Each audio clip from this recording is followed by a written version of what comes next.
Your parents are venturing into the enchanting vistas that lie beyond. Yet you find yourself solitary at home, engrossed in a whimsical world of Peppa Pig. Each night, you find yourself overwhelmed with tears. However, each time you shed tears, the melodious strains of a violin will resonate from the balcony of the neighboring abode. You gaze vacantly from the balcony, often catching sight of a little girl clad in a white dress. One frequently glimpses a young girl adorned in a white dress, her movements somewhat awkward and ungraceful, radiating an essence of freshness and innocence. You are suddenly amused by her comical laughter, realizing how foolish she truly was. Nevertheless, you felt grateful for her companionship, vowing to feign tears every night henceforth. From this moment forth, each night you shall simulate tears, perched upon the balcony, anticipating her arrival.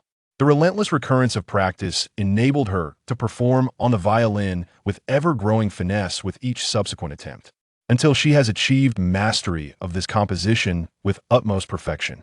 Nevertheless, her entire family relocated. At this juncture, you discover yourself entranced, perpetually mesmerized by the melody of her music and the shadow she projects. You have held her dear for countless years, never once being tempted by another girl throughout your secondary school years, until the moment of your 18th birthday. From the words of your parents, I have gathered that you both were promised to one another in your childhood. The woman's family moved overseas under particular circumstances, after which they completely severed all communication.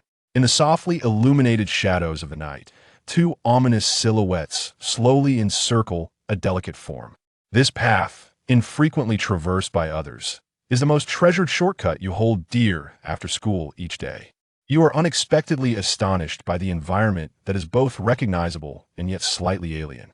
How could one, who is not yielding to the resurgence of a former malady, find themselves unexpectedly upon this path, having met their demise in the confines of a hospital bed?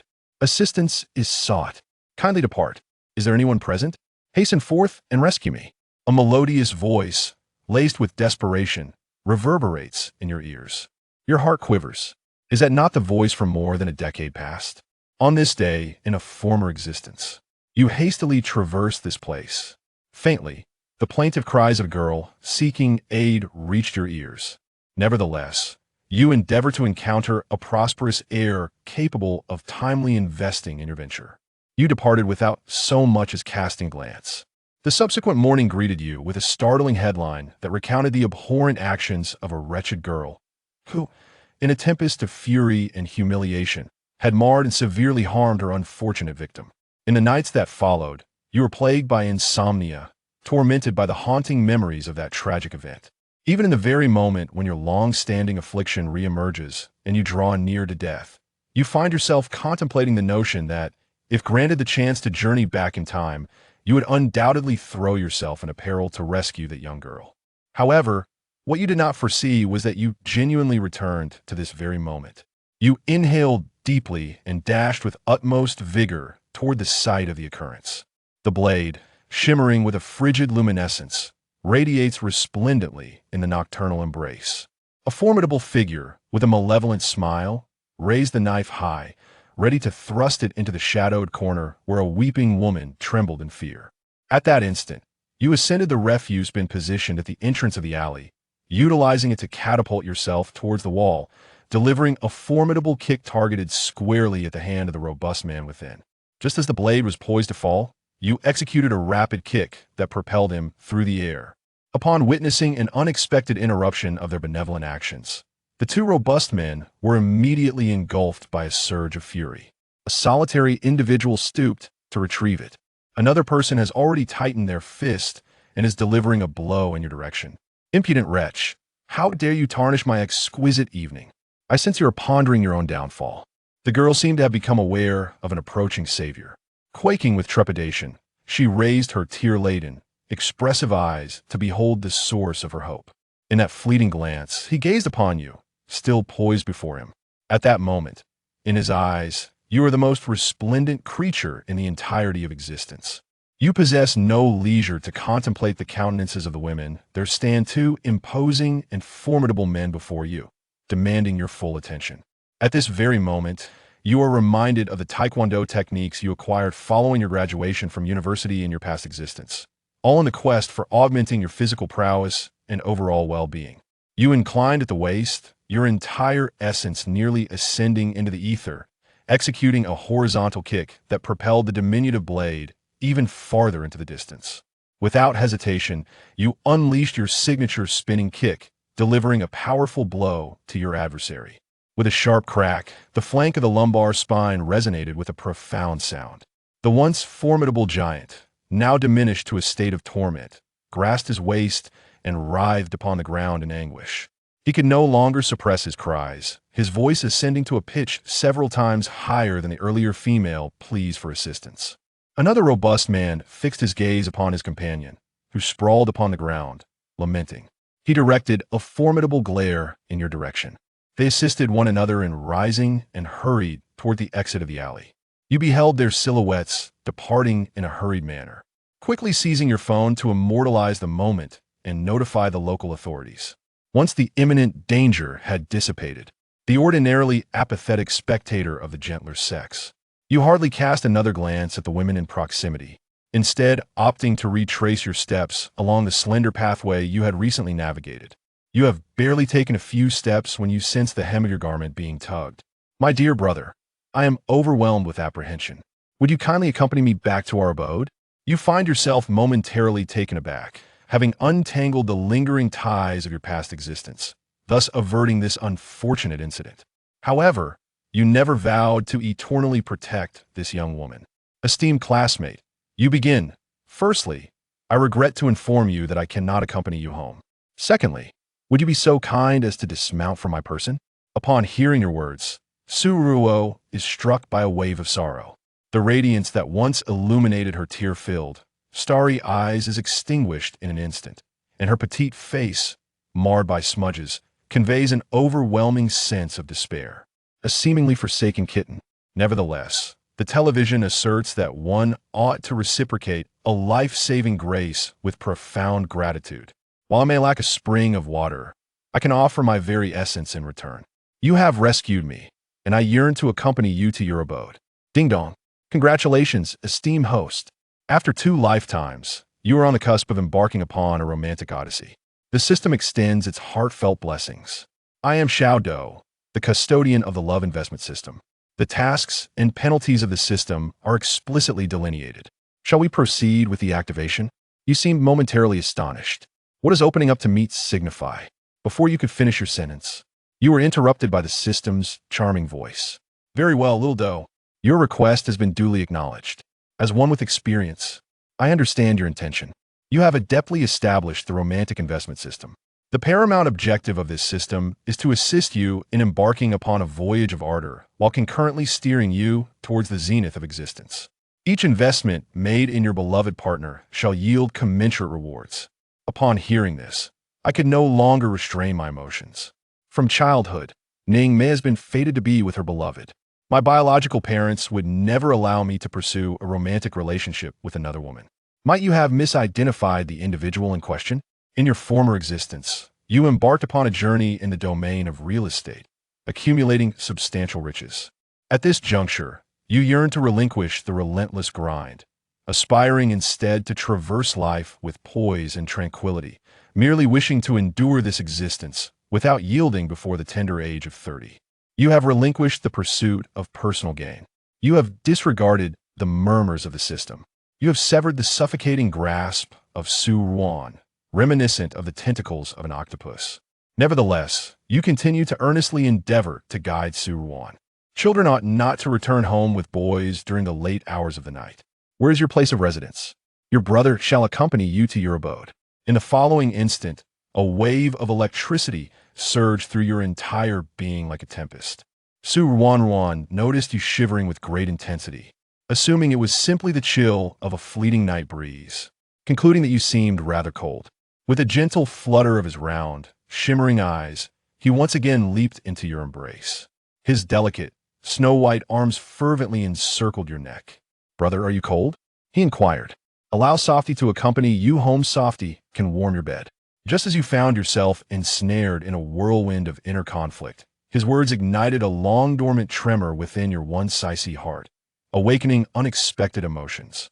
From an early age, apart from matters of the heart, your parents have rarely intruded upon other facets of your existence. They often traverse the globe, entrusting you to independently navigate your scholarly endeavors throughout your formative years. The profession that one cultivates in adulthood is ultimately a manifestation of one's unwavering perseverance. In the absence of emotions, your heart remains ensnared in a state of frost. A glimmer of intricacy flits across your eyes. Never has anyone, paralyzed by the fear of their own coldness, bestowed warmth upon themselves. The warmth perpetually emanates from the soft skin of the young girl. You shudder, your fragile lips parting to articulate a single word. Good. Thank you, dear brother. You possess a genuinely benevolent spirit. Ruanruan has at last discovered a sanctuary to call his own.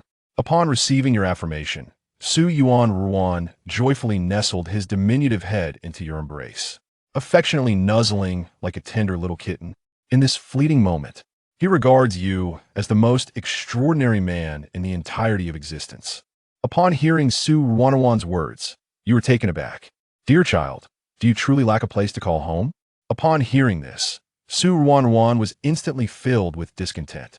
Her delicate visage became puffed up, akin to a diminutive pufferfish, her dark, luminous eyes widening in disbelief. I'm already 18 years old, she asserted. I'm no longer a child. Permit me to introduce myself formally. My name is Ruanruan. I am an orphan, having spent my formative years in an orphanage. Since I recently celebrated my 18th birthday, just 2 days ago, I have been expelled from the orphanage and now find myself adrift, without a place to call home.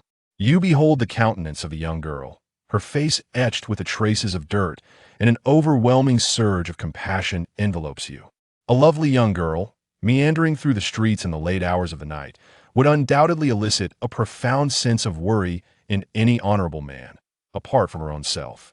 Are you genuinely prepared to escort me home? Ruanruan is capable of performing every task, from laundering to culinary endeavors. Ruanruan declared, her fingers moving expressively. You find yourself enveloped in a palpable sense of helplessness, as a resolute figure of unwavering strength, uncertain of how to aptly respond to Ruanruan's utterances. Should you openly confess that it is a consequence of the relentless pressures imposed by the system? You linger in silence for a moment. Let us take our leave, beloved brother, and journey back home in unison. You retrieve the key and gently unlock the door to your abode. As you step into the living room, the well-known furnishings embrace your gaze, and an exhilarating wave of anticipation surges within your heart. Having accumulated considerable wealth in the realm of real estate in a prior existence, the initial endeavor was to divest the unassuming apartment that had accompanied you during your university tenure and trade it for a villa nestled by the riverside. The villa is immense.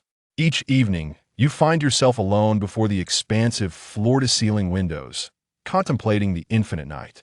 At that moment, Ruanruan's stomach emitted an untimely growl, reverberating clearly within the serene confines of the modest apartment. You gently release the hand held by Ruanruan, yearning to draw the door of the apartment to a close. Who could have anticipated that the instant you relinquished your grasp, Ruanruan would instantly perceive your intention? He delicately nudged the door closed with his left foot. Thereafter, Ruanruan once again took hold of your hand. Brother, do you intend to forsake Ruanruan? As you peer into his radiant, enchanting eyes, all sincere truths become ensnared in your throat. In the absence of Ruanruan, you remain quietly seated upon the sofa, as I diligently prepare a meal for you. What delicacy do you desire? As long as it is fashioned by my elder brother, I cherish it deeply. Ruanruan's laughter illuminated her brows and eyes. Upon his arrival, he felt a touch reserved within your residence. You graciously invited Ruanruan to take a seat upon the sofa and switched on the television, nonchalantly tuning into a drama before retreating to the kitchen. The instant you departed, the warmth that graced Ruanruan's delicate visage dissipated entirely. His lips curled ever so slightly, akin to a wily little fox. In his large, grape-like eyes, a glimmer of mischief flickered as he pondered the subtle stratagem he had executed to successfully reside in his fiancée's home, embarking prematurely on a journey of cohabitation with him. His visit to the capital was not merely a transient affair, it was a personal trial to determine whether you were deserving of being his beloved Ruanruan's future husband. Should he uncover the presence of other women in your life, he would not hesitate to restore you to your rightful place. The inner imp of Ruanruan frolicked ceaselessly, yet his visage retained an air of flawless composure, akin to that of an innocent and untainted cherub. The television is airing an emotionally charged soap opera. However, Ruanruan's thoughts were not preoccupied with that concern. His gaze traversed the furnishings of the room, and in a short while, he astutely discerned your character and habits.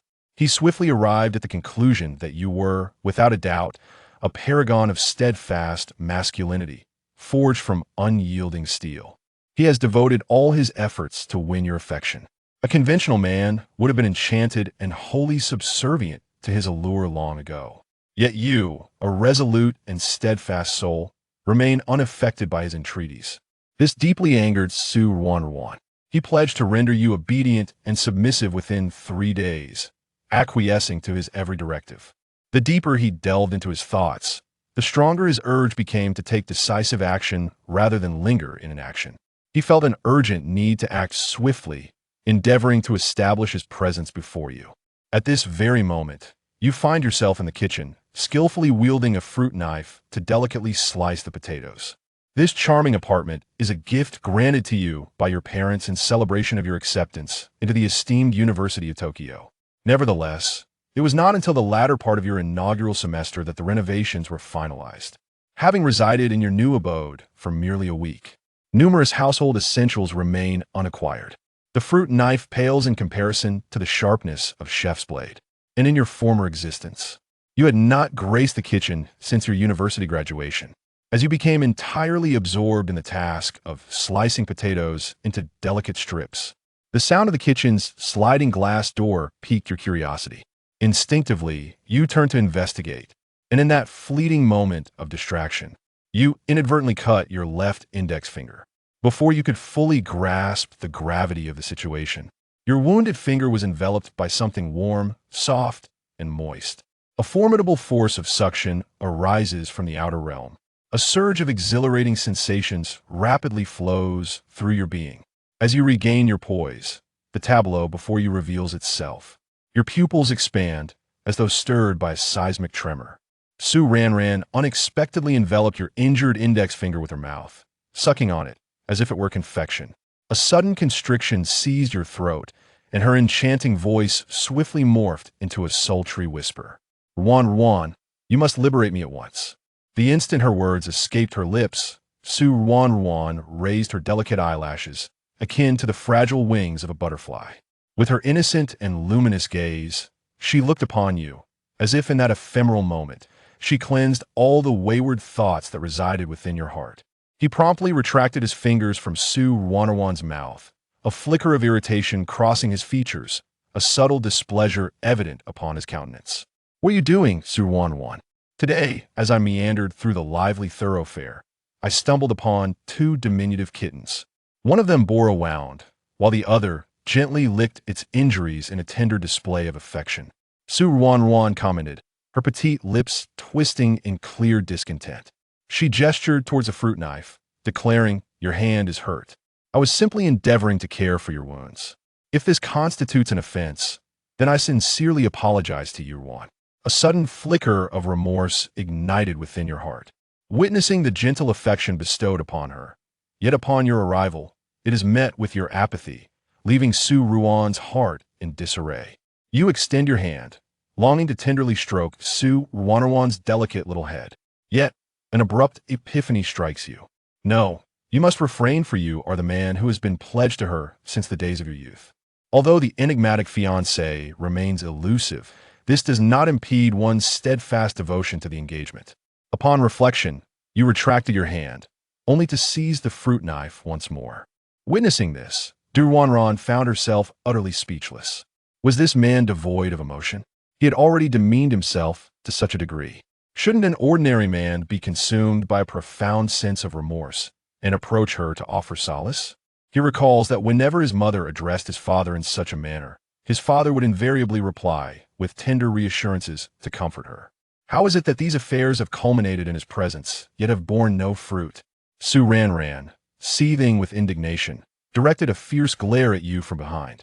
Subsequently, she adorned her face with a look of concern and approached your side. Your hand is injured. May I assist you with the cutting? The manner in which Ruanruan smiled was utterly enchanting. Her large eyes resembled two crescent moons. When she gazed at you, her eyes appeared to emanate a radiant light. As he spoke, he found himself simultaneously immersed in delightful reveries. Observe yourself, how astute you are. Even after receiving a reprimand, you willingly extend an offer to aid in the preparation of vegetables. Ruanruan reflected, any commonplace individual would hesitate to impose such a chore during such a time.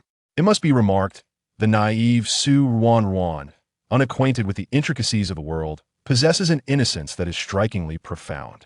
The instant you utter a word, it resonates like a cataclysmic fragmentation. Certainly, kindly aid me in finely shredding the potatoes. I will take a moment to peruse the refrigerator for any supplementary vegetables. You swiftly place the fruit knife aside, turning away without so much as a glance at Ruanruan, and resolutely proceeded towards the refrigerator. Your words have genuinely vexed Ruanruan. She clenched her delicate hand around the hilt of the knife, drawing in several deep breaths, yet still grappling to soothe her turbulent emotions. However, this feeling is undeniably intoxicating. The more you spurn him, the more resolute he becomes in his quest to conquer you. A flicker of determination shone in Ruanruan's large, expressive eyes. With a resounding thud, he brought the knife down upon the cutting board, creating a thunderous sound. A partially severed potato ascended gracefully into the air, rising directly from the cutting board.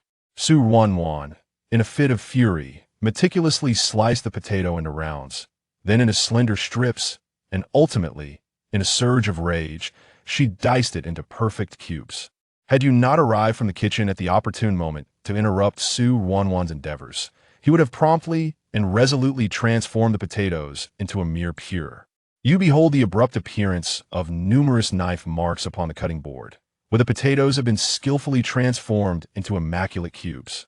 Do you not sense that Ruanruan Soft is not as gentle as she seems?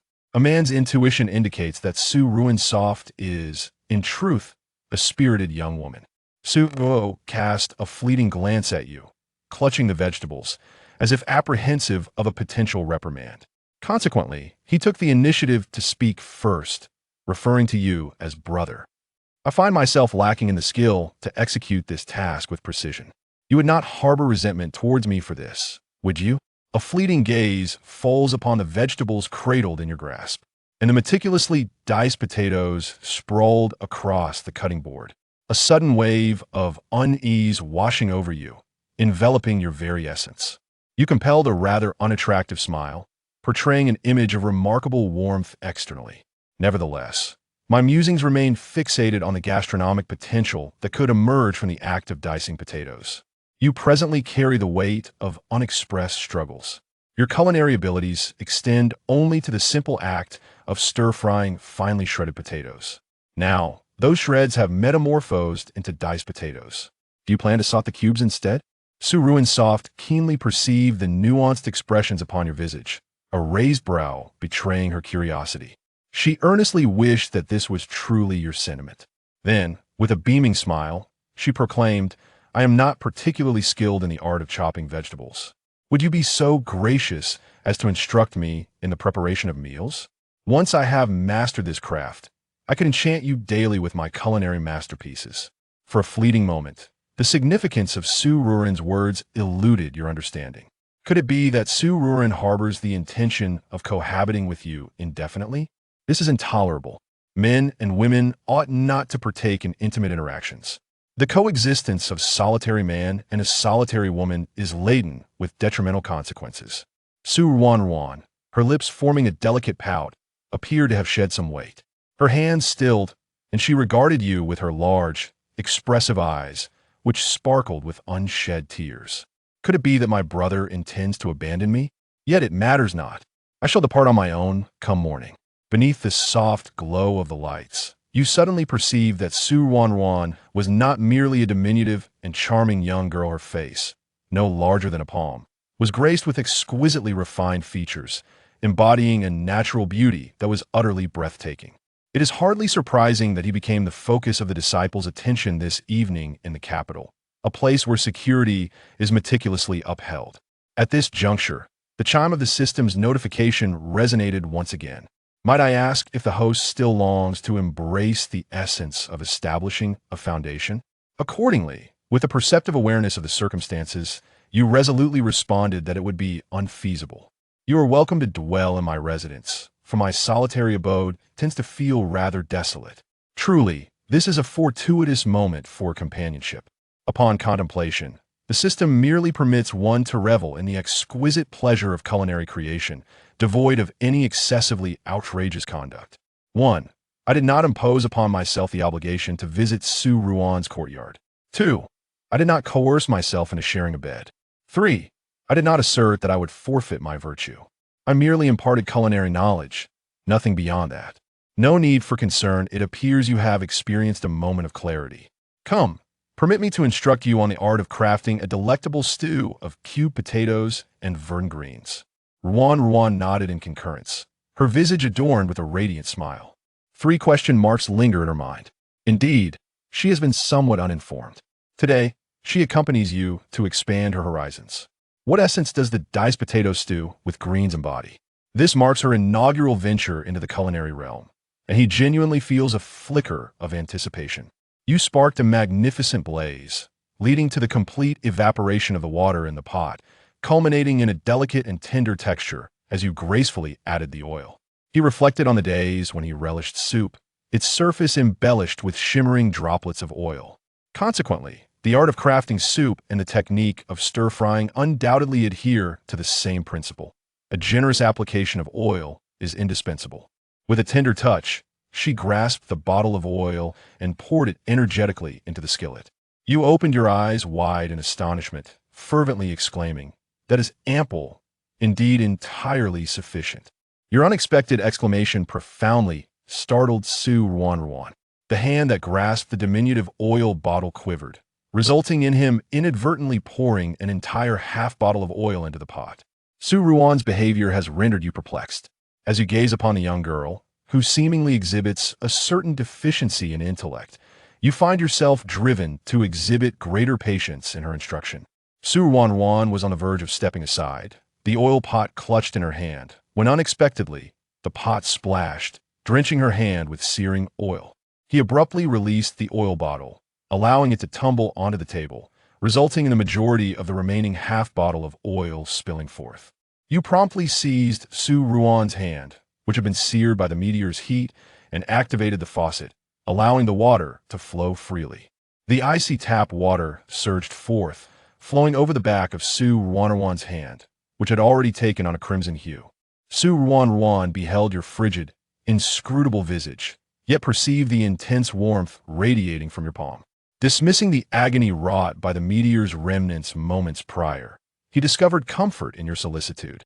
Regardless of the torment, it bore a certain sweetness. Never had anyone exhibited such tenderness towards his welfare. Your manner of speaking closely resembles that of a typical discourse. However, whenever Ruo speaks, it invariably appears to possess a distinct essence. At this moment, his spirit is inexplicably effervescent with joy. I hold no resentment towards you. Kindly continue to impart your culinary wisdom to me. You inclined your head ever so slightly. This time, your intention was to first illustrate to Ruansoff the meticulous process of preparing the dish. After carefully transferring the surplus oil into a vacant bowl, you decided to saute a medley of vegetables, subsequently crafting a delectable egg fried rice. Before long, the steaming vegetables appeared, resplendent and poised to enchant. You turned your head to behold the delicate greens. Can you perceive them now? In a moment, you shall utilize the technique I have just imparted to you to saute the remaining vegetables. His mind was an empty canvas, soft and devoid of thought. He contemplated the culinary process you had just illustrated, yet scarcely any of it lingered in his memory. His unwavering gaze was entirely fixated upon your visage, and his expansive eyes sparkled with inquisitive curiosity. I have indeed perfected the art, yet my height proves inadequate. How might I access the stove? Perhaps you could elevate me. As you lower your gaze, you observe that the marble countertop rises to a notable elevation, approximately level with your waist. Standing at nearly 1.9 meters, you are astonished to discover that he is considerably shorter, measuring perhaps only about 1.5 meters in height. One cannot help but experience a profound empathy for the delicate and petite Suruo, who bears a striking resemblance to a tiny radish. Having been raised in an orphanage, it is hardly surprising that she has not attained a greater stature. Su Ruanshu's eyes widened, teeming with a multitude of unspoken emotions. In truth, he was simply anticipating your approval, imagining the tender moment of you embracing him whilst preparing a meal. A delicate flush graced his cheeks. He resolutely abided by the principles of decorum between the sexes. Yet, once more, you delivered a poignant blow to Su Ruan's heart. You positioned a modest stool directly before him. This stool, a token from a prior acquisition, had remained untouched until this moment, unexpectedly revealing its practicality. Su Ruanruan bit her lip as he placed one foot upon the plastic stool, intentionally applying pressure to stomp down forcefully. He earnestly desired to shatter the stool beneath his weight, envisioning that he might then tumble directly into your arms. Yet his aspirations were once more shattered. The craftsmanship of this stool is commendable. It bears his weight with ease. This indeed provoked desire. Nevertheless, Su Ruanruan has never been one to abandon his pursuits midway. When he cultivates a yearning to master something, he is resolute in his quest to attain it or to implement his designs. Should one attempt falter, he will concoct another. My hand still experiences a slight discomfort. This spatula is rather weighty. Your candid nature renders you completely unable to comprehend the true essence of Su Ruanruan. You ponderously pressed your lips together, then reopened the cabinet, extracting a wooden pot. You may find this one quite useful. My mother particularly relishes employing it in her culinary endeavors. It is exceptionally lightweight and convenient. Su Ruo clenched her teeth and grasped the wooden spatula. After a significant pause, the word good finally slipped from her lips. At this very moment, the remaining greens have been immersed in the heated oil within the pan.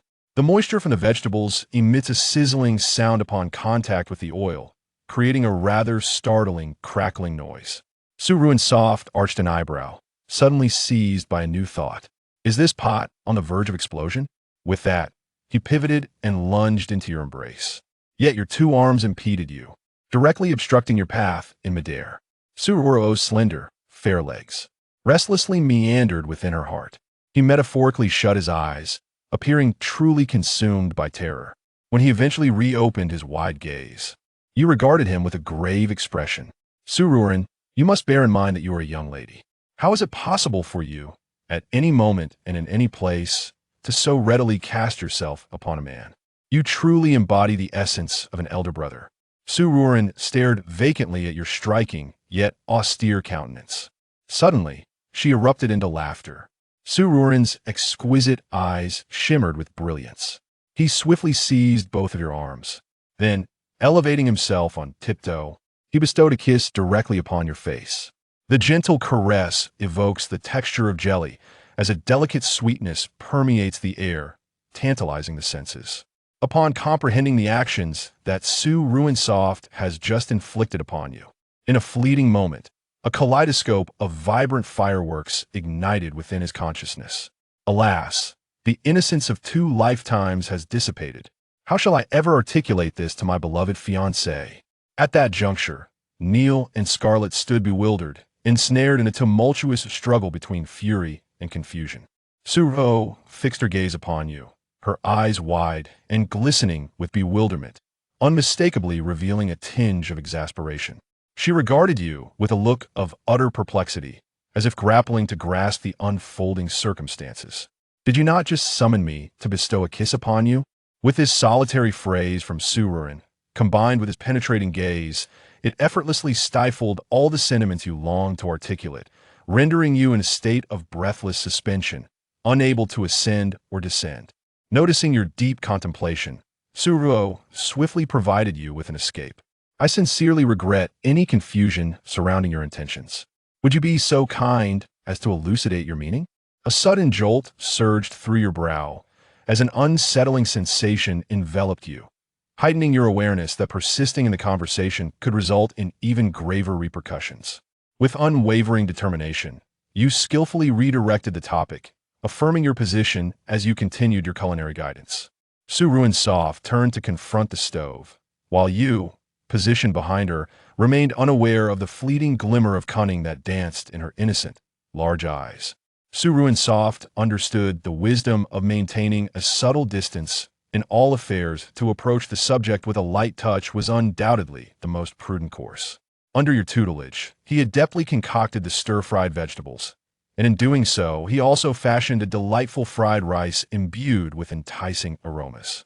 Following the meal, Ruanruan graciously volunteered to assist with the dishes, yet she was met with your steadfast and principled decline. Your ancestral teachings prescribe that women ought not to partake in labor. In your memory, it was your grandfather who first took on the task of washing the dishes, which subsequently transitioned to your father's duty.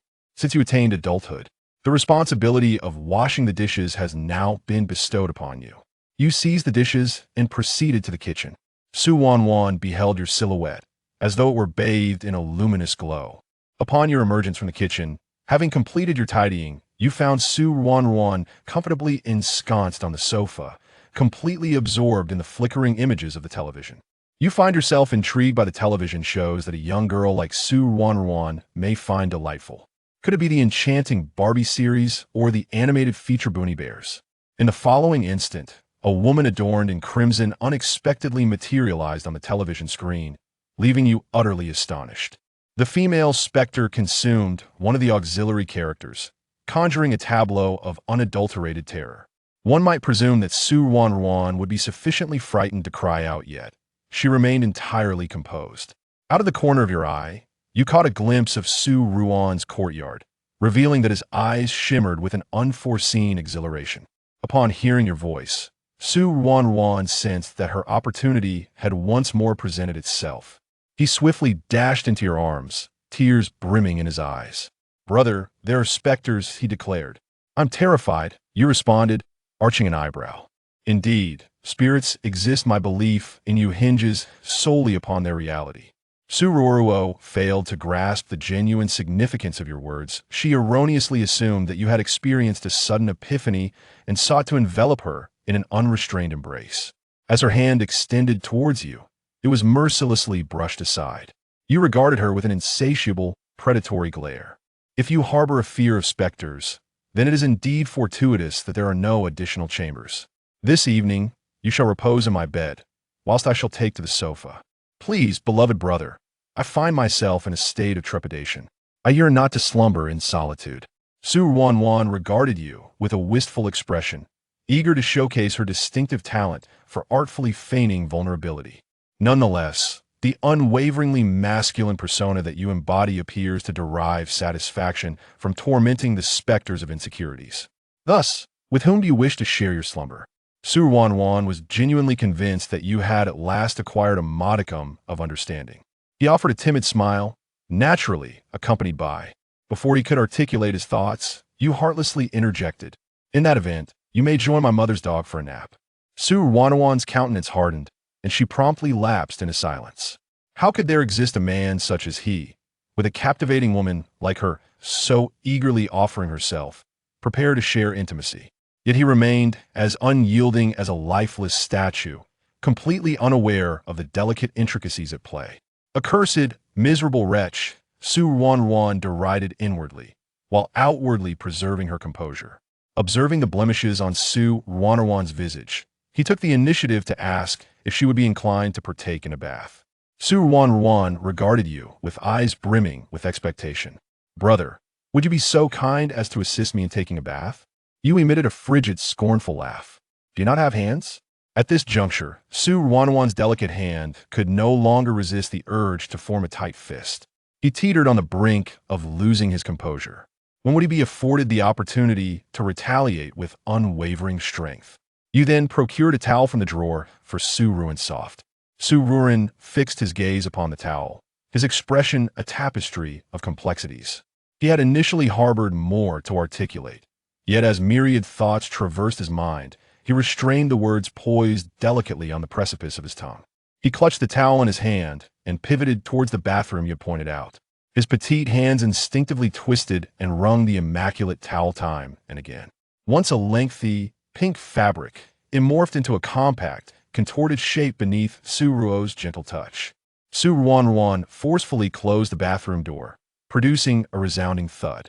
Before the door shut, he stole a fleeting glance in your direction, noticing you perched upon the sofa, absorbed in your phone. His innocent, untainted gaze revealed a spark of playful mischief. In that instant, you remained oblivious to the fact that you had already succumbed to Su Ruanruan's charm. You hastily navigated through the class group chat. Tomorrow heralds the official inauguration of the academic year at the prestigious Beijing University. At the tender age of 20, you have already attained the esteemed position of second-year student in the Department of Finance. As a first-year student, you frequently absented yourself from classes owing to your numerous business-related excursions.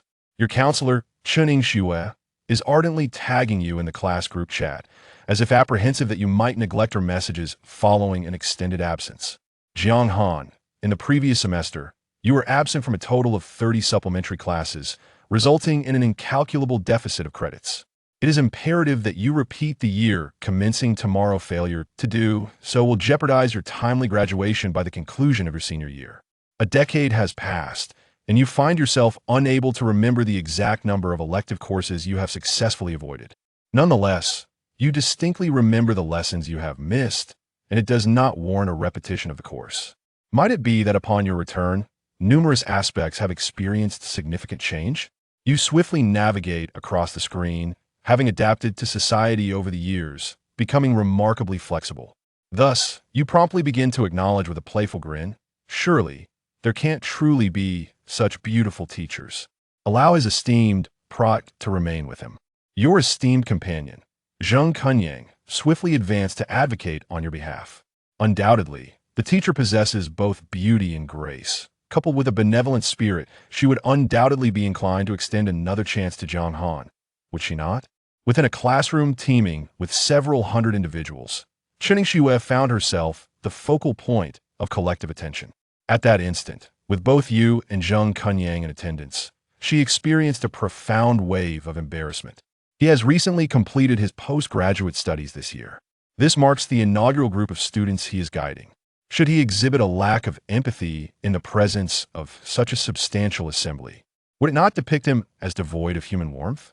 Following a moment of silence, Chen Yingxue responded, "The freshmen are set to begin their military training tomorrow, and the male team from the finance department requires an assistant instructor.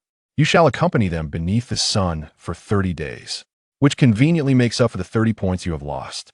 Upon receiving the news, a sigh of relief escaped your lips. Fortunately, there exists a glimmer of opportunity for resolution, rendering a retake unnecessary. You hastily penned a few words, as though apprehensive that Chen Yingxue might reconsider, conveying your heartfelt gratitude to the enchanting instructor. At this juncture, Zheng Kunyang also responded, "My dear brother, you must be enduring quite a challenging period. To serve as a teaching assistant for 30 days. Is it not reminiscent of undergoing military training once again? Li Gangnan is indeed most unfortunate. When a moment arrives, I shall undoubtedly abstain from ridiculing you. Wang Feng has left me in fits of laughter. Today, it is indeed your turn to encounter misfortune. Your predicament is exceedingly grave.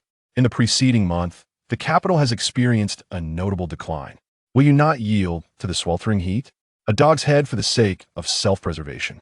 Zheng Kunyang hurriedly stoked the flames. "My dear brother, this time I am unable to shield you from hardship. Tomorrow, I shall make my way to the school gate to assist the younger female students with their baggage. What a delightful prospect it presents." Upon encountering the phrase junior sister, Chen Yingxue appeared to have a sudden recollection, prompting her to send a beaming emoji. "I sincerely apologize, Jiang Han. I have made an oversight. It is not the boys' team, as there are no teaching assistants available for them. Consequently, it is the girls' team from the finance department." The instant Chen Yingxue articulated those words, the classroom erupted into a fervent symphony of discourse. Zheng Kunyang was the first to spring forth in dissent. Why did the instructor fail to mention such a fortuitous event sooner? Have you forgotten? Last semester, I indeed missed class together with Jiang Han. Wang Feng, beset by the relentless tempo of the class, discovered himself unable to maintain the rhythm of typing. In his desperation, he opted to dispatch a voice message to the instructor. Observe the remarkable fairness of Jiang Han's complexion. What consequences may arise should he assume the role of a teaching assistant and subsequently acquire a tan or suffer from sunburn?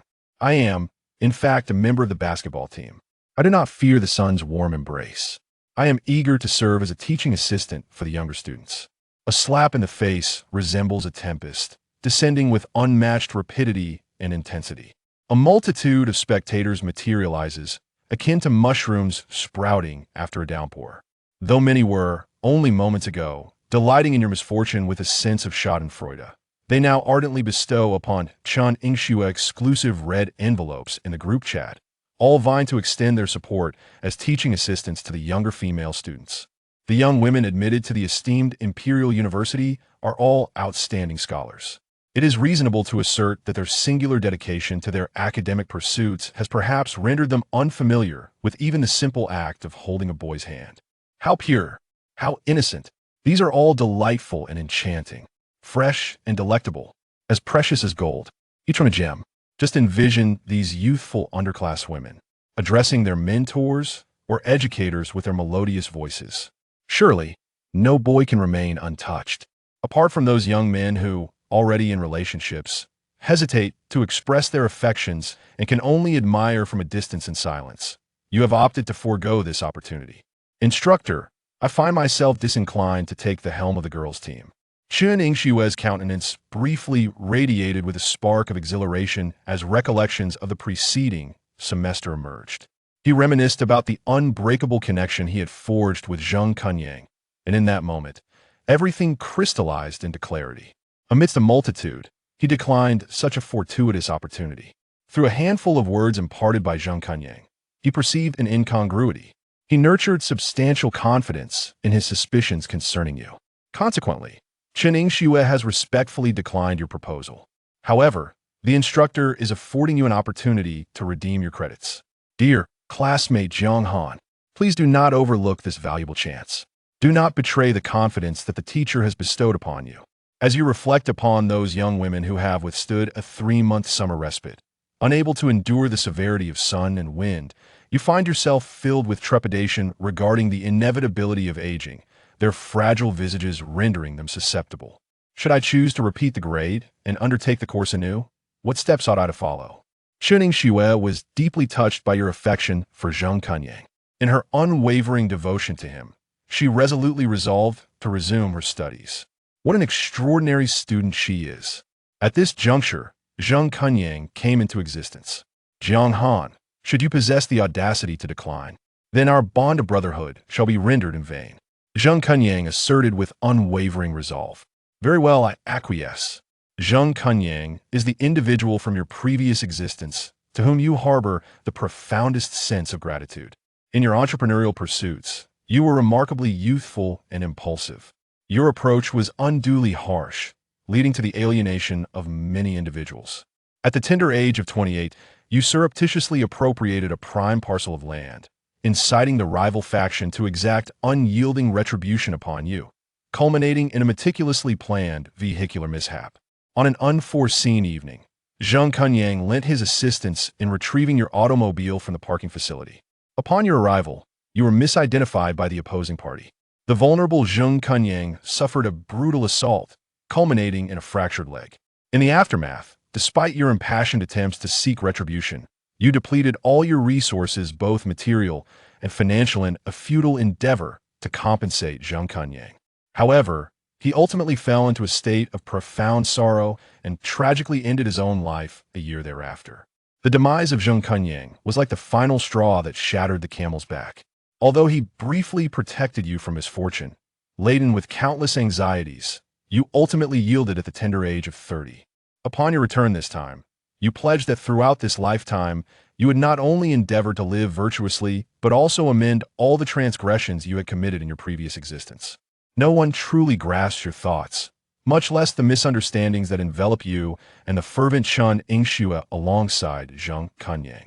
He observed your transformation of sentiment, catalyzed by Zheng Kunyang's eloquence, and his exhilaration was unmistakable, as though constellations were igniting within his gaze. He made a silent vow to assume the guise of a clandestine ally. A few ephemeral moments slipped by rapidly. Ruanruan extracted the greater part of her bottle of shower gel, ultimately enveloping herself in a fragrant aura from head to toe. Once she had gathered her thoughts, she gently opened the bathroom door, peering out with her petite head, admiring you on the sofa with her luminous, doe-like eyes. The girl's voice resonates with a crisp sweetness, reminiscent of the very chill of destiny. Dear brother, I am unacquainted with the shower in this bathroom. Would you be so gracious as to come in and inspect it for me? Chapter 8. The sleepover experience voucher. Let me take a look, Jiang Han remarked, assuming that Ruanruan, having spent her childhood in an orphanage, had never encountered a shower. He proceeded directly to the bathroom, not contemplating the implications of his actions. It was only when he casually stepped inside, his foot crossing the threshold, that his peripheral vision caught a glimpse of the voluptuous peaks resembling a snow-capped mountain, that he realized something was amiss. Had he inadvertently witnessed something he ought not to have seen? His face flushed crimson, and his mind raced as he turned to flee. However, a moment's reflection made him reconsider. No, if he departed now, it would only confirm that he had indeed glimpsed something inappropriate. Thus, the most prudent course of action was to feign ignorance. Steady yourself. He could prevail. Jiang Han bolstered his resolve internally. He advanced into the bathroom, his gait steady, his demeanor composed. Yet, inexplicably, despite his focus on the showerhead, his thoughts were plagued by untimely distractions. How embarrassing. Jiang Han, you are resolutely uninterested in women. How could you entertain such improper thoughts? Taking a deep breath to regain his composure, he swiftly adjusted the showerhead for Ruanruan, ensuring the water temperature was just right. Subsequently, he hurriedly exited, as though fleeing from a monstrous flood behind him.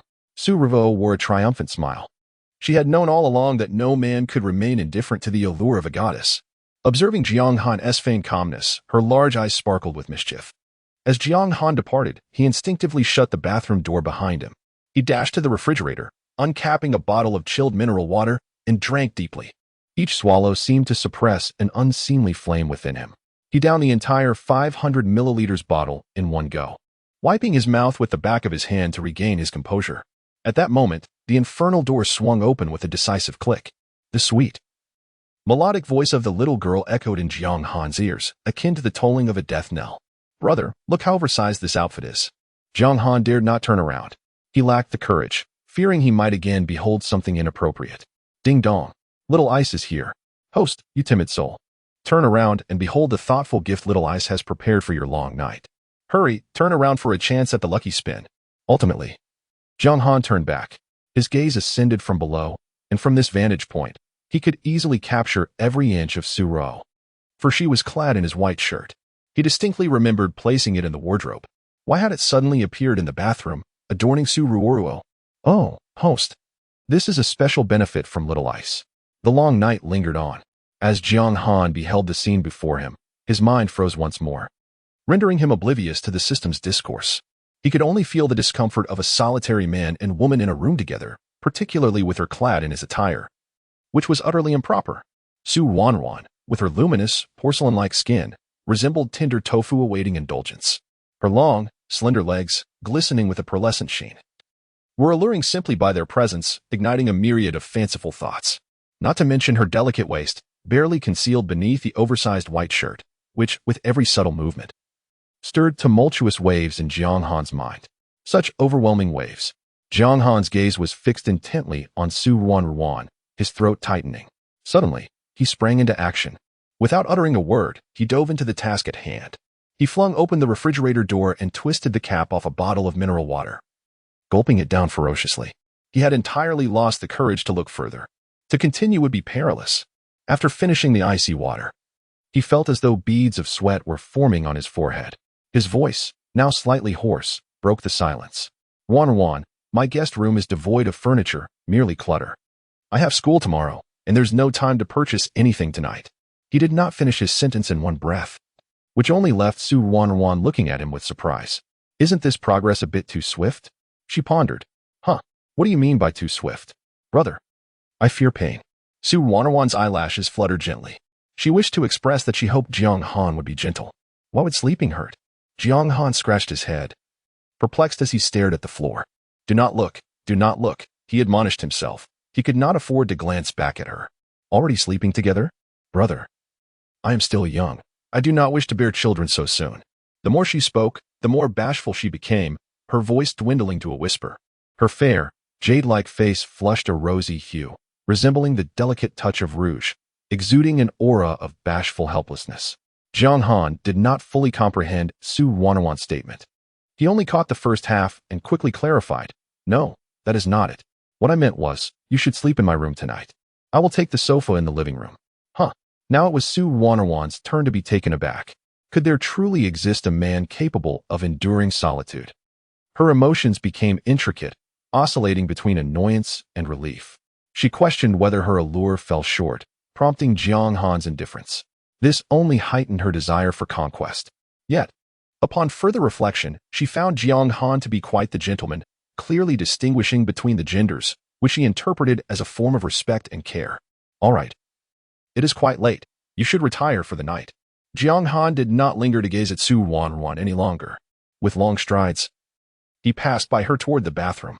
He was oblivious to her thoughts. Regardless, he hastily took a swift, cleansing shower, opting for cold water. In such moments, hot water simply would not suffice. After taking a shower, Jiang Han retrieved his robe from the cabinet beneath the sink. Once dressed, a sudden thought crossed his mind, prompting him to inquire of the system. What can I draw from the lucky wheel? System, anything you desire. There exists nothing beyond the capabilities of this little ice. May I ask if the host wishes to draw now? There is a significant probability of winning a villa, a sports car, or perhaps some soft sister coins. Jiang Han's eyes sparkled with intrigue. The prospect of acquiring such rewards without the need to complete any tasks was indeed enticing. After all, who would resist the allure of unexpected fortune?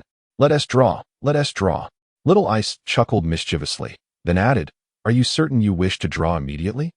I must remind you that whatever is drawn will be executed immediately, without exception. Jiang Han's expression turned skeptical. Surely the lucky wheel does not come with penalties? Little Ice laughed in disbelief. How could that be? Our great will only offers benefits. So, will you draw or not? Very well, I shall assist you. Before Jiang Han could fully process the situation, a mechanical voice echoed in his mind. Congratulations, host. You have received a sleep companion experience voucher. Wishing you a delightful night. Jiang Han's eyes widened in shock. Had he misheard? A sleep companion? Surely not. Was this perverse system suggesting he sleep alongside Ruanruan? Chapter 9. Super Benefits. Jiang Han regretted his decision. He wished to decline this dubious benefit. However, Xiao Bing had already warned him that all benefits were enforced by the system. Thus, he found himself helplessly watching as his body autonomously opened the bathroom door, his feet unwittingly carrying him towards his room. Oh heavens! It's over. Just before the impending doom, Jiang Han wished to plead with the system once more. Could this benefit be exchanged for another? Or perhaps, could I opt out of the lottery? The system coldly and mercilessly rejected. Sure. No sleep. Then you shall be electrocuted. Tonight, you will endure the torment of powerful shocks. The thought of that searing current coursing through his entire being rendered Jiang Han speechless. What could he possibly say? His body had already arrived before Ruanruan. Jiang Han then inquired of the system. Could you refrain from controlling me? I wish to execute this benefit on my own. Xiao Bing, not really. The system has detected your resistance. I've already mentioned, this is a benefit meant for you. Young man, do not be so restless. Learn to savor the experience. Barely a minute had passed since Ruanruan had lain down, her blanket not even properly arranged, when the door to the room suddenly swung open, and Jiang Han, in a daze, walked toward the bed. She was utterly bewildered by the turn of events. Before she could comprehend what was unfolding, Jiang Han stood right before her, his handsome visage fixed upon her. Ruanruan was startled by his appearance and, in confusion, asked, Brother, what are you going to do? Jiang Han instinctively wanted to respond. Nothing. Yet, his body was no longer under his command. Thus, the words that escaped his lips morphed into, I've come to accompany you. Ruanruan's eyes widened, disbelief flashing across her gaze. Huh. Jiang Han felt on the verge of a breakdown. This was not his original intent. He had someone he cherished. How could he possibly share a bed with another woman? Brother, didn't you say you would sleep on the sofa? Ruanruan had loosened her ponytail, her long, dark hair cascading down her back, accentuating her porcelain-like complexion. Jiang Han internally screamed, Yes, I want to sleep on the sofa. Please reject me. Just outright refuse. Yet, the words that left his mouth were anything but serious. Or rather, they were all too flirtatious. Sleep on the sofa? Isn't sleeping with you far more enticing? As the words tumbled out, they struck Jiang Han like a thunderclap. He beheld Ruanruan's cheeks gradually flush crimson, and in that moment, he felt as if he could perish from embarrassment. He might as well crash into a wall and end it all. Ruanruan's entire face turned as red as a ripe tomato. Jiang Han's remark left her at a loss for words. She hastily wrapped herself in the blanket, rolling away to the opposite side of the bed. Oh no! How embarrassing! Why has this man suddenly become so charming? It was as if he had transformed into someone entirely different. Ruanruan began to feel conflicted. Could it be that she was to bear children at such a tender age? That seemed rather inappropriate. Although it is true that Jiang Han is her fiancé, he is still in the probationary period, and she has not yet consented to marry him. No, this cannot happen. She cannot bear his child at this moment. Jiang Han remains oblivious to Ruanruan's inner turmoil. He only knows that his body has been compelled by the system to lie down beside her, within arm's reach. Observing Ruanruan's turned back, he realizes she must have misunderstood his earlier remark. Sigh. It is merely two individuals sleeping fully clothed in the same bed. Nothing substantial has transpired. He decides to endure this for one night, and will explain everything to Ruanruan in the morning. As night deepens, the stars hide behind the clouds, quietly succumbing to slumber, while the moon continues to emit its luminous glow. They share the same bed, yet harbor different dreams and thoughts. The following morning, Jiang Han is awakened by the ringing of his phone. He hardly notices the presence of another person beside him, groggily extending his left hand to fumble for the phone on the bedside table and answer the call. Hello, who is this? His voice, still thick with sleep, resonates with a magnetic timbre, akin to the deep rumble of a bass, delighting Ruanruan's ears. She feels an overwhelming sense of joy at hearing such a voice so early in the day, wishing he would speak a few more words in her ear. Who is it? It's me, Jiang Han. My dear Jianggu, today marks the beginning of the new term. What time is it? Why are you still sleeping? Jiang Han waits outside the gates of Beijing University, primarily to assist the new female students with their luggage. What? My alarm is set for 8. It hasn't gone off yet. It's still early. Jiang Han feels a slight discomfort in his eyes and reaches for them with his right hand, only to discover that it rests upon something soft. The sensation is peculiar. He has yet to process the presence of another person beside him, mistaking it for a pillow, and gives it a gentle squeeze. To his surprise, the pillow emits a sound. Ow, that hurts. Ruanruan's delicate voice is as melodious as a golden aureole. Upon hearing this, Jiang Han instantly awakens. He turns his head and realizes that his right arm not only cradles the petite Ruanruan, but that his palm seems to rest in a rather perilous location. Heavens! What is this position? It resembles the pure, pristine summit of a snow-capped mountain, yet the sensation is akin to the searing heat of a volcano. Ruanruan, who has been caught in this compromising position, remains silent for the moment. Meanwhile, Jiang Han on the other end of the line bursts into excitement, speaking rapidly like a firecracker. Oh my, Jianggu, you truly live up to your name. YYDS. You are my idol. I'm utterly envious. I haven't even touched a woman's hand, and you've already gone this far. Incredible! Jiang Han, flustered by his words, hurriedly replies. See you at the school gate in half an hour, and abruptly hangs up. He glances at the time. There are still 20 minutes until 8. It is just the right moment to indulge in a little more slumber. However, as Jiang Han lowered his gaze and met Ruo's shimmering, enchanting eyes, all traces of sleep vanished in an instant. Did nothing transpire between us last night? Ruo shyly smiled and playfully remarked, nothing should have happened, right? It was merely that in the middle of the night, you pulled me into your embrace. In truth, she was not lying.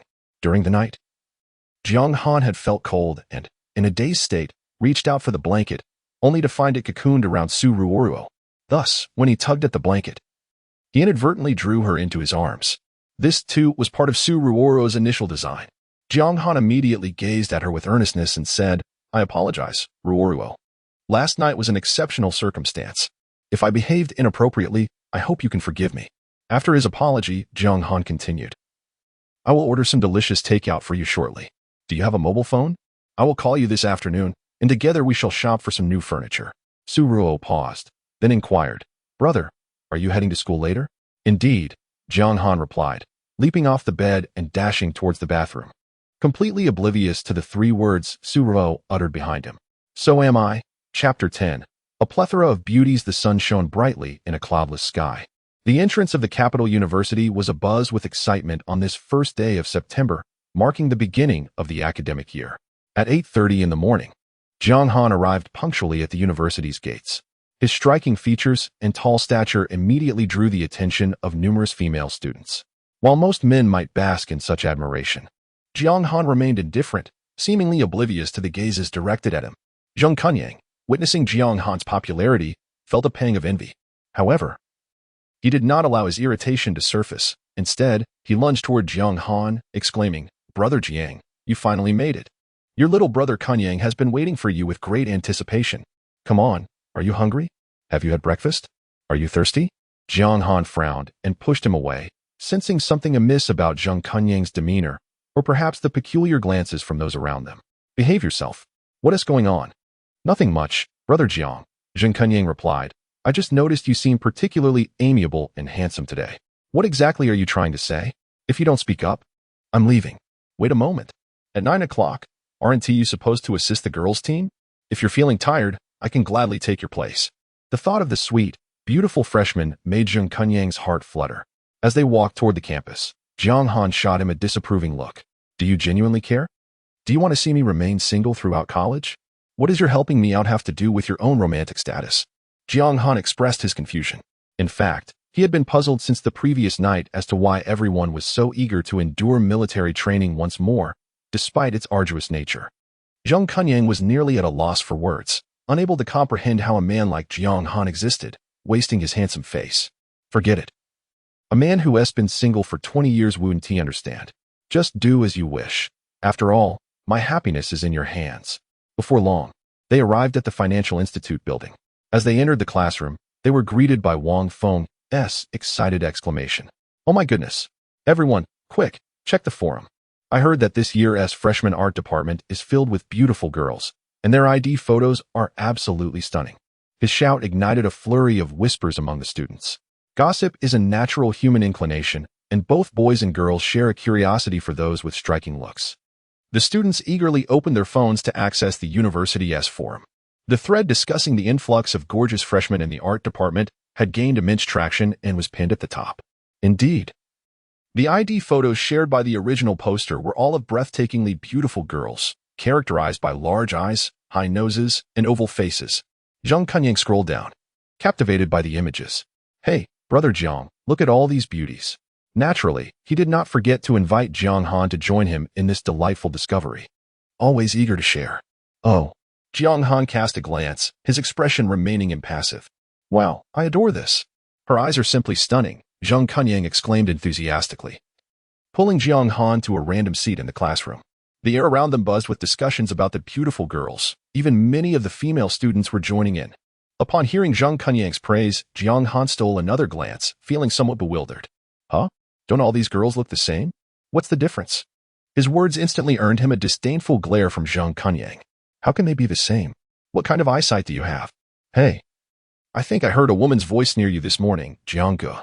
What's going on?" Zheng Kunyang grinned mischievously. Jiang Han recalled the events of that morning, feeling inexplicably guilty. "No, you must have misheard. I've always been single, you know that," he replied. At that moment, another boy, Lu Dongyang, whose appearance was somewhat unappealing, seemed to have overheard their conversation. He leaned in, his tone dripping with derision towards Jiang Han. Who doesn't know that Jiang Han has no interest in women? He hasn't even touched a woman's hand.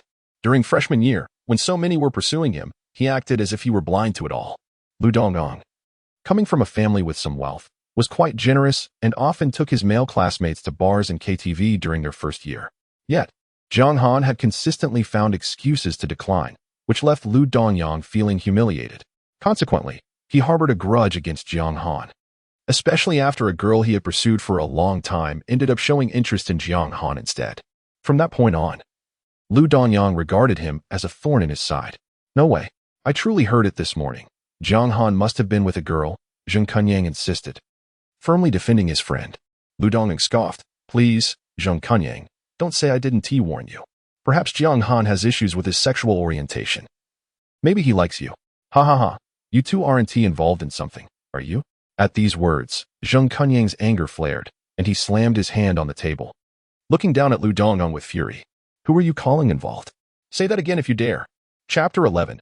The adolescent heart of Jiang Han. What's the matter? Are you all talk and no action? If you're a man, just admit it. What's so embarrassing about that? None of us will mock you. Lu Dongyang laughed with a wild abandon, the muscles in his face twitching with each guffaw, rendering him somewhat fearsome. His generosity had garnered him a number of followers. Even the captain of the basketball team, Wang Feng, would occasionally defer to him. Lu Dongyang had established himself as the tyrant of the class. You've really asked for it today. I'll make you pay. Jiang Han was seething with indignation, his fingers clenched into a fist raised high. As he spoke, he hurled his fist towards Lu Dongyang's face, determined to teach this scoundrel a lesson. However, just as his fist was about to descend with great force, Jiang Han, who had been silent until now, suddenly intervened. Don't move. I'll handle this. In his previous life, Jiang Han might have merely watched as Jiang Han struck Lu Dongyang. Yet, he recalled that Lu Dongyang had a relative in the school's administration. If Jiang Han were to land that punch, it would certainly mar his record. In this new life, Jiang Han resolved to stand up for all those who had once treated him kindly. He reached out, deftly catching Jiang Han's fist midair, halting his momentum. Then, with a lowered gaze, he assessed the nearby chair, rapidly calculating various possibilities in his mind. Before Lu Dongyang could react, Jiang Han sprang into action, extending his long leg to thrust the chair directly against Lu Dongyang's knee. The impact of the iron chair struck unexpectedly, causing Lu Dongyang to gasp in pain as his legs buckled beneath him, leaving him sprawled awkwardly across the desk. This startled cry drew the attention of their classmates, who were incredulous to witness the once invincible Lu Dongyang in such a disheveled state. Lu Dongyang's face turned pale from the pain, and he turned to berate his followers behind him. Why aren't you coming to help me? Okay, we're on it. Once helped to his feet by two of his lackeys, Lu Dongyang felt the weight of numerous gazes upon him, and fury surged through him at the humiliation inflicted by Jiang Han. He glared at Jiang Han, whose demeanor was one of indifference, and was about to swing his fist once more. Just then, Chun Yingxue strode in, her high heels clicking against the floor. She immediately grasped the situation and, anger flaring in her voice, exclaimed, Lu Dongyang, it's the first day of school. Do you intend to rebel? What are you doing? Do you want to start a fight? I doubt you want to graduate, do you? Put your hands down this instant. Chun Yingshue's reprimand was sharp, her beautiful eyes glaring fiercely. Though she was not particularly tall or among the ranks of the most stunning, to Jiang Han, she exuded an aura of authority, as if she were fiercely defending someone. It was a palpable sense of favoritism under the watchful eyes of all present. As Chun Yingxue approached, she stood directly before him. Jiang Han gazed at her profile, partially obscured by strands of hair. Although her hairstyle was no different from usual, he suddenly found himself captivated by the beauty and allure of his class instructor. Jiang Han's youthful heart began to race inexplicably. Chapter 12. The exquisite lowly Lu Dongyang, daunted by the presence of the class instructor Chun Yingxue, could only see with indignation as he clenched his fists and, with the assistance of his underlings, returned to his seat. His gaze, fixed on Jiang Han and Jiang Han, brimmed with malice. Just you wait. How dare you embarrass me in front of everyone? I shall ensure that you two are utterly disgraced before the entire school. Meanwhile, Jiang Han and Jiang Han believed the matter had been resolved, oblivious to the fact that the real drama was yet to unfold. On the other side, Ruanruan, having only just realized that today marked the commencement of the academic year at the Imperial Capital University, scrambled to prepare herself, nearly missing the official reporting time as she had been so engrossed in her flirtation with Jiang Han. Upon remembering, she hastily leaped from her bed and rushed to the bathroom to freshen up. Jiang Han had already prepared new toiletries for her and even ordered takeout, assuming everything was in order. Yet, he had overlooked that Ruanruan needed to leave, and her clothes from the previous night were still dirty, leaving her with nothing fresh to wear. Her delicate, fair feet touched the marble floor, and a sudden thought struck her. She dashed to Jiang Han's wardrobe, her sparkling, grape-like eyes scanning the garments within. Many of Jiang Han's clothes were either too long or too large, and after an extensive search, she found nothing suitable for her outing. Biting her lip, her eyes shimmered with uncertainty. Having been raised with the understanding that one should not rummage through others' belongings, she found herself at a loss. As time ticked away and she risked missing the reporting time, Ruanruan finally gritted her teeth and selected a light blue, seemingly ordinary t-shirt from a corner of the wardrobe. Fine, I'll make do with this for now. I can explain to Jiang Han once I reach the university. she thought, concerned that he might feel displeased by her choice. Being quite clever, she cleverly transformed the oversized shirt into a stylish, layered mini dress by pinching the hem with a clip. This way, the male short-sleeve shirt morphed into a youthful outfit that accentuated her petite frame. Standing at a modest height, the hem barely concealed half of her thighs, revealing her porcelain-like, straight legs. With a light-hearted tune on her lips, Ruanruan made her way to Imperial Capital University, her heart racing at the thought of reuniting with Jiang Han, prompting her to quicken her pace towards the reporting station. Unbeknownst to her, she had caught the attention of many along her journey, men and women alike, young and old, all captivated by her charm. Wow, that adorable girl who just passed by is so cute, so beautiful. Her glance felt like it pierced my heart, exclaimed one girl to her companion after spotting Ruanruan. I saw her too. Oh my gosh, I just want to pinch her little face. She is so adorable. Her skin is so tender. I'm in love. Not only did the girls gaze at Ruanruan with stars in their eyes, their hearts overflowing with maternal affection, but it was also the boys who found themselves utterly captivated by her presence. When did our school acquire such a stunning beauty? Today. I had assumed that the new art students showcased sufficient allure. To my surprise, this younger girl was breathtaking to such an extent. My friend, within 3 minutes, provide me with all the information about this adorable little girl. Well, I'm not certain. However, I can promptly inquire on the forum. As he spoke, this boy retrieved his phone, intending to capture a perfectly composed photograph of the enchanting girl's profile to share on the forum for everyone to admire. Little did he know, as soon as he took out his phone and aimed the camera, Ruanruan had already turned, leaving only her silhouette behind. Typically, there is little merit in photographing someone's back. Yet, Ruanruan was unlike anyone else, perhaps due to her personality. Each step she took began with her toes touching the ground first, and her entire demeanor was bouncy and lively, coupled with her casually tied twin ponytails. Her silhouette radiated an irresistible charm. Among the multitude of adorable girls in the world, only Ruanruan captivates the heart most profoundly. The boy casually recorded a 3-second video of her walking away and uploaded it to the forum. Accompanied by the title, Seeking Information, encountered a super cute little girl near the West 2nd Gate. Does anyone know which department she belongs to? Initially, for the first few minutes, the post went unnoticed as it only featured her back. However, it swiftly gained attention when another passerby shared an 8-point close-up photo of Ruanruan, causing the entire forum to erupt with excitement. Absolutely stunning. This girl is truly beautiful. Her barefaced profile shot could easily overshadow the frontal images of those art students. Indeed, I concur with the previous commenter. I believe she surpasses our performance department's belle. Jiang Han, in beauty. Without even seeing her face, has she already become the new campus beauty? I sense there remains some contention regarding this matter. Chapter 13. Ruanruan unexpectedly wore his clothes. Wang Feng and Jiang Han were both keenly attuned to the happenings on the school forum, for they perceived the commencement of the semester as an opportune moment to find romantic partners. The one who could unearth the treasure first would undoubtedly be the victor, garnering the envy of all. In contemporary society, for many finance-minded individuals who seldom ventured into social circles, the pursuit of companionship had become a formidable challenge. At the forefront, Chen Yingxue diligently read aloud from the student code of conduct on the elevated platform. Meanwhile, the audience below was largely disengaged, furtively scrolling through their mobile devices. Jiang Han was on the verge of succumbing to slumber when Jiang Han vigorously shook his arm, rousing him slightly. Jiang Gu, you must see the top post on the school forum.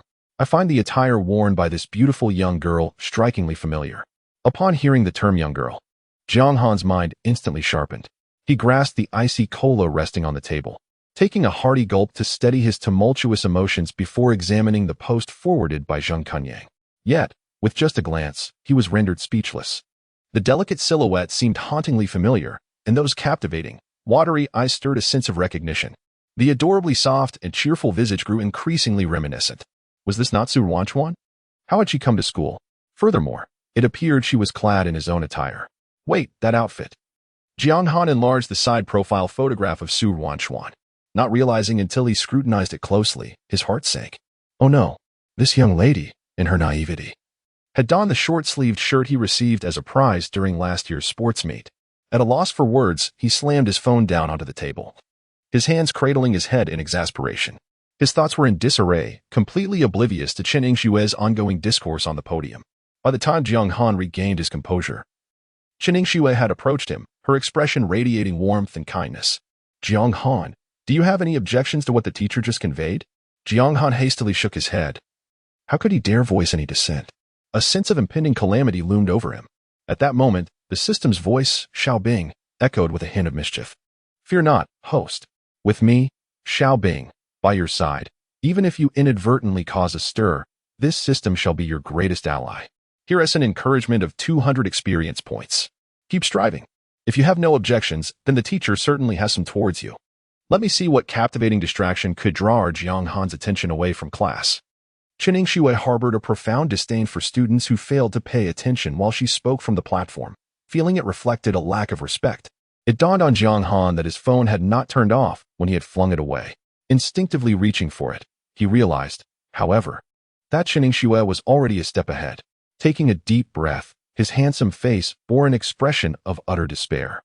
He cast a pleading glance towards Zheng Kunyang, who, however, responded with a look of helplessness. Unbeknownst to Jiang Han, Zheng Kunyang was in a precarious situation himself. As Chen Xue approached them, he felt his mind blanking out. With his heartbeat quickening ever so slightly, his gaze irresistibly drawn to her. Goodness, the more Zheng Kunyang contemplated, the more he feared he was losing his sanity. He had developed inappropriate feelings for his class instructor. Chen Xue picked up Jiang Han's phone and glanced down. Her attention immediately captured by the photograph of a girl displayed on the screen. Wow, this girl is truly adorable. Yet, before she could admire it for even 2 seconds, her gaze shifted downward, leaving her momentarily stunned. Chapter 14. Exceedingly sweet. Is this your girlfriend? Jiang Han, I understand now. This is your girlfriend. Chen Xue smiled knowingly, giving Jiang Han a look of understanding before returning his phone and walking back to the podium. She was unsure why, but at that moment of realization, a sense of relief washed over her. It turned out that the relationship between Jiang Han and Zheng Kunyang was not as she had imagined. Before long, class was dismissed. As Chen Xue disappeared from the large classroom, a group of students gathered around Jiang Han, inquiring alongside Zheng Kunyang. Jiang Han, that dress worn by the newly crowned campus beauty seems to be one of the prizes from last year's athletics championship. Yes, indeed. The champions of each category have different outfits. That light blue short sleeve is yours, right? Jiang Han smiled awkwardly, utterly at a loss for words. He could only shake his head vigorously, insisting, no, she is wearing a dress. Mine is definitely a short sleeve. You must have mistaken it. Zheng Kunyang let out a mocking snort and patted him on the shoulder. Who are you trying to fool? The collar of that outfit bears the emblem of our prestigious university, and it features a logo specifically designed by the art department for the athletics team. Who do you think you're deceiving? Anyone with eyes can see through it. Him, the new campus beauty, could possibly be interested in him? Absolutely not. How absurd. Ha ha.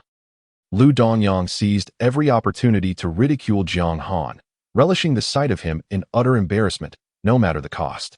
I must tell you, Jiang Han, Lu Dongyang, have set my sights on this little beauty, and this time, you must not steal my woman. Otherwise, I will definitely have my father deal with you. Lu Dongyang hissed menacingly into Jiang Han's ear, his tone laced with threats. However, to Jiang Han, who had lived for 30 years in a past life, Lu Dongyang appeared as nothing more than a childish nuisance, hardly worth his attention. He glanced at the clock on the wall, realizing it was nearly time for him to head to the military training site as a teaching assistant. After exchanging a brief greeting with Zheng Kunyang, Jiang Han turned and left. Meanwhile, Su Ruanruan, with her petite legs, was struggling to climb the stairs, unaware that she had become the center of public scrutiny. After completing her registration and receiving her military training uniform and assorted materials, Su Ruanruan initially intended to find Jiang Han directly. However, she was intercepted by her class instructor at the stairway, who insisted she return to class as military training was about to commence. Under the scorching sun, around 10 in the morning, the heat was becoming increasingly oppressive, having rarely been exposed to such intense sunlight. Su Ruanruan felt dizzy and disoriented after standing in line for just 5 minutes. At that moment, the commanding voice of the instructor resonated from the front of the line. Attention! Stand straight. I would like to formally introduce to you, this is your senior from the 2nd year, who will also serve as your teaching assistant for this month-long military training. His surname is Jiang, and you shall address him as Assistant Jiang. As the instructor's voice fell, Jiang Han, clad in military uniform with a tall and handsome demeanor, garnered unanimous applause from the girls. Ruanruan stood towards the back of the line. struggling to comprehend the instructor's somewhat imperfect Mandarin. In a moment of confusion, she misheard Jiang as Jiang. However, such details were trivial. She felt increasingly dizzy. Her lips parched and her usually rosy cheeks now pale, as if touched by frost. Having rushed out that morning without breakfast, she was now experiencing the consequences of low blood sugar. After a couple of minutes, tinnitus began to set in, causing her to miss Jiang Han's speech entirely. Aware of his own insufficient volume, Jiang Han spoke while moving towards the back of the line alongside the head instructor. During military training, I do not wish to witness any junior collapsing from low blood sugar before me. So, before he could finish, a girl nearby gasped, "Instructor, assistant. Someone has fainted." Jiang Han turned his head in the direction of the commotion, only to find that the dizzy and disoriented Ruanruan had collapsed right into his arms. By the time he registered the situation, he found himself holding someone, a delightful and soft presence. The sweet fragrance emanating from the young girl momentarily transported Jiang Han back to the previous night. As Ruanruan fell into another's embrace, a flicker of awareness returned. She lifted her large, watery eyes to gaze at him, only to be astonished to discover that it was Jiang Han who had caught her. In the midst of the crowd, the dazed Ruanruan instinctively wrapped her arms around Jiang Han's neck, nuzzling against him like a kitten, and affectionately murmured, "Brother, I'm feeling so dizzy. Am I dreaming? Will you take me home to sleep?" Shui Yao Yao, this is my first attempt at writing in this genre. I appreciate your understanding of any shortcomings. Thank you for your support. Today's update comprises 6 chapters. I humbly request small gifts and 5-star reviews. Chapter 15. I feed you. Jiang Han was momentarily taken aback. As he felt the gaze of so many onlookers upon him, a faint blush crept onto his face. It was not until a girl let out an envious gasp, drawing the attention of other groups, that he truly grasped the situation. Wow, don't you think this picture of a handsome man and a beautiful woman is utterly delightful? Indeed, the aloof teaching assistant paired with the adorable little girl. I can already envision an annual drama unfolding. This is simply too sweet to resist. Upon hearing this, Jiang Han began to perceive that Ruanruan's embrace was, perhaps, rather unconventional. He feigned calmness and quickly inquired, "Are you experiencing low blood sugar?" "Perhaps," she replied, her large eyes blinking up at Jiang Han, the affection and reliance in her gaze causing his pupils to involuntarily constrict. A peculiar sensation rippled through him. "Do you know each other?" The instructor strode over with a curious demeanor. In that moment, Jiang Han felt as though a cacophony was echoing in his mind. If he simply admitted to knowing her, it would inevitably lead to idle gossip. Moreover, Lu Dongyang had previously claimed he would pursue Ruanruan. Jiang Han furrowed his brow. What if this information reached Lu Dongyang's ears, and he sought revenge on Ruanruan? He could not always be by her side to protect her. Thus, Jiang Han earnestly replied, "I do not know her." Ruanruan, filled with hope, awaited Jiang Han's truthful confession, believing it would publicly acknowledge their connection. However, his mere 3 words dashed her hopes once more. She felt no inclination to say anything further and simply leaned into Jiang Han's embrace, quietly fainting. Of course, Ruanruan did not forget to contemplate her next course of action. "Very well, you should take this young lady to the infirmary. I will continue to guide the others in military posture." The instructor observed the sheen of sweat on Ruanruan's face, convinced her fainting was not feigned, and urged Jiang Han to escort her to the infirmary. Jiang Han hesitated. He was concerned Lu Dongyang might trouble Ruanruan. Furthermore, he had not anticipated that Ruanruan was a freshman from their finance department who had already been crowned the campus beauty upon her arrival. What a coincidence! To be honest, he did not find Ruanruan exceptionally beautiful, perhaps just slightly more attractive than most girls. Ding! Host, your little ice is online again. A task has arrived. Escort the campus beauty to the infirmary. Reward 24 hours of tenfold returns. Experience point 600. Refusal to escort the campus beauty to the infirmary rewards a flood of wealth. Jiang Han, intrigued, asked, "What does a flood of wealth entail? Is it a mountain of gold awarded to me?" "You misunderstand. A flood of wealth refers to the sensation of being electrocuted to such an extent that the current feels as abundant as water, leading you to fantasize about being amidst a golden mountain. How about it, host? Would you like to experience such a feeling?" Jiang Han promptly declined. Disregarding the gazes of those present, he firmly lifted the unconscious Ruanruan into his strong arms and made his way toward the infirmary. The murmurs of astonishment from the crowd echoed behind him, prompting a resigned sigh from Jiang Han. It seemed that his illustrious name would inevitably grace the school forum. He had never experienced such a spectacle during his own university days. Unexpectedly, his name would ascend to prominence due to the fortunate circumstances surrounding this little girl. Worried about being seen parading Ruanruan around the campus, which might lead to further misunderstandings, Jiang Han hastened his steps towards the infirmary. Unbeknownst to him, Ruanruan had not truly lost consciousness. She nestled in his embrace like a pitiable kitten, occasionally peeking at him with her eyes wide open, only to quickly shut them once more. The more she observed him, the more she found Jiang Han to be irresistibly charming. From her vantage point, she admired the perfect contour of his jawline, his prominent nose, and his delicately pursed lips. Particularly captivating were his lips, with their exquisite shape and fullness, seemingly crafted for the art of kissing. As this thought crossed her mind, a faint smile graced her lips. How sweet it must be to kiss him, certainly. It would be delightful. Were not his lips designed for such tender moments? With these thoughts swirling in her mind, Ruanruan quietly concocted a myriad of schemes. Before long, they arrived at the infirmary, where Jiang Han gently placed her on the examination bed. At that moment, the system's notification chimed in his mind. Task completed. 24-hour shopping tenfold cashback reward activated. Experience points 600. You now have a total of 1,000. The virtual mall has opened automatically. Jiang Han inquired within his thoughts, asking the system what could be exchanged in the mall. Currently, you can only redeem items from Area C of the virtual mall with experience points. Other areas have not yet been unlocked. Area C includes essential living supplies, such as a custom-made super bed or snacks. Basic necessities are available. Upon hearing the mention of a bed, Jiang Han could hardly suppress an eye roll at the system. He felt lingering regret over the events of the previous night. What about Area B?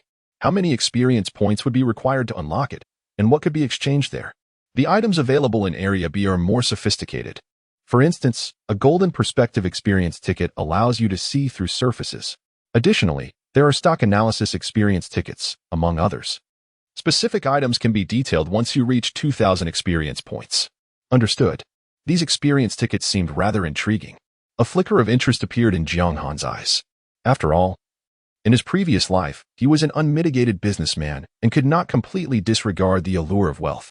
For example, the stock market had always fascinated him. Yet he had never fully explored its depths. As the attending physician in the infirmary noticed a patient had arrived, he promptly approached them. He hardly needed to examine her. With just a glance at Ruanruan's complexion and lip color, he discerned that she had fainted due to low blood sugar. Doctor, how should we address her condition? First, administer a bottle of glucose and let her rest in the infirmary. She will wake up shortly. Jiang Han nodded thoughtfully. It seems she skipped breakfast. Will it be too late for her to eat now? After pondering for a moment, the doctor replied, avoid greasy and heavy foods. Perhaps consider some chocolate to replenish her sugar levels. Furthermore, this episode of low blood sugar seems to have been persistent. If she neglects her meals, fainting is quite likely. So when she wakes, please remind this young lady to keep some fruit candies and chocolates on hand. Okay, I understand. Jiang Han earnestly committed the doctor's advice to memory. The nurse had already gone to fetch the 4-drip as per the doctor's instructions. Jiang Han recalled the system's promise of tenfold shopping rebates in the vending machine outside the infirmary. He promptly turned to purchase some chocolate. Standing before the vending machine, he scanned the selection, ultimately focusing on the DeFu chocolate tucked away in the corner, priced at 5 yuan. He decided to try purchasing one. Just as he completed the WeChat payment, a notification from his bank arrived. Incoming transfer. Soft sister currency 50 yuan, balance 10,050 yuan. Jiang Han stared in astonishment, his eyes wide. The system's benefits arrived with astonishing speed. This was real soft sister currency. In his past life, Jiang Han had toiled to earn money, and he could hardly believe it was coming in so swiftly and abundantly. Consequently, he bought all the candies and chocolates from the vending machine in one go. The sound of items dropping echoed continuously. Simultaneously, his phone buzzed with incoming message alerts. Incoming transfer. Soft sister currency 80 yuan, balance 10,130 yuan. Incoming transfer. Soft sister currency 100 yuan, balance 10,230 yuan. Eventually, when the notification ceased, Jiang Han discovered that his bank account had swelled by an additional 1,000 yuan. He felt a surge of excitement and wanted to purchase everything from the vending machine at once. However, his previous actions had drawn the attention of several passers-by. So he reluctantly paused, clutching the pile of chocolates and candies he had just acquired, and re-entered the infirmary. Upon his arrival, the nurse was ready with the 4-drip to administer to Ruanruan. Just as she inserted the needle into Su Ruanruan's hand, she suddenly awakened. Her eyes glistening with tears, gazing at Jiang Han. "Brother, it hurts. Why'd I have to get an injection?" Jiang Han approached, placing the items on the bedside table. Impatiently reassured Su Ruanruan. "You must have skipped breakfast this morning.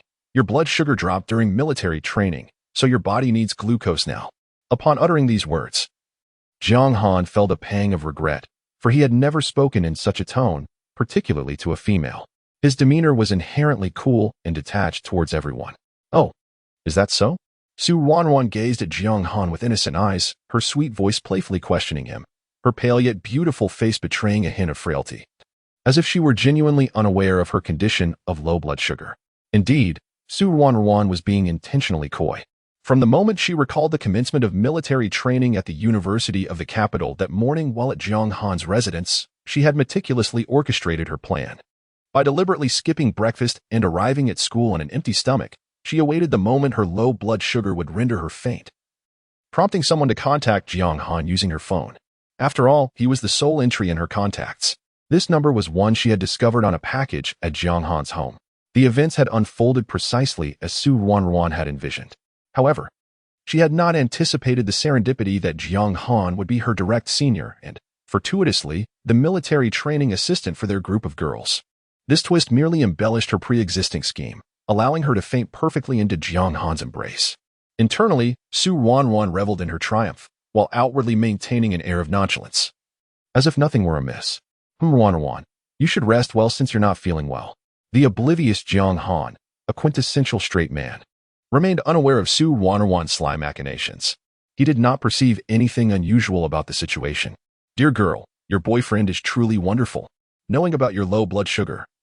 He bought you a mountain of sweets," remarked a nurse administering an injection, as she glanced at the pile of candies and chocolates Jiang Han had placed on the bedside table.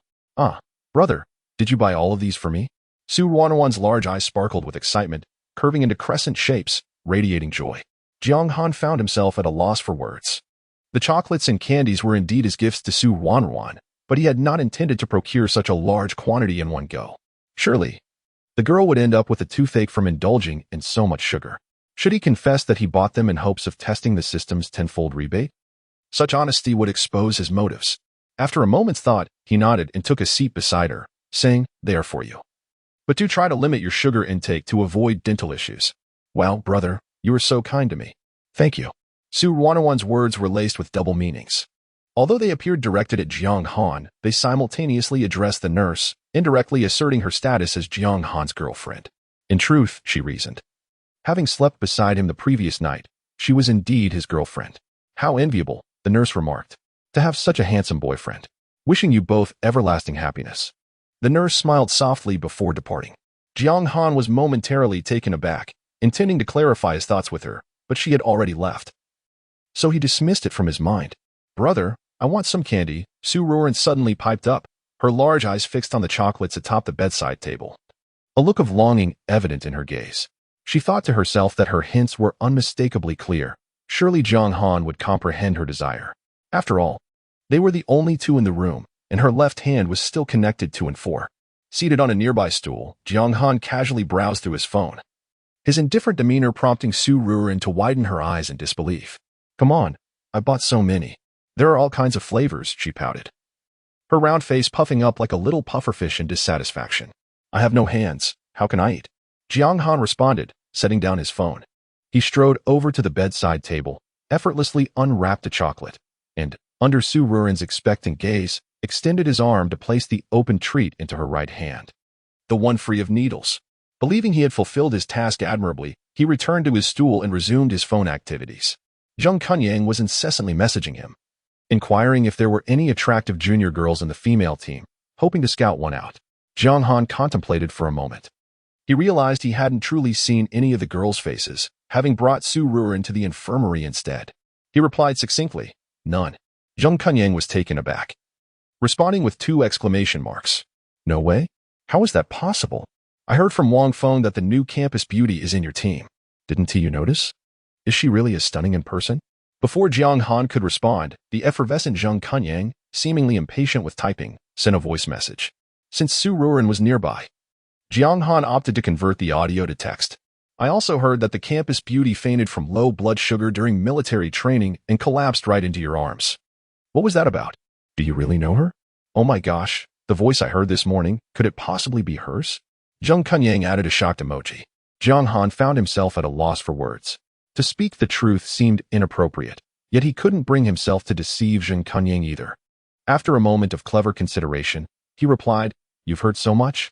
Didn't you also hear that she wasn't calling my name, but rather brother?" Upon reading this, Jiang Kunyang relayed the news to Wang Feng beside him, who nearly jumped for joy right there on the street. Jiang Han was, in fact, the brother of this enchanting little girl. Wasn't he in a prime position to benefit from this situation? Quick, ask Jiang Han if his sister is truly as beautiful as rumored. Jiang Kunyang urged. All right. He quickly typed back, "Hey Jiang Han, why didn't you tell me sooner that you have such a sister? I could have made my move first. Hurry. Let me know if your sister is as lovely and adorable as the legends suggest." As Jiang Han beheld the phrase "the early bird catches the worm" sent by Jiang Kunyang, an unsettling sensation washed over him. He pressed his lips together, suppressing the discomfort, and turned his gaze towards the ailing Su Ruanruan on the hospital bed, just as he was about to help Jiang Kunyang with a glance at her. His eyes met Su Ruanruan's sparkling orbs. She held a piece of chocolate in her right hand, gazing at Jiang Han with a dazed expression. Furrowing his brows, he inquired, "Ruanruan, why aren't you eating?" Su Ruanruan pouted, clearly disheartened, her mood notably low. "I don't want to eat anymore, brother. I feel so weak that I can barely hold the chocolate." With a sigh, she continued, "Oh, never mind. It doesn't matter if I don't eat." Jiang Han let out a resigned sigh, a hint of unrecognized fondness flickering in his gaze. "Ruanruan, are you foolish? Why didn't you tell me earlier that you lack strength?" He pondered. Is she truly beautiful? I failed to see where her charm lies. Was she adorable? Perhaps not. Yet, her cluelessness was undeniably genuine. In that fleeting moment, Jiang Han recalled the previous night when Su Ruanruan, unclothed, had called for him to admire the shower in the bathroom. Her demeanor had been rather foolishly naive. With this thought in mind, he casually replied to Jiang Kunyang. Not beautiful, not adorable, just foolish. After sending the message, Jiang Han set his phone down and approached Su Ruanruan. He took the chocolate from her hand, bringing it to her lips, and softly murmured, "Let me feed you. Eat up." Upon hearing this, Su Ruanruan's previously despondent eyes sparkled anew, resembling a vast sky filled with stars, a sight breathtakingly radiant. She parted her lips slightly, preparing to take a small bite of the chocolate. At that moment, the door to the lounge was abruptly kicked open with a loud bang, and two figures leaped in like leopards. "Brother Jiang, what are you doing?" We've arrived. This chapter is a compilation of 5 chapters, incredibly lengthy. There will be more delightful updates later, as Yao Yao burns the midnight oil.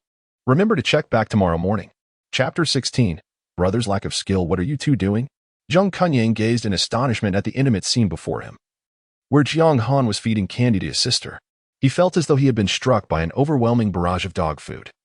Much like the readers of this book, Jiang Han, this is rather inconsiderate of you. How could you conceal the existence of a girlfriend from us? Wang Feng's eyes widened as he nonchalantly reclined into the chair once occupied by Jiang Han, both he and Jiang Kunyang wearing expressions of complex intrigue, as if they were detectives uncovering a scandal. Are you two as foolish as she is? Can't you see that I am merely assisting her? Jiang Han replied, somewhat speechless, his handsome face inexplicably flushing. Wang Feng's remark about a girlfriend echoed in his ears. Indeed, esteemed seniors, you are mistaken. My brother is merely being kind by feeding me chocolate, as I feel utterly weak, Su Ruanruan replied, her large, innocent eyes brimming with sincerity. The chocolate in her mouth gradually melted, its rich flavor dancing on her tongue, causing her to squint her eyes in delight, smiling like the morning sun. Naturally, this radiant expression was directed towards Jiang Han, who was the sole witness to it.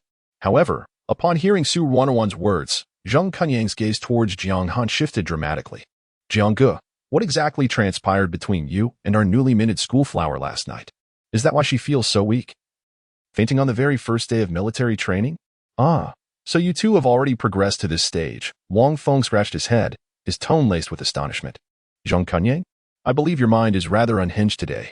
I shall summon a doctor to treat you and perhaps even sew your mouth shut, Jiang Han retorted. Despite his ignorance regarding romantic matters, having lived 30 years in his previous life and spent 8 years navigating society, he was certainly not oblivious to the implications of Jiang Kunyang's earlier comments. Please, Jiang Ge. All right, I understand your meaning. I shall refrain from further comment. For the sake of preserving your dignity in front of the junior, Jiang Han chuckled, his expression hinting at unspoken implications. Wang Feng shook his head in regret, suddenly struck by inspiration as he approached Ruanruan and leaned down. Junior, shall we exchange WeChat? Would you like to join our basketball team's cheerleading squad? I could offer you the position of captain. Ruanruan tilted her lovely face, taking a hearty bite of chocolate while directing her gaze towards Jiang Han. Brother, are you also on the basketball team? No, Jiang Han replied candidly, indicating that during his freshman year, he had already been preoccupied with work, leaving no time for extracurricular activities or clubs. Then I won't go, Ruanruan declared, shaking her head resolutely to decline Wang Feng's offer. Thank you for your kindness, senior. Just as she was about to reject the idea of adding him on WeChat, she suddenly remembered something and retrieved her phone to indicate her willingness to connect. In her heart, Ruo contemplated the necessity of adding the WeChat accounts of the familiar individuals surrounding Jiang Han, as it would facilitate her inquiries into various matters. Particularly, the Moments feature served as an excellent conduit for information dissemination. Senior, shall we add each other on WeChat as well? After successfully adding Wang Feng, her gaze shifted towards Jiang Han. Her face was fully revealed at last, instantly captivating both Jiang Han and Wang Feng. Her beauty, unrefined and pure, resembled the essence of natural spring water, devoid of any aggressiveness, making her the cherished darling wherever she went. This allure sparked a profound desire for conquest within Ruo towards Jiang Han, for he was the first man in history to so resolutely reject her advances. This desire for conquest marks the inception of intrigue, a yearning to delve into the essence of another. It also aligns with the strategies of beautiful women.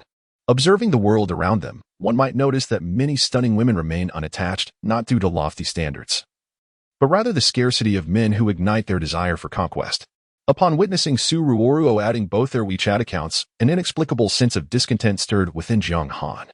He pondered, having yet to add Ruanruan himself, what right did Wang Feng and Jiang Han have to do so?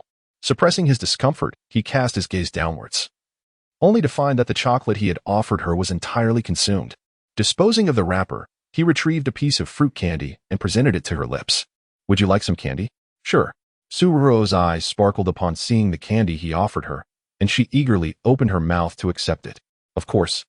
The scheming girl didn't forget to nibble just a bit, playfully grazing Jiang Han's fingertips with her lips, her tongue gliding softly, akin to tossing a small pebble into his heart, creating ripples of emotion.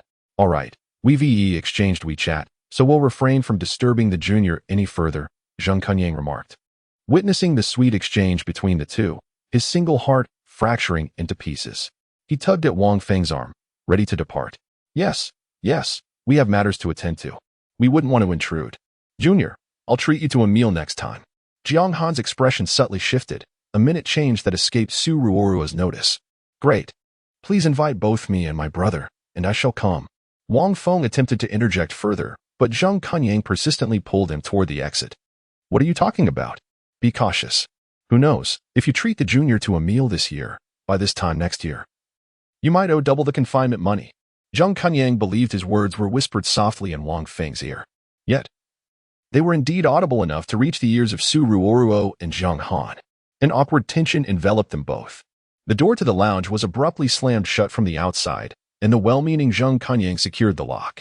Following their commotion, a peculiar atmosphere settled in the lounge, rendering it distinctly unsettling. Ruanruan has always been a deft conversationalist. With a subtle flick of her large eyes, she noticed that the glucose infusion had been completed without her awareness. The fluid had entirely entered her body, and air began to seep into the tube, causing her blood to flow backward from the back of her hand. Brother, look, the blood is starting to flow back. Ruanruan bit her lip, her gaze filled with panic as she looked at Jiang Han. Jiang Han hurriedly approached, intending to open the door to call for a nurse, but to his surprise, he found the door locked. After a couple of forceful attempts, he realized it had been locked from the outside. He took a deep breath, nearly exasperated by Jiang Han, who was proving to be a hindrance at such a critical moment. Truly, what a splendid brother Jiang Han had. Ding. Random task activated. Assist Ruanruan in removing the needle. Reward, medical mastery skill, experience points 500. Jiang Han was almost amused by the absurdity of the situation. This system, much like Jiang Han, chose the most inconvenient time to appear. Nevertheless, while his thoughts were tumultuous, He maintained a calm exterior and returned to Su Ruanruan's bedside, gently taking her small hand that had been pricked by the needle. The door has been locked from the outside. Shall I remove the needle for you? If you prefer, I can. Yes, brother. Please hurry. It hurts more by the second. Su Ruanruan replied, her face contorted in discomfort. Seeing her distress, Jiang Han extended his other hand, preparing to extract the needle. Yet, before proceeding, he kindly cautioned Su Ruanruan, "This is my first time. I've only observed but never practiced. My technique might be lacking, so if it hurts, bear with me." Outside the door, Zheng Kuinyang and Wang Feng, eavesdropping, simultaneously gasped in shock. Astonishment. Jiang Han was about to commit such an act in the infirmary with a junior. No, this could not stand. They had to intervene and prevent Jiang Han's reckless behavior. How could he be so brazen? Chapter 17. Whose intentions are unsound. A door stood as a barrier between two individuals, separating their disparate thoughts. Inside the lounge, Jiang Han's gaze was fixed intently on Su Ruoruo's hand, while his other hand delicately grasped the needle, ready to withdraw it. Outside the lounge, Zheng Kunyang and Wang Feng inhaled sharply, exchanging glances before making a dash inside. 3, 2, 1. Bang. The door of the lounge was forcefully kicked open, creating a resounding noise. Zheng Kunyang and Wang Feng burst into the room, their faces aflame with righteous indignation directed at Jiang Han. You cannot engage in such behavior in the infirmary. Jiang Han, have you lost your sense of decency? Zheng Kunyang's voice brimmed with anger. I never imagined you could stoop so low. If you were in such a hurry, why not find a hotel outside the school? Wang Feng echoed, equally incensed. At that moment, Jiang Han swiftly extracted the blood-stained needle from Su Ruo's hand, hastily applying pressure with a cotton swab to the puncture site. He then looked at the suddenly reappeared Zheng Kunyang and Wang Feng, astonishment etched on his face. What on earth is wrong with you? Why the sudden outburst? Su Ruoruo mirrored his shock, her large eyes sparkling with bewilderment. Huh? Brother Jiang Han didn't do anything to me. He was simply helping me remove the needle. Zheng Kunyang and Wang Feng were left dumbfounded, utterly taken aback. They had presumed that Jiang Han was engaged in some improper conduct with Su Ruoruo, perhaps coercion or other nefarious activities. Their intent had been to rescue the innocent, naive younger student. In their eyes, how could the adorable and lovely junior harbor any ill intentions? Surely, it must be the wicked Jiang Han forcing her into such actions. Yet, to their surprise, upon barging in, they found nothing amiss. Where was the anticipated scene of scandal? Cough, cough, cough. Well, it appears there is nothing to concern ourselves with. So, never mind. Zheng Kunyang stammered, awkwardly staring at the ceiling, unable to meet Jiang Han's eyes. The embarrassment was palpable. I must admit, I am quite curious about what we could have possibly done in the infirmary that led you to believe I am of such character, Jiang Han remarked. Raising an eyebrow at the exchanged glances of Zheng Kunyang and Wang Feng, his tone laced with mockery. No, you've misunderstood, Jiang Han. That was not our intention. Wang Feng scratched his head, his face flushed with embarrassment. We simply misspoke. It is we who need to find a hotel to gather and play games. A mistake, indeed. Zheng Kunyang spoke with utmost seriousness, fabricating an excuse. Wang Feng quickly caught on and added, Yes, we were looking for a hotel. However, we were uncertain which hotel's esports room is the best, which is why we returned to inquire with you. But judging by your expression, you likely wooed Tino either. So we shall seek out one ourselves. Their exchange resembled a well-rehearsed duet. Subsequently, they turned and exited with haste, clearly eager to evade any repercussions from Jiang Han. This time, the door to the lounge stood ajar. Su Ruansoft gazed at the retreating figures of the two, unable to suppress a sudden chuckle. She had indeed never encountered anyone as amusing as Zheng Kunyang and Wang Feng. Ruansoft, do not heed their nonsensical prattle. Their intentions are questionable, and you must not be swayed by them, understand? Jiang Han observed Su Ruansoft's laughter and inexplicably felt a sense of relief, transitioning into a lecture aimed at her. He genuinely feared that Su Ruansoft would delve into the meanings behind the words spoken by Zheng Kunyang and Wang Feng. In Jiang Han's eyes, Su Ruansoft was a slightly mischievous yet naive little girl, akin to a blank slate, pure and innocent, incapable of being led astray by the likes of Zheng Kunyang and Wang Feng. Su Ruansoft, how delightful! I have disguised myself quite well. Brother. I couldn't quite catch what they were saying just now. My hand hurt too much, Su Ruansoft remarked, intentionally infusing her sweet, soft voice with a higher pitch to enhance her credibility. She had crafted an image for herself before Jiang Han as a pristine, slightly foolish little penguin, perfectly aligning with her outward appearance. Yet, in reality, Chapter 18, step-by-step affection from the very first moment she encountered Jiang Han. It was a meticulously orchestrated plan on her part. Her strategy was not merely driven by the long-standing engagement between them since childhood, but also because she seemed to have fallen for Jiang Han at first sight.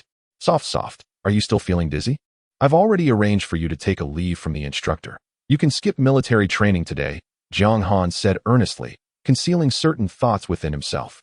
It was inconceivable for a mere case of low blood sugar to warrant a full day's rest during military training. Yet, he had exploited his authority unbeknownst to Ruanruan. She believed it to be fortuitously easy to secure a day off. Thus, she squinted her large eyes and cheerfully replied, "All right, thank you, brother. Are you hungry? It's almost noon. Do you want to eat?" "Sure. Where shall we dine? Back home?" Upon hearing this, Jiang Han paused, suddenly recalling that the system had gifted him a Lamborghini only Ruanruan could start after he completed his first task last night. He then inquired within his mind, "Is the car available for use now?" "Yes, host. The vehicle is parked at the first floor of the Xinghe Grand Mall, not far from Beijing University. You are the owner, but the fingerprint on the one-key start button belongs to Ruanruan. Therefore, both of you must be present to drive it away." "All right, understood." After responding to the system, Jiang Han turned back to Ruanruan. "We want to go home. Let us head to the Xinghe Mall outside the school instead. I'll buy you something." "Okay." Given Ruanruan's recent popularity on the forum, Jiang Han led her through the back gate of the school. The distance from Beijing University's rear entrance to the main entrance of Xinghe Grand Mall was not far, approximately a 10-minute walk. The midday sun was scorching. And while Jiang Han could have managed the walk alone, today was different, with Ruanruan, who had just received a shot for low blood sugar, walking beside him. He promptly hailed a taxi at the back gate. They both climbed into the vehicle. Once inside, Ruanruan suddenly remembered that she had yet to add Jiang Han on WeChat. She proactively retrieved her phone. "Brother, let us add each other on WeChat for easier communication." Jiang Han recalled the moment Wang Feng had eagerly requested to add him on WeChat, and now he observed Ruanruan's spirited request. A subtle sweetness blossomed within him, leaving him perplexed about his own feelings. He sensed that he was behaving unusually today. The taxi journeyed for about 2 minutes before they encountered an interminable red light, leading to a traffic jam. Sitting beside Jiang Han, Ruanruan felt a wave of fatigue wash over her. Her lashes fluttered, and her eyelids seemed to engage in a silent duel. Unbeknownst to her, her little head gradually tilted to the right as she sat in the back seat. Gradually, the distance between Jiang Han's shoulder and the young girl diminished. By the time Jiang Han, engrossed in his phone, sensed something amiss, Ruanruan's head had already nestled against his left shoulder. The girl's breaths were shallow, yet the proximity between them intensified the sensation. With each inhalation, a gentle stream of air caressed the nape of Jiang Han's left ear. He felt a surge of warmth enveloping him entirely, particularly his handsome face, which flushed subtly. It was too close, far too close. This was untenable. A flicker of profound intensity passed through Jiang Han's gaze. Chapter 19. She unintentionally. Jiang Han could have easily awakened her, prompting her to sit up straight. However, a fleeting glance at her porcelain-like, exquisite face, seemingly still lost in slumber, with her delicate pink lips slightly pouting and her little nose twitching, rendered him momentarily captivated. She appeared as adorable as a sleeping squirrel. Even Jiang Han, who was notoriously stingy with compliments and rarely commented on women, couldn't help but silently admire her cuteness in repose. The sight of Ruanruan sleeping was indeed enchanting. Suddenly, he found himself reluctant to rouse her from her dreams. In an effort to avoid disturbing her, Jiang Han cautiously extended his right hand to support Ruanruan's small head, intending to shift his shoulder. Yet, as soon as her head made contact with his warm palm, she pouted her lips in discontent, mumbling sleepily, clearly displeased. Don't wake me. Please don't make a fuss." The sweet, tender voice of the girl, tinged with a hint of childlike charm, sent a jolt through Jiang Han's entire being. He felt an overwhelming rush of warmth flood his face. To his astonishment, he realized that Ruanruan's gentle murmurs had stirred within him feelings he had never anticipated, thoughts that were wholly inappropriate in the light of day. No, this was not merely a fleeting notion, it was an insidious temptation. Jiang Han's eyes widened in shock, his left hand still cradling Ruanruan's small head, while the faint scent of milk wafted from her, tantalizing him like a siren's call. His heart raced, echoing the urgency of a drumbeat. He couldn't help but ponder his predicament. Was he truly succumbing to such thoughts? Why had he never experienced this sensation before? Where a mere whisper from a woman could elicit such a reaction? No, it was more than just a physical response. It was akin to the poetic expressions of the great poet Zhang Gu in Duxian, as if the universe itself conspired to bind their fates together. Jiang Han's mind buzzed with chaos, akin to a swarm of bees in flight. While he sat in turmoil, Ruanruan remained blissfully asleep beside him, truly lost in her dreams this time, rather than playing coy. The car journey had made her dizzy, compounded by her low blood sugar, leaving her in a state of fatigue. After a prolonged wait in traffic, the vehicle finally began to inch forward, resting upon Jiang Han's palm. Ruanruan's sleep was not particularly deep or restful. Suddenly, as the taxi driver accelerated to navigate through a gap in traffic, Ruanruan was jolted awake, her body swaying unexpectedly to the right, with Jiang Han's hand unable to catch her in time. She toppled directly onto his lap. Startled, Jiang Han's eyes widened. But he reacted swiftly, extending his right leg just in time to cushion her small head. This prevented her from striking her head. Otherwise, had she suddenly collided with something hard, it might have resulted in both of them foregoing their shopping excursion in favor of a trip to the hospital. One might require a surgical examination for a significant bump on her forehead, while the other could find himself seeking a consultation in urology. At present, Ruanruan lay comfortably on Jiang Han's left leg, lost in a deep slumber. She appeared delicate and petite, her body curled up on the back seat of the car. Her fair, slender legs bent gracefully. Her inky hair cascaded gently down either side of her face, accentuating her youthful demeanor. Were it not for the conspicuously prominent emblem of Beijing University on her sleeve, the taxi driver might have nearly mistaken her for a minor. As it was the first day of military training, Beijing University had not strictly mandated that all freshmen don camouflage uniforms. So Ruanruan still wore the athletic attire Jiang Han had received as a prize during a sports event. The short-sleeved shirt had been tailored to fit Jiang Han's physique, making it quite oversized on her, thus she had repurposed it as a dress. As she lay tilted on Jiang Han's left leg, her lovely face turned toward him, each gentle breath wafting over his abdominal muscles. The wide neckline gradually slipped down, and Jiang Han, having momentarily diverted his attention to his phone, found some relief from the discomfort. Suddenly, he cast a glance down at Ruanruan, and his discomfort intensified. The sights he had inadvertently glimpsed in the bathroom the previous night now resurfaced before his eyes. Jiang Han's heart sank, overwhelmed by a wave of despair. Alas, he truly wished to avoid such visions. Yet, time and again, they seemed to invade his consciousness. What was he to do? Should he awaken Ruanruan and earnestly advise her to dress appropriately? That was clearly out of the question.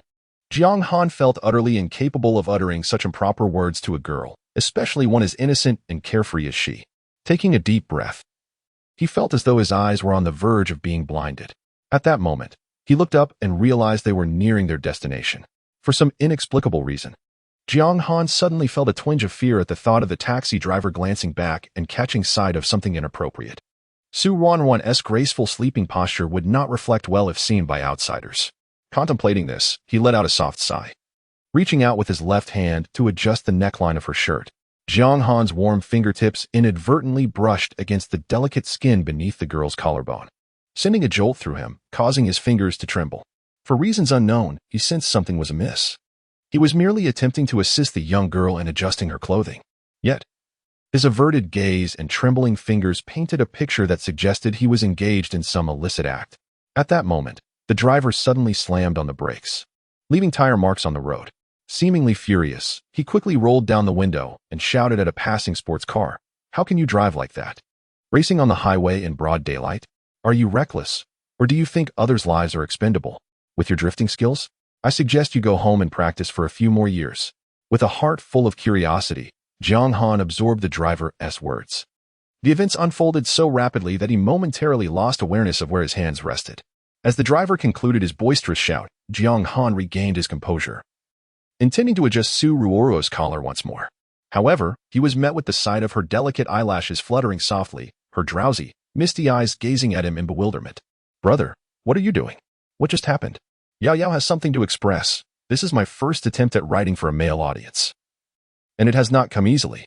Each word has taken considerable thought and time to craft. I just stepped out to buy a cup of coffee and plan to work through the night to provide additional content for everyone." Thank you all for your support. I must earnestly remind everyone not to neglect this story. If it loses momentum, the data will collapse, and then it will be gone. Alas, my ratings are dismally low. I humbly request 5-star reviews. I have rambled on quite a bit, so please do not scold me. I merely seek to preserve my existence.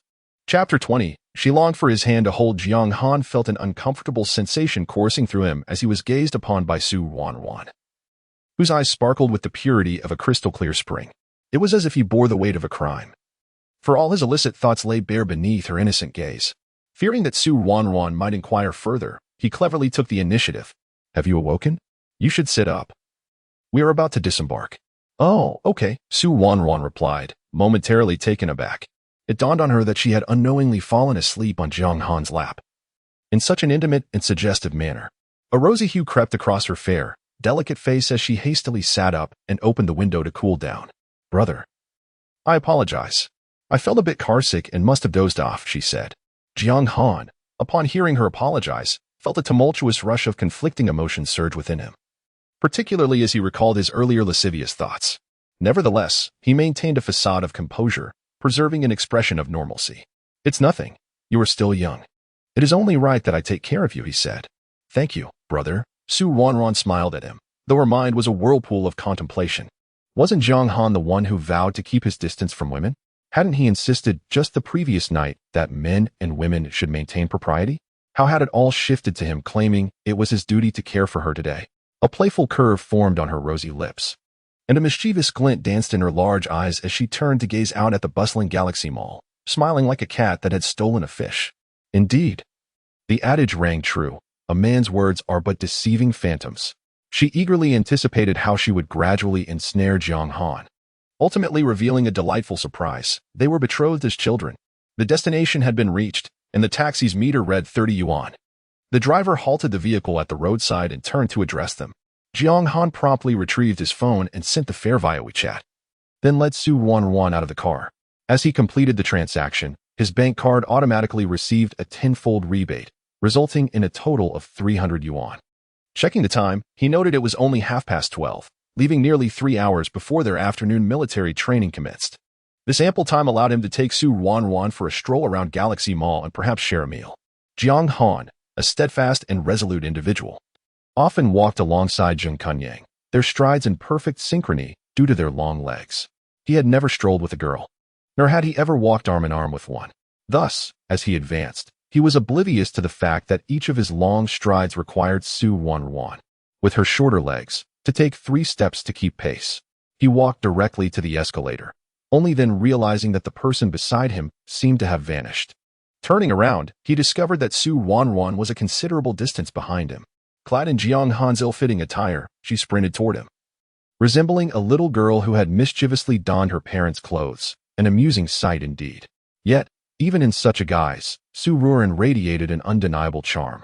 Her allure was not feigned, nor was it merely a consequence of her petite stature. Rather, it stemmed from an innate grace and warmth that rendered her irresistibly endearing in every gesture. This innate charm accounted for her universal appeal, captivating individuals of all ages. Jiang Han, rarely one to smile, found himself involuntarily amused by Ruanruan's antics. By the time she reached him, he had already been waiting by the escalator for a full minute. Upon her arrival, she paused momentarily, catching her breath, beads of sweat glistening on her fair forehead. Observing her state, Jiang Han surmised that she was not accustomed to physical exertion. Brother, why didn't you wait for me? You were too fast. I couldn't keep up. Ruanruan exclaimed, never missing an opportunity to tease Jiang Han in the smallest of matters. If she couldn't keep pace, wouldn't it be more convenient if he took her hand? Yet, Jiang Han was oblivious to such a notion. Glancing at the breathless Ruanruan, he casually remarked, it's fine. If you happen to get lost later, just send me a voice message on WeChat. We could also share our locations. His earnest demeanor left no doubt that he spoke sincerely. Ruanruan was momentarily taken aback by his straightforwardness. What? Is that really what WeChat is for? Regret washed over her. Had she known, she would have refrained from adding Jiang Han so soon. It was utterly infuriating. While others utilized WeChat to cultivate romantic relationships and deepen emotional connections, her association with Jiang Han seemed merely to emphasize her single status. All right, she conceded, unsure of how to respond but nodding in agreement. while secretly plotting how to intertwine her fingers with Jiang Han's. After all, she was still a child. Wasn't it perfectly normal to be led by her brother while out shopping? Ruanruan justified her little schemes as entirely reasonable. Yes, she intended to ensnare Jiang Han. She yearned to be guided by him. Subsequently, the pair ascended the escalator to the second floor. The second level of Xinghe Mall was entirely devoted to women's clothing. Jiang Han strode purposefully ahead, eager to maximize their shopping time by surveying suitable stores with a discerning glance. He bypassed establishments that clearly would not cater to Ruanruan's youthful style, such as those featuring professional attire for career women. Before long, he halted before a shop displaying an array of delightful dresses. The name of the boutique, Supergirl, resonated beautifully, and Jiang Han instantly recognized that its offerings would suit Ruanruan perfectly.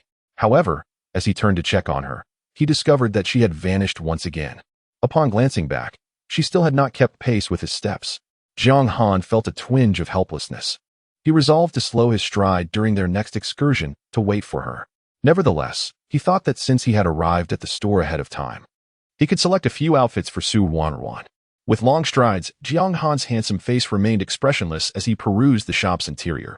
As he scanned the racks, he reached out to take hold of several dresses that he deemed particularly suitable for Ruanruan.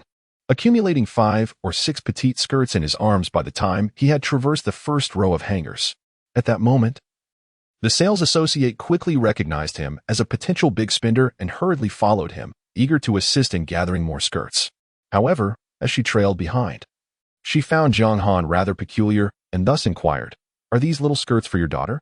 Upon hearing her question, Jiang Han froze abruptly. Chapter 21 The sole exception, isn't that a mistake? Jiang Han's heart was speechless. Why would anyone ask such a question? Where did he get a daughter? In his previous life, he had lived for 30 years. He had never even held a woman's hand, let alone have a charming daughter like Yu Shui. The clothes you're holding are all children's garments. It was evident that they were princess dresses favored by a little girl of around 10 years old. Huh? Jiang Han was momentarily stunned, his hand halting as he held the clothes. At that moment, Ruanruan arrived, walking directly to Jiang Han's side. Witnessing the awkward scene and hearing the salesperson's words, "Brother, are these dresses you picked for me?" Ruanruan blinked her big eyes, curiosity evident on her face. Jiang Han felt a bit embarrassed. He was reluctant to admit the truth, so he hastily replied, No.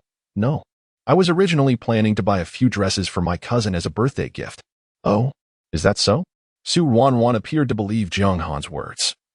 Yet a glimmer of excitement sparkled in her large eyes. She didn't truly believe it. Jiang Han was undoubtedly selecting clothes for her. However, she had not expected that a straight man's taste and discernment would be quite extraordinary. Those white and pink lace-adorned princess dresses were something she had grown weary of a decade ago. Well, I think she probably wouldn't like those princess dresses now. Jiang Han quickly sought a way out for himself and swiftly redirected the conversation. "Ruanruan, there are plenty of clothes in the store. Why don't you choose something for yourself?" "No, it's fine. I don't want to burden you, brother. I can wear the camouflage uniform from military training for the next few days. Then, once the school distributes the scholarship in a few days, I'll come back to buy new clothes." Ruanruan was familiar with the brand Supergirl, recognizing it as one of the prestigious international brands. Seeing that Jiang Han seemed quite frugal, she surmised that, as a university student, he must only have the living expenses provided by his parents. So she genuinely did not intend to spend his money. However, upon hearing Ruanruan's words, Jiang Han felt a twinge of discomfort in his heart. His gaze towards her involuntarily softened with pity. He realized that Ruanruan had grown up in an orphanage, learning to live frugally at such a young age, undoubtedly enduring considerable hardships. He understood that the scholarship she mentioned was likely the financial aid provided by the capital university for impoverished students. After all, the scholarship was only awarded to the top student of each department based on their college entrance examination scores. Given that the finance department was a prestigious major with a high score threshold, most of the students were male, making female students a rare sight. Moreover, Jiang Han had heard from Chining Xue last semester that the top scorer in the finance department had historically always been male. Thus, he did not regard the scholarship Ruanruan spoke of as a genuine scholarship, but rather as financial aid. In truth, that aid was meager, intended to assist impoverished students with tuition fees. In a place like the capital, where the cost of living was exorbitant, it barely covered living expenses for a semester. "Don't worry, just take whatever you like. Choose any clothes you fancy. On Jiang Han's handsome face, a serious expression was evident. After Su Ruoruo's recent remarks, he felt an even greater sense of pity for her, solidifying his desire to purchase numerous beautiful dresses for her. With the onset of the school season, student discounts were available at a tempting 20% off. Our store has recently unveiled new collections, and each piece is available in a single size, which helps mitigate the chance of encountering similar outfits. The sales associate interjected at an opportune moment, noticing Su Ruo's lingering hesitation. She eagerly selected several campus-style JK uniforms and presented them before the two. These pieces are the pride of our designer, all authentic JK attire. I personally believe they would suit this lovely lady perfectly. Su Ruo cast a glance at the dresses, and a spark of excitement flickered in her wide, glistening eyes.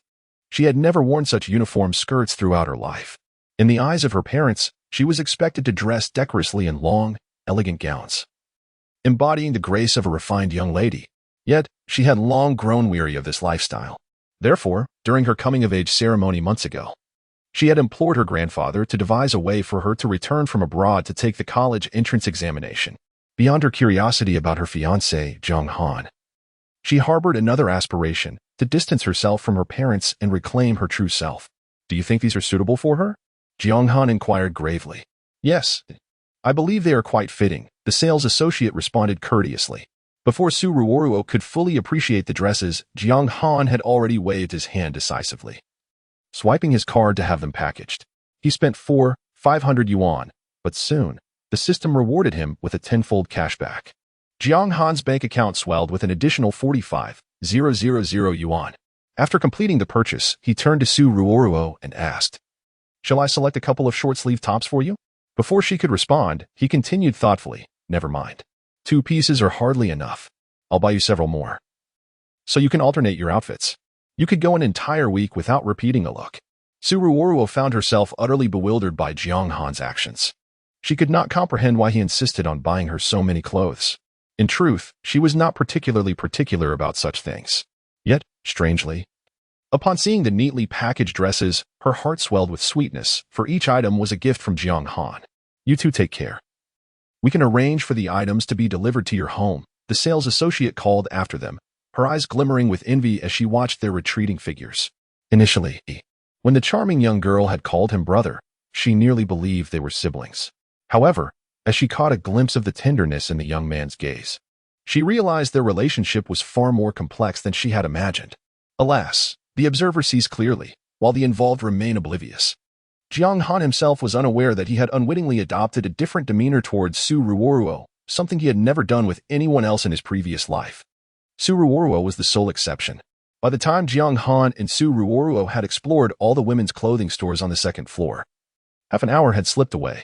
Upon entering a suitable shop, there was no need for Su Ruoruo to exert herself in selecting items each time. Jiang Han would cast a glance her way and personally choose garments for her. Given Su Ruoruo's petite frame, she didn't even have to try anything on, as Jiang Han simply opted for the smallest size available. Ultimately, when he had purchased over 20 articles of clothing for her, Su Ruoruo could no longer bear his actions and decided to intervene. Naturally, she found a compelling reason. "Brother, I am hungry. Let us cease the shopping and go for a meal." "Very well," he acquiesced, and thus Jiang Han escorted Su Ruoruo into the elevator, ascending to the 5th floor of the Xinghe shopping mall. This level was dedicated to a culinary paradise, bringing together the finest delicacies from around the globe, including Michelin-starred establishments. "What would you like to eat?" "Feel free to choose," he inquired.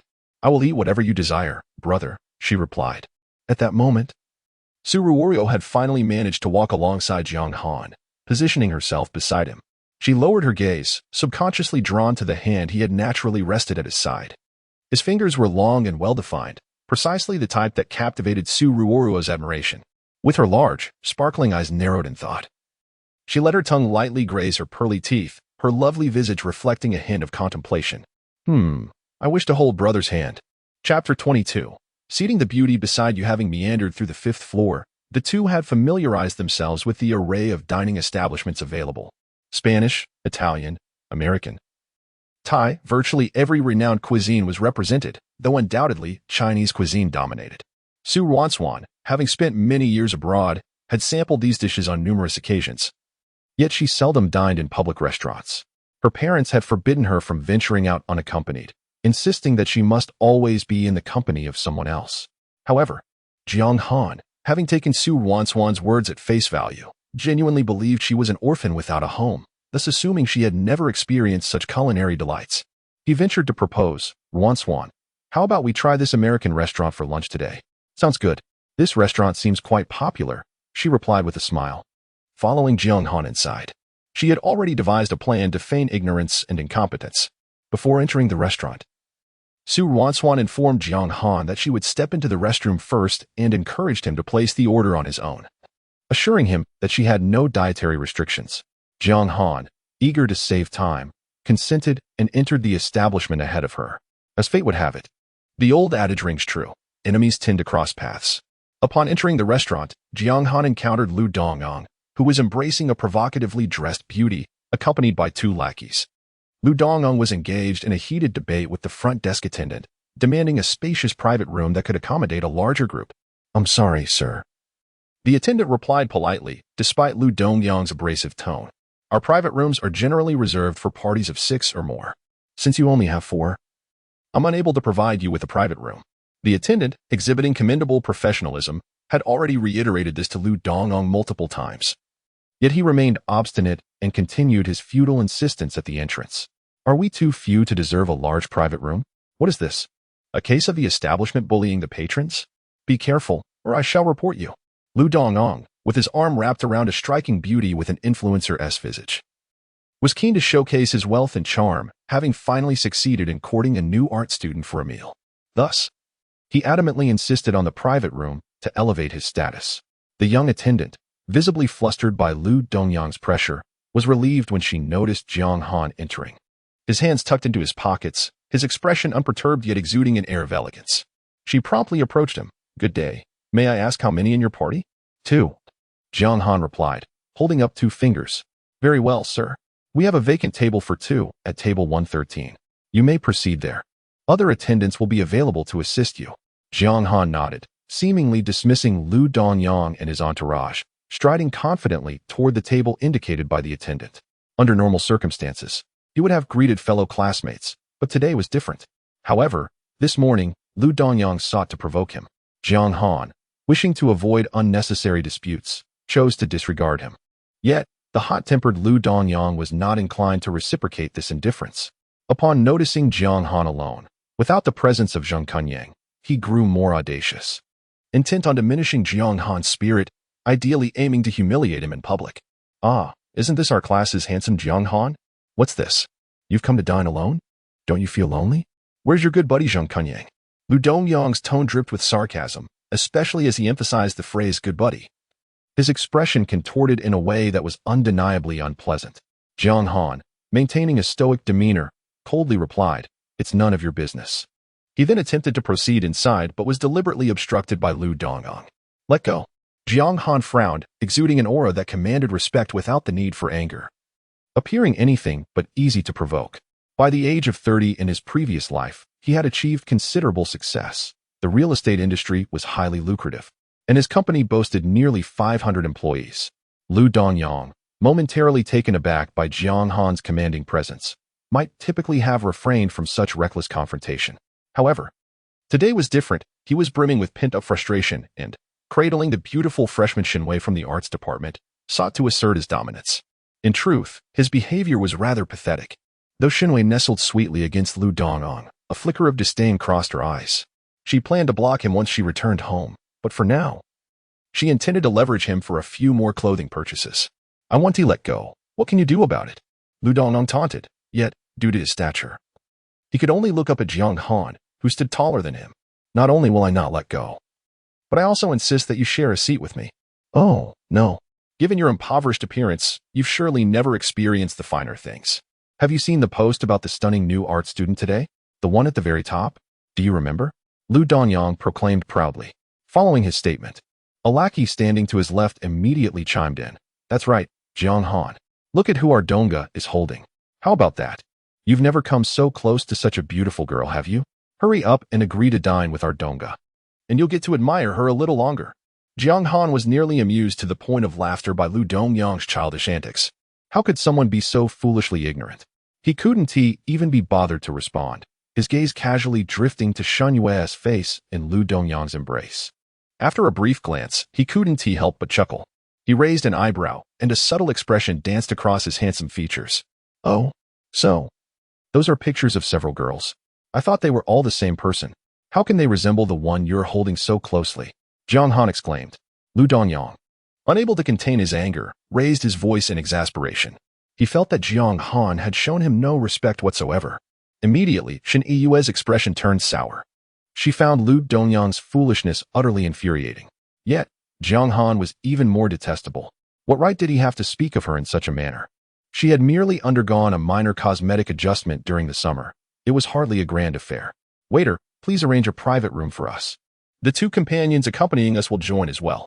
Lu Dongyang gritted his teeth, having resolved to book a private room in Jiang Han's name. He envisioned the moment when Jiang Han would be unable to meet the minimum spending requirement, leaving him utterly humiliated. No, Lu Dongyang, thank you for your kind offer. But I have others joining me shortly. I will head over to place an order, Jiang Han replied, genuinely wishing to avoid a futile argument with Lu Dongyang. His sole focus was on ordering the meal promptly so that Ruanruan could enjoy her food upon arrival. Feeling publicly rejected by Jiang Han only deepened Lu Dongyang's humiliation, and he shot him a furious glare. A cunning idea suddenly occurred to him. He adopted a tone that was particularly unpleasant as he continued. Jiang Han, if you're willing to join us, I could arrange for this beautiful lady beside me to sit next to you. What do you think? Isn't that an enticing offer? She is the belle of the freshman class in the art department. Chapter 23. The fierce and adorable Ruanruan. Jiang Han nearly blurted out his thoughts. Who raised Lu Dongyang, that foolish rich heir? He truly could not contain his amusement at Lu Dongyang's antics. Was this really what the belle of the art department looked like? Did it mean there were beauties scattered all over their department? Jiang Han directed a curious gaze towards Shen Yue, genuinely intrigued. What do you mean? Shen Yue nearly exploded with anger, but when Jiang Han's earnest eyes fell upon her, she found herself captivated by his handsome face, her heart racing unexpectedly. Jiang Han was indeed a handsome man with enduring charm. Until now, few had noticed his appearance. Not only because he rarely made an appearance at school, but also due to his youthful and understated demeanor, which made him easily overlooked. However, at that moment, even Lu Dongyang could sense an indescribable aura emanating from Jiang Han, allowing him to stand out remarkably in the crowd. Nothing much. To me, you all look the same. How can one distinguish who is more beautiful? Jiang Han's words were almost suffocating. Shen Yue felt a surge of anger upon hearing this. She glanced at Jiang Han's attire, noting the unfamiliar brands, and her disdain grew rapidly. Indeed, someone like you, a poor loser, would naturally fail to recognize beauties like us. I suggest you visit an ophthalmologist to avoid mistaking your bride on your wedding day. Ha ha ha, well said. Lu Dongyang clapped his hands in encouragement for Shen Yue. At that moment, as Ruanruan entered the dining hall, she overheard Shen Yue's remarks directed at Jiang Han. Seeing the aggressive demeanor of the group confronting Jiang Han, she assumed he was being bullied. In an instant, the petite girl transformed into a fierce protector. Like a cornered rabbit, Ruanruan dashed forward. Positioning herself in front of Jiang Han, she lifted her delicate face, donning an intimidating expression, her large, glistening eyes brimming with defiance. Someone like you can still be called a beauty? That's laughable. Did you ever study the Ballad of Mulan in middle school? There's a line, two rabbits run side by side. How can one tell the male from the female? I think it applies to you perfectly. It's a land of ugly women. And after some cosmetic work, who can tell if you're a man or a woman? With that crooked fake jaw and eyes that are nearly splitting. You dare to speak of my brother? You think you're worthy? Ruanruan's barrage of words struck like a hailstorm, her petite mouth moving rapidly. Even more ferocious than a small cannon. Her delicate frame, one hand on her hip, paired with her faux fierce expression, made her resemble an adorable yet fierce little kitten. Undoubtedly, she was quite pretty. In fact, when compared to Shen Yue, she was not just pretty. The natural beauty of Ruanruan was simply breathtaking. Shen Yue's face flushed with anger, and she was left momentarily speechless, wanting to retort but struggling to find the words. Yet, upon gazing at Ruanruan's naturally stunning visage, unembellished by cosmetics, she found herself rendered speechless. Moreover, just over 2 hours prior, Shen Yue had stumbled upon a forum post dedicated to this enchanting little girl. The post had garnered immense popularity, eclipsing any mention of the other beauties among the new students of the arts department. The focus of discussion had shifted entirely to her. Furthermore, due to her innate doll-like features, few harbored any ill will towards her. Shani Yue felt a knot of frustration tightening within her. A tumultuous emotion she could neither express nor dispel. In the end, she abruptly shoved aside Lu Dongong and, in her high heels, fled as if in panic. Lu Dongong, on the other hand, was left utterly dumbfounded. He stared, agog, at the unexpectedly radiant Su Ruanruan, his eyes lighting up with awe. Such beauty in a little girl. The new campus belle's allure was indeed as renowned as rumored. He had to pursue her. Lu Dongong recalled how the little girl had called Jiang Han brother. And despair washed over him. It was all over. Regret gnawed at him, nearly causing him to choke on his own remorse. Just look at whom he had offended. Jiang Han, who was destined to be his future brother-in-law. Jiang Han, oblivious to the sudden sparkle in Lu Dongyang's gaze, cast his eyes down at Su Ruanruan standing before him, a faint smile gracing his lips. Ruanruan, dear, do not stoop to their level. Come, let your brother take you out for a meal. All right, all right. Su Ruanruan turned to Jiang Han, her eyes sparkling like crescent moons as she smiled. A flutter of excitement surged within her. After all, Jiang Han had just referred to himself as her brother. This signified a significant advancement in their relationship. Su Ruanruan believed that through her efforts, Jiang Han's self-reference would soon evolve from brother to something even more intimate. She paid no mind to Lu Dongong, who remained frozen in place, or to his two dumbfounded companions behind him. Jiang Han led Su Ruanruan to a cozy booth on the opposite side. Seated across from one another, he extended the menu offered by the waiter to her first. Ruanruan, what would you like to eat? Feel free to order anything. There's no need to worry about saving me money. Su Ruanruan initially contemplated ordering a medium-rare sirloin steak, reminiscent of her experiences abroad. Yet, at that moment, her large, expressive eyes twinkled with inspiration. Brother, I've never been to a Western restaurant before and am unsure how to order or what is delicious. So, whatever you choose, I shall happily eat. Su Ruanruan had devised a plan. She intended to feign ignorance of dining etiquette at a Western restaurant, including the use of cutlery. Given that steak was a signature dish, she would simply wait for Jiang Han to make his selection. Once the steak was served, she would, of course, not know how to use a knife and fork, thus allowing her the perfect opportunity to let Jiang Han cut the steak for her and feed her. Jiang Han cast a glance at her, his handsome face adorned with an inscrutable expression that eluded Su Ruan's understanding. After casually perusing the menu, he turned to the waiter, gestured towards Su Ruan seated opposite him, and said in a leisurely manner, "Please bring her a children's meal." Chapter 24, Declaration of Sovereignty? A children's meal? Su Ruanruan was momentarily taken aback, her lovely face illuminated by a bewildered expression. Why a children's meal? Brother, I'm not a child. Jiang Han cast a serious glance her way. This is the most suitable meal for young ones. I believe it is quite fitting for you. The nearby waitress offered a polite smile and promptly explained to Su Ruanruan on Jiang Han's behalf. Our children's meal is well prepared. It includes diced steak, fries, chicken nuggets, mashed potatoes, pasta, fruits, vegetables, as well as a serving of ice cream and a dessert. Indeed, Ruanruan, I think this children's meal is truly appropriate for you. It encompasses a variety of options. Jiang Han flipped through the menu and pointed to the images for her to see. However, her mind was filled with 3 large question marks. Why did the outcome differ so drastically from her expectations? The ambience of the Western restaurant was somewhat dim, adorned with candelabras, creating a wonderfully romantic atmosphere. At its center stood a white piano, played by a gentleman in a tailcoat, with melodious notes gently flowing through the establishment. This was indeed a splendid locale for couples to deepen their affections, seated across from one another, sharing bites of steak, and occasionally feeding each other. It was a delightful thought. Yet, why did Jiang Han insist on ordering her a children's meal? To make matters worse, Su Ruanruan had to feign ignorance of this being her first visit to a Western restaurant, unable to reject Jiang Han's suggestion outwardly. After all, she had relinquished the right to order back to him. Exasperation surged within her, and she pursed her lips, watching as Jiang Han genuinely instructed the waitress to note the children's meal on the order. Speechless, Jiang Han closed the thick menu and handed it to the waitress, a flicker of something enigmatic gleaming in his eyes. Are you certain that the two of you will only be having one children's meal? The waitress asked incredulously. Just as Jiang Han was about to respond, someone unexpectedly interrupted. It was Lu Dongong, who had just faced humiliation moments before. Jiang Han, anticipating trouble, regarded him with a hint of impatience. To his surprise, Lu Dongong was not there to cause a scene, but rather to offer an apology. He extended a preloaded membership card towards Jiang Han, speaking in a humble tone. Jiang Han, oh no, Brother Jiang, I specifically recharged a membership card for you, containing 1 000 yuan. Consider this meal for you and your sister on me. I was blind to your stature and sincerely apologize for any offense caused. I hope you can overlook my transgressions. Of course, if you could kindly share your sister's WeChat ID, I would be grateful. Jiang Han.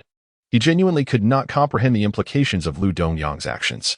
Ruanruan's eyes widened in astonishment, indignantly exclaiming, "Get away. Who is your sister?" As Lu Dongyang faced the relentless rebuttals from Ruanruan, the vibrant expressions dancing across her exquisitely beautiful face only intensified his determination to possess her. He was resolute in his pursuit of this campus belle. Jiang Han, however, regarded him with indifference, perceiving Lu Dongyang's animated antics as nothing more than the antics of a mere clown. He was on the verge of telling Lu Dongyang to leave when the system's voice chimed in. "Ding. Host, your mission has arrived. There are two options for this task. First, assert your claim in front of Lu Dongyang, with a reward of a luxurious riverside apartment in Shihu Garden." Upon hearing the first option, Jiang Han felt a sense of disquiet, leading him to contemplate before outright rejecting it. Assert a claim? What claim could I possibly have over Ruanruan? I have already mentioned that I have a fiancée since childhood. How could I assert a claim over any other girl? The system, Xiaobing, often chose to ignore Jiang Han's words selectively, but this time it emitted a sinister chuckle, as if mocking Jiang Han's naivety. Second, instantly recharge 10,000 soft sister coins to slap Lu Dongyang's face and drive him away. Reward: 1,000 experience points and 100,000 soft sister coins. Please choose accordingly. Host. Jiang Han pondered. How could he waver in his steadfast devotion to that enigmatic fiancée? He had upheld their engagement for a full 30 years in his past life. No one had ever breached the barrier he had erected against romantic entanglements. A man of tenacity and unwavering principles, he chose the second option, despite the greater rewards offered by the first. With a swift motion, Jiang Han extracted a slender card from his pocket, his bank card. He handed it to the nearby waiter. Speaking in a low tone, recharge 10,000 directly. The password is 6/8. And bring me one of every signature dish from your menu. At this point, he turned his gaze towards Ruanruan. "Ruanruan, what kind of juice do you like? I can get anything. Any juice will do." He then instructed the waiter. "Bring me one of every juice you have." The waiter, unable to suppress a smirk at Lu Dongyang's expense, took Jiang Han's bank card to process the recharge. Soon, Jiang Han heard a notification on his phone. The tenfold rebate feature had not yet expired, having just spent 10,000 soft sister coins. His bank account was immediately credited with an additional 100,000. Seeing that money could not sway Jiang Han, Lu Dongyang turned to Ruanruan. "Sister, can we exchange WeChat?" "No, you are not my brother. We are not familiar. Please leave."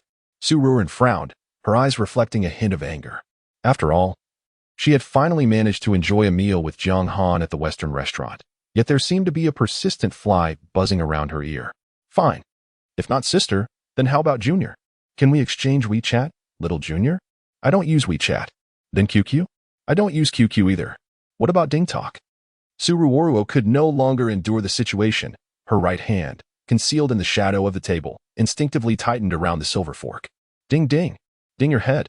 Ruanruan thought, if it weren't for Jiang Han sitting directly across from her, she might have been compelled to use the fork to render Lu Dongyang utterly incapacitated. Chapter 25. Jiang Han's affectionate sister. What she despised the most were those who, emboldened by a modest fortune, flaunted their power and bullied others. Ruanruan's temperament was not as placid as it appeared. She lacked Jiang Han's remarkable patience. Had someone dared to treat her this way abroad, she would have left them with bruises and regrets, oblivious to their presence. Jiang Han could no longer suppress his disdain and spoke coldly. "Lu Dongyang, are you incapable of understanding her intent? It is plainly evident that she wishes to sever all ties with you." "That's all right. I comprehend. The junior just doesn't wish to engage with me today, but that does not imply she will feel the same tomorrow or the day after." Lu Dongyang asserted with unwavering certainty, seemingly oblivious to his previous derision towards Jiang Han. "Junior sister, await your senior. I shall seek you out again tomorrow," he declared, departing before Ruanruan and Jiang Han could respond. Naturally, he did not forget to take the membership card with him. For 1,000 yuan was not an insignificant sum to him. "Brother, is this person your classmate?" Ruanruan inquired curiously. "Yes, he is my classmate. However, should he approach you again, simply ignore him. If he continues to pester you, send me a message or call me," Jiang Han advised. Thank you, brother." Ruanruan replied with a sweet smile. Her jet-black hair, having been released during her visit to the restroom, cascaded gracefully down her back, enhancing her gentle and demure demeanor. "Brother, what if we cannot finish all these dishes?" she asked. "Eat as much as you can. We shall address the rest later," Jiang Han responded, suddenly recalling a matter. He paused before continuing. "We have squandered considerable time, so we must hasten our meal. We still need to visit the third floor to purchase some furniture." "What are we buying?" Ruanruan asked, puzzled. "You will find out when we get there," Jiang Han replied, glancing at his phone. At that moment, the waiter arrived with a vibrant array of juices, placing over 30 colorful glasses on the table, which occupied nearly half of their space. Jiang Han was surprised by the extensive selection of juices at this Western restaurant. At this rate, they would struggle to finish even the drinks, let alone the meal. "Ruanruan, which juice would you like?" "Feel free to choose," Jiang Han said, pressing his temples. "Brother, this is far too much juice for us. We certainly cannot finish it," she remarked. "Even if we cannot finish it, it matters not. Have you never been to a Western restaurant before? I ordered one of each juice for you to sample. Next time, you will know which ones are delightful and which are not," he explained. Ruanruan blinked her large, shimmering eyes. And Jiang Han's rationale struck a chord within her, touching the softest part of her heart. Ruanruan took out her phone and captured a photograph of the dazzling array of juices before her. With a deft touch, she applied a suitable filter and promptly uploaded it to her moments. She accompanied the image with a simple caption, "Every cup is delightful." It seemed as though Jiang Kunyang and Wang Feng resided within her moments, for no sooner had she shared her post than they both began to like and comment. Jiang Kunyang remarked, "TSK. Jiang Han is truly generous towards his little sister. He has never invited me for a drink." Wang Feng added, "In my next life, I wish to be reborn as a woman. Would Jiang Han mind having another sister?" Chapter 26. As you like it. Upon seeing this, Ruanruan's spirits lifted even further. She replied to both individuals with a shy emoji, saying nothing else, yet conveying so much in silence. At that moment, Jiang Han also caught sight of Ruanruan's post. He found no fault in her words and casually left a brief comment, "As you like it." Jiang Kunyang promptly responded to Jiang Han's remark, "Brother Jiang, I am your younger brother Kunyang. You cannot favor one over the other. I wish to partake as well." Wang Feng quickly chimed in, "Indeed. I too wish to taste the juice that costs 100 yuan a cup at common Western restaurant." Jiang Han chose to ignore their comments. He turned off his phone and set it aside, casually grabbing the nearest cup of juice to take a sip. Upon tasting it, he found the flavor oddly delightful. It resembled a concoction of various fruits, yet there was an unexpected hint of mint, which invigorated his senses without overwhelming them. "Ruanruan, this juice from the Western restaurant is quite good." Jiang Han indicated for Ruanruan to try a glass as well. She looked up at him, her big eyes twinkling with stars while holding her phone. "Brother, is this juice you just had delicious?" "It has a rather pleasing taste," Jiang Han replied, taking another sip before setting the cup down. "I also want some. But what if there is only one cup of juice?" Ruanruan gazed at Jiang Han with longing eyes, making it difficult for him to refuse her. Her intentions were so transparent. Yet, Jiang Han completely missed the cue. "If you wish to have some, I'll ask the waiter to bring you another cup," he offered. No need. Brother, we have already ordered enough. We might not even finish these." Ruanruan chuckled, thoughtfully adding. After a moment's contemplation, Jiang Han proposed, "Shall I pour half into a teacup for you to taste?" However, he soon felt this was inappropriate, as it was a cup he had already sipped from. Thus, he shook his head and said, "No. I will order you another cup." But Ruanruan, with a playful smile, suddenly reached for a purple straw on the table and, with a speed that left Jiang Han no time to react, inserted it directly into the cup of juice he had just tasted. Her cheeks, rosy and round like little fish, swelled as she took a sip right before Jiang Han's eyes. Half standing, she bent slightly, letting her hair cascade beside her ears. Her large, luminous eyes fixed on Jiang Han's, sparkling with clarity. She sipped the juice, swallowed with a soft gulp, and then flashed a charming smile at Jiang Han. Her delicate lips curving into an enchanting arc. "Brother, this juice is so sweet." Jiang Han, caught in her fiery gaze, could hardly meet her clear, bright eyes. After merely 2 seconds of eye contact, he hastily averted his gaze. Once his gaze shifted away, Jiang Han felt as though he had become even more peculiar. He had committed no wrongdoing, so why did he feel the need to evade Ruanruan's eyes? His mind wandered in a haze. He took a deep breath, suppressing the restlessness within him, and promptly pushed the steaming cup of juice towards Ruanruan.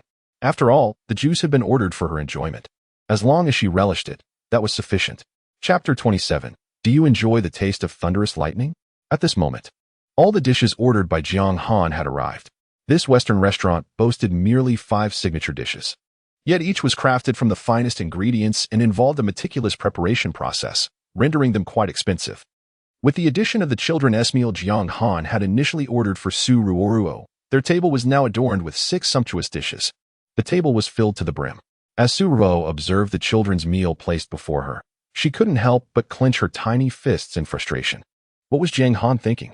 Did he truly intend to treat her like a child? She glared at the plastic yellow duck atop her meal, grasping its rotund belly and squeezing it forcefully. In an instant, the poor plastic duck met its demise, letting out a prolonged squeak just before its unfortunate end. Had it not been for the melodious piano music filling the restaurant, the entire dining area would have surely turned their gaze towards her. Gazing at the remains of the plastic duck, Jiang Han inexplicably felt a chill run down his neck. Su Ruo was both adorable and fierce. Hurry and eat. It'll taste worse if it cools down, he urged, picking up the specialized knife and fork from the waiter and leisurely beginning to slice the tender beefsteak before him. Reluctantly, Su Ruo responded with a soft "oh," using her silver fork to spear a piece of beef and bring it to her mouth. With her head bowed low, she chewed slowly, lapsing into silence. Jiang Han cast a glance at her, perplexed by her demeanor, entirely oblivious to her discontent. Su Ruo aimlessly poked at the beef on her plate, her lovely face devoid of any smile. Suddenly, she noticed a few pieces of steak, neatly sliced and placed in her small bowl. Su Ruo lifted her head, her eyes widening in surprise. Brother, what does this mean? Nothing much. I don't like beef, so I cut it for you, Jiang Han replied nonchalantly. What? Su Ruo was taken aback. What? I've cut it. Now eat quickly, Jiang Han remarked, increasingly finding her adorably foolish. Oh, okay. Thank you, brother. Thus, Jiang Han placed half of the steak he had cut into Su Ruo's bowl. At that moment, the system's notification chimed in. Host, your actions have triggered a random task. The system believes that merely cutting steak for her is rather monotonous. Hence, a supplementary task has been assigned. Upon hearing the system's notification, Jiang Han felt a sense of foreboding regarding this little ice cube's intentions. As expected, he anticipated yet another ridiculous task. Just tell me outright. What is it that you need me to do? Feed her by hand. Reward, 1,000 experience and 100,000 soft sister coins. Jiang Han's expression shifted dramatically. Feed her? He had to do it by hand? Surely, this was unacceptable. No way. I can't do that. Such intimate gestures are inappropriate between the two of us. The system, with its icy demeanor, responded coldly to him. Intimate gestures? Host, I must say, your perspective is exceedingly narrow. How can a man be so inexperienced? You must learn to adapt. Jiang Han felt a pang of distress, yet the system failed to comprehend. He was, after all, a man with a fiancée. He needed to maintain an appropriate distance from women.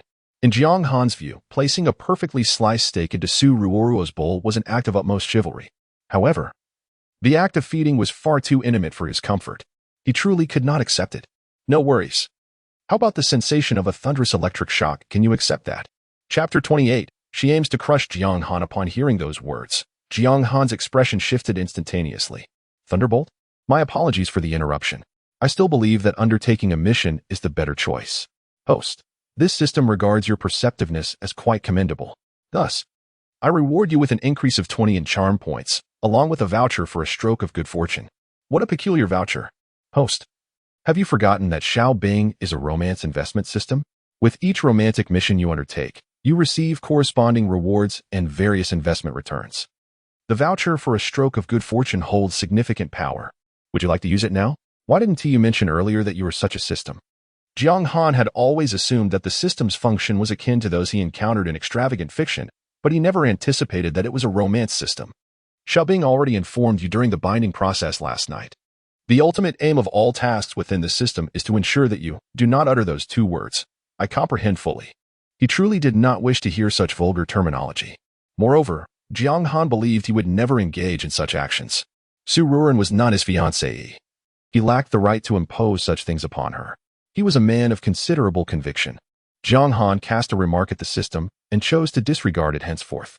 He glanced at Su Ruan and found himself bemused. She had inserted a long, vividly colored straw into a glass of white juice. It appeared less like juice and more akin to coconut milk. Using the straw, Ruanruan attempted to sip the coconut milk, her delicate lips moving in a way reminiscent of a charming little squirrel. However, the end of the straw was quite narrow, and after just 2 sips, it became obstructed by a piece of coconut. Furrowing her brows in dissatisfaction, a flicker of determination shone in her large eyes. She then exerted herself to draw harder, even mustering all her strength, in an attempt to dislodge the coconut that was blocking the straw. To her surprise, her powerful suction not only cleared the straw but also drew every piece of coconut from the bottom of the glass straight into her mouth in an instant. Ruanruan's eyes widened in disbelief as she struggled to comprehend what had just happened. How had her mouth become so filled with coconut? Cough, cough. Cough. Coconut milk slipped down her throat, causing her to choke, and she could not help but cough.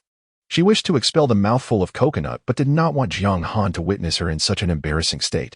She endeavored to present her best self to him, concealing any less favorable aspects. Perhaps this is the subtlety of a girl's thoughts. Ruanruan began to laboriously swallow the coconut piece by piece, her youthful face brimming with collagen, and in that moment, she resembled a squirrel even more.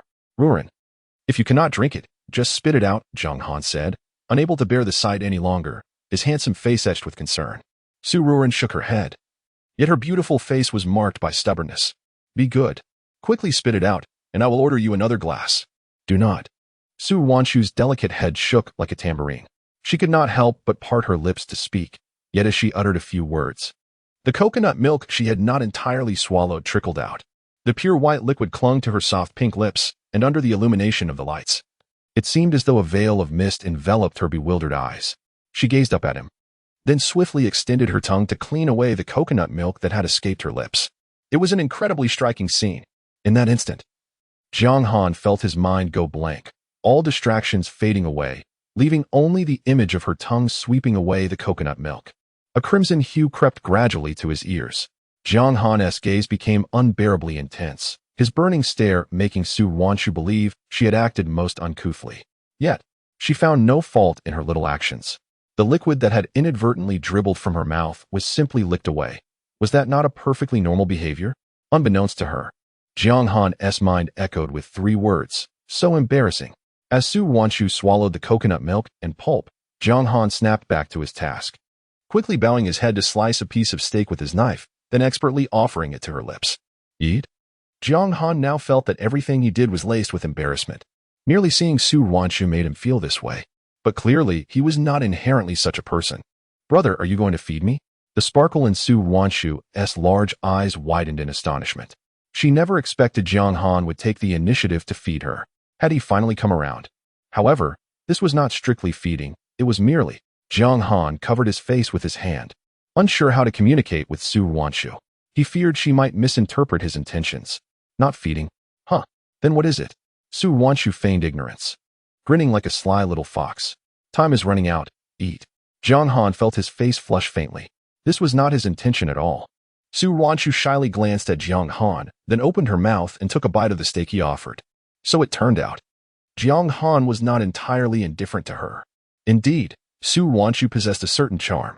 Once Jiang Han heard the system prompt indicating task completed, he set down the knife and fork, refraining from continuing to feed her.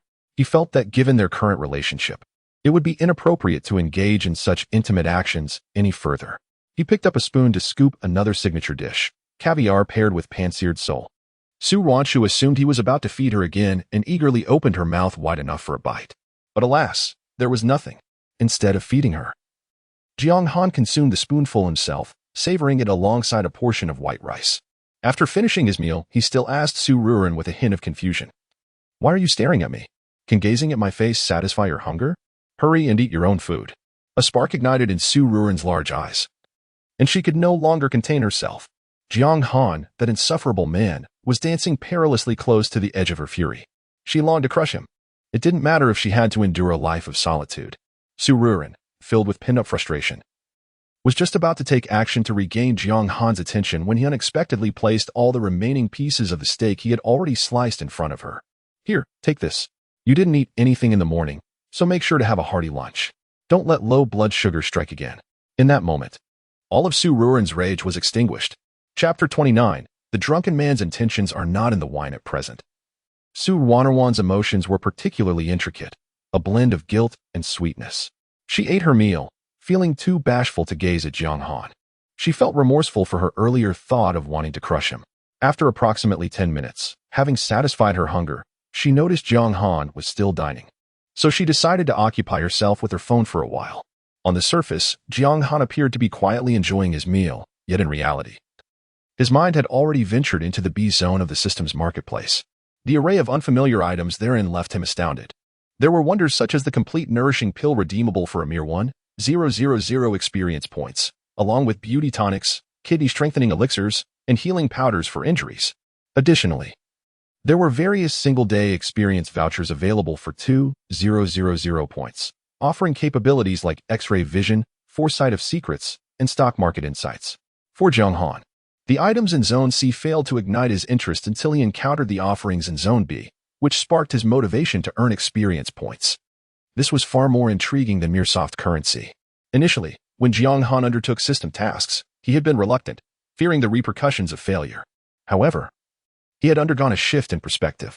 Since he could not evade the responsibilities of the romantic investment system, and since the tasks did not infringe upon his principles, he resolved to approach them with a more decisive attitude. In that instant, Jiang Han experienced a moment of clarity. Yet, he remained unaware that even in mundane life, the romantic system was not omnipotent, nor could it constantly provide him with tasks. Having never interacted with girls before, Jiang Han's demeanor still bore the unmistakable traits of a stereotypical straight man. He remained, without a doubt, a quintessential ironclad straight man. Alert to the host. Your reward of 20 charm points has been credited. Jiang Han was somewhat perplexed by the purpose of these charm points, and was about to inquire when two fashionably dressed young women approached their table. Pausing in their steps, Jiang Han raised his gaze to them, donning an expression that clearly conveyed his desire for solitude, and asked, "Is there something you need?" "No. We merely wish to ask if you are also from the Imperial Capital University." The girl on the far left, named Hu Liwen, stood beside her friend Pan Xiaoman, who had accompanied her to request Jiang Han's contact information. Upon hearing the sudden voice above her, Ruanruan set her phone aside and lifted her strikingly expressive eyes to see Hu Liwen, who was discreetly holding her phone, already displaying the QR code interface. Instantly, Ruanruan felt a twinge of displeasure. Her lips pouted slightly as she let out a soft huff. Deep down, she hoped Jiang Han would outright reject Hu Liwen's request to add him on WeChat, ideally avoiding any conversation with her altogether. "Yes, what is it?" Jiang Han glanced at the two girls, realizing they were not acquaintances, before redirecting his focus to the empty coconut juice cup before him. He picked up a glass of juice with his right hand, replacing the empty cup. "You must be the sophomore finance student from the forum, right?" "Hello. I am Hu Liwen, a junior majoring in Internet and New Media at the University of the Capital. Is there something you need?" "Indeed. I have a small favor to ask of you. May we connect on WeChat first? I can explain the details there." Before Jiang Han could respond, the soft and gentle Ruanruan, visibly agitated, slammed the glass onto the dining table with a thud and coughed forcefully. She had initially intended to tell Jiang Han that it was not permissible, but upon reflection, she realized that she was not his girlfriend, and they had not formally held an engagement ceremony. Strictly speaking, she was not his fiancée. Thus, with no formal standing to make such a declaration, she cleverly devised a different approach. "Ahem, brother, my phone is about to die. May I borrow yours to scan for a power bank?" "Sure, take it." Jiang Han replied without a second thought, immediately handing his phone to her. Ruanruan took Jiang Han's phone, delight flooding her face as she flashed a sweet smile and headed toward the location of the shared power bank. Naturally, she did not forget to glance back surreptitiously to see if Jiang Han had indeed added her on WeChat. "What is it? Just tell me directly. As you can see, my phone is currently unavailable." Jiang Han shrugged, indicating to Hu Liwen that he truly had no phone at hand. Hu Liwen's expression stiffened, slightly displeased, yet she pressed on.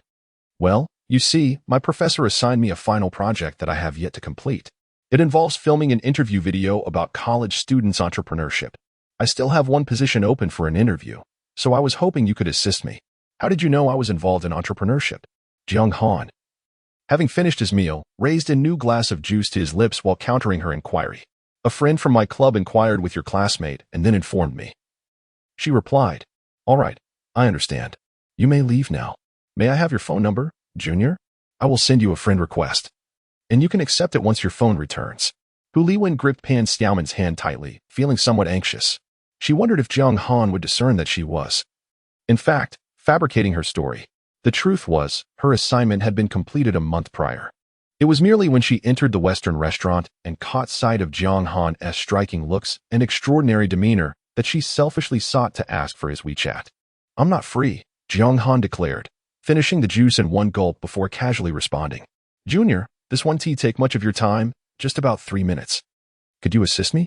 Hu Liwen, reluctant to accept his refusal, pressed further.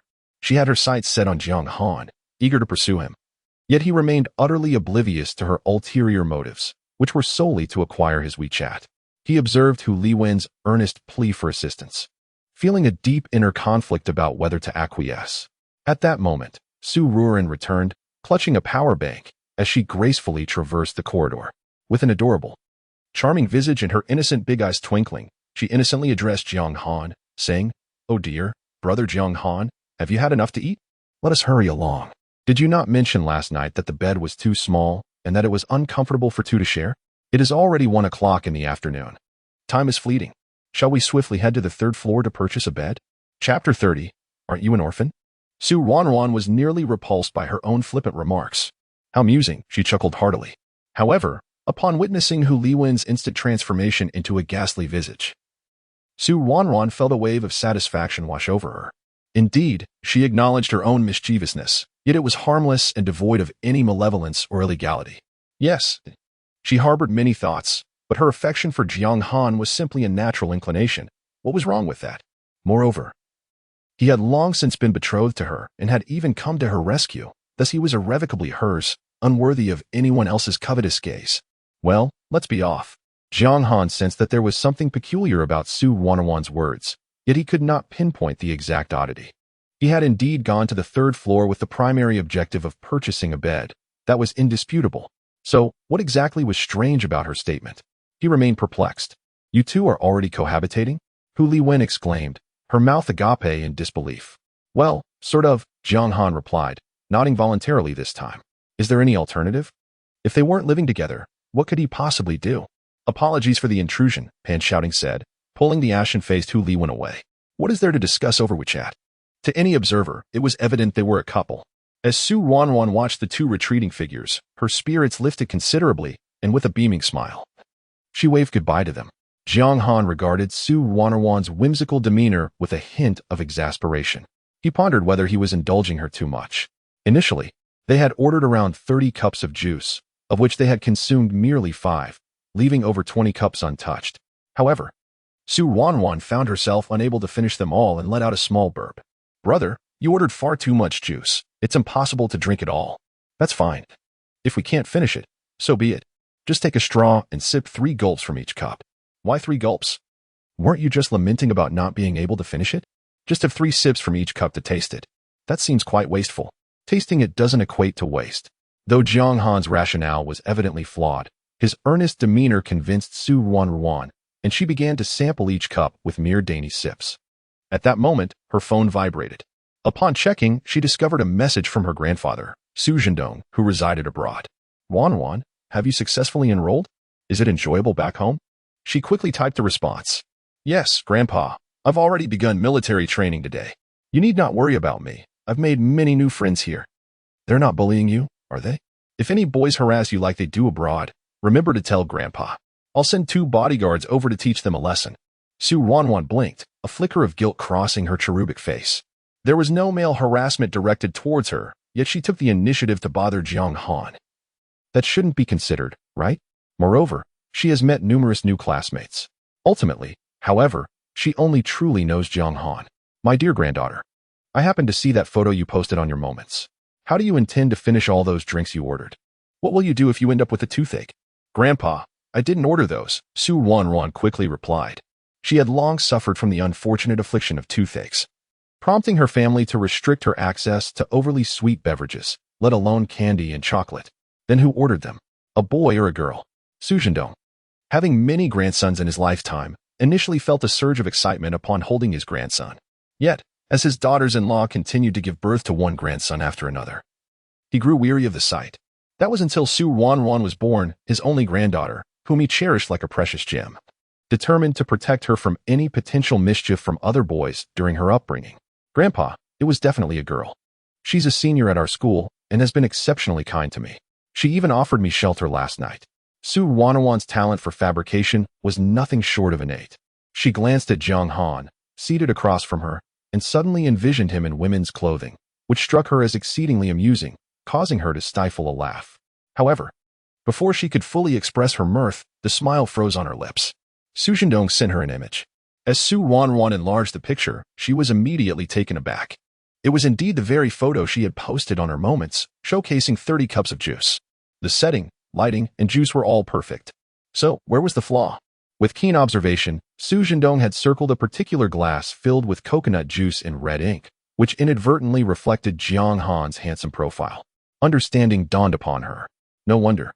Upon posting this photo, Zheng Kunyang and Wang Feng had begun to tease her about Jiang Han. She had wondered how they could be so certain that the person accompanying her was indeed Jiang Han. It turned out to be that glass which had revealed the truth. Realization struck her. She hadn't restricted her Moments from her family group. Hurriedly, while others were not looking, she switched the post to private. Otherwise, her brothers might very well drag her back home from abroad. Su Ruanruan, is this the big sister you mentioned who took you in last night? Su Zhendong was furious, opting to send a voice message instead of typing. Unable to resist, Su Ruanruan pressed play, but her grandfather's voice was particularly loud when he was angry, even catching Jiang Han's attention, who sat opposite her. Sister? Jiang Han regarded Su Ruanruan with a bemused expression. She forced herself to remain composed and replied, No. My grandfather misunderstood. It was a mistake. It was a brother. Your grandfather? Aren't you an orphan? Huh? There are still 2 chapters remaining, and I am diligently writing. Chapter 31. What happened? Is it inappropriate for me to hold my brother's hand? After inadvertently letting slip her thoughts, Su Ruanruan quickly waved her hand in a fluster. No, that's not it. You misunderstood. This is my grandfather whom I met at the orphanage. He treats me exceptionally well, even better than a biological grandfather. Jiang Han nodded thoughtfully, appearing to accept her explanation. However, this time, he silently reserved his judgment. If the people from the orphanage had cast her out, why would they still care about where she spent the night? Something felt amiss. Su Ruanruan was now in a state of panic. As Su Zhendong had initiated a video call with her, she hastily terminated the call.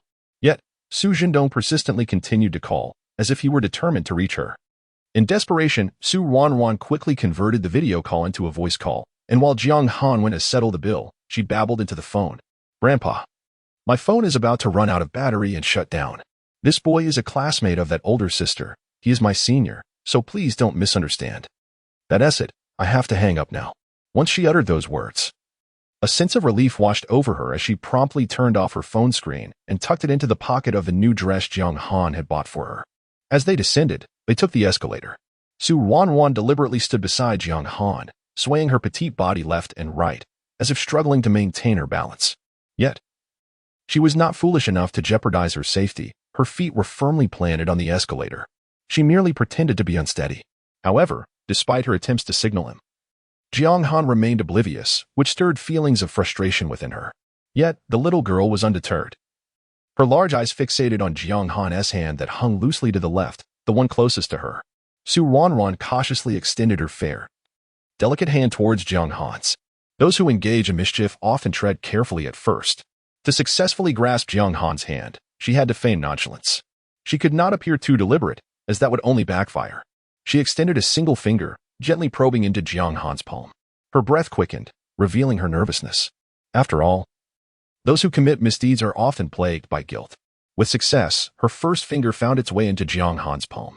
Next, she emulated her initial move, cautiously unfurling all her fingers in an attempt to hold Jiang Han's hand. Yet, whether by fate or misfortune, she was not granted that opportunity. The distance to the next level of the escalator approached too swiftly. She had barely brushed against Jiang Han's hand before they needed to change levels. Disheartened, Su Ruanruan could only bide her time for the next chance. Now, they were descending from the 4th floor to the 3rd. However, this time, not only did Su Ruanruan miss the chance to hold Jiang Han's hand, but she also found herself unable to stand beside him, as a 10-year-old boy in front of her had knelt down to tie his shoelaces. Thus, she lagged behind for a moment, while the oblivious Jiang Han ascended the escalator without noticing the subtle detail. His nonchalant figure made Su Ruanruan grit her teeth in frustration. Naturally, She was a person of urgency. A slow-paced approach was far from her character. When her temperament flared, her reason would escape her grasp. Ruanruan was accustomed to acting decisively in all her endeavors. After all, it was merely a matter of holding Jiang Han's hand. What of it? He was a grown man. Holding hands wouldn't lead to any unintended consequences. Therefore, she resolved to act swiftly and decisively. In a mere 2 strides, Ruanruan stepped onto the escalator and leaped down 2 steps, hastily making her way to Jiang Han's side. Without hesitation, she seized his left hand. This was no ordinary hand-holding. It was a forceful grasp. When her delicate hand suddenly clasped his, Jiang Han felt an electric current surge from her tiny fingers, sweeping through his entire being with an exhilarating intensity. He was momentarily stunned, his body tingling with the sensation. By the time Jiang Han fully processed the situation, he found himself compelled to intertwine his fingers with hers. It was as if fireworks exploded in his mind, a kaleidoscope of colors illuminating his thoughts. He initially believed that Ruanruan had inadvertently grasped his hand and was about to pull away, but she firmly pressed down on his knuckles, rendering him unable to escape her hold. Turning his head, he cast a curious glance in her direction. Before he could utter a word, Ruanruan, with her cherubic face angled upward and her large, innocent eyes wide open, boldly declared, "Brother, all the other children have adults to hold their hands. What if I accidentally get lost if you don't hold on to me?" Jiang Han, with a resigned smile, replied, "Ruanruan, I recall you are no longer a child. You are an adult now. How could you possibly get lost?" Upon hearing this, Ruanruan seized the moment to exhibit her exceptional acting skills, delivering her lines with effortless grace. She pouted slightly, her large eyes shimmering with unshed tears, her expression reminiscent of a forlorn puppy abandoned by its owner.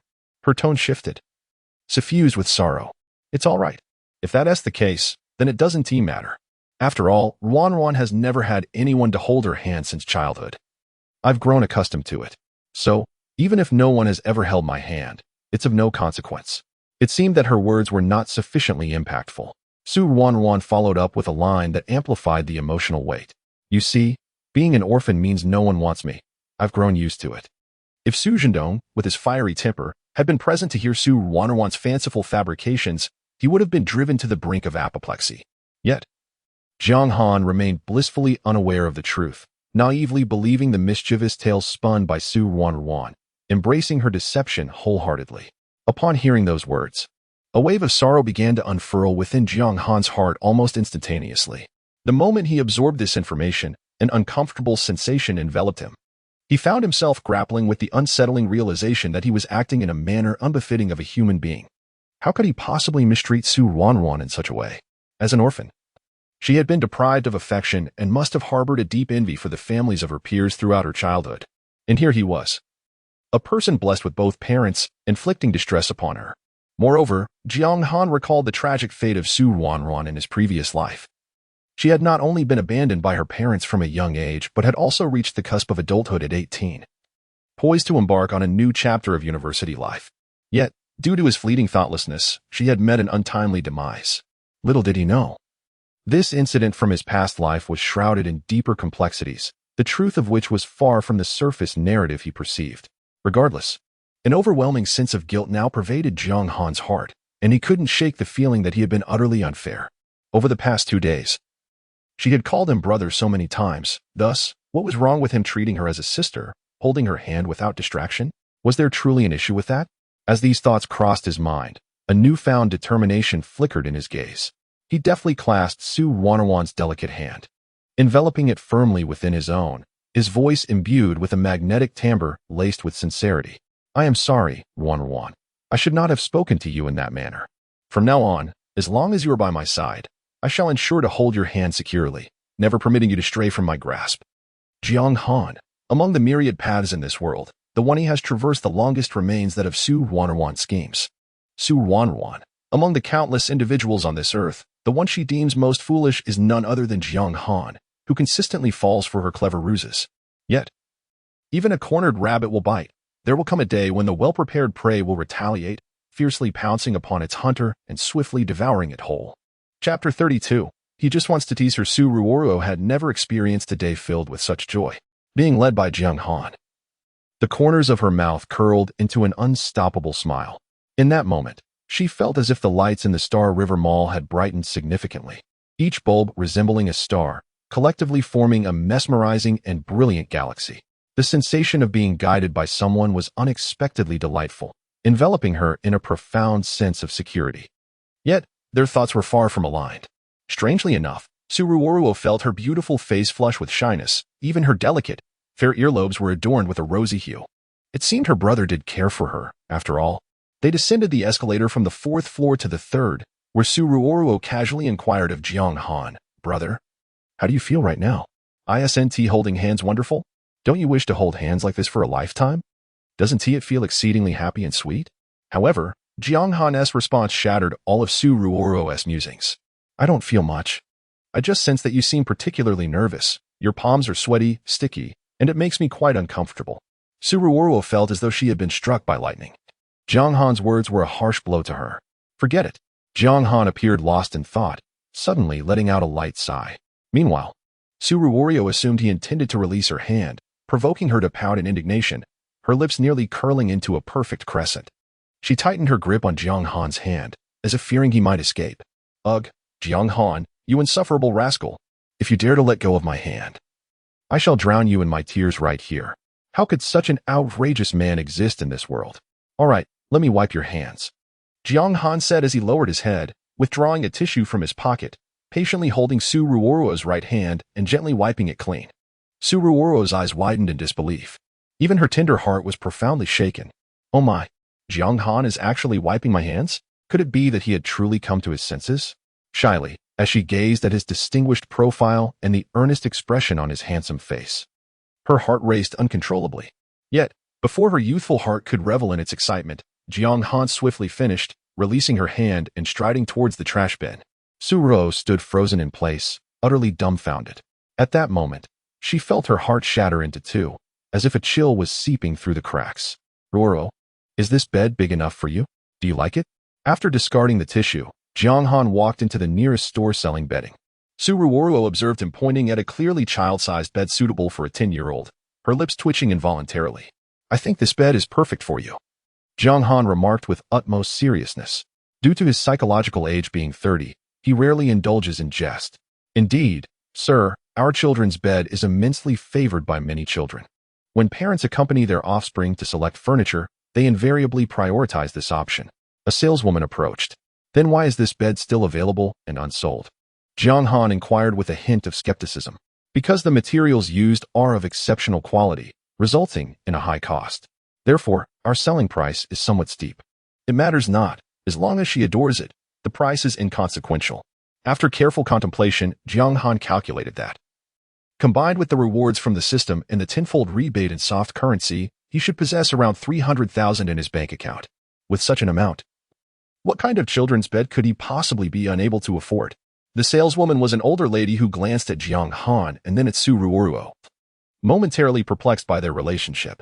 Generally speaking, most patrons of their store were parents accompanied by their children, leading her to assume that the two before her shared a similar bond. "Wow, sir, you are truly wonderful to your daughter. She is indeed fortunate to have a father like you." "Wait, what did you say?" Jiang Han felt an unwarranted label thrust upon him, and his demeanor immediately soured. Ruanruan, unable to contain herself, widened her eyes. "How did I become Jiang Han's daughter? Are you mistaken? There is no way he is my father." She could not help but call out Jiang Han's full name, her adorable face puffed up with indignation, resembling a balloon ready to burst. Even when the little girl was angry, she retained a charming fierceness. Jiang Han, upon realizing he had inexplicably acquired a daughter, could not help but smile. As he laughed, he playfully flicked Ruanruan's forehead with his fingertip. His touch was akin to a silver needle, instantaneously deflating her balloon-like expression. She lifted her sparkling eyes to glare at him, resembling a round little goldfish. With one hand on her head and the other on her hip, she feigned anger, her tone more playful than menacing. "What is the matter? Jiang Han, you naughty man, why did you flick my head?" "I didn't flick you, I flicked my daughter." Observing Ruanruan in her current state only made Jiang Han laugh even more heartily. Since his rebirth, he had found little interest in activities. Yet now he felt an overwhelming desire to tease her. How amusing she was, especially when she was angry, resembling a feisty little kitten. Jiang Han increasingly found that provoking Ruanruan was a delightful pastime. as he discovered that her puffed-up cheeks and furious demeanor significantly uplifted his spirits. "Who is your daughter? Could you possibly have a daughter like me?" Ruanruan was exasperated, her small fist clenched tightly. She yearned to use her fists to shatter this insufferable man, who was indeed quite despicable. Indeed, if she were my own daughter, she would certainly not be merely 1.5 meters tall. Jiang Han remarked earnestly as he gazed at Ruanruan. He was not mistaken. His words were grounded in undeniable truth. "Ah, so you are not father and daughter?" the sales assistant said, slightly flustered, as she quickly offered her apologies to the two. Observing their intimate gestures, she could not help but feel that their relationship was undoubtedly extraordinary. If they were not a father and daughter purchasing a children's bed, what else could they be? Surely, only a marital bond remained as a possibility. "I presume, given your youthful appearance, that your daughter must be quite young, yes? If she is an infant, I would recommend that you consider purchasing a crib." Chapter 33. The perfect score in reading comprehension. Jiang Han and Ruanruan were suddenly enveloped in silence. The sales assistant's words left Jiang Han feeling utterly withdrawn. Was this truly appropriate discourse? A couple? Jiang Han had lived 2 lifetimes without so much as touching a woman's hand. Oh, but that was not entirely accurate. There was Ruanruan's hand, which he had merely held momentarily. Ruanruan felt as though she were enveloped in a haze of pink bubbles. She hesitated to speak, fearing her words would tumble out in incoherence. A couple? If only they truly were a couple. Then she could openly share a bed with Jiang Han. Oh dear. Ruanruan, you devil. How could you entertain such thoughts? Despite having grown up abroad, the essence of the Huaxiao lineage still coursed through her veins. How could a girl who had never even been in a relationship contemplate such intimate affairs? This was dire. She resolved to seek out a class on virtuous womanhood to suppress her increasingly liberated thoughts. "You've misunderstood. We are not here to purchase a children's bed. Please recommend a proper adult-sized bed for us." Jiang Han inhaled deeply, attempting to compose himself. As a pure-hearted man who had never interacted with women, he found it difficult to look at Ruanruan in this embarrassing moment.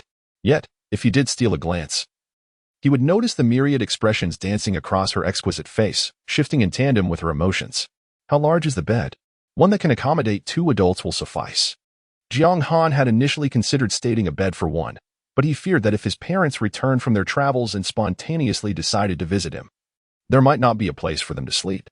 Thus, it was more practical to opt for a larger bed. "This way, please. The larger beds are over here. You can come in and take a look." The sales assistant, evidently misunderstanding Jiang Han's intentions, led them to the couples section, where the displayed beds were adorned with vibrant red bedding sets.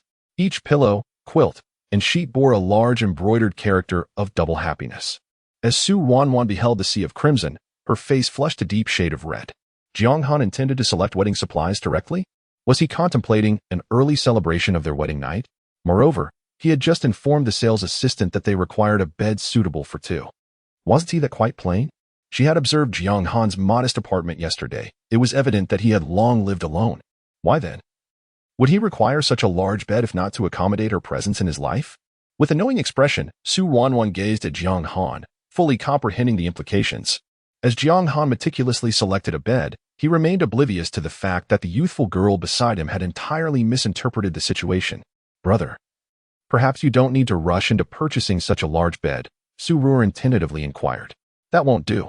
A double bed is just right," Jiang Han replied, having already conducted a preliminary calculation in his mind regarding the dimensions of his secondary bedroom. Aside from the wardrobe, desk, and bedside tables, there would be ample space for a double bed. A 3-person bed, however, would be inadequate. It simply wouldn't fit. Thus, a double bed was indeed the perfect choice. Isn't it a bit premature? After all, she is still just a child. Could it be that they are truly poised to welcome another little one so soon? Upon this thought, Ruanruan shyly covered her face, revealing only her sparkling, wide eyes as they gazed at Jiang Han. "No, it's perfectly acceptable to purchase a larger bed. Not only can 1 person sleep in it, but 2 can as well." Jiang Han had thoughtfully considered his parents' needs, and Ruanruan had also given her own circumstances due consideration. Nearby, a sales assistant eagerly chimed in. "Indeed, you young people must have a spacious bed, otherwise, it can become quite cramped. Therefore, opt for something larger, it's for the best." After a moment's contemplation, Jiang Han added, "Not just for the young, but for the elderly as well." In his words, Ruanruan belonged to the former group, while his parents, in their 40s, could be considered part of the latter. However, This statement, as it reached Su Ruan's ears, transformed into an implication. He wished to share with her a life that spanned from youth to old age together. Su Ruan's large eyes sparkled with brilliance as they blinked in astonishment. A smile blossomed across her face, her heart melting at the thought. Sharing a bed together. From youth into old age, wasn't that the epitome of a harmonious married life? Was Jiang Han hinting at something? Did he wish to leap directly over the phase of courtship and propose marriage? Su Ruan's fair, delicate face flushed crimson like a ripe tomato. Was Jiang Han truly so eager? She had not yet fully contemplated the notion. Chapter 34. Astonishing.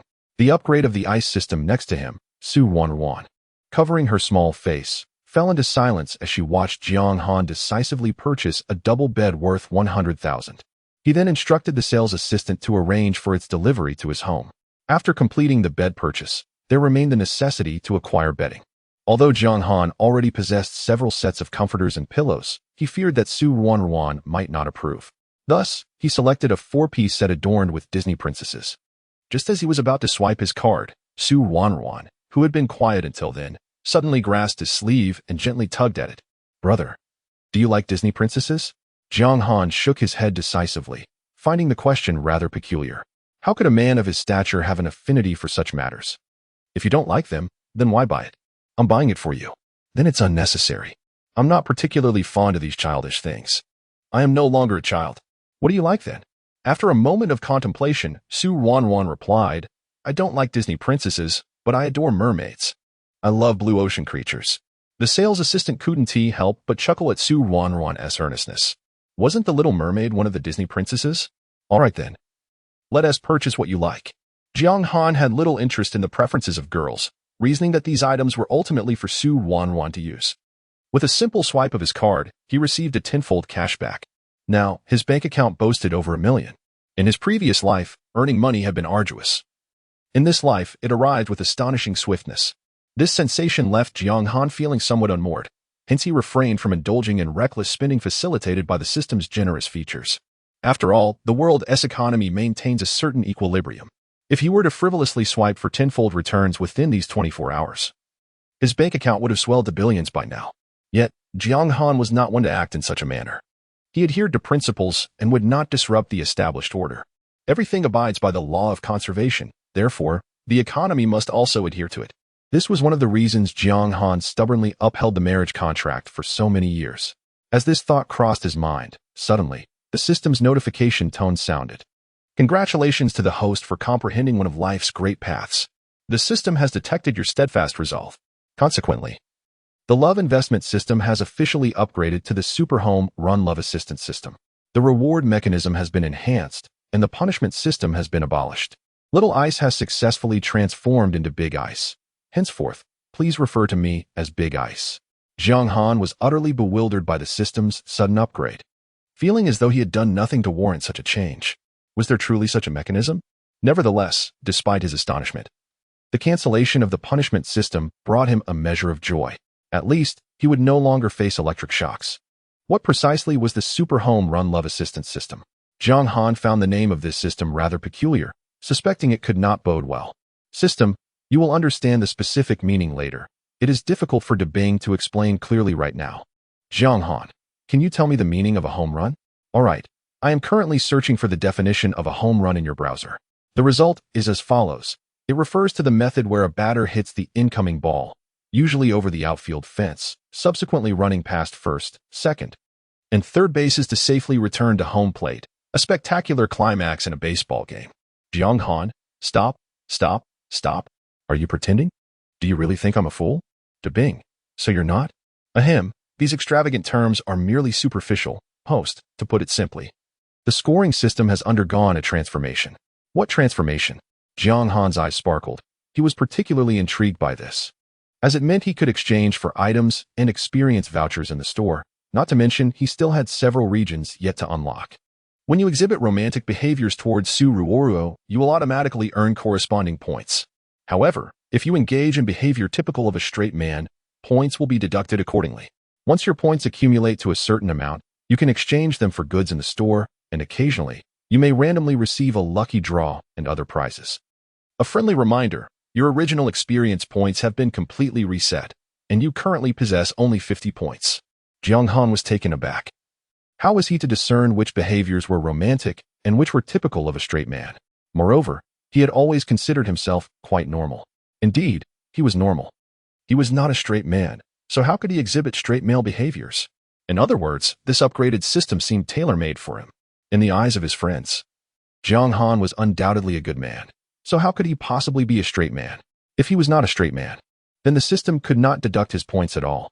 Instead, earning points had become an even easier endeavor. Jiang Han jubilantly contemplated this within himself. Yes, this upgraded system was indeed the perfect match for someone like him, a reincarnator. This was an extraordinary stroke of luck, as every item in the store represented a unique advantage. It now appeared that as long as the system did not compel him to undertake those originally abnormal tasks, he could amass wealth effortlessly. After all, romantic behaviors did not necessarily require him to engage in tangible actions towards Ruanruan. With this thought, the elated Jiang Han couldn't help but internally give a resounding thumbs up to the Debing system. Excellent. Chapter 35. What exactly constitutes romantic behavior? The more Jiang Han pondered, the lighter his steps became, a hint of evident joy gracing his handsome visage. Ruanruan walked beside him, stealing a glance at him, only to catch the fleeting smile at the corner of his lips. What could have prompted Jiang Han to smile so unexpectedly? Was he perhaps rejoicing over some fortunate event? Ruanruan furrowed her brow, increasingly convinced that something was amiss. Goodness, could it be that Jiang Han was secretly delighted because he had purchased a double bed, anticipating that they would share it tonight? Yes, that must be it. Ruanruan felt she had unraveled the mystery, suspecting Jiang Han of deliberately withholding this information from her. Her emotions grew increasingly intricate, and the more she delved into her thoughts, the redder her porcelain-like face became. It was not until Jiang Han paused at the entrance of a bubble tea shop named Kaka that he turned to Ruanruan and inquired if she would like some milk tea. Jiang Han mused that if he were to invite Ruanruan for a drink, it would surely count as a romantic gesture, so he patiently awaited the system's notification. However, Ruanruan merely shook her head, denying him the opportunity. Brother, I don't wish to drink anything right now. I consumed too much at the Western restaurant earlier. Are you truly not going to drink? Jiang Han pressed on undeterred. His mind was preoccupied with the points the system had mentioned. If you want to drink, you can go ahead. I really don't feel like it, Ruanruan replied, feeling quite full, as if her stomach were a cacophony of liquid. She almost imagined she was pregnant, burdened with an abundance of amniotic fluid. Well, if you truly don't wish to drink, then so be it. Thus, Jiang Han refrained from entering the shop and instead wandered over to an adjacent establishment selling yogurt ice cream. He gestured toward the ice cream sign outside and then asked, "How about some ice cream?" Not interested. Ruanruan shook her head once more, calculating the days until her menstrual cycle commenced, which meant ice cream was off the table. Jiang Han, now at a loss, regarded her with deep skepticism. He had made an earnest offer to treat Ruanruan to milk tea and ice cream. Was this not indicative of romantic behavior? Why had the system's notification yet to sound? At that moment, Ruanruan's eyes suddenly brightened as she spotted something intriguing. She hurriedly dashed to the entrance of an arcade filled with claw machines, pointing excitedly inside with her big, sparkling eyes. What is the matter? Do you wish to try your luck at the claw machine? Yes, yes. Ruanruan nodded fervently, her gaze filled with yearning. During her time abroad, she had never had the chance to play such games. Whenever she fancied a toy, her grandfather, Su Zhendong, would simply send a nanny to procure it for her. In fact, she had never even visited a larger amusement park. Thus, her affection for such items had persisted since childhood. Seeing Ruanruan finally expressing interest brought a surge of delight to Jiang Han's heart. This was indeed a splendid opportunity. He hurriedly strode to the cashier, scanning to obtain 500 game tokens through WeChat. Finally, he handed a game card to Ruanruan. There you go. The recharge is complete. You can play now, Jiang Han said as he placed the game card into Ruanruan's hand. I can play, but what about you, brother? Aren't you playing? A flicker of confusion crossed Ruanruan's delicate face. She could not grasp the meaning behind Jiang Han's words. Jiang Han, bewildered, cast a glance at Ruanruan, thinking her reasoning was quite immature. Did he have the leisure to accompany her in catching claw machines? He was quietly awaiting the system to grant him points. Thus, Jiang Han earnestly addressed Ruanruan. What would I, an adult, do playing with the things children enjoy? Of course, I shall sit nearby and wait for you. Who could have anticipated that? Just as his words fell, the cold and unfeeling voice of the system echoed forth. Chapter 36 Warning. Your points have been reset. Detected host straight male behavior. 50 points deducted. Warning, warning, your points are now at 0. Jiang Han was utterly astonished, his eyes widening in disbelief. How could the outcome be so utterly divergent from his expectations? He hadn't even begun to accumulate points, yet they had been entirely deducted from the start. Unable to contain himself, he exclaimed, "No way. System, have you made an error?" I recharged a game card for her and waited patiently by her side. Isn't that a romantic gesture? Shouldn't I be awarded points instead of penalized? The system responded coldly, "Apologies, host. The system's judgment is infallible. Please discern carefully what constitutes romantic behavior." Brother, can't you just let me play by myself? Can't you accompany me? Ruanruan's beautiful eyes brimmed with melancholy. She gazed around, pondering why others were paired up in front of the claw machine while she stood alone. The last thing she desired was solitude. Jiang Han still couldn't comprehend what the system deemed as romantic behavior, but upon witnessing Ruanruan's forlorn expression, all his previous concerns evaporated like mist. He inhaled deeply and addressed her. "Let us go. I'll join you in playing." "Great. Thank you, brother." Ruanruan's eyes sparkled with joy. Her happiness was effortlessly attainable, although she sometimes harbored many thoughts. Most of the time she resembled an ordinary girl easily satisfied. In other words, she was akin to a sweet and naive child. Jiang Han had never envisioned such a day would come, where he would accompany a young girl at a claw machine, yet here he was, seemingly willing to do so. In this arcade, the rules dictated that each attempt at the claw machine required 2 to 5 game tokens, varying with the type of plush toy, larger toys necessitating more tokens. Ruanruan's eyes lit up as she selected a machine featuring a pink plush cat. Brimming with enthusiasm, she dashed over to begin her attempts, while Jiang Han casually followed, hands tucked into his pockets, observing her efforts. On her first try, Ruanruan misunderstood the rules. Without moving the claw, she pressed the button, resulting in a complete miss. For her second attempt, she was more astute, realizing she needed to maneuver the joystick to position the claw correctly before pressing the red button to descend. However, she still failed to grasp a toy. Undeterred, Ruanruan remained resolute. Once she set her sights on something, the more elusive it became, the stronger her desire grew to obtain it, especially when it seemed so tantalizingly close. On her third attempt, Ruanruan was even more focused, her small hands firmly gripping the joystick, her large eyes intently tracking the claw's movements. Her mind raced, calculating the distance, position, and timing for the claw's descent. After enduring 2 previous failures, she has now gleaned invaluable insights, her mind meticulously retaining all the data. A series of numbers raced through her consciousness, arranging themselves in an automatic pattern before calculating all the outcomes within mere seconds.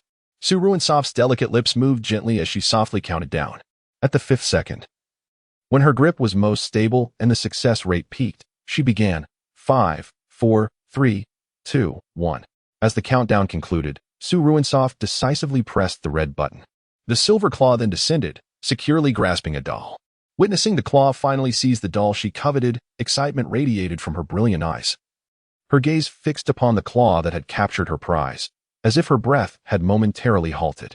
In that instant, it felt to Ruanruan as though success was tantalizingly within her grasp. Chapter 37. He grasped her hand. Yet the naive Ruanruan remained oblivious to the fact that the probability of successfully retrieving a plush toy from a claw machine was dismally low. 99 of such machines relied not on skill, but rather on luck. The mechanisms of these machines were meticulously programmed, rendering the outcome a matter of sheer randomness. A single machine might witness one player fail to seize a toy after 20 attempts, while the very next player could succeed in merely 2 tries. Thus, engaging with this contraption was less about ability and more about fortune. With wide eyes, Ruanruan watched in dismay as the claw, which had seemingly secured the toy, inexplicably released it in the final moment before the exit. It had let go. The plush cat tumbled down, crashing against the glass cabinet as though a hammer had struck Ruanruan's heart, shattering it into countless fragments.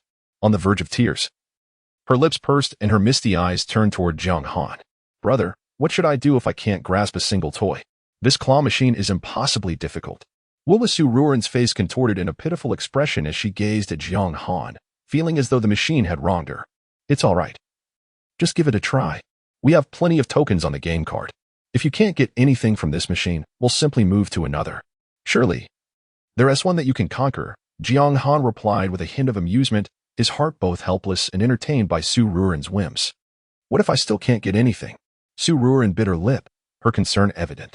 Then I shall purchase this arcade for you. And you can take your time to win, Jiang Han quipped, raising an eyebrow with a teasing smile. His words were intended as a jest. Yet Ruanruan appeared to take them earnestly, even expressing her gratitude. In that moment, something entirely unexpected occurred. The system miraculously credited him with 50 points. Upon hearing the notification echo in his mind, a glimmer of surprise flashed in Jiang Han's eyes. He had merely uttered a casual remark, akin to his usual playful banter with Jiang Kunyang, without any serious intent. Yet, the system had interpreted it as a romantic gesture. Why was this so? It was clear that Ruanruan felt her cheeks flush from Jiang Han's words, her young heart racing in excitement. However, Jiang Han remained utterly perplexed by the reasoning behind it. He suspected the system had malfunctioned, punishing him when it should have rewarded him, and rewarding him for an action he had not performed.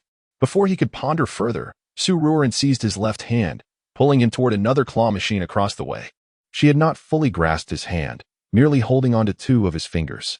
Yet, Jiang Han, possessing a hint of obsessive-compulsive tendencies, instinctively pulled her hand into his, clasping it entirely as he had done previously on the escalator. This spontaneous action sent Ruanruan's heart racing even faster, her large eyes darting around. Avoiding direct contact with Jiang Han, she felt her entire face ablaze, her heart pounding in a rapid and intense rhythm, as if someone were drumming upon it. The system's notification sounds cascaded like raindrops. Detected romantic behavior, 10 points. Detected romantic behavior, 10 points. The system continued to chime incessantly, ultimately culminating in a total of 100 points after the prior accumulation of 50. At that moment, Jiang Han suddenly experienced a flash of insight. As if he had finally grasped something profound, it dawned on him that whenever he engaged in any intimate actions with Ruanruan, the system would classify it as romantic behavior, automatically granting him points. Despite his belief that holding Ruanruan's hand was no different from grasping his cousin's, he suddenly noticed a peculiar detail. They were both standing right in front of the claw machine. Yet, why did Ruanruan not release his hand to grab the plush toy she desired? Her behavior was evidently unusual. Could it be? Chapter 38. The blessing of the lucky god. Could it be that she was unable to grasp it herself and sought his assistance? Jiang Han seemed to grasp a sudden understanding, his expression one of enlightened realization. He released Ruanruan's delicate hand, took the game card from her, and gazed at her as he spoke. Come, you desire this doll, do you not? Allow me to help you. Ruanruan was perplexed by Jiang Han's intentions.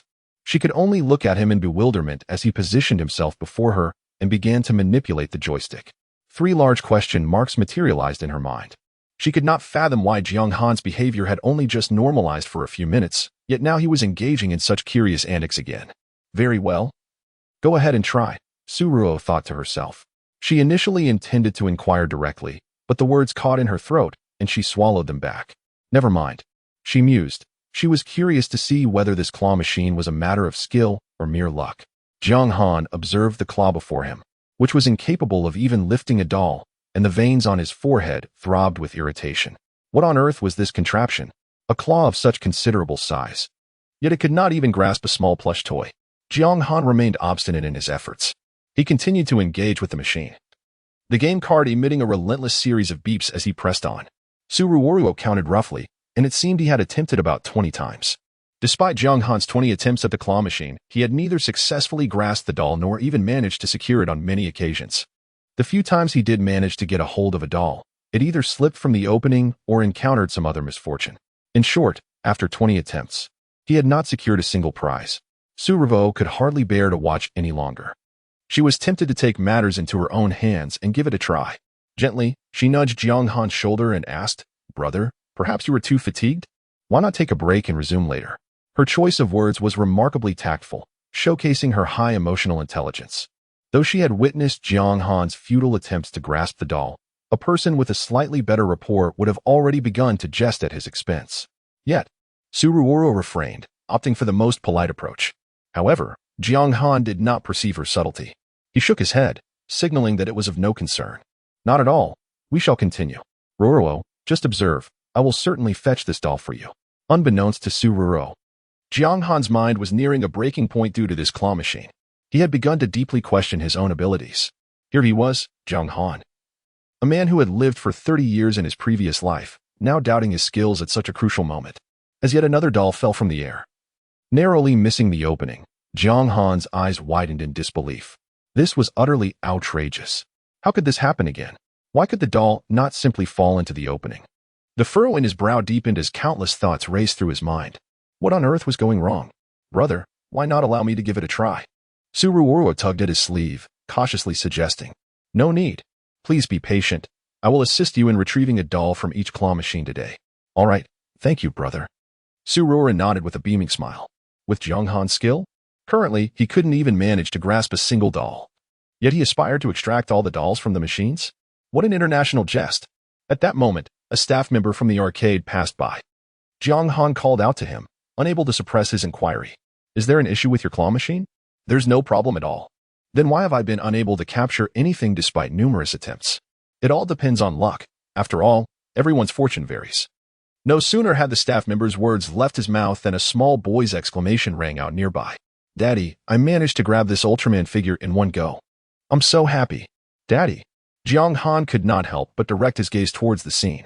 He witnessed a boy, approximately 10 years old, triumphantly retrieving an Ultraman model from the claw machine's opening. Jiang Han instantly fell into a state of despondency, his handsome face darkening. Ruanruan observed his expression and couldn't resist a quiet chuckle. Yet, in such a moment, she wisely chose to remain silent.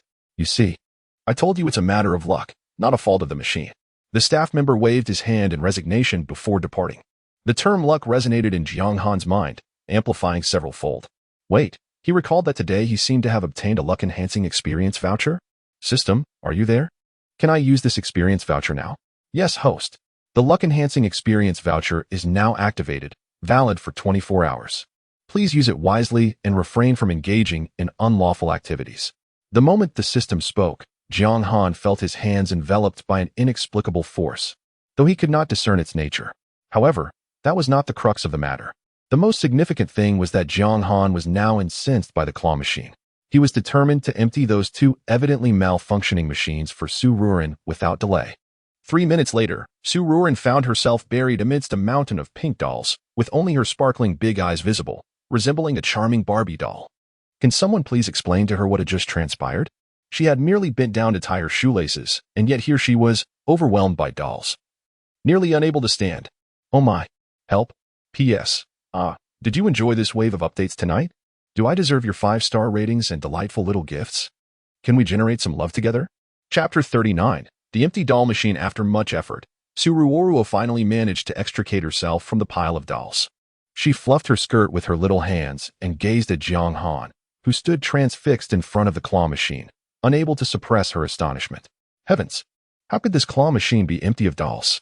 The pile of plush toys was already a captivating sight, but her exclamation drew even more attention. A multitude of onlookers, eager to witness the spectacle, congregated around her, equally astonished. They were all taken aback by the sight of Jiang Han, who had nearly emptied the machine of its toys. Each doll plucked with seemingly effortless ease. With just a casual push of the joystick, regardless of the angle, the claw would deftly grasp a doll and drop it at the opening. Oh no! At this moment, the dolls could no longer fall out, as the sheer number he had already retrieved had accumulated, blocking the exit entirely. This bizarre scene could only be described as terrifyingly surreal. Jiang Han himself was puzzled and casually responded to Ruanruan. What doll do you want? I can grab it for you. I must say, this claw machine empties far too quickly. It's not my fault, but rather the scarcity of dolls within. I have barely been at it for 5 minutes. How could it be empty? His words elicited further gasps of amazement from the crowd, and even Ruanruan's mouth fell agape in disbelief as she stared at him. Brother, are you mistaken? Just take a look at how many dolls are left. What? Look at what? He asked, but Ruanruan urged him insistently, quick, turn around and see. Compelled by her insistence, Jiang Han instinctively glanced back.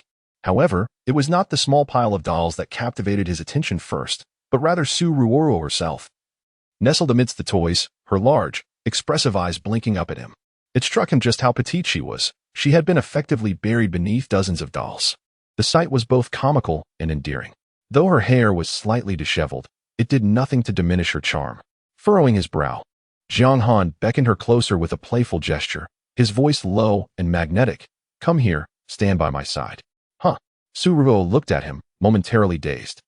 Her pretty face adorned with a hint of confusion, adorably naive. She pointed at the dolls piled beside her and said, Brother, there are too many dolls. I can't get out. Jiang Han pondered for a moment, then replied, you can get out if you move the dolls aside. A glimmer of mischief sparked in Su Ruo's big eyes, yet her expression remained innocent. She then extended one hand towards him and said, Brother, could you give me a pull? Jiang Han caught a glimpse of the growing crowd of onlookers beside him, his gaze lingering on Su Ruo's outstretched hand. Filled with a hint of hesitation, with so many eyes upon him, was it truly appropriate to grasp Su Ruo's hand so directly? What if someone recognized him? Witnessed this scene and spread the word, tarnishing Su Ruo's reputation? Chapter 40. Almost fainted from anger in the depths of his mind. Jiang Han engaged in a fierce internal struggle. Unbeknownst to him, his priorities had subtly shifted over time. Initially, his concerns revolved solely around the betrothal he had made in his childhood and his enigmatic fiancée. However, he now found himself considering matters from Su Ruanruan's perspective. Contemplating her feelings. Brother, you don't want to? That's all right. It doesn't matter. I can stay out of it, Su Ruanruan said, her words masking a profound yearning reflected in her sparkling eyes. Jiang Han's heart softened instantly, leaving him bewildered, his thoughts a blank slate. In the next moment, he reached out, encircling her waist with his arms, the muscles in his biceps tensing as he exerted considerable strength. In an instant, Su Ruanruan was lifted from the throng of dolls and gently set down beside him. By the time she regained her senses, Jiang Han had already released her and turned back to continue his quest for toys. Su Ruanruan was left in a state of bewilderment, her mind racing with ellipses that quickly transformed into exclamations. What had just transpired? Jiang Han had taken the initiative to embrace her. He had wrapped his arms around her waist. Though it lasted but 3 fleeting seconds, the joy felt like a multitude of tiny fairies dancing upon her heart. She barely resisted the urge to squeal in delight. Yet, as her thoughts wandered, she couldn't help but ponder how effortlessly Jiang Han had lifted her. Did that mean he possessed tremendous strength? Embarrassment flushed her cheeks, her gaze flitting everywhere but towards Jiang Han. Would her delicate frame withstand such strength once they were wed? Oblivious to Su Ruanruan's turbulent thoughts, Jiang Han noticed her silence and couldn't resist glancing at her. He was met with the sight of her flushed face, biting her lip. In wide, surprised eyes, Jiang Han's mind raced. Had someone bullied her? Why did she appear so wronged, on the verge of tears? Reflecting on his earlier impulsive actions, he suddenly feared the worst. It dawned on him that she might feel her innocence had been tarnished by his touch, leading her to feel sorrowful and aggrieved. Jiang Han believed himself to be quite astute. Ever since he had grasped the profound truths of life a mere 2 hours ago, his mind had become remarkably sharp. Previously, he could never decipher a girl's thoughts, much less interpret the nuances of their expressions. But now, he had unraveled the depths of Su Ruanruan's heart. No wonder the system had indicated he had comprehended one of life's great truths. What had once eluded him now seemed crystal clear. System's inner dialogue. Host. It's no surprise the heavenly path named me Big Ice. It seems your mind is somewhat unhinged.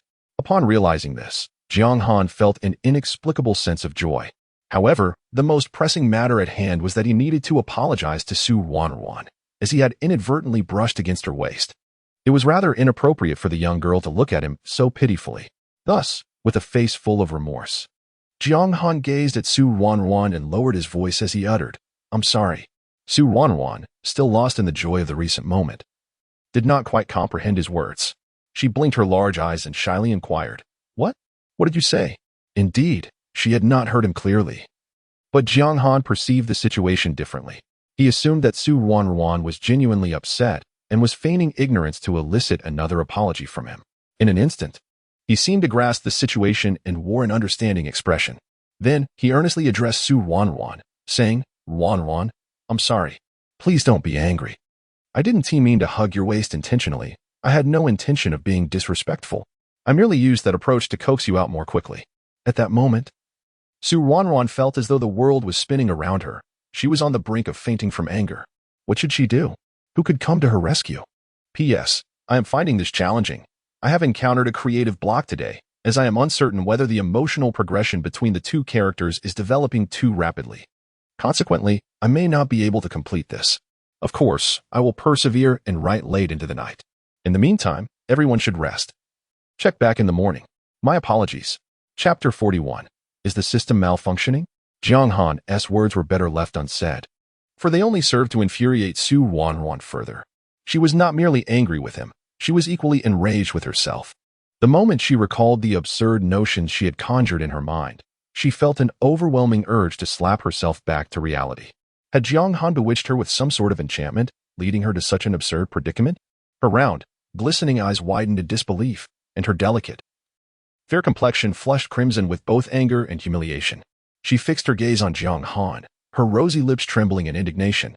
Meanwhile, Jiang Han's reckoning arrived. For his unabashedly straightforward demeanor provoked the system, which swiftly deducted the 100 hard-earned points he had accumulated. Ding! Detection of host's excessively blunt behavior has resulted in a deduction of 100 points. Your current score is now 0. Jiang Han's pupils constricted in shock, as 3 enormous question marks materialized in his mind. What just transpired? Has the system gone mad? He had just cradled Ruanruan in his arms and sincerely apologized afterward. Not only did the system refuse to reward him, but it had annihilated his entire score. In that moment, he grasped the harsh truth. While it was incredibly challenging to accumulate points, losing them could occur in an instant. Confounded, he questioned the system once more. Why? What on earth is happening? Did you, Big Ice, upgrade for nothing? I feel like you're worse than Little Ice. Bring back Little Ice. I would rather endure an electric shock. Apologies, host. This system can only evolve, not regress. Big Ice believes that one day you will appreciate its merits. Jiang Han was not pleased and retorted, then why the need for evolution? If the system Big Ice were a sentient being, it would likely join Ruanruan in berating Jiang Han. It had never encountered a host so unapologetically blunt. Despite being an exemplary student, his thoughts appeared to be stuck in a single, rigid line, utterly incapable of bending. The system detected that in your previous life, you were perpetually single.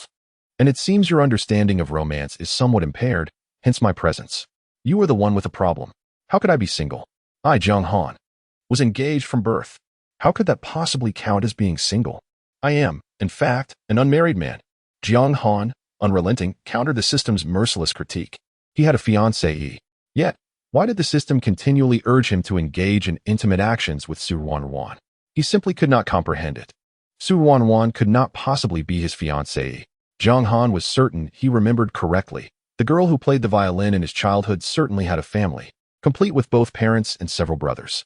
How could this mysterious fiancé be Ruanruan, who was an orphan? System kindly reminds you, if your points become negative, this system will be automatically suspended for a period.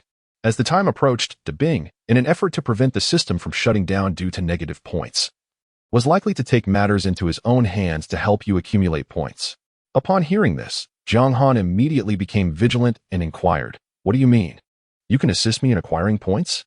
"I cannot create a duplicate of you," came the reply, "but the system can temporarily control your body. In the pursuit of points, Bing may resort to any means necessary, so I ask for your understanding." Jiang Han was taken aback, utterly astonished. Occasionally, he wished to remain idle. Yet the system relentlessly compelled him to strive. No, the system seemed to pressure him into engaging in inappropriate actions towards Ruanruan.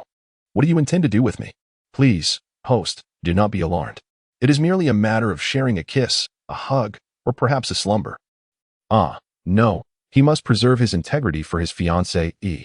That will not be necessary. It is far better for me, Jiang Han, to earn points personally.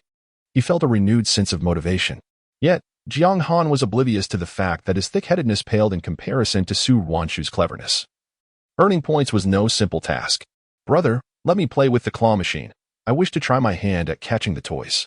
Ruanruan, unwilling to waste time in frustration, took a few deep breaths to compose herself and swiftly shifted the conversation. Jiang Han's attention was instantly drawn back to the claw machine. Suddenly struck with inspiration, he thought, "Yes, if I manage to empty this arcade of all its toys, Ruanruan will surely be delighted. If I can make her happy, that must count as an act of romance." "All right, you go ahead." Jiang Han nodded and relinquished his spot in front of the machine to Ruanruan. At that moment, only 3 toys remained within the pink claw machine. With a swift swipe, Ruanruan seriously began her endeavor. However, even with her precise calculations, she could not secure any toys from a machine that had returned to normal operation. Unsurprisingly, her first attempt was fruitless, attributed to technical issues. The second failure could be dismissed as a mere oversight. Yet, when the third attempt also yielded no results, Ruanruan became infuriated. Had it not been for Jiang Han's presence, she would have smashed the cursed machine to bits. Onlookers, witnessing Ruanruan's futile attempts on the same machine, soon dispersed. Having seen her fail to catch anything, Jiang Han stood by, encouraging her, It's all right. Take your time. If 3 tries don't work, then try 30. All right, she nodded, determined to conquer the claw machine. However, 10 minutes passed, and even after approximately 30 attempts, the machine seemed to conspire against her, refusing to dispense any toys. With her cheeks puffed in frustration, she looked at Jiang Han like a small puppy longing for comfort. Brother, why can't I grab anything? Is it really a problem with my skills? She was deeply disheartened, even beginning to doubt herself. It's not a matter of skill. Perhaps it's merely a question of luck. Jiang Han replied decisively. After speaking, he effortlessly retrieved a pink doll right before Suruo's eyes. Suruo was taken aback, her beautiful eyes shimmering with astonishment.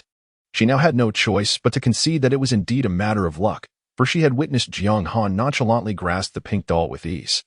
Suruorio instantly lost interest in the claw machine, her expression filled with disappointment, her fluffy little head drooping, resembling a pitiful creature. Come. Let me teach you how to grab, Jiang Han said, completely captivated by Suruorio's act. Whenever she wore such a forlorn expression, all his previous hesitations seemed to vanish. After speaking, Jiang Han gently took her warm little hand in his, guiding it to rest upon the joystick. Chapter 42. Does Jiang Han actually like her? Ruanruan's mind was thrown into disarray by Jiang Han's sudden actions. She gazed at his strikingly handsome face, her heart racing uncontrollably, her thoughts darting hither and thither, completely neglecting the claw machine before her. Unable to resist, her eyes were drawn to Jiang Han. He quickly became aware of her intense gaze and, puzzled, lowered his head to look at her. However, the moment he did, she instantly averted her eyes, her demeanor reminiscent of a squirrel caught indulging in nuts, which elicited a chuckle from him. Jiang Han, both amused and exasperated, reminded her, Ruanruan, aren't you supposed to be focused on catching dolls? Pay attention to the claw machine. Embarrassed, Ruanruan shook her head vigorously, performing a comical act of stubbornness. Ah, no, brother. I am indeed looking at the claw machine. I'm not looking at you at all. Did I say you were looking at me? Oh, well, I don't have any dolls on my face, so looking at me is pointless. Jiang Han, with utmost seriousness, gazed down at Ruanruan. His magnetic voice suddenly imbued with a captivating allure, resonating like a bass note in her ears, causing her delicate cheeks to flush a deep crimson. Unable to contain herself, Ruanruan retorted, in any case, I can't catch a doll, and you are so adept at it. I might as well catch you. Then I would possess all the dolls in the arcade. Jiang Han thought her logic seemed somewhat flawed, yet he couldn't pinpoint the exact issue. Thus, he merely offered her a casual word of encouragement. Well, you should give it your all. His statement was intended to motivate her to capture the dolls, yet clearly, their thought processes diverged significantly. To Ruanruan, the meaning of his words transformed entirely. Her large, sparkling eyes shone like 2 pools of autumn water. When these pools reflected the glimmering light of bashfulness and surprise, they resembled a magnificent starry river. At that moment, Ruanruan felt an unprecedented thrill. Was Jiang Han's statement an indirect affirmation of her pursuit? Perhaps he was suggesting that she needed to strive harder to capture his heart? In an instant, enlightenment washed over her. Could it be that this straightforward man was hinting at his feelings for her in such a manner? This must indicate that he harbored at least some affection for her, though perhaps not to the extent of love. A smile curved her lips, her brows arching like crescent moons. No matter, as long as there was affection, the rest would rely on her to stoke the flames of their connection. As this thought crossed her mind, a system notification echoed in Jiang Han's mind. Romantic behavior detected, points 10. Jiang Han glanced at the way he held Suruorio's hand, and in that fleeting moment, he seemed to grasp something profound. So, it turns out that to accumulate points, one merely needs to hold hands. This is quite acceptable. After all, Suruorio's hand is small and delightful to hold. So why not? With a serious demeanor, he urged her to watch closely as he attempted to grasp the toys. All right, Suruorio nodded in agreement. Following this straightforward course of action, and bolstered by the luck-enhancing experience voucher, Suruo soon succeeded in capturing the very first toy of her life. Her spirits soared instantly. Let's try again. I want to catch more, she exclaimed, her eyes sparkling with enthusiasm as she looked at Jiang Han.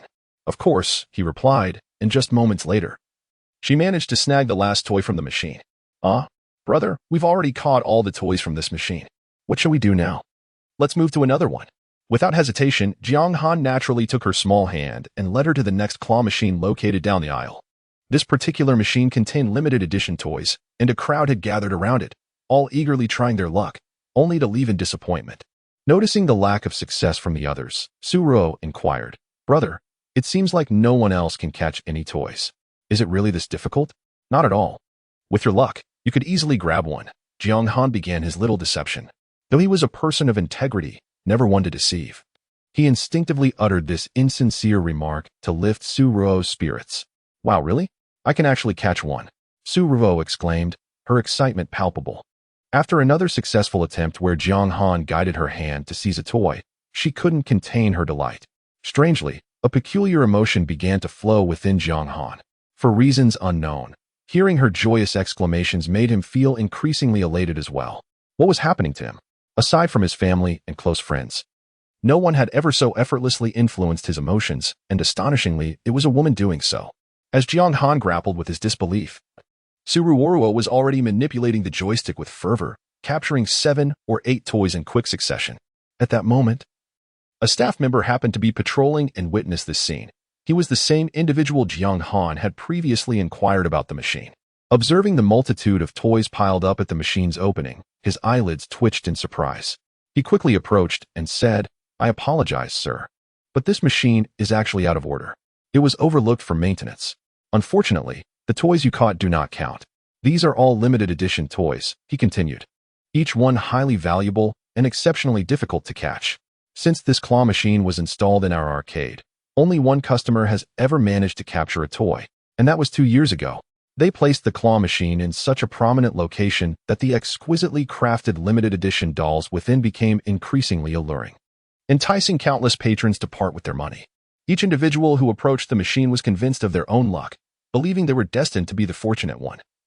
Yet fortune eluded them. This arcade capitalized on the patrons' hopeful psychology, effectively exploiting them." Jiang Han glanced around and was struck by the sight of numerous claw machines and a throng of visitors, many of whom had been attempting to grasp the dolls for an extended period, only to find their hands empty. The few individuals holding dolls were evidently planted by the arcade, as they wandered aimlessly near the machines without making any attempts to play. Jiang Han instantly recognized that the arcade's programming was fundamentally flawed. Such practices were a violation of commercial ethics, clearly aimed at mercilessly exploiting the customers. In his past life as a businessman, Jiang Han had a deep disdain for such unscrupulous tactics that disregarded all morals in the pursuit of profit. Although one could argue that it was a matter of voluntary participation, this behavior was utterly distasteful to him. What was even more striking was the presence of small children, who had come in groups to try their luck. Indeed, for elementary school students passed by, their faces drawn in disappointment as they lamented, "I worked so hard doing chores for my mother to earn pocket money, hoping to win my favorite doll. But despite coming to this arcade several times, I still can't grasp it. Me too. Xiaomei, sob sob. I love that purple rabbit and even spent my New Year's money from Grandpa. But I still can't get it." Their voices were loud enough to reach Jiang Han and his companions. The staff member, upon hearing them, displayed a moment of guilt, but quickly regained his composure and repeated his earlier statement to Jiang Han. "I apologize, sir, but this claw machine is out of order. Please proceed to another machine, and we will refund all the game coins you spent here." "What? This machine is broken? No way. Didn't you just say that your machines never break?" Su Ruanruan queried. Her soft, innocent face contorted in confusion as she shot him an exaggeratedly fierce glare, which lacked any real menace. "I apologize, madam, but I was referring to the machine you were attempting to use, not this one," Zhao Hua, the staff member, asserted confidently. As he spoke, he gestured towards the machine in question, only to be met with an astonishing sight. He gasped in disbelief. "Where have all the dolls in this claw machine gone? No way. How could they all disappear? Impossible." Zhao Hua's eyes widened in shock as he scrutinized the machine, exclaiming in utter amazement, "How is this possible?" "Humph. The dolls in this machine are gone because we took them all," Su Ruan exclaimed in frustration, clearly not a fool. Upon witnessing the demeanor of the arcade staff, she immediately realized that there was something amiss with the claw machines. They were designed to deceive customers into spending their money. Impossible. Absolutely impossible.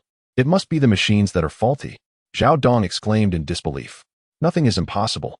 Perhaps I merely had a stroke of good fortune." Jiang Han raised an eyebrow, deliberately echoing Zhao Dong's earlier words back to him. "It's impossible. No matter how lucky one is, one cannot continuously win prizes. The machines must be broken." Zhao Dong inadvertently revealed his true thoughts, which Jiang Han seized upon. "What do you mean by saying it's impossible? How can you be so certain?" Besides, wasn't he that phrase originally yours? I distinctly recall asking you if that claw machine was malfunctioning, and you assured me it was not. As more onlookers gathered, drawn by the commotion, Zhao Dong began to sweat nervously, desperately waving his hands in an attempt to clarify. No, you've misunderstood my meaning. I must have said the machines were broken. You're lying. That is not how you said it. Su Ruanruan couldn't contain her irritation. Her large eyes fixed on Zhao Dong with a fierce glare. How about this? I'll use my game card. And you can try your hand at the claw machine yourself to see if you can win anything, Jiang Han suggested cunningly. No way. It's during work hours. How could I possibly go grab toys? Zhao Dong knew full well the machines had issues and was not foolish enough to attempt it. However, he was acutely aware that if he didn't act, the crowd's scrutiny would drown him. I knew there was something fishy about this arcade. I spent an entire morning trying to snag that limited edition Iron Man model, and I've already spent at least 800 yuan. Yet the claw couldn't even grasp its hand. Exactly. I've taken my child here several times. And she always wanted to win that limited edition Barbie princess but has never succeeded. I promised her ages ago that I would get it for her. Yet it remains unclaimed. Hurry. Go up and try. That young man over there has managed to grab so many toys. As an employee of this arcade, what gives you the right to hesitate? Perhaps you know deep down that these machines are faulty, which is why you're reluctant to give it a go. Many in the crowd were regulars, hoping to capture limited edition toys or models that were unavailable domestically. Due to the severe pandemic abroad over the past year, they could not travel and thus sought their luck at this arcade, only to find their efforts in vain. Zhao Dong was overwhelmed by the barrage of voices, sweat pouring from him without pause. He felt an urge to escape, but with Jiang Han and Su Ruanruan blocking the way and a throng of spectators behind him, there was nowhere for him to retreat. Zhao Dong's gaze fell upon the latest limited edition claw machine, where he observed the plush toys that Jiang Han had successfully retrieved. An immediate suspicion arose within him that the machine's programming was malfunctioning, allowing Jiang Han to fortuitously seize so many prizes. With this thought in mind, Zhao Dong gritted his teeth and resolved to give it a try. He stepped boldly up to the machine, swiftly and decisively attempting to grasp a toy. As expected, without the coveted luck-enhancing experience voucher, how could he possibly succeed with a machine specifically designed to thwart such endeavors? Witnessing the claw release its grip midair, Zhao Dong was incensed and could not help but strike the control panel in frustration. He refused to believe that while others could attain numerous toys, he, Zhao Dong, was destined to fail. His initial attempt drew gasps from the onlookers. Though his face flushed with embarrassment, he was undeterred. Under Jiang Han's amused gaze, he swiped his game card once more. Yet, not only did he fail on the first attempt, but he also came up empty-handed on the second, third, and even fifth tries. Standing there, dumbfounded, he felt an intense urge to continue. He was determined to demonstrate to the crowd that the claw machine was indeed defective. However, with a casual flick of his wrist, Jiang Han effortlessly snagged a toy, which promptly tumbled into the opening. At that moment, the spectators finally grasped the truth. It was not a matter of skill or luck, but rather that this arcade was deliberately deceiving them. Chapter 43. Yet, how she adored him. No, it was impossible. Surely, you must have tampered with the claw machine. Otherwise, how could the success rate be so astonishingly high? Zhao Dong's anxiety manifested as beads of sweat cascading down his brow. Although he was nestled in an air-conditioned room, the back of his shirt was drenched. The incessant whispers of the onlookers only served to exacerbate his distress. In a moment of fervor, Zhao Dong blurted out his innermost thoughts.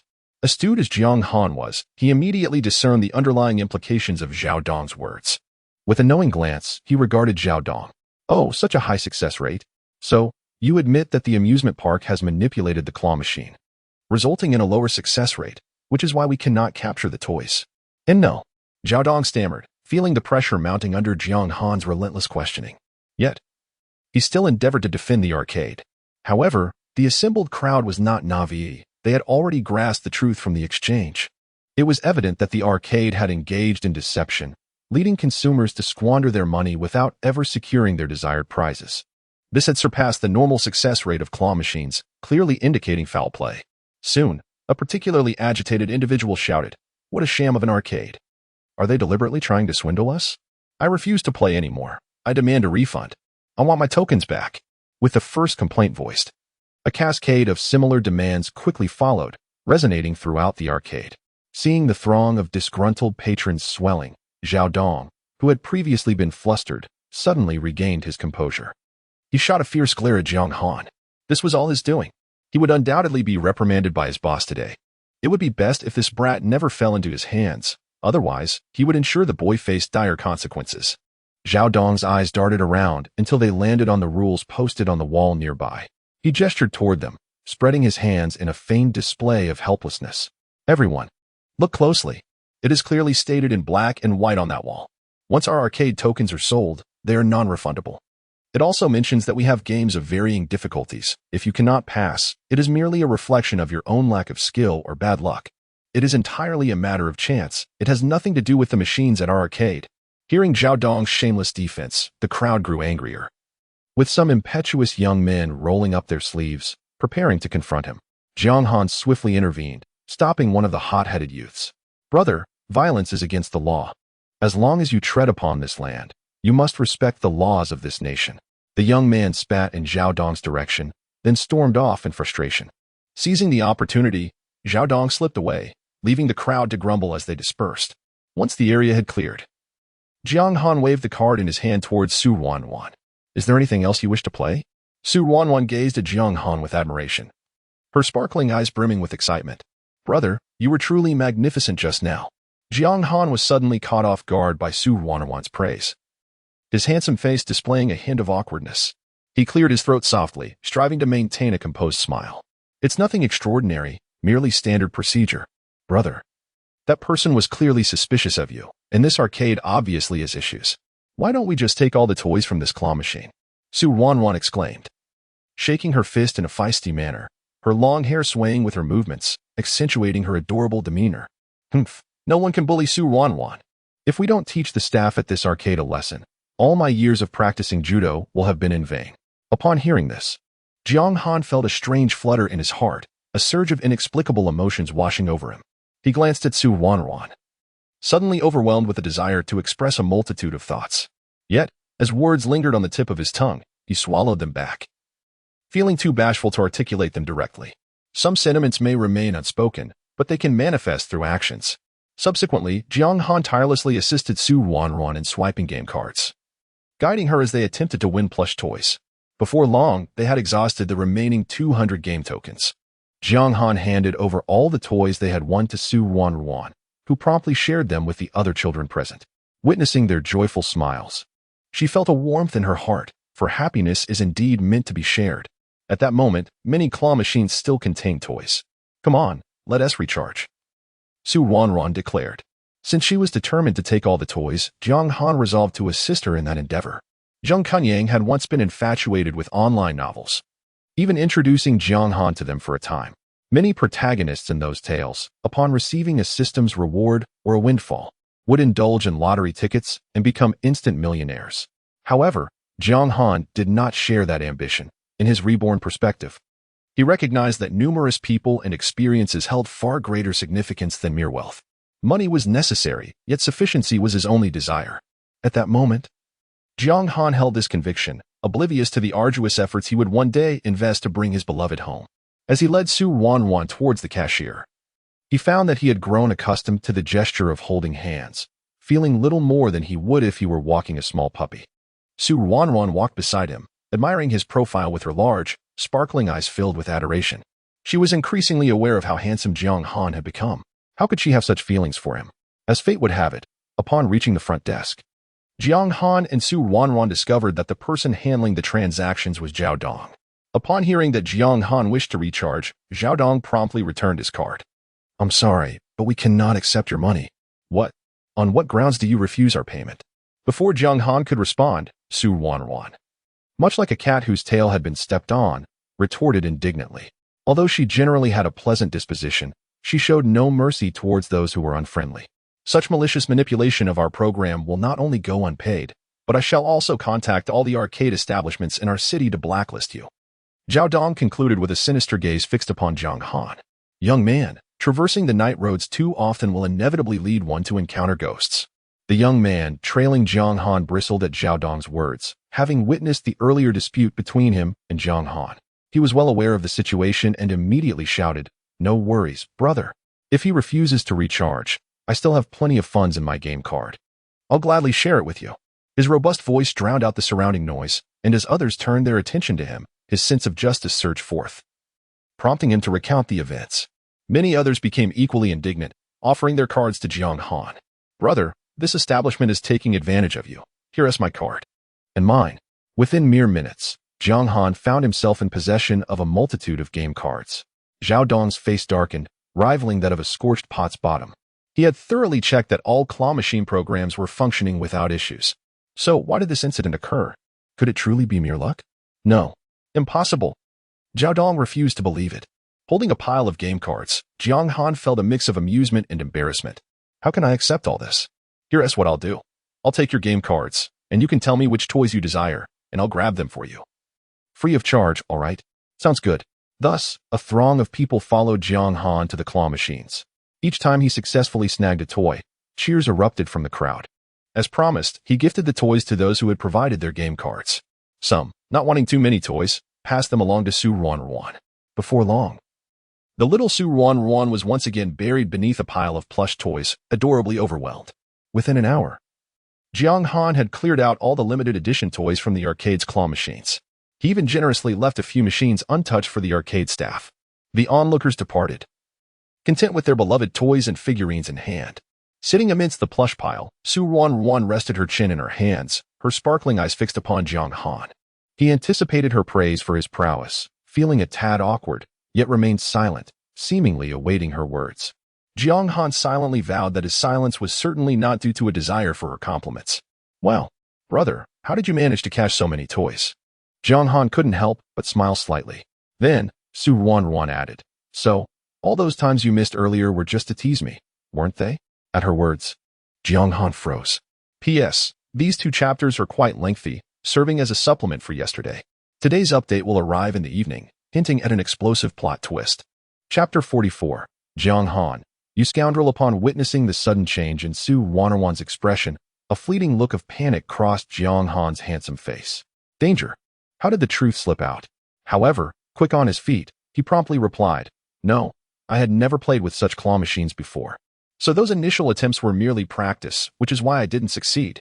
Ruanruan furrowed her brows, gazing at Jiang Han with a hint of skepticism, seemingly weighing the veracity of his words. "Rest assured, I would never deceive a child," he added, observing the glimmer of doubt mingled with innocence in Ruanruan's eyes. Jiang Han, almost as if compelled by an unseen force, placed his hand atop her head, gently ruffling her fluffy hair as one would with a cat. Ruanruan froze. Her mind momentarily blank, her gaze fixated solely on Jiang Han's lowered countenance. She had been touched by Jiang Han. He had actually initiated the gesture. Realizing the implications of his actions as he noticed the astonishment reflected in her eyes, Jiang Han hastily withdrew his hand. "You are the child here." No touching the heads of children," he remarked. Ruanruan huffed in indignation. She truly despised being referred to as a child, for she was undeniably an adult. "Ruanruan, don't you think you resemble an elementary school student?" The flush from Jiang Han's earlier gesture lingered on her cheeks, and in an effort to conceal her embarrassment, she averted her gaze, fidgeting with her fingers. Yet, upon hearing Jiang Han's teasing remark, she looked up at him in disbelief, her eyes widening. "I resemble an elementary school student? Impossible. Jiang Han, I am already a university student. Moreover, I am your direct junior." Ruanruan's indignation bubbled forth as she inadvertently shed the pretense of formality, calling him by his full name. Jiang Han, unable to suppress a smile at her reaction, reached out once more, tousling her hair even further, turning it into a chaotic mess. At that moment, a voice echoed in Jiang Han's mind. "Detected romantic behavior, points 10. So, touching her head counts?" The delightful texture of her hair under his fingers was so enticing, he could continue this for as long as he wished. Finally, unable to endure any longer, she swatted his hand away, her eyes nearly ablaze with fury. "Jiang Han, it's one thing to touch my head, but could you refrain from making my hair a mess? Try calling me Jiang Han once more." Jiang Han found her amusing and lifted his hand again to ruffle her hair, intentionally applying more force. "What of it? Jiang Han, Jiang Han, Jiang Han. You big bad wolf. Jiang Han, please stop messing with my hair." Ruanruan's little mouth pouted in displeasure, her lovely face animated and natural, with long, curled lashes that surpassed even the most charming dolls in the arcade. And this was a perspective exclusively belonging to Jiang Han. Suddenly, His heart was struck by a profound sensation, akin to a piece of solid ice being shattered by a hammer. Jiang Han's gaze was tinged with a hint of panic, his handsome face turning away, unable to meet her eyes. Yet, his heart betrayed him, thumping uncontrollably. He instinctively sought to ignore and evade the situation. But how long could he truly escape? All right, let's not linger. We still have some time. Shall I take you for a casual stroll around the mall? Unsure of what to say next, Jiang Han withdrew his hand. However, Ruanruan's spirit of retribution was formidable. A glance at Jiang Han, and memories of the morning's events sparked a sudden plan in her mind. With one hand pressed to her forehead, her expression shifted to one of feigned distress. Her lips pouting as she exclaimed, "Brother, I feel so dizzy." In that moment, she closed her eyes and, with remarkable speed, collapsed onto Jiang Han. This incident was entirely different from that of the morning. Jiang Han, now a whirlwind of confusion, barely had time to react. Had there not been a wall beside him, he would have surely fallen to the ground. Although his back leaned against the wall, he was nearly toppled by her unexpected weight. Ruanruan could feel her heart racing, threatening to leap from her chest. Yet, it was precisely at this moment that her exceptional acting skills played a crucial role. She lowered her voice, her soft lips nearly brushing against Jiang Han's ear, her breath fragrant as she whispered, "Brother, I suddenly feel so dizzy. I crave sweets, what should I do?" Simultaneously, Jiang Han's mind reverberated with a persistent notification, detected romantic behavior, points 10. This phrase echoed 5 times before it finally ceased. As realization dawned upon him, his ears flushed with a visible crimson hue. His heartbeat quickened, a torrential rhythm akin to raindrops, overwhelming in its intensity. In his entire life, Jiang Han had never experienced such a rapid heartbeat. Confusion clouded his thoughts, yet he recognized that the proximity between him and Ruanruan was uncomfortably intimate. He distinctly felt the contours of her body pressing against him, perfectly aligned with his own. As she moved, the softness of her form brushed against his chest, igniting a fervent blaze within him. Jiang Han's veins throbbed, a sheen of sweat forming on his forehead, his expression growing increasingly unnatural. "Ruanruan, get up. How can you just fall onto me like this?" "But brother, I feel so dizzy, I can't possibly stand up." Ruanruan feigned seriousness, her long lashes fluttering with each word, sending tremors through Jiang Han's heart. Torn between fear of her escalating antics and an unexpected thrill, a jolt of realization coursed through him. How could he possibly entertain such a terrifying thought? Unthinkable. How could this be? Jiang Han felt an overwhelming heat coursing through his body, and his breath became labored. Suddenly, he recalled that earlier that morning, while purchasing candies and chocolates, he had casually placed 2 pieces into the pocket of his trousers. Thus, he spoke aloud, "Ruanruan, if you reach into my pocket and encounter something firm, it would be the candy you desire." However, before Jiang Han could finish his sentence, he was abruptly interrupted by the crimson-faced Ruanruan. Her gaze was filled with disbelief, and she momentarily forgot her pretense, unable to suppress her raised voice. "Jiang Han, are you out of your mind? How could you ask me to touch you in such a public setting? So you are such a rogue." Chapter 45. A direct tumble. Jiang Han was utterly perplexed by Ruanruan's words. Bewildered, he inquired, "What is the matter?" "My hands are pinned down by you." It then dawned on him that he had a few fruit candies tucked away in his pocket, prompting him to suggest that she retrieve them herself. How had he become the rogue in this scenario? "What?" Ruanruan's eyes widened in disbelief. "What do you mean? Get up quickly, Ruanruan. I can fetch the candies myself, can't I?" Jiang Han was nearly taken aback by the audacity of being labeled a rogue. However, he soon recognized another issue at hand. "Aren't you feeling dizzy? You seem quite all right now." "Not at all. I'm still feeling dizzy." Jiang Han couldn't help but twitch his lips at her response. "If you don't get up soon, I might just lose my temper. It's broad daylight, with so many people watching. Don't you feel embarrassed, Ruanruan?" Detected host's behavior indicative of a typical male, deducting 20 points. Seriously? Jiang Han's expression shifted immediately. This system was utterly ridiculous. He merely requested Ruanruan to rise from his lap and instantaneously lost 20 points. Goodness. Maintaining these points was an arduous task. Surrounded by onlookers, Ruanruan, now realizing the situation, could hardly bear it. She hastily scrambled to her feet, and once Jiang Han stood as well, she clasped his hand and led him towards the opposite end of the floor. As she walked, she lamented internally. "Oh my goodness, how utterly embarrassing. Was I really that heavy? It's all Jiang Han's fault for being so easily toppled. What a foolish thing to do. How could I manage to knock a man down only to end up in such a humiliating predicament? I'm mortified." The more she pondered, the more her embarrassment intensified. Jiang Han, walking beside her, observed the myriad expressions flitting across her lovely face, her complexion oscillating between pallor and flush. This girl would truly excel in the art of face-changing performance. Detected host's behavior indicative of a typical male, deducting 10 points. Jiang Han's lips twitched once more. Damn it, Big Ice. You've gone too far. Ruanruan, in a flustered state, clutched Jiang Han's hand and aimlessly wandered through the mall's corridor, her eyes darting about. The cool air from the central air conditioning alleviated some of the heat on her face, allowing her to regain some composure. Upon halting, she realized they were adjacent to a beauty store. Recalling the two girls who had earlier approached Jiang Han for his WeChat, a sparkle flickered in her bright eyes. In her assessment, those two girls were rather ordinary in appearance, but their makeup elevated their looks from a mere 4 to a 6 or 7. Surely, boys must prefer beautiful girls, right? With this thought, Ruanruan discreetly glanced at Jiang Han. No, there were too many alluring butterflies outside. The competition was fierce. She resolved to enhance her beauty and allure, determined not to let Jiang Han be swayed by them. She would take up makeup. However, as she gazed at the dazzling array of cosmetics within the beauty store, Ruanruan found herself in a quandary. Despite being a girl, she was utterly inept at makeup. During her time abroad, her mother had always employed a personal styling team and makeup artists, ensuring that she was impeccably prepared for any gala or event. Even for daily hairstyles, caretakers and servants would take turns assisting her. Now, faced with the prospect of applying makeup herself, Ruanruan felt a surge of trepidation. Noticing her lingering gaze on the cosmetics, Jiang Han suddenly realized that it seemed inherent for girls to cherish beauty. With a grand gesture, he encouraged Ruanruan. If you're interested, feel free to step inside and explore. Buy whatever you fancy, money is no object. Upon hearing these words, Ruanruan's spirits lifted considerably, and she felt a delightful thrill. As she entered, she discovered a mirror to her left, accompanied by a row of eyebrow pencils. Examining her reflection, she noticed her eyebrows appeared somewhat faded, and since no one had assisted her with grooming recently, her eyebrow shape had vanished. At that moment, a sales attendant approached, assessing Ruanruan and Jiang Han with a glance before softly inquiring, "Sir, are you here to purchase skincare products for your sister? Please come this way."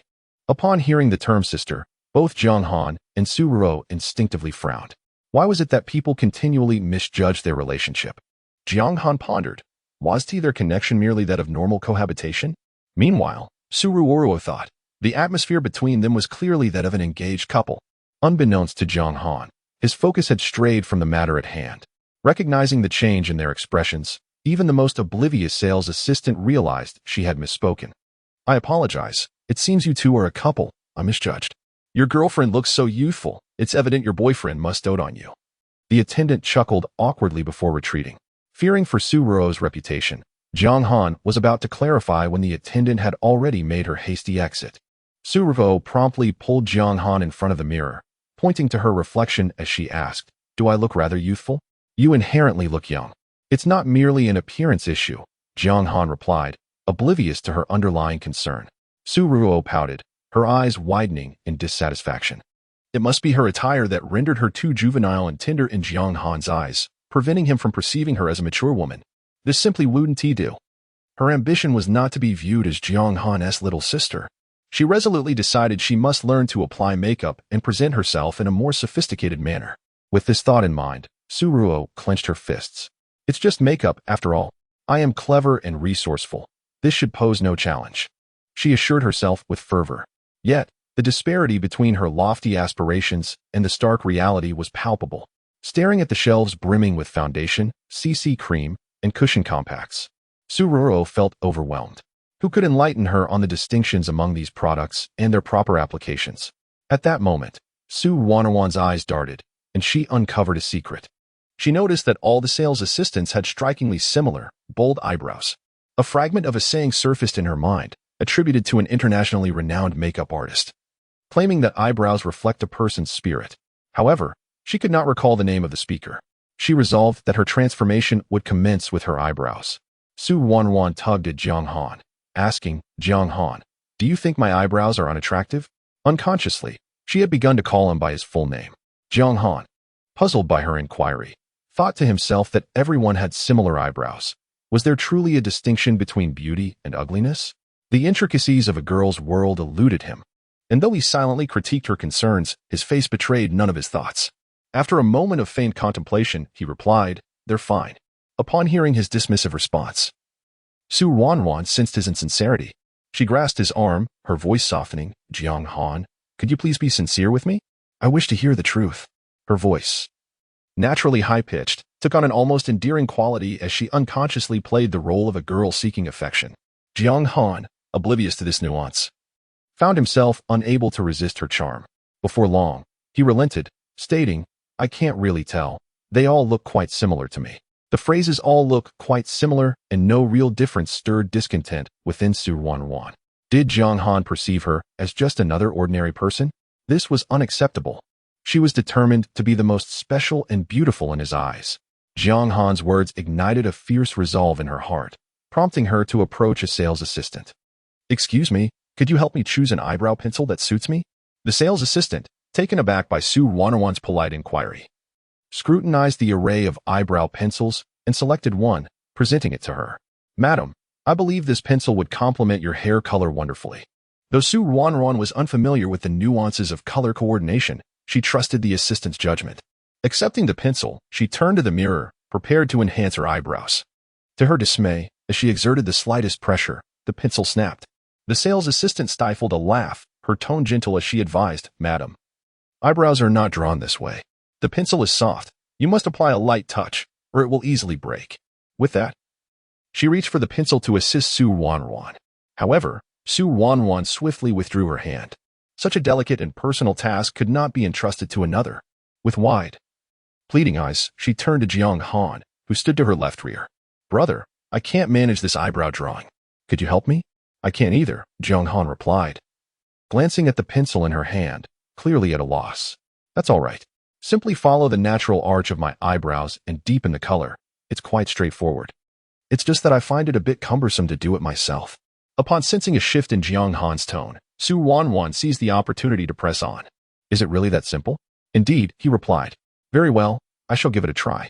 Jiang Han accepted the brow pencil she handed him, gently grasping her delicate chin with one large hand, lifting her face in preparation to enhance her brows. However, she pouted in discontent. "Jiang Han, you need to lower your head. How can you draw it clearly without doing so?" All right, he replied with a hint of exasperation, his eyes betraying a subtle, indulgent affection. This young lady certainly had her fair share of demands. With that, Jiang Han earnestly began to shape Ruanruan's brows.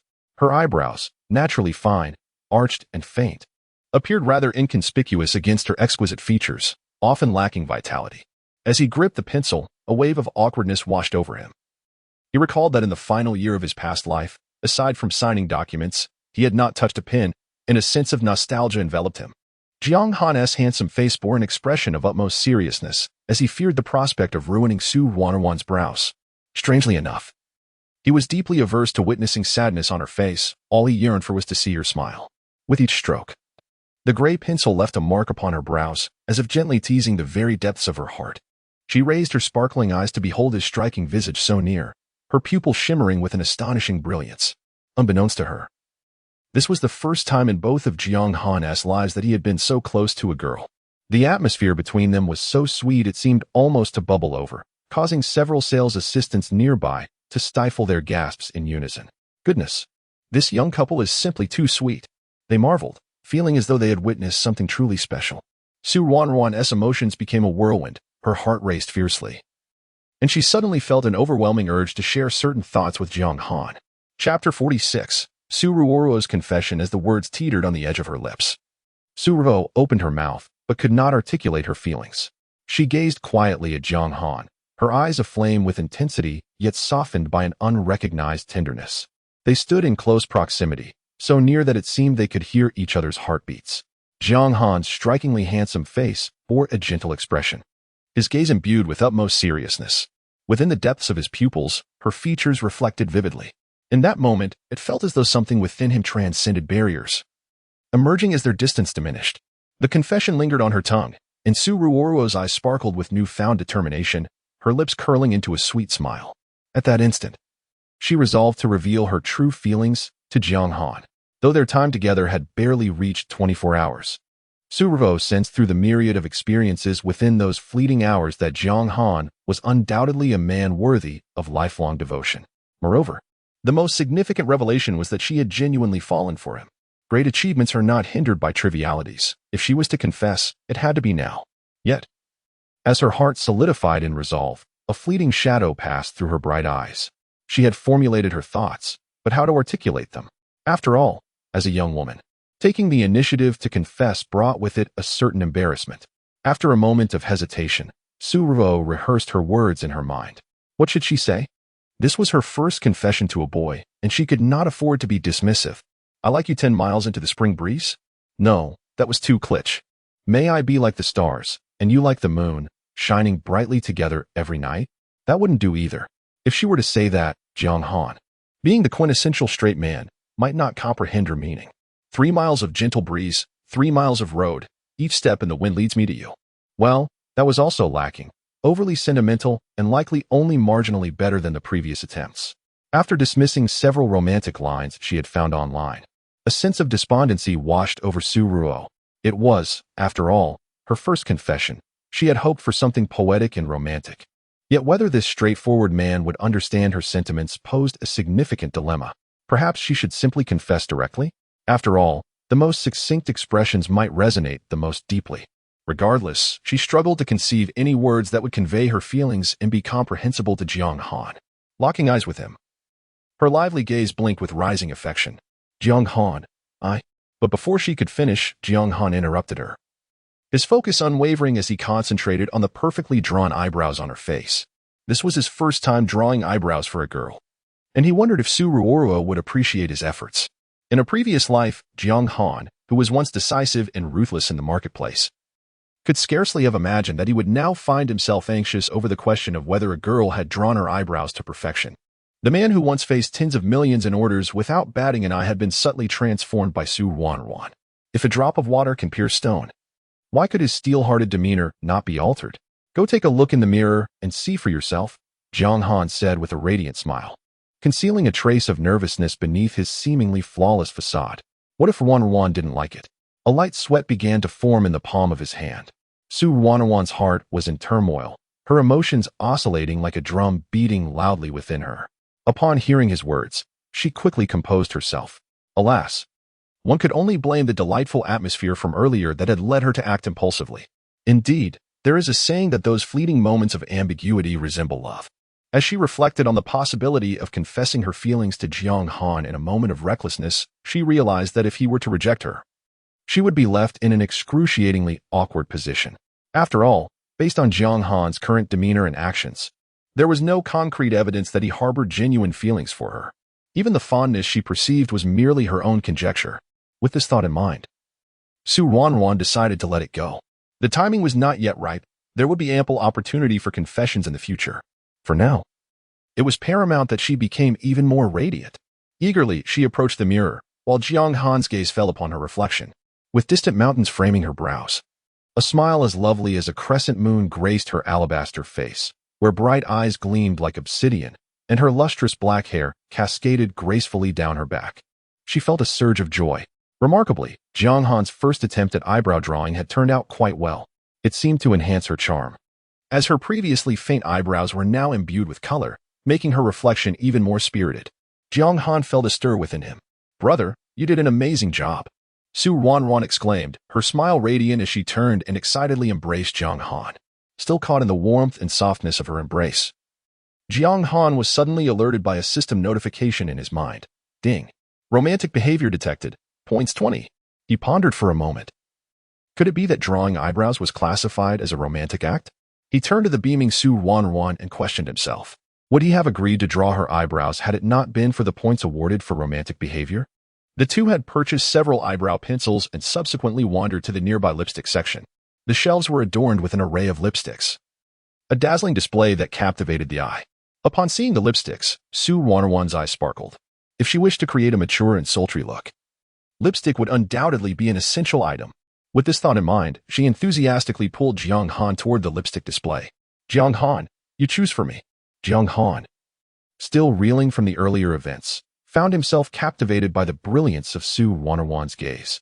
Before him lay an array of lipsticks, varying in length and exquisitely crafted, which left Jiang Han feeling somewhat overwhelmed. How could he possibly select such an item? It seemed an insurmountable challenge. Yet, Jiang Han was not one to refuse Ruanruan over trivial matters. He steeled himself and proceeded to choose a lipstick according to his own aesthetic sensibilities. Under Ruanruan's expectant gaze, he slowly reached for a tube that appeared to be a delicate pink.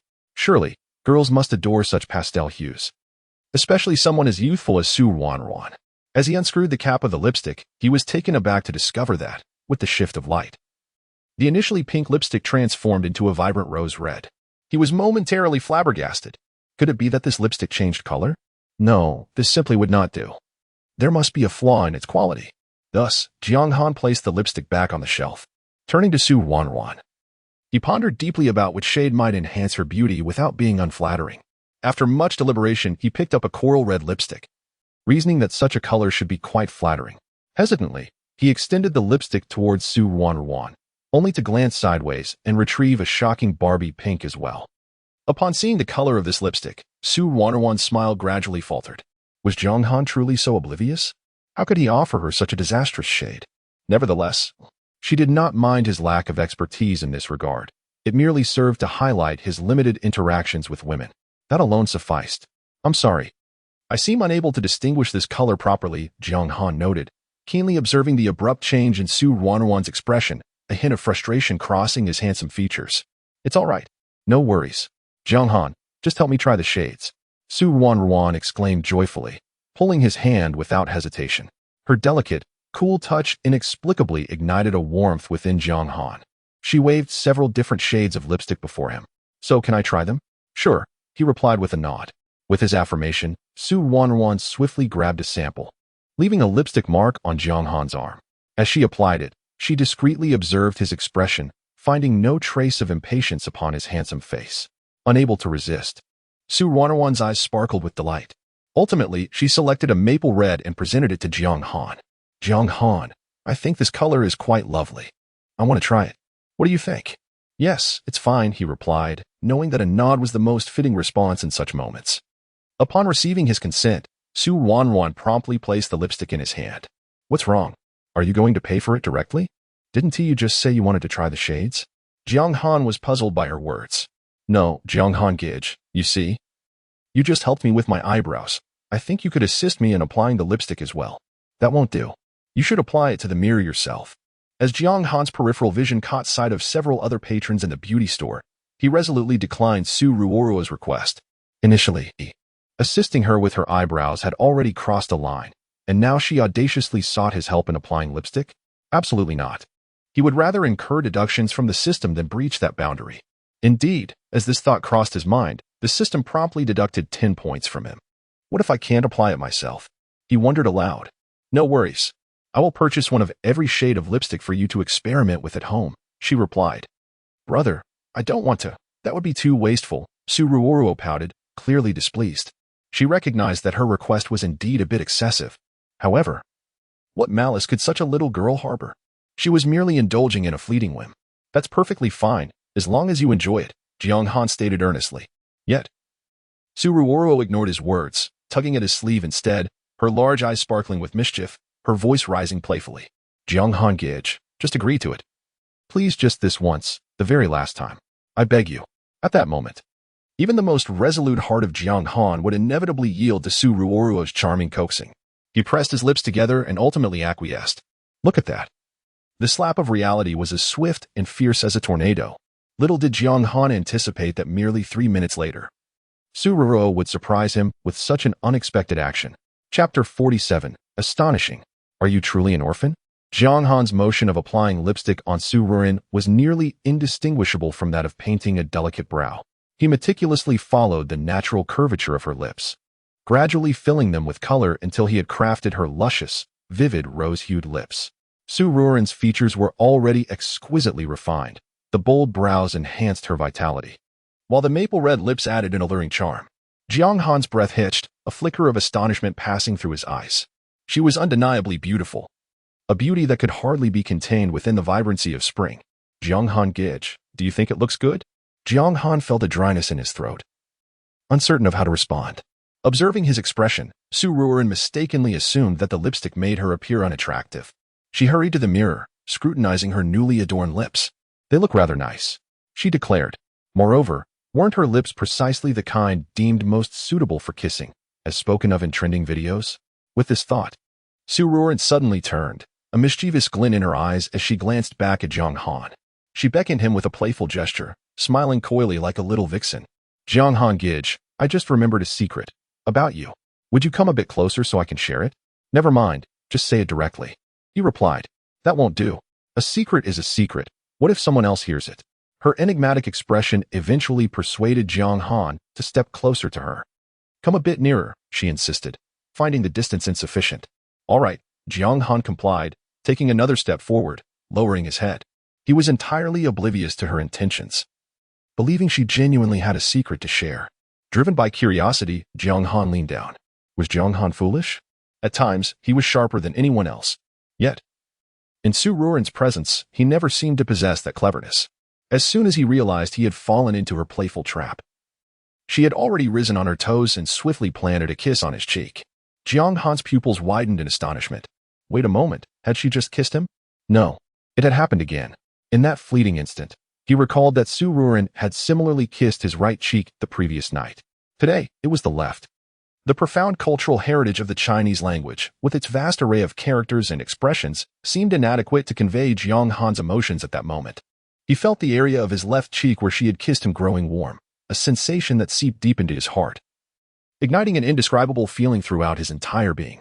Detected romantic behavior, points 50. Detected romantic behavior, points 100. The system's notifications echoed in his ears, leaving Jiang Han momentarily dazed.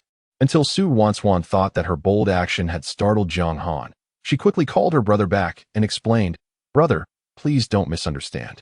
I did not intend to kiss you. I merely wished to express my gratitude for your willingness to help me with my makeup. I didn't mean to approach it in such a manner, but as I, Ruanruan, am currently destitute and unable to repay you, I could only offer a kiss as a token of my thanks. This was the justification Ruanruan hastily concocted in that fleeting moment. Jiang Han remained silent, his gaze laden with skepticism, clearly beginning to doubt the veracity of Ruanruan's words. His suspicion was not trivial. However, astute as Jiang Han was, he refrained from directly questioning Ruanruan over such fleeting uncertainties.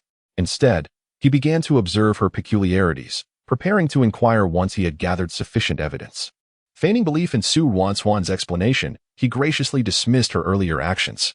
Subsequently, he found a suitable pretext to cease accompanying Ruanruan in her exploration of the other cosmetic sections of the store, having just brazenly committed a misdeed. Ruanruan felt hesitant to press him further for companionship, so, upon the recommendation of a sales assistant, she swiftly selected a set of cosmetics and exited with her purchase in hand. By this time, it was already past 2 o'clock in the afternoon. With less than half an hour remaining before military training commenced, Jiang Han had not forgotten the system's initial reward, still awaiting him at the Lamborghini Exhibition Center on the first floor of the Galaxy. Thus, in a bid to save time, he led Ruanruan directly to their ultimate destination at the mall. Good day, Mr. Jiang Han. We have prepared everything for your vehicle. It is ready for you to collect, the sales manager said politely. He was a perceptive individual, recognizing the extraordinary aura surrounding Jiang Han and Ruanruan. Understanding that they were undoubtedly not ordinary people, capable of purchasing this globally limited edition Lamborghini outright. This further attested to Jiang Han's financial prowess. Very well. Where's the car? Can I drive it away now?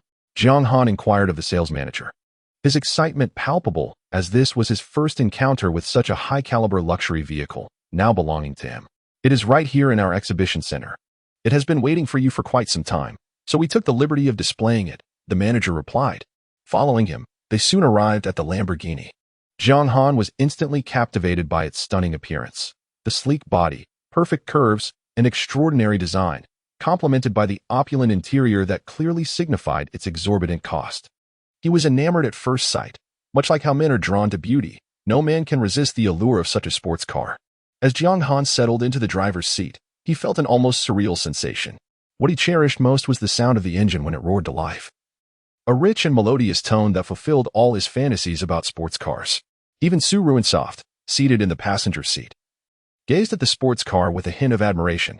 It seemed she had grown accustomed to luxury vehicles, for she did not utter a sound of astonishment. Yet, any girl unaccustomed to such opulence would undoubtedly be captivated, exclaiming in wonder. Even the more reserved among them would reveal traces of awe in their eyes. However, Jiang Han, through the rearview mirror, discerned Su Ruansoft's expression at that moment. Her large, bright eyes sparkled with emotions that could not be concealed. They reflected surprise and admiration, yet lacked any signs of astonishment or disbelief.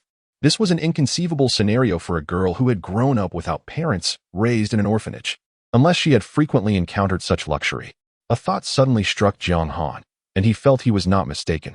For, to his knowledge, no orphan devoid of family possessed a character as fearless as Su Ruansoft's. It was evident that a girl like her had been cherished and spoiled by her family. Jiang Han was nearly 100% certain, yet he still wished to inquire directly with Su Ruansoft. He turned to her, casting a probing gaze, his voice low and magnetic. Su Ruansoft, I have a question for you, and I need you to answer me truthfully. All right, tell me, are you truly an orphan? Chapter 48. He seeks evidence to prove that Su Ruanruan is not an orphan. What? What did you say? Su Ruanruan's heart skipped a beat upon hearing his words.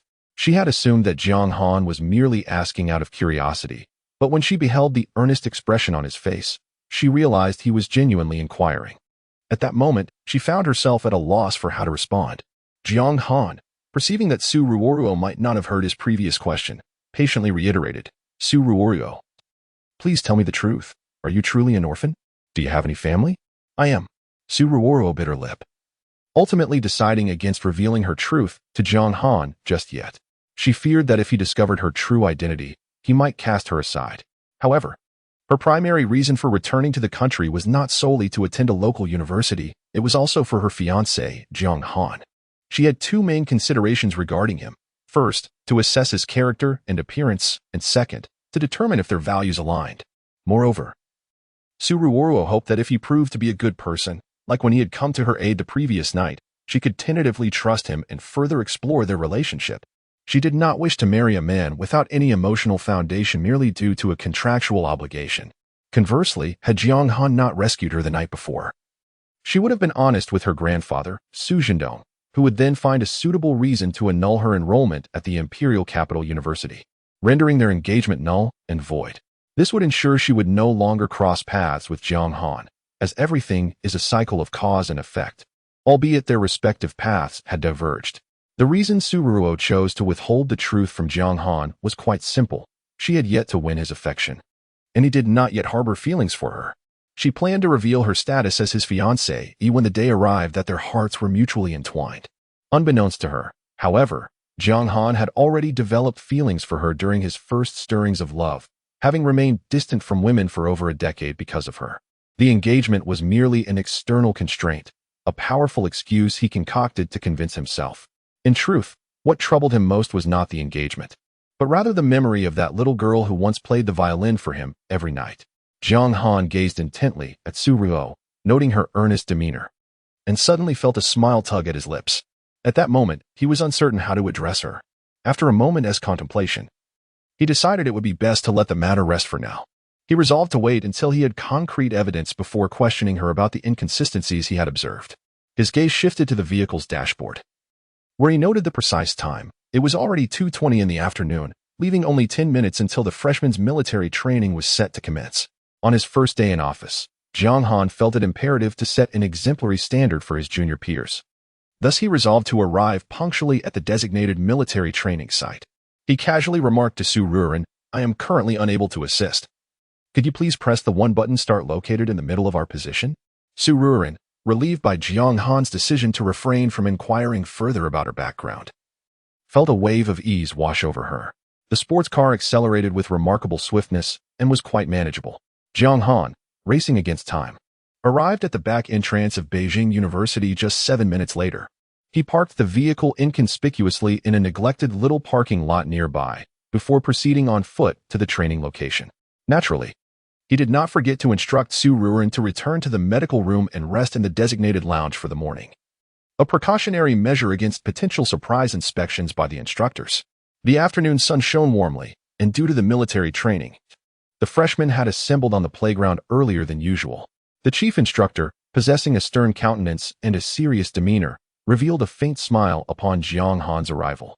To discern the true nature of an individual, one need only observe their gaze and subtle expressions. Jiang Han's demeanor remained unwavering as he faced the gathering of girls. His eyes steady and focused. It appeared he was a young man of steadfast character and integrity, earning a measure of esteem from the chief instructor. As the chief instructor acknowledged Jiang Han's presence, he approached with purposeful strides and nodded in greeting. The training content for the new students over the next few days will not be overly demanding. Pay close attention to my subsequent instructions, as you will be leading shortly, he stated. Understood, Jiang Han replied. The chief instructor scanned the chaotic assembly, his piercing gaze swiftly restoring order. Attention! At ease. Jiang Han stood attentively alongside, observing the chief instructor's commands. The afternoon sun, neither scorching nor oppressive, cast a gentle light upon the youthful faces of the girls, akin to a delicate veil enhancing the ethereal quality of their youth. Yet, Jiang Han remained unfazed, his focus unwavering as he meticulously absorbed the instructor's actions, his demeanor serious and composed. After a series of maneuvers, several of the frail girls began to exhibit signs of exhaustion, prompting the chief instructor to call for a brief respite. Military training necessitates a balance of intensity and relaxation. Haste would only yield counterproductive results, especially at the outset. Approaching Jiang Han, the chief instructor's demeanor softened considerably, and he inquired kindly, "How are you faring? Have you managed to retain the sequence of procedures? Should you have any uncertainties, feel free to ask." Jiang Han honestly shook his head, a smile gracing his lips. "I believe I have retained everything. I should be capable of leading the team now." His expression bore no trace of frivolity, his tone imbued with sincerity. The chief instructor, intrigued to assess Jiang Han's capabilities, nodded in acquiescence. "Very well, students, return to formation." Observing Jiang Han's flawless commands and guidance, a glimmer of appreciation flickered in the chief instructor's eyes. It is evident that this young gentleman has taken his words and actions to heart. Otherwise, he would not be so adept at his tasks now. In less than half an hour, Jiang Han had already familiarized himself with the training content of the initial phase of military training. With the chief instructor's permission, he began to assist in standardizing the movements of the new recruits. As time passed, the sun began to blaze with increasing intensity, which for these girls, who had endured a long summer vacation and had not faced much hardship, was becoming rather oppressive. However, the chief instructor showed no inclination to grant them a respite. Standing alongside Jiang Han as they both endured the scorching sun with unwavering composure. If this continued, it was likely that by the end of military training, the girls would find themselves significantly tanned, a prospect that could prove challenging for them to accept. Gradually, the thoughts of some girls in the ranks began to stir with restlessness. Jiang Han, satisfied with his inspection, surveyed the recruits standing in perfect military posture, and an overwhelming sense of accomplishment surged within him. After all, it was only his first day in command, and despite the brief duration of practice, he had already managed to lead them in training independently, executing commands flawlessly. As Jiang Han pondered these thoughts, a fragrant breeze suddenly swept by him. His reflexes were remarkable, and he instinctively sidestepped. When he regained his focus and discerned who had approached, he couldn't help but feel a twinge of surprise. Chapter 49. Jiang Han's blatant partiality amidst the gathering. A girl from the female team, whose appearance Jiang Han had completely failed to remember, collapsed onto the ground, casting a mournful gaze in his direction. The atmosphere became somewhat awkward in an instant. "Senior, I feel quite dizzy. Why can't you lend me a hand?" The girl appeared rather frail, her complexion slightly pale from prolonged exposure to the sun, yet her tone was strikingly assertive. Jiang Han had never possessed the instinct to show compassion, merely raising an eyebrow as he coldly inquired, "Is there something you need, classmate?" The girl bit her lip, adopting a pitiful demeanor reminiscent of Ruanruan, but to Jiang Han, her expression seemed oddly misplaced. "Senior, I'm feeling a bit lightheaded." Her soft voice seemed to carry an unspoken allure, and behind her seemingly weak facade lay a hint of anticipation. She yearned to be escorted to the infirmary by such a handsome senior, just like the girl from the morning. However, without the charming Ruanruan present, Jiang Han appeared completely oblivious to her intentions, even questioning her in return. The girl felt as if she might choke on her own frustration at his retort. Her anger boiling to the point she almost felt compelled to stand up and argue with him. Gritting her teeth, she maintained her expression, "Senior, could you take me to the infirmary?" As if recalling something, she quickly added, "I didn't eat enough at lunch. I might be experiencing low blood sugar." Jiang Han scrutinized the girl before him, noticing her delicate frame swaying in the gentle breeze like a slender willow. The chief instructor was responsible for overseeing the overall situation, so it seemed only fitting for him, as a senior, to assist with such a minor task of escorting a student to the infirmary. If another male vice instructor had been present, facing such a captivating girl, he would have likely yielded to her charm. Yet, Jiang Han was no ordinary man. He embodied the essence of unwavering integrity, his heart as solid as iron, devoid of any inclination to show her sympathy. If anyone could move him, it would be none other than Ruanruan. For when it came to the art of charming and feigning vulnerability before Jiang Han, she alone held the title of unrivaled. Jiang Han pressed his lips together, his handsome face slightly flushed from the sun, betraying little expression. If military training were not arduous, then what purpose would it serve? I apologize, but if you genuinely feel dizzy, I permit you to rest momentarily nearby. The infirmary is not far from here, should your symptoms worsen. You may go on your own. His unyielding words effectively silenced any excuses the girl might have conjured. She felt a bit dazed.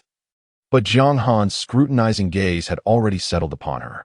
She struggled to comprehend why she, suffering from low blood sugar like the girl from the morning, received such disparate treatment. Though she felt a surge of indignation, she ultimately swallowed the question that had nearly escaped her lips. Amidst the scrutinizing gazes of curiosity, disdain, and envy, the young woman brushed off the dust from her attire, feigning weakness as she rose to her feet. She then made her way, step by step, to a nearby resting area. Observing that she had finally settled down, the chief instructor withdrew his gaze and resolutely resumed the ensuing training session.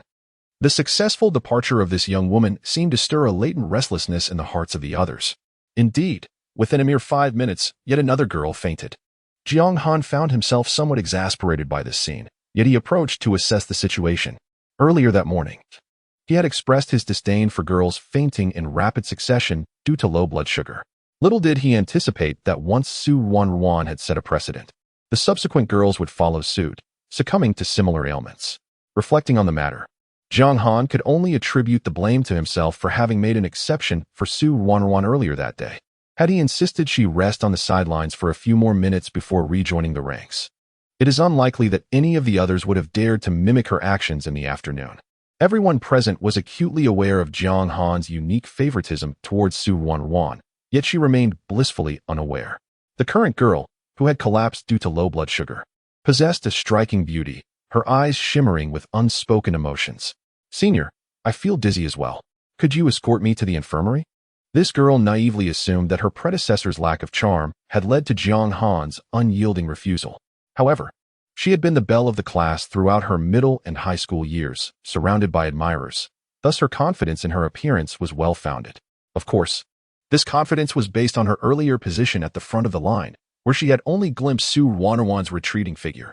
Yet, the stoic Jiang Han did not alter his expression. He merely cast her a cursory glance.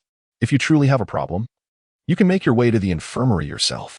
It's not far. Just head straight and take a left at the first floor of the 3rd building." The girl's eyes widened in disbelief as she processed his rejection. Had he truly dismissed her so easily? She was undeniably more attractive than the previous girl. Reluctantly, she stood up, unwilling to accept her suspicions, and swayed as if she might faint, leaning towards Jiang Han. After all, such a handsome and charismatic senior was undeniably tempting. However, Jiang Han did not spare her a glance, turning instead to walk away. The girl quickly retracted her thoughts, her expression darkening as she made her way to the resting area. "Senior, could you escort me to the infirmary?" After being asked this question for the 4th time, Jiang Han's somewhat dull senses detected an anomaly. Why was it that during his previous military training, the girls had been allowed to visit the infirmary in a tacit rotation? Yet this year, they were all rushing there one after another? Even more perplexing was their insistence on naming him specifically for the task. Jiang Han was utterly perplexed. Had the chief instructor been disregarded by them? Why were these girls not seeking out the chief instructor? Why was it imperative for them to find him? Yet, he despised any form of intimate interaction with the female gender. Ruanruan's inner thoughts. "Jiang Han, do you truly consider me dead?" Jiang Han resolutely declined the requests of these girls, his tone remaining unchanged. The number of girls in the resting area gradually increased, and the cacophony of noise grew louder. Jiang Han discreetly cast a glance in that direction, his scrutinizing gaze growing increasingly cold, and a frown marred his handsome features. Suddenly, the 2 long-haired girls on the far left, who had been laughing and joking, approached him without hesitation. In an abrupt manner, Jiang Han raised his voice sharply. Chapter 50, a must-see, The School Belle's Public Temptation of Jiang Han, Part 1. The two girls whose names were called by Jiang Han stood frozen for a moment, feeling quite embarrassed by his loud summons. Reluctantly, they approached him. Reporting, Senior, is there something you need? Jiang Han furrowed his brow and inquired. Did you not just claim to have stomachaches? The girls exchanged glances and, almost in unison, replied, Yes, Senior. It is indeed a stomachache. With a cold sneer, Jiang Han's serious demeanor remained unyielding. I observed you both laughing and frolicking just moments ago. It hardly seemed like you were in pain. One of the girls, named Qiu Jing, felt her face flush with embarrassment upon hearing his words, her gaze becoming evasive. It seems you've recovered sufficiently, if you're well enough. Let us continue training. Jiang Han's frosty tone left no room for dissent. However, there are always those who seek to evade the rigors of military training. Suddenly, the other girl, Lin Yueya, collapsed onto the ground, exclaiming, reporting, Senior, my stomach is hurting again. I fear I cannot continue training. She deliberately moistened her eyes, infusing her tone with a hint of regret, attempting to feign authenticity. If Jiang Han failed to recognize her ruse, he might as well discard his 30 years of experience in reading people. His maturity belied his youthful appearance, enabling him to discern the difference between genuine illness and mere pretense. Yet, he was inexplicably inclined to believe Ruanruan whenever she expressed discomfort. Is that so? Then I shall escort you to the infirmary for a checkup.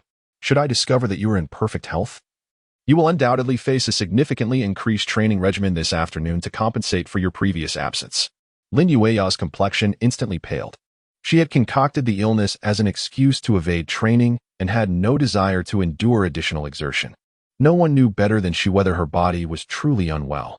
Reporting, Senior, I suddenly feel much better. Too late. Jiang Han's sharp voice interrupted Lin Yueya's feeble defense. He had always adhered strictly to the task at hand, regardless of the circumstances. Having undergone a transformation in demeanor post-rebirth, he had grown notably aloof, especially in the context of military training, where an authoritative presence was essential to maintain order. This is military training, not a game. If you must concoct excuses to shirk even the simplest of exercises, your character is in dire need of refinement. Now, both of you will run 3 laps around the field before returning to formation. Jiang Han's words were directed not only at the two girls, but also served as a warning to all the new students engaged in training on the field. He intended to set an example to deter any further rule-breaking during the remaining 29 days of military training. Convinced that he had delivered his reprimand with sufficient tact, he allowed the two girls to struggle through their laps before commanding the entire group of girls to take a break. Exhausted girls congregated beneath the shade of trees to rest and cool off. Lin Yueya, you do put on quite a convincing act of illness. Indeed.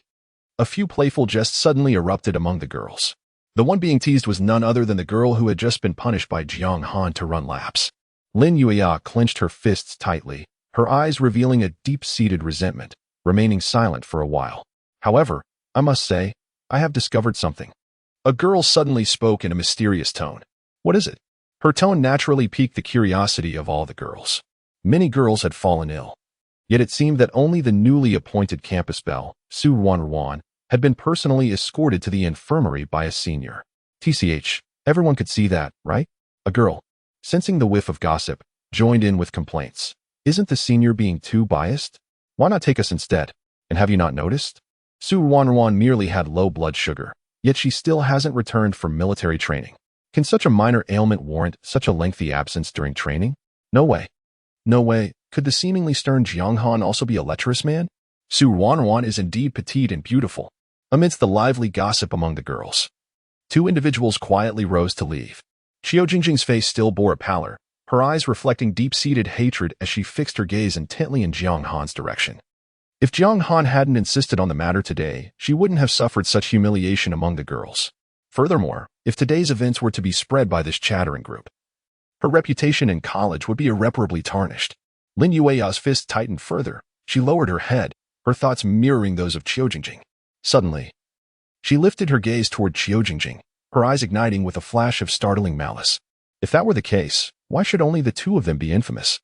Resolute in her decision, Lin Yueya shared her plan with Qiu Jingjing, and they quickly reached an agreement. By this time, the female group had mostly dispersed, leaving only a few clusters still chatting under the tree.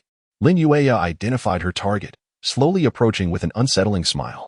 She lightly tapped the girl's shoulder, feigning casualness as she said, "Hey, I just heard some big news." The girl, predictably intrigued, sparked with curiosity. "What is it?" Lu Hong leaned in closer and whispered, "I heard that the new campus belle, Ruanruan." After a break, the fervent training resumed. Jiang Han was supervising the freshman standing at attention when suddenly, a clear voice rang out beside him. "Oh, isn't this our esteemed senior Jiang?" "My dear brother Jiang Han." The familiar voice was laced with playful teasing, especially the way she mimicked Su Ruanruan's tone when calling him brother Jiang Han, which sounded rather peculiar. Jiang Han turned to see none other than Zheng Kunyang. Of course, Wang Feng was also by his side.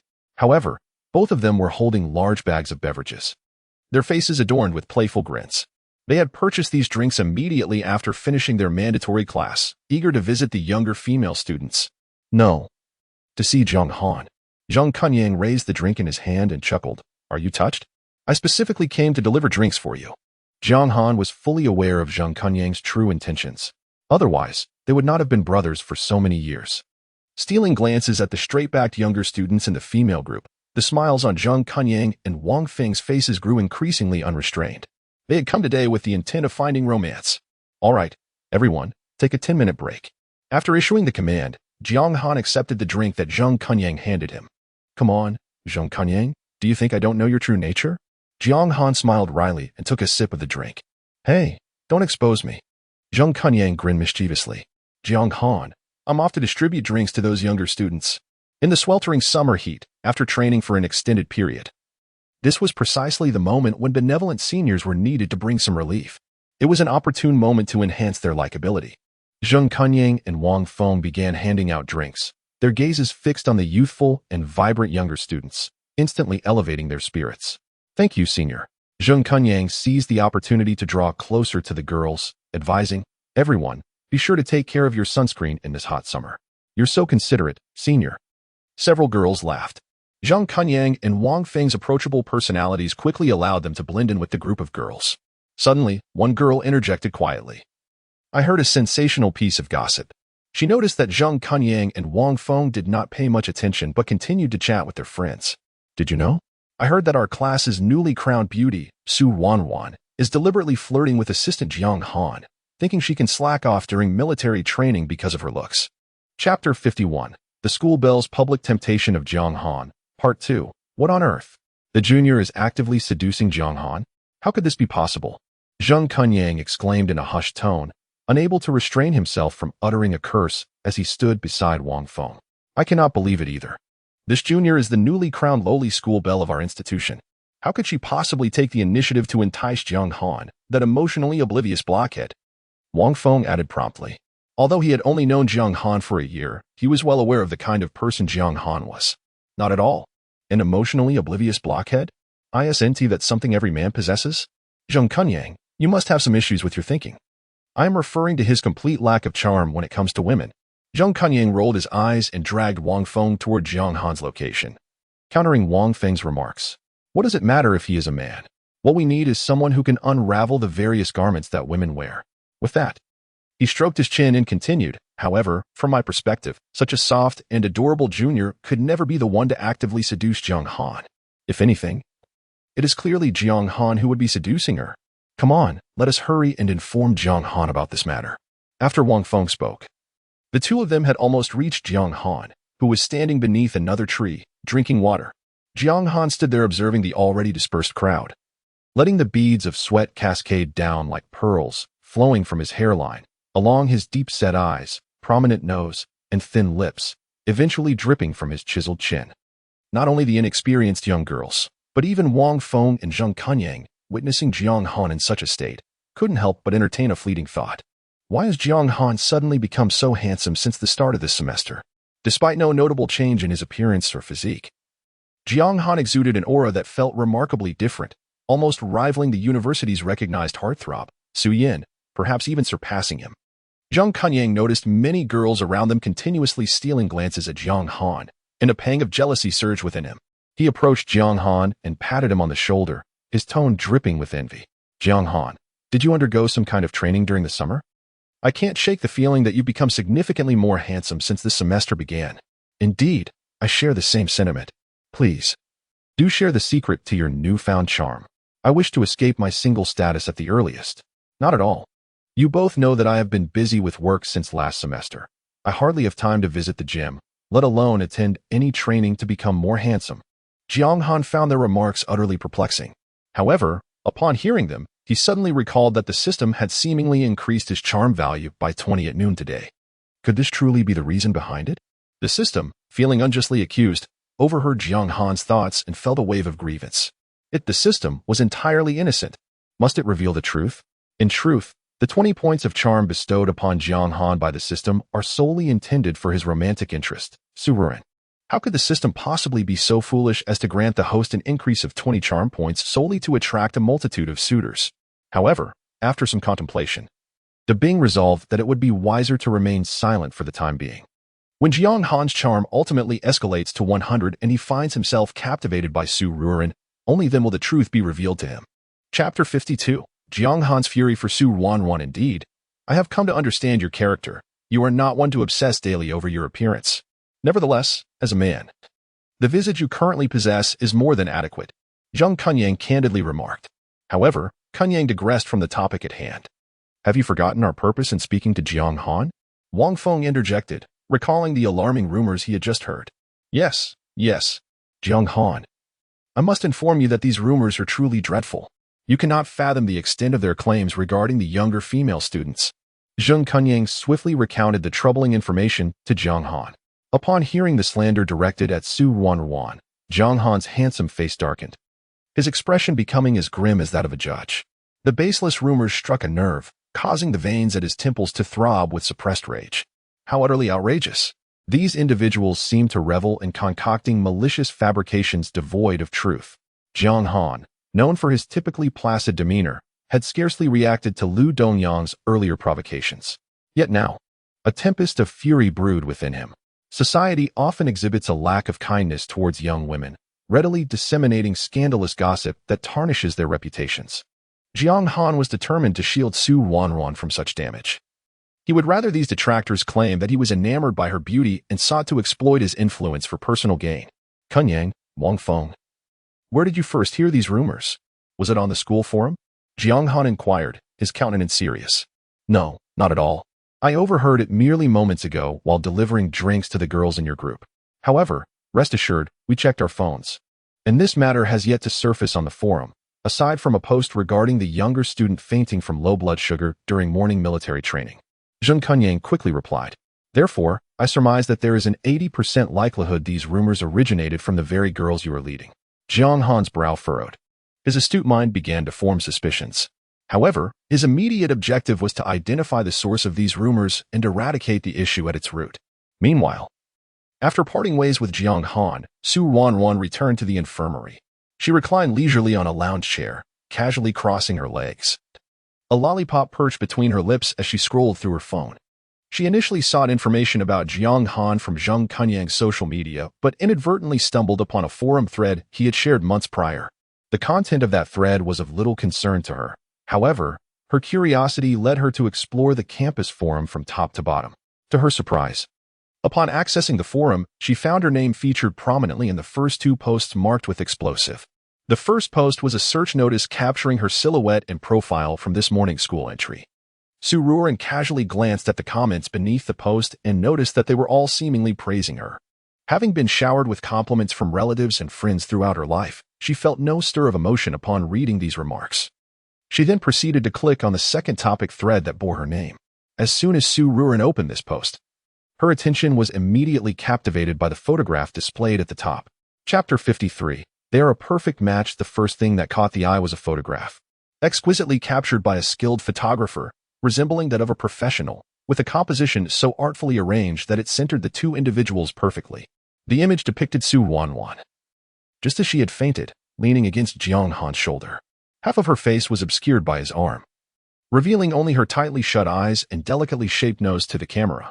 The midday sun bathed the two in a warm glow, enhancing the beauty of the scene to an extraordinary degree. Beneath the photograph was a caption that read, "Surprise.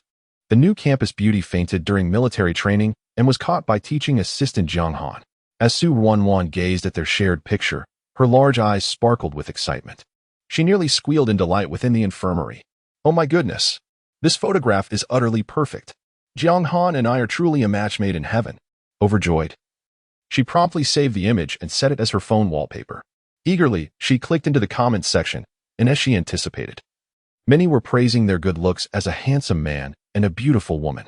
However, as her smile widened, she scrolled down to find some rather peculiar remarks. This girl must have fainted on purpose, deliberately collapsing into the arms of this man. What a coincidence that she fell right onto him. This clearly malicious comment caught Su Ruanruan's attention and made her eyes shine brightly. Wow! How astute are the students from the Imperial Capital University to so accurately deduce my thoughts at that moment. Impressive. She immediately replied under a guest account. You are absolutely correct. How did you manage to guess this girl's mindset so precisely? I'm in awe. Just as she sent the message, she overheard two girls discussing outside the lounge. It happened to be Qiu Jingjing and Lin Yueya, who had come to the infirmary during their break. Fully aware that Su Ruanruan was resting inside and intending to provoke her, Qiu Jingjing spoke with a hint of surprise. Oh my, I heard that this campus beauty, Su Ruanruan, fainted in Senior Jiang Han's arms this morning, supposedly to entice him, so she could slack off during military training. At this, Su Ruanruan's eyes instantly lit up. Goodness, did I make my intentions to attract Jiang Han so obvious? How did everyone notice? She felt a rush of embarrassment. Could it be that Jiang Han also knows I like him? No way. Su Ruanruan appears so adorable, yet she harbors so many thoughts. How could she behave this way? Besides, I don't think Senior Jiang Han is the type who could be easily swayed by her charms. Perhaps Su Ruanruan deliberately brought him to the infirmary, intending to shed her clothes and entice him. Su Ruanruan's cheeks flushed, and her beautiful eyes sparkled with even more exuberance. Undressing to entice Jiang Han. Isn't that a bit too bold? The progression seems rather swift. Su Ruanruan gently touched her delicate chin, her rosy lips curving into a subtle smile. Indeed, this was quite a clever approach. During her time studying abroad in high school, she had heard that such interactions could occur between men and women.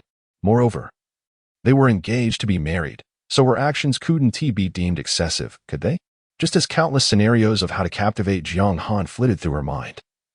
She overheard a couple of girls outside. I truly cannot believe that Senior Jiang Han would be swayed by her. Really? If you don't believe it, then how could she still be resting in the infirmary instead of participating in military training? I specifically asked the chief instructor, and it's clear that Senior Jiang Han did it on purpose. Perhaps they were simply too exhausted from their activities in the infirmary this morning, which is why she is slacking off from training. Upon hearing this, Su Ruanruan could no longer contain herself. She leaped down and hurriedly ran to the door. Flinging it open and peering out with her sparkling, captivating eyes, her voice brimming with excitement. Is it true? Did Jiang Han really want me to rest a little longer in the infirmary, and that's why he specially requested my leave? Chapter 54. I just want to faint in Jiang Han's embrace, of course. Otherwise, who would have approved her leave request? It was Jiang Han who deliberately went to arrange her time off, allowing her such an extended respite. Qiu Jingjing had her back to Su Ruo. Thus she did not see who posed the question. She even assumed it was merely a passerby asking out of curiosity. However, Lin Yueya was facing Su Ruo directly, and upon lifting her gaze, she was startled by the clarity of Su Ruo's large eyes, causing her to instantly avert her gaze in embarrassment. Requesting leave? Isn't that something all girls can do? Su Ruo continued her inquiry. Certainly not. This afternoon, so many girls wished to take leave. Yet Jiang Han did not approve any of their requests. Hence, I say, there must be something fishy between these two. As Qiu Jingjing spoke, she turned around but was taken aback upon seeing Su Ruo.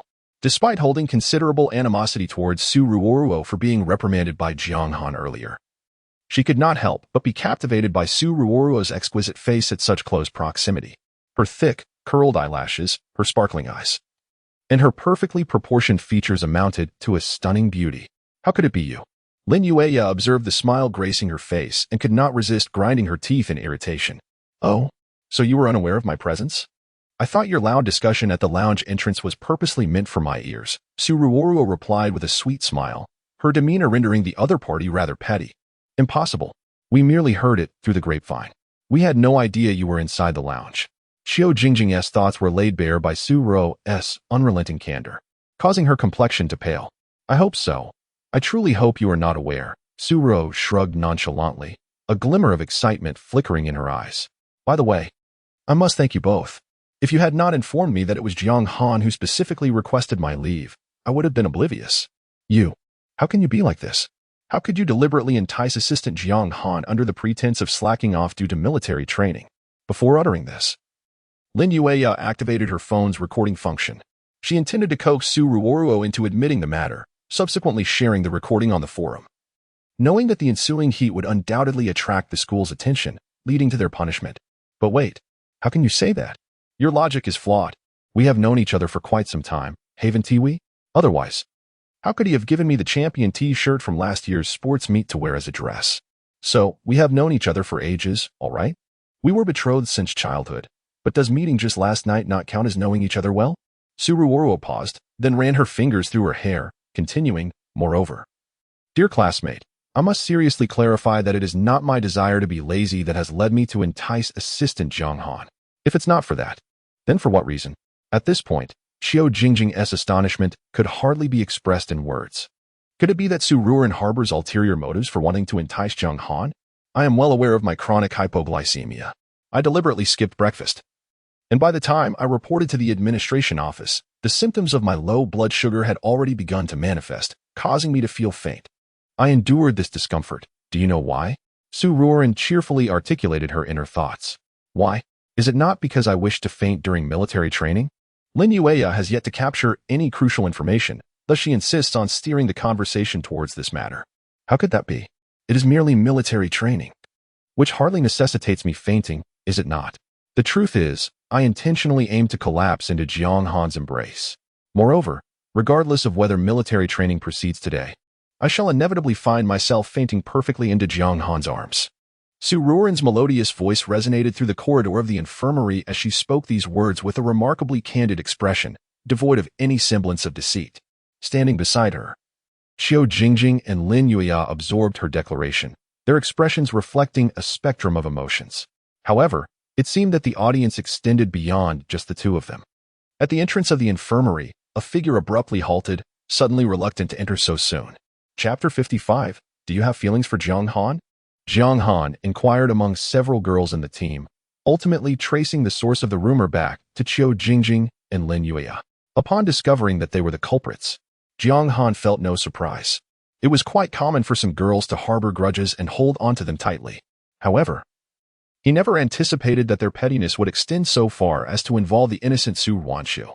This revelation incited genuine anger within him. After handing over the team to the chief instructor, he promptly made his way to the infirmary. As he approached, his pace unconsciously quickened, an undercurrent of fear surging within him that they might bully Su Ruanruan. Yet, to his astonishment, upon reaching the door, he overheard her melodious voice, clear and sweet, declaring, "Regardless of whether we have military training today, I will certainly faint into Jiang Han's embrace." Jiang Han was instantly taken aback. Why? Why did she insist on fainting in his arms? What could possibly be the reason? The confusion enveloped him, though he was not one to eavesdrop. His feet seemed rooted to the spot, compelled to continue listening to Su Ruanruan's words, as though he awaited a revelation. Inside the infirmary, Xiao Jingjing experienced a moment of clarity. The resentment that had brewed within her dissipated upon hearing Su Ruanruan's statement. She seemed to comprehend the fundamental difference between herself and Su Ruanruan. While they sought to collapse into Jiang Han's arms out of sheer laziness, Su Ruanruan's intentions were purely to draw closer to him. With differing motives, it was only natural that the treatment they received would diverge. Unable to restrain herself, Xiao Jingjing posed a question. Do you like? Can't you tell? Su Ruanruan's ears flushed crimson, hastily interrupting Xiao Jingjing, her shyness evident as she blinked. All right, I understand. My apologies. Xiao Jingjing had harbored ill feelings towards Su Ruanruan. Initially fueled by anger and the misconception that Su Ruanruan was deliberately using her charm to entice Assistant Jiang Han. However, now that it was clear they had known each other for some time, and that Su Ruanruan's feelings were sincere, Xiao Jingjing felt a pang of guilt. She resolved to return immediately to clarify the rumors on Su Ruanruan's behalf. With this determination, Xiao Jingjing turned and exited without acknowledging Lin Yueya, who had been silently recording the exchange. Realizing her own objectives had not been achieved, Lin Yueya followed suit, trailing behind Xiao Jingjing as they left the infirmary. As they stepped out, they encountered Jiang Han, whose expression was composed yet serious. With a cold gaze, he stated, "Tonight, Each of you will write a 2,000-word reflection apologizing to Su Wanshu and devising a means to clarify these baseless rumors. If I hear of this matter again tomorrow, I shall not hesitate to report it to the school authorities. I'm sorry, Assistant Jiang, Xiao Jingjing blurted out, overwhelmed by guilt. Under the duress of Jiang Han's threat, Lin Yueya softly uttered an apology. The two hastily departed, while Jiang Han lingered for a few minutes before nonchalantly stepping inside as if nothing had transpired. Meanwhile, Su Ruanruan had re-entered the lounge. Her gaze fell upon the assortment of chocolate confections atop the bedside table. Suddenly, she spotted a familiar packaging, her eyes sparkling with delight. Could it be that it was chocolate with a hint of liquor? Chapter 56, Are You My Future Husband? As Jiang Han pushed open the door to the lounge, he was immediately enveloped by a rich aroma of chocolate, intertwined with a subtle scent of alcohol. A sudden jolt of alarm surged through him. Could it be that the alcohol from the infirmary had spilled? However, Jiang Han quickly realized he was mistaken. There lay Su Ruanruan, reclining on the bed, her lustrous black hair cascading around her, revealing only half of her fair, delicate face. Yet, upon noticing her left ear, which was entirely flushed, he sensed that something was amiss. He hurried to her side, leaning down to assist her, when suddenly her eyes fluttered open, revealing a pair of glassy, bewildered orbs that gazed up at him. In an unexpected move, Su Ruanruan reached out, wrapping her arms around his neck, pulling him into an unexpectedly soft embrace. Jiang Han's eyes widened in surprise, the rich flavor of milk instantly overpowering the scent of alcohol, leaving his mind in a daze. Echoing only the system's notification. Detected romantic behavior, points 50. Your total points are now 200. Su Ruanruan clung tightly to him, her lips, slightly dusted with chocolate, brushed against his earlobe, and her voice was sweet and soft, akin to a delicate souffle. Brother Jiang Han, why do you have two? Do you have a twin brother? Or can you split yourself? Jiang Han's mind exploded with confusion. His twin brother? This. Su Ruanruan quickly wiped the chocolate from her lips, beaming as she continued. Oh, I've caught you. It turns out there's only one brother, Jiang Han. With that, she tightened her embrace, nearly rendering him breathless. Instinctively, he attempted to escape. But any movement only intensified the situation. What was happening to his mouth? At that moment, Jiang Han felt as if he were tasting something exquisite. A perfect arc of a snowy dessert. His breath became erratic. In his 2 lifetimes, even at the moment before his previous death, his breathing had never faltered. Yet now, his heart raced uncontrollably, pounding as if it would leap from his chest. How could this be happening? He had always maintained a respectful distance from women. His heart as tranquil as still water. In his past life, he had encountered countless women at lavish banquets. Yet now, his heart raced wildly at the mere presence of Su Ruanruan, this little girl. He had initially brought her home, treating her purely as a pitiable, homeless sister. Jiang Han recognized that the situation had spiraled completely beyond his control, including the unusual state of Su Ruanruan, who seemed as if she had taken the wrong medicine or had indulged in too much drink. No, he absolutely could not allow this to continue. After all, Jiang Han was a man with a fiancée. In mere seconds, Jiang Han managed to untangle the chaotic thoughts in his mind. He swiftly grasped Su Ruanruan's arm, applying just enough force to pry it away. Finally free from her grasp, he momentarily overlooked the fact that Su Ruanruan possessed 2 slender, graceful legs. In her inebriated state, her consciousness was nearly obscured, allowing her only to recognize Jiang Han amidst the haze. Drunkenness had transformed her into a lively, excitable creature, desperately seeking a place to lean on for support. After Jiang Han forcibly released her arm, she visibly pouted in dissatisfaction, letting out a couple of soft huffs, as if feeling a bit wronged. As Jiang Han prepared to rise and summoned a nurse to assess her condition, Su Ruanruan suddenly leaped from the bed and landed on him, wrapping her limbs around him like an octopus. With a pitiful tone, she implored, Brother, am I drunk? Whoa, please take me home. I just want to sleep. The onslaught of her charm was overwhelming. Jiang Han felt as though he might lose his mind. Attempting to dislodge her from his body was no easy feat, as he could distinctly sense her limbs clinging tightly around him. Su Ruanruan, you need to let go, he exclaimed, his throat tightening as he could not help but raise his voice. Woo, I want tea. Brother, if I let go, will you abandon me like those adults did when I was younger?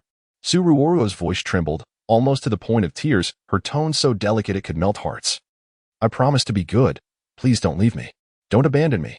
The traumas of her childhood were magnified by the influence of alcohol. From a tender age, her parents were often absent, leaving her in the care of nannies and tutors.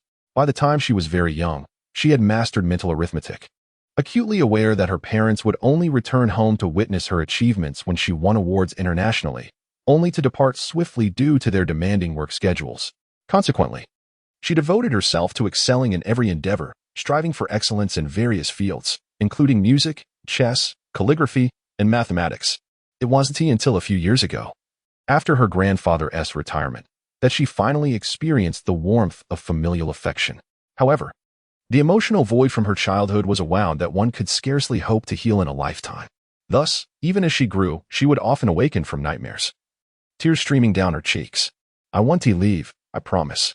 Ruanruan, please let go, and I will take you home," Jiang Han gently coaxed, his tone softer than he had ever spoken to a girl before. "Really? You'll take me home? Does that mean you're going to be my future husband?" Chapter 57, a must-read. She is truly intoxicated. Jiang Han was momentarily taken aback, a fleeting glimmer of surprise flickering in his eyes. He quickly replied, "No, Ruanruan.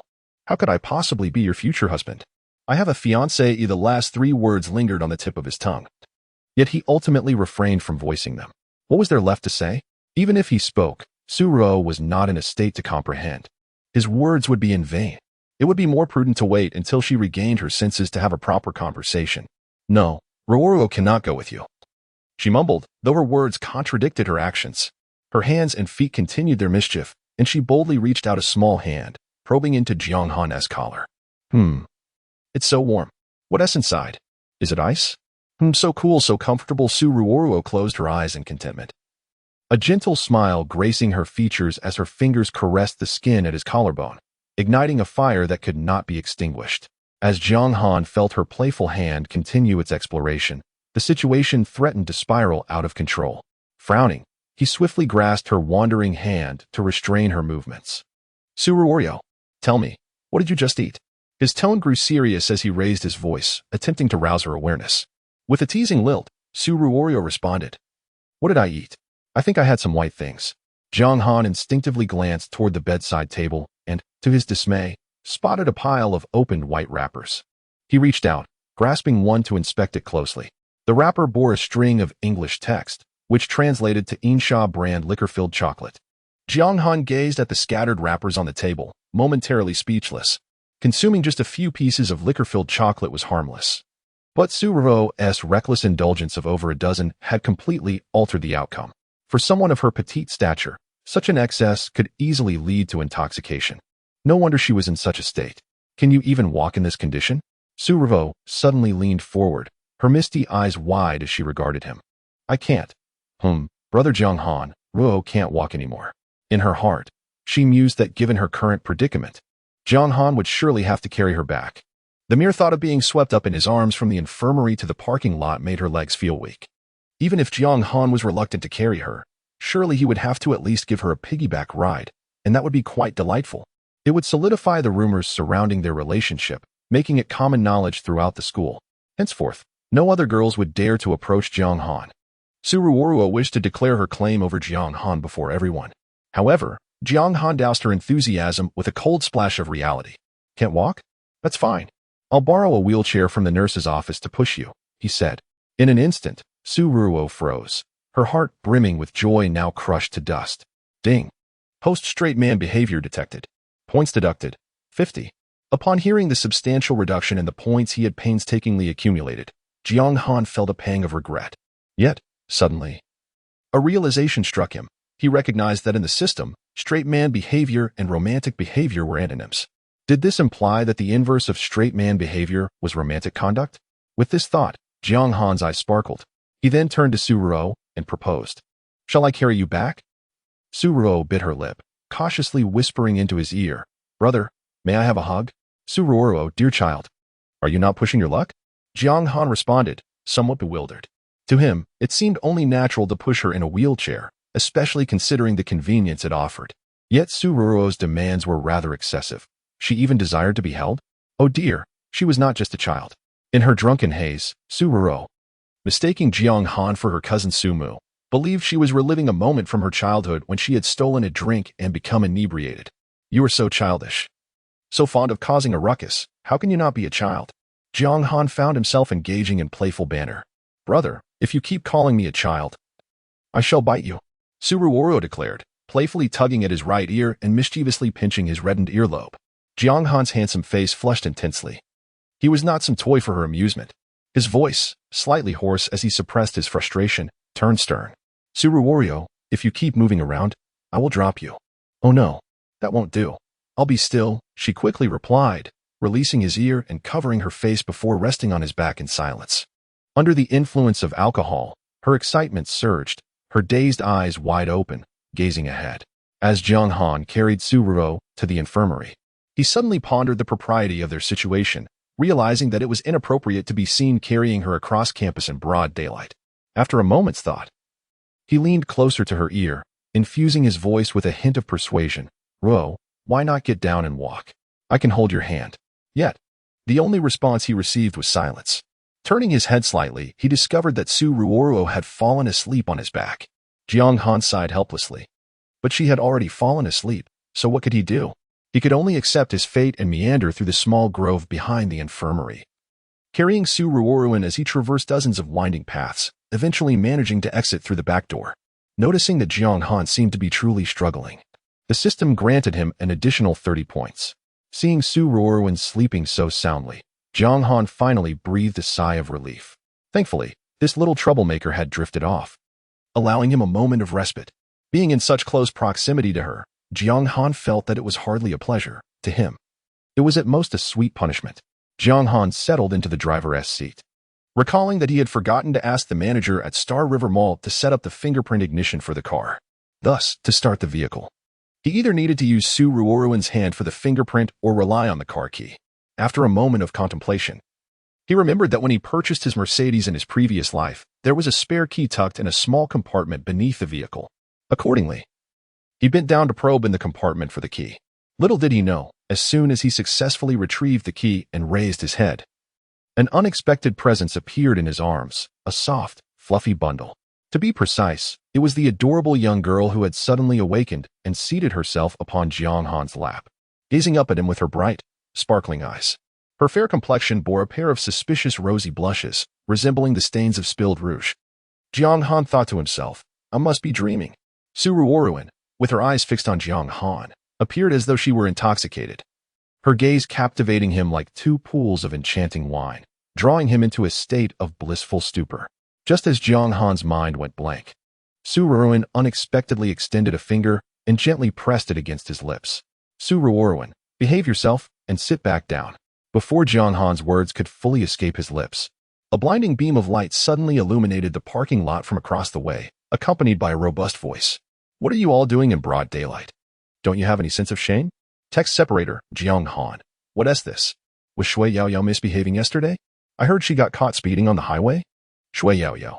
Woo-woo, I was interrogated all day before being released. Please forgive me. Ruanruan. All right. The readers say they will forgive you if you update 5 more chapters today, and they will also give you 5-star reviews and little gifts. Chapter 58. What Deeds of Guilt? Upon hearing that voice, Jiang Han immediately recognized it as their principal, Wang.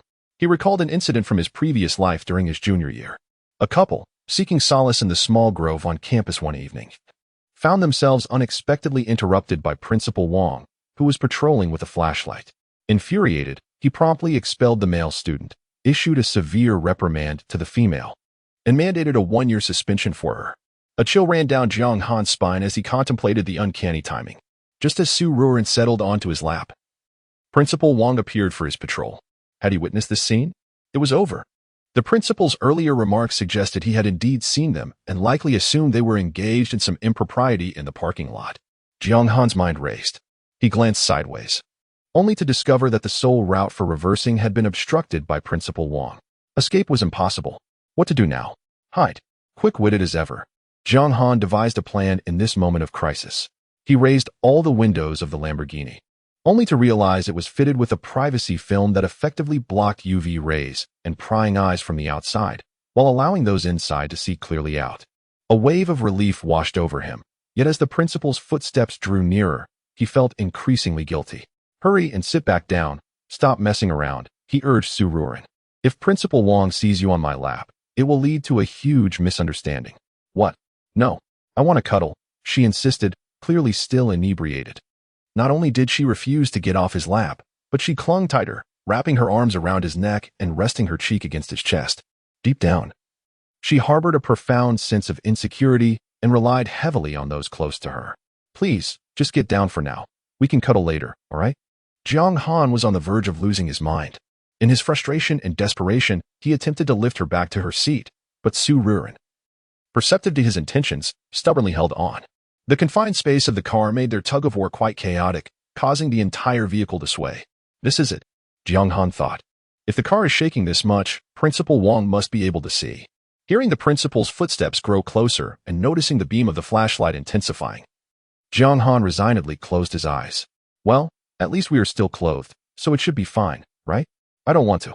I just want. Ruanruan began to protest, but her words were abruptly muffled by Jiang Han's hand. Shoo, don't say a word. Whatever you do, don't speak. He whispered softly into Ruanruan's ear. In the silent, abandoned parking lot, apart from Principal Wang's footsteps echoing nearby, Jiang Han seemed to hear a series of thudding sounds emanating from the surroundings. The noise grew increasingly louder, eventually drowning out Principal Wang's footsteps, making it particularly conspicuous in the already confined space. Suddenly, Principal Wang leaned against the driver's window of Jiang Han's car, peering inside through the glass as if searching for someone. Inside the vehicle, Jiang Han covered Ruanruan's mouth while raising his eyes to meet Principal Wang's gaze. Their eyes locked in the air, yet it was evident that Principal Wang could not ascertain whether anyone was inside the car. The quality of the privacy film was exceptionally good.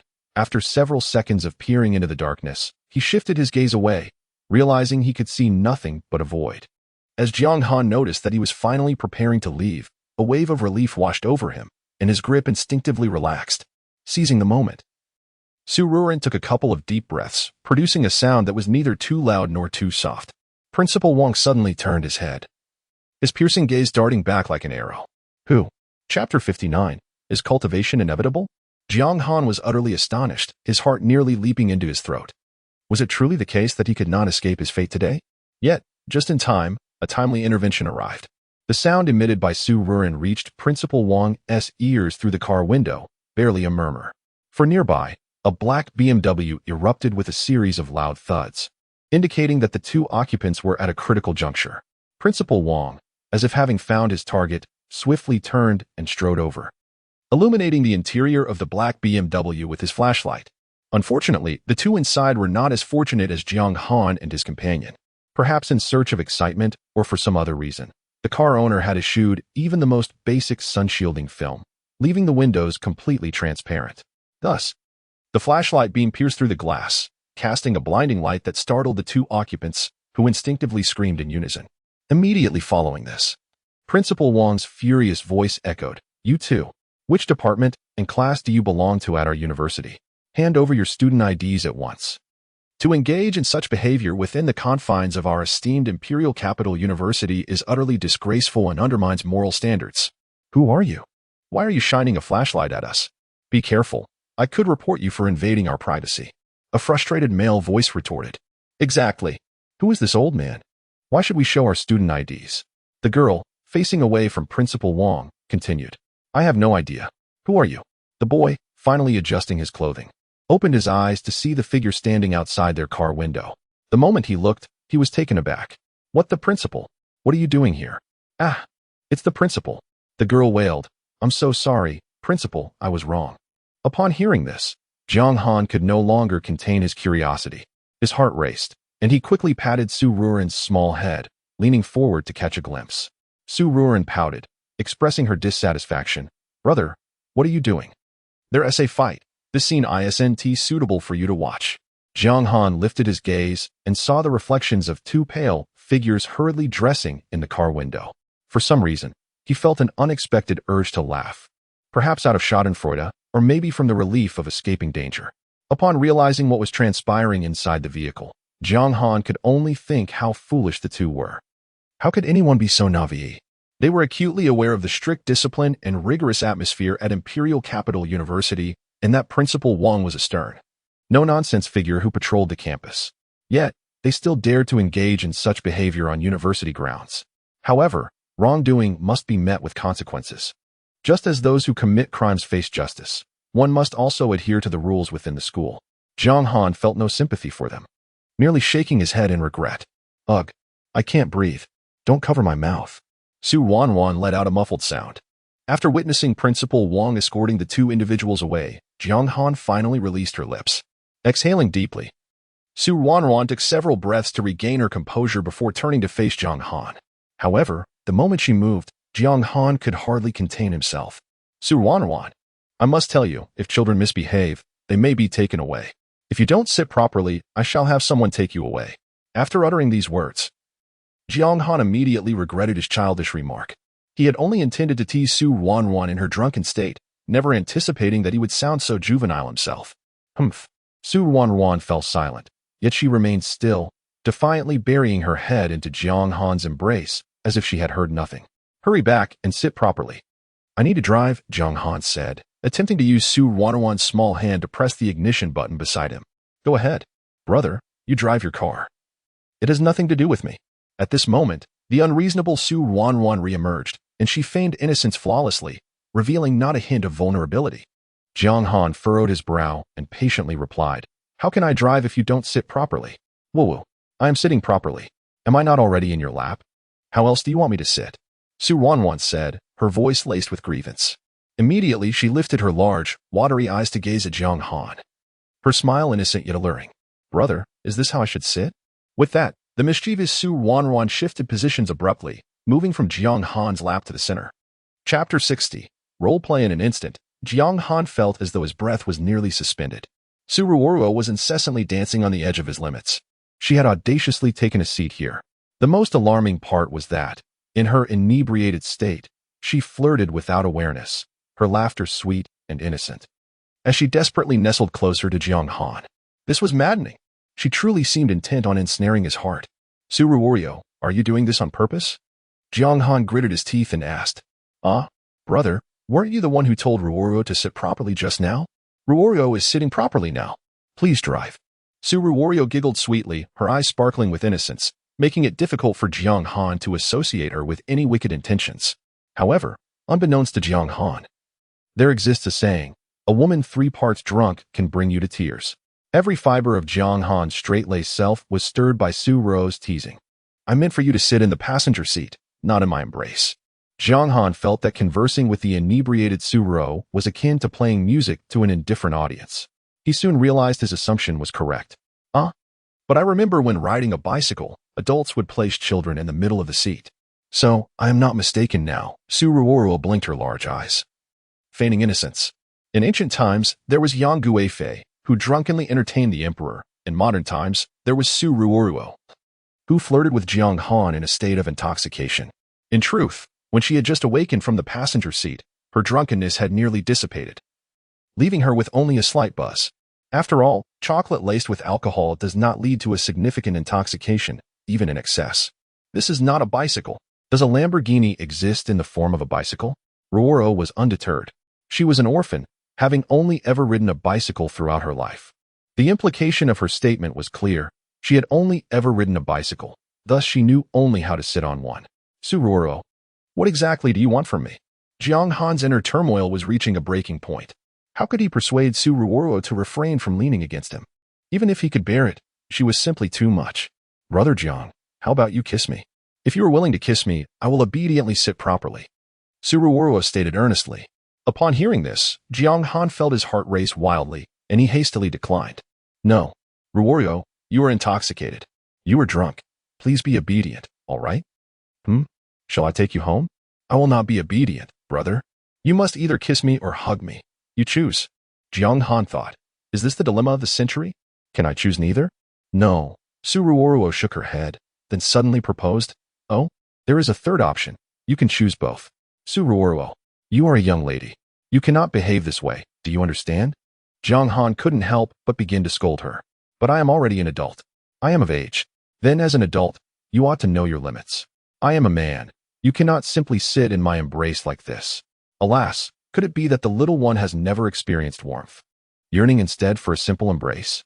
Su Ruanruan, with a mere statement, stifled all of Jiang Han's thoughts. Did you not just assert your adulthood? How then do you revert to being a child? Jiang Han retorted. I can seamlessly transition between roles. Su Ruanruan mused silently within her mind. Any character she could embody: nurse, flight attendant, doctor, teacher. Oh no. As a lowly, she could perform with genuine authenticity. Just as Jiang Han was about to further enlighten Suruo, his phone rang unexpectedly. He answered to find it was an employee from Xinghe Mall, informing him that the clothes he had purchased for Suruo earlier that day, along with the bed he bought at noon, had been delivered to his residence. They had called because, upon ringing the doorbell, they found no one home. After hanging up, Jiang Han turned to Ruanruan with utmost seriousness.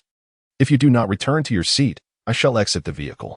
Please remain seated. I shall take a taxi home. Ultimately, Ruanruan acquiesced, as Jiang Han had no time to squander. Seizing the moment when she was inattentive, he effortlessly lifted her and placed her in the passenger seat, fastening her securely with the seatbelt. Jiang Han drove the Lamborghini back to the underground parking of the community. In mere minutes, Ruanruan remained silent, feigning slumber while her mind raced with plans ahead. The double bed has arrived. Tonight is destined to be a sleepless one. Chapter 61. Jiang Han uncovers a clue. The employees of the Star River Shopping Mall had completely blocked the corridor outside Jiang Han's door. In addition to the delivery of a bed, those bringing clothing had also arrived. Jiang Han, with a petite girl clinging to his arm, wore a look of exasperation on his handsome face. Upon exiting the elevator and catching sight of his home, he could not help but feel a sigh of relief within. Finally, he had arrived. The inebriated Ruanruan was far from adorable. She resembled a mischievous little demon.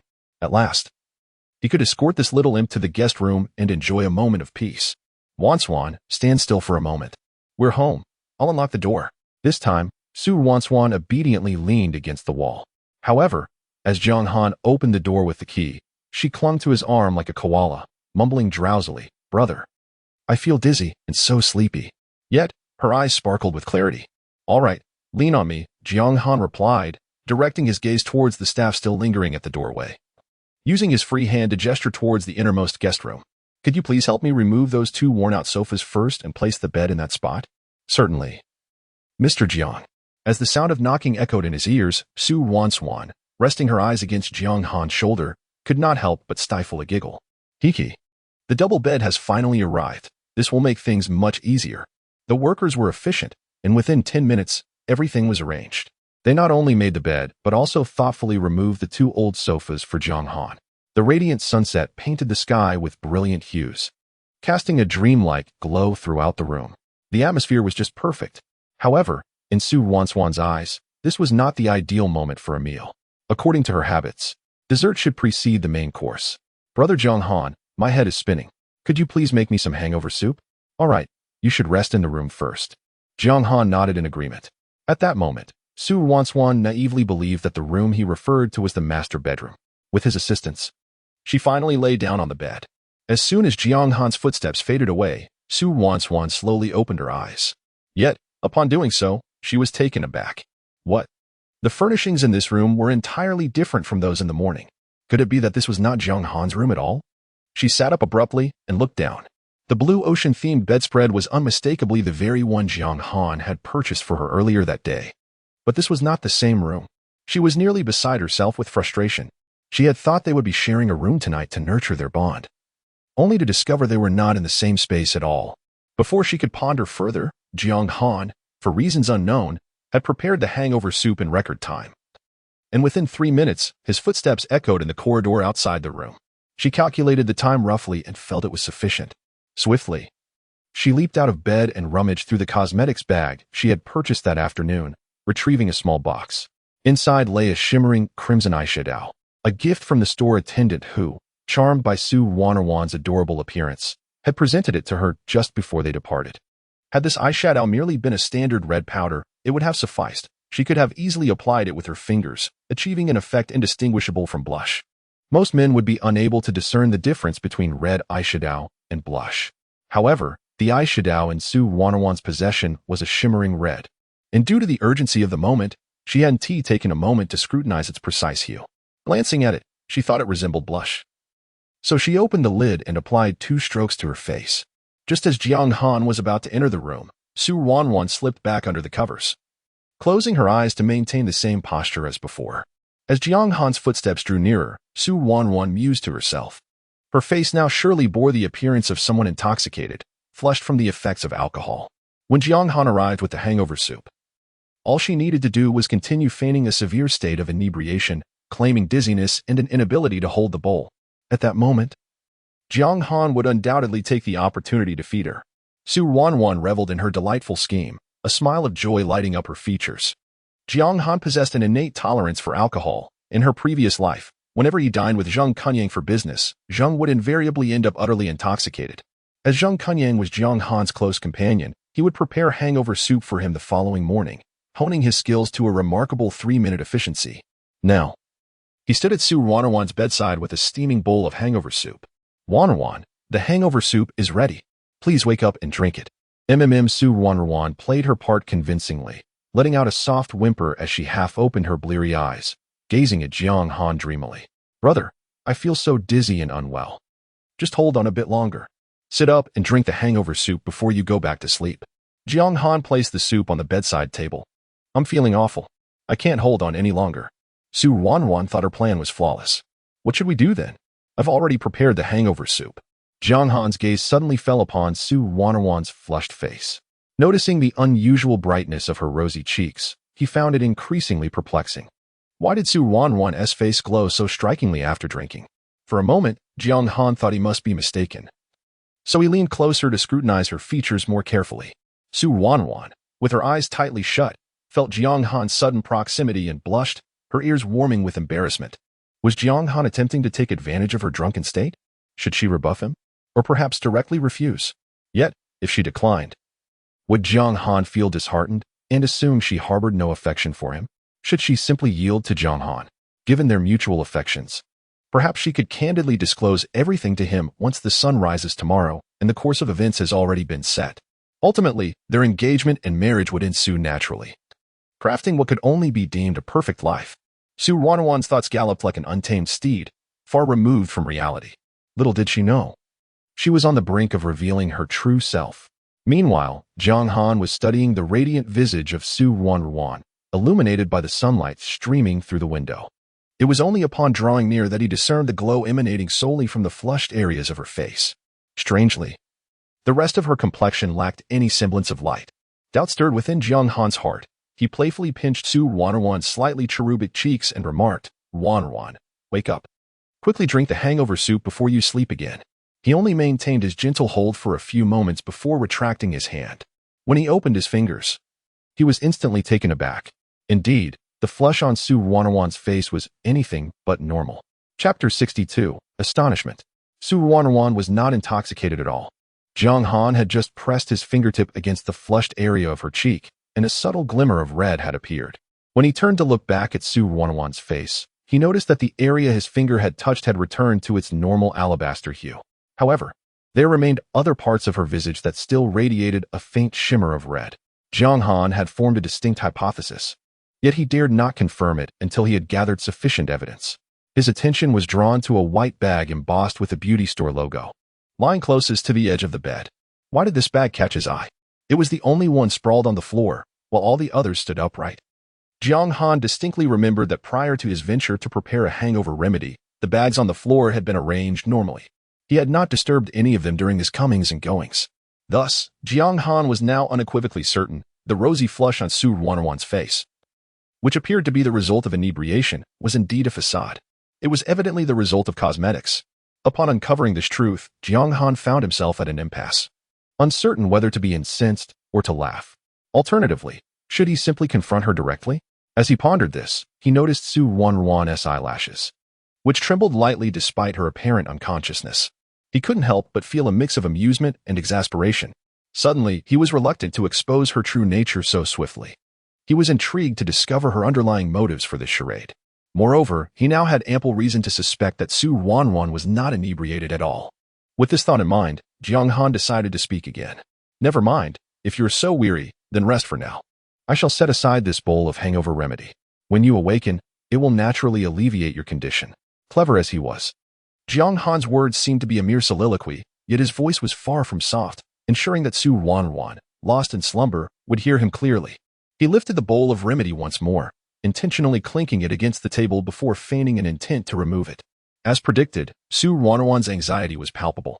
She hastily opened her misty eyes and lifted a hand to her temples, sounding almost petulant as she murmured, "Brother Jiang Han, my head aches terribly, and I find it difficult to sleep.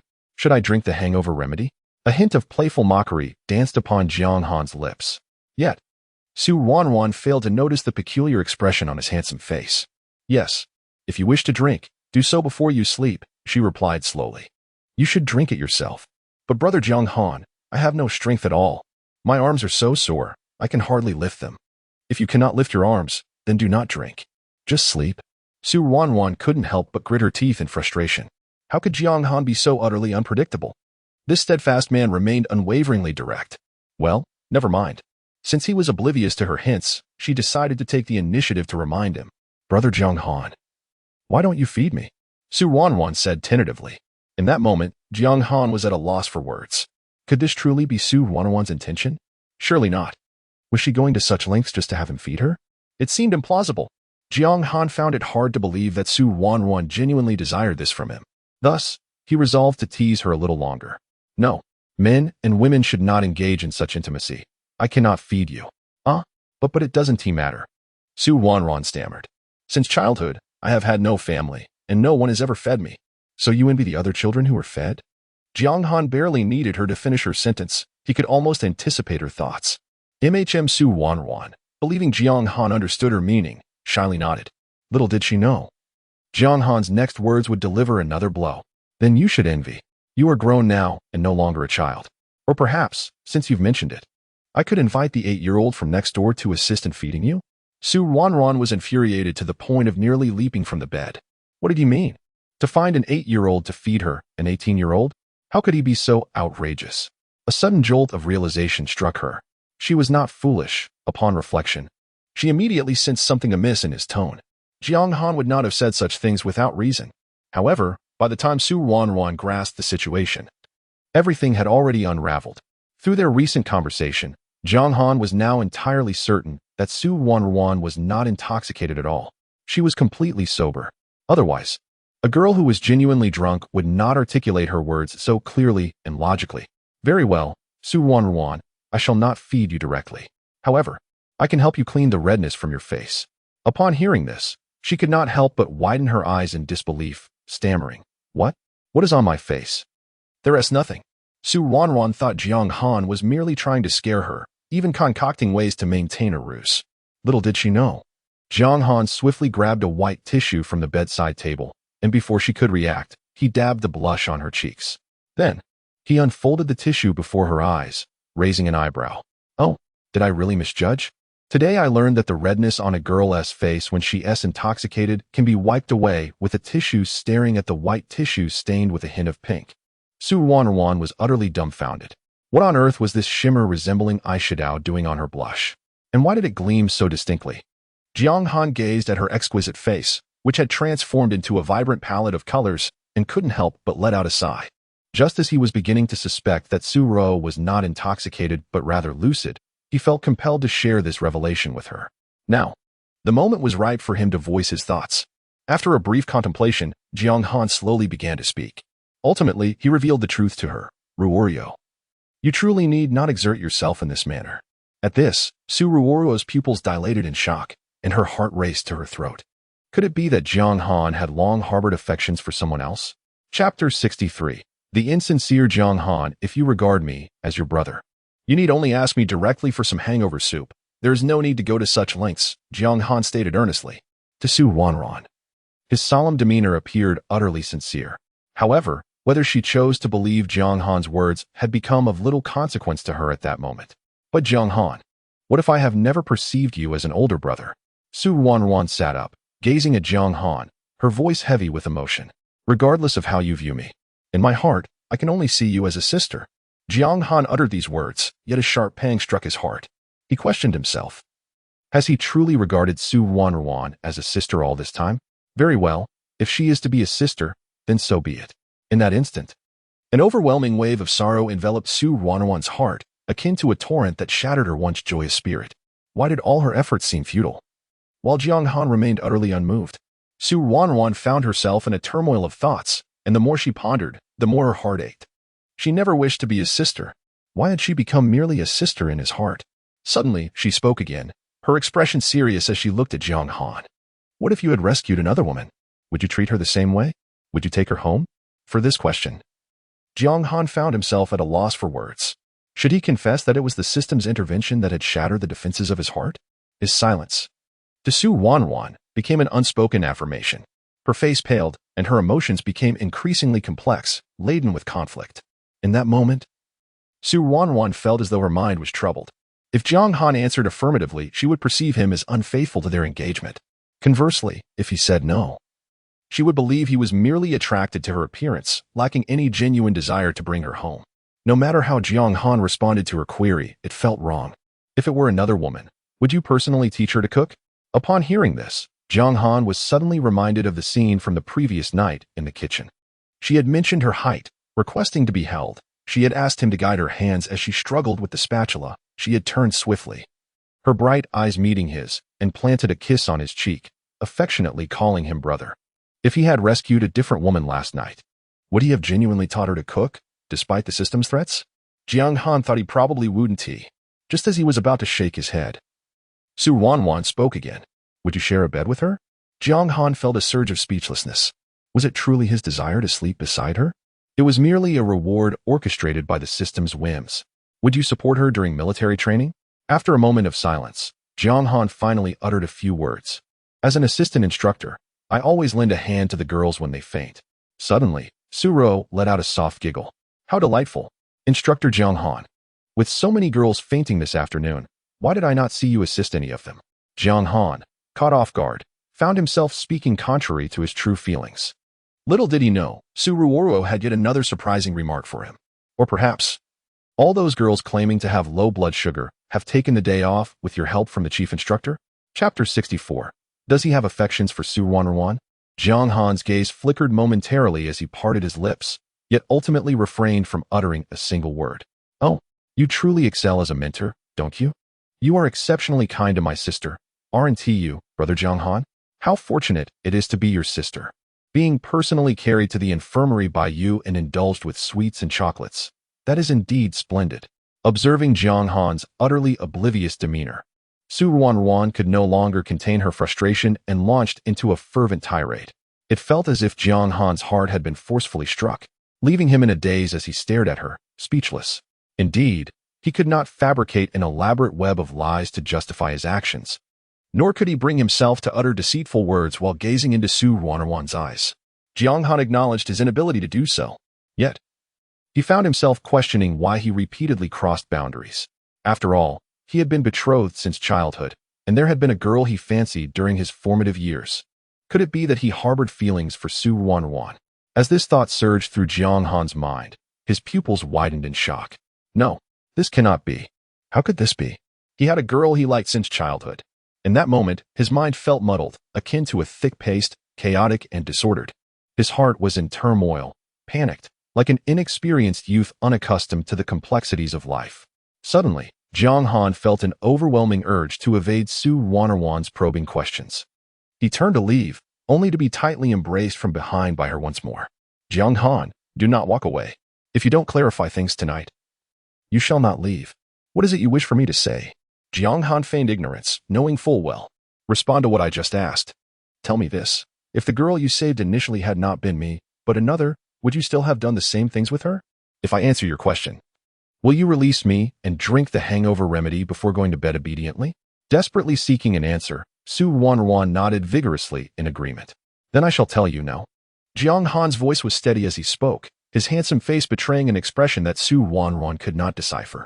Just as she was about to pose another question, he interjected, turning to meet her gaze, his dark eyes shimmering with fleeting brilliance. There are no hypothetical scenarios. The person I saved last night could only ever be you. His magnetic voice echoed softly in the confined space, replaying in Su Ruanruan's mind. She gazed into his eyes, her heart racing uncontrollably. In that moment, Su Ruanruan felt it clearly. She was genuinely smitten. She truly liked Jiang Han. It was not mere curiosity born of their engagement, nor was it admiration for his gallant rescue. It was not a fleeting infatuation based on appearances. It was simply because he was him, Jiang Han. He alone suffices. No one else will do. After Jiang Han spoke, he forcefully pried away Su Ruanruan's hand and strode purposefully out of the room. His steps were so disordered they seemed to betray an effort to escape from something. As for what that something was, it was likely the turmoil within Jiang Han himself. In the fleeting moment just before his footsteps vanished around the corner, all his impulses converged into a torrent, surging into Ruanruan's mind, ultimately crystallizing into a single declaration: Jiang Han, I do not wish to be your sister. I never wanted to be, do not want to be now, and shall not wish to be in the future. Chapter 65. I have a fiancé. When Ruanruan uttered those words, Jiang Han had already vanished completely around the corner. She believed he surely hadn't heard her confession-like declaration and couldn't help but let out a deep sigh, eventually lying down on her bed, her wide eyes fixed upon the ceiling. Yet, unbeknownst to Ruanruan as she spoke, Jiang Han had halted his steps in the shadow of the corner, remaining completely still. Every word she spoke resonated clearly in his ears, akin to a swarm of ants scuttling across his heart, leaving it aching and heavy. Jiang Han inhaled deeply, uncertain of what influence had seized his mind. Suddenly, he retraced his steps, his tall figure reappearing before Ruanruan. The expression on his handsome face was one of unprecedented seriousness. He distinctly heard the words tumble from his lips. Actually, I have a fiancé. In that instant, Ruanruan was so taken aback that she sprang up from her bed, staring at Jiang Han in disbelief. His fiancé? Wasn't he that her? What could Jiang Han possibly mean by this? She was utterly perplexed. So what does that mean? Ruanruan retorted. Nothing. Just thought I should inform you that I have been betrothed since childhood. Have you ever met her? No, never. Their family has always been shrouded in mystery. As far as I know, they immigrated abroad when I was just a few years old. Since then, I have heard nothing of them. Ruanruan's heart raced. And now the silence fell upon her. Nevertheless, the Jiang family has always adhered to tradition. My parents raised me with the belief that I should keep my distance from girls and remain loyal to that mysterious fiancé, forbidding me from pursuing romantic relationships. Ruanruan was taken aback by Jiang Han's words, her round eyes widening in astonishment. So, the reason you avoid women is because of the betrothal made to me in childhood?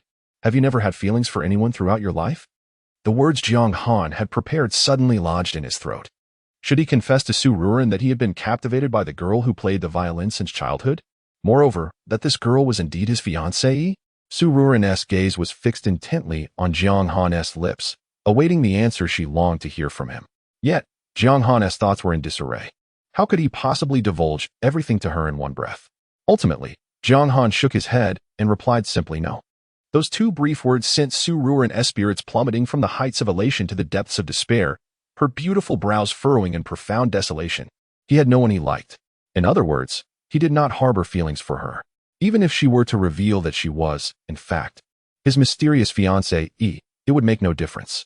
Even if he were willing to fulfill the marriage pact and take her home, that was not the outcome she desired. Her purpose in seeking Jiang Han was never to pursue love after marriage. In that moment, Ruanruan seemed to grasp something profound. She gazed at Jiang Han and said, All right, I understand. And then? What does this mean? I have no ulterior motives. I merely wish to convey this to you, as you previously inquired. Why do I uphold the principle of propriety between men and women? It is because I have an obligation to honor this engagement. Therefore, is the reason for your abstinence from intimate relations with women solely due to this engagement, rather than love? Yes, you are correct. My actions are indeed driven by this engagement. Jiang Han felt that his explanation was entirely reasonable.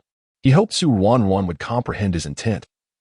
But it was evident that the answer she sought was not this. She longed for the emotional significance in Jiang Han's heart to supersede the engagement, rather than being constrained solely by it. Their fundamental concepts diverged. Yet, Ruanruan could ascertain one thing with certainty. For many years, Jiang Han had, like her, refrained from intimate contact with suitable partners of the opposite sex. Thus, all was resolved.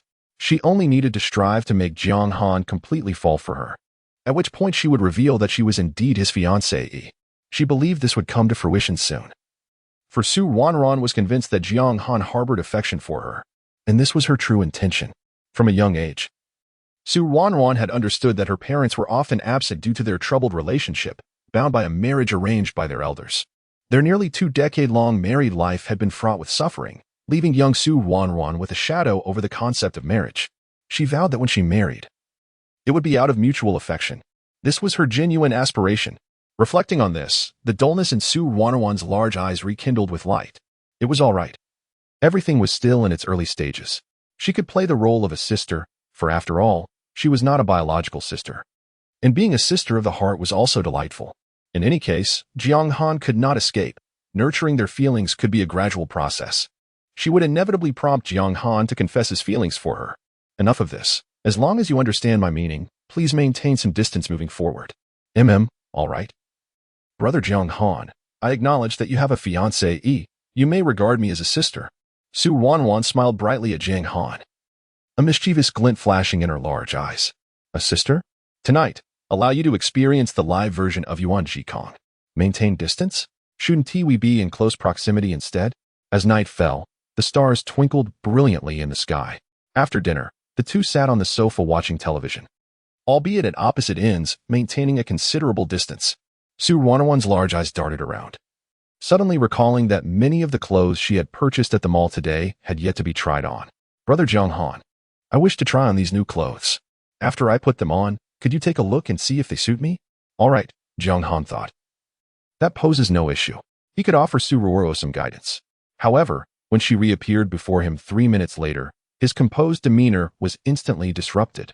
He felt utterly unhinged, especially with that outfit. Jiang Han's throat involuntarily tightened. He averted his gaze, forcing himself to remain calm as he spoke. Ruo, quickly return to your room and change back into your original attire. Huh? Why? Brother Jiang Han, does this outfit not look good on me? The difference between wearing this outfit and not wearing anything at all is negligible. Chapter 66. This outfit does not suit you. Can it really be the same? I am indeed wearing it, am I not? It is merely that this dress is excessively short. Ruo pouted slightly as she spoke, tugging at the hem of the dress, as if she genuinely wished to conceal something. However, this only served to draw more attention to her predicament. The garment was a sailor uniform, adorned with a sky blue base and edged with a delicate white lace trim. At first glance, everything appeared normal. Yet Jiang Han could not fathom why the neckline of the top plunged to the midpoint of her waist. Furthermore, the skirt, akin to waves, was absurdly short, failing to cover any of the necessary areas, leaving only the last vestige of white fabric barely obscured before the dim path ahead. This outfit does not fit you. I will take it to the mall for an exchange tomorrow, Jiang Han stated solemnly. However, no sooner had he spoken than the system deducted 20 points from him. Instantly, Jiang Han retracted his words. Never mind. If you like this dress, then you may keep it. When I am not home, feel free to wear it however you wish. System, Ice of the Great, sensing the host's strong desire for survival, adds 20 points.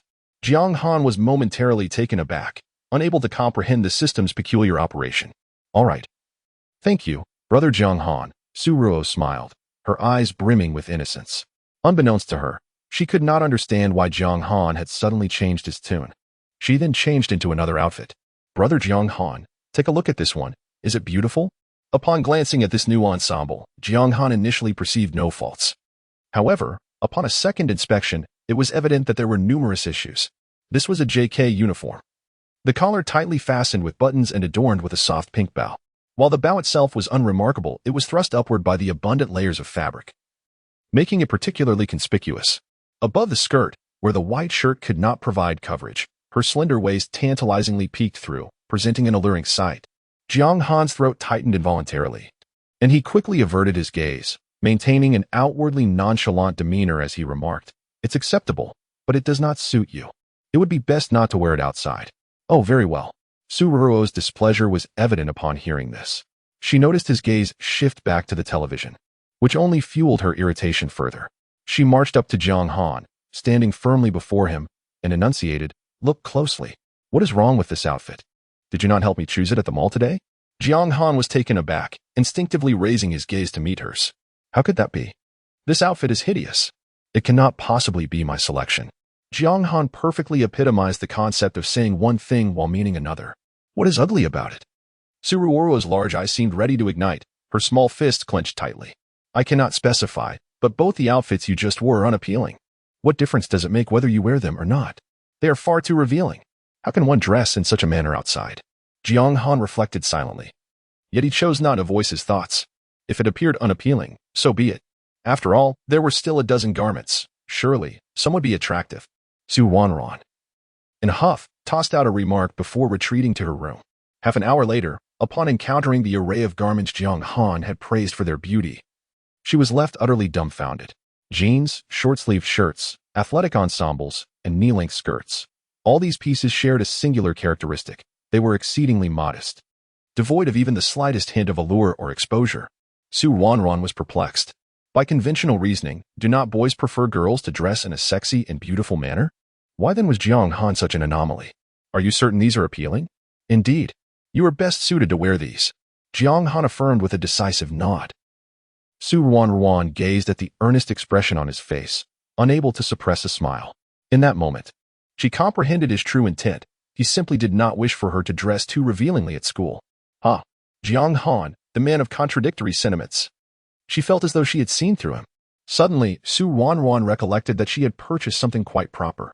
Today, I am experiencing abdominal pain and discomfort. I will take a day off. Updates will resume tomorrow as scheduled, with additional content. Thank you for your support. Chapter 67, Brother. I fear the dark Ruanruan turned and returned to her room, changing into one of the elegant long dresses that Jiang Han had previously complimented. The gown appeared demure. Yet the delicate, fair legs of Ruanruan peeking from beneath the hem were strikingly prominent. However, the most conspicuous detail was not this, rather. It was the black fishnet stockings tightly wrapped around her slender legs, constricting her skin in a pattern that accentuated her snow-white complexion. Jiang Han. Is it permissible for me to dress like this? Ruanruan innocently stood before Jiang Han, her expression a mask of innocence. He abruptly sprang up from the sofa and walked to the refrigerator, feigning nonchalance as he opened a bottle of chilled cola and gulped it down. Sure, he replied, though the word felt like a tempest brewing within him. He grappled with how to convey to Ruanruan what black stockings represented in a young man's eyes, as he wished to preserve the purity gleaming in her large eyes. Ruanruan stifled a laugh, her gaze imbued with a sense of triumph. She was eager to discover where Jiang Han's boundaries lay. As the night deepened, the two of them finished their showers and retreated to their respective rooms. The clock struck 10. According to Jiang Han's usual biological clock, it was the time he would typically retire for the night. Yet, as was his routine, he perused his phone, checking social media and group chats. Scrolling through his moments, Jiang Han first encountered a post from Zheng Kunyang. From today onwards, I shall pursue my goddess. The accompanying image featured a hand, and Jiang Han's attention was immediately drawn to it. On the back of that hand was a small red mole.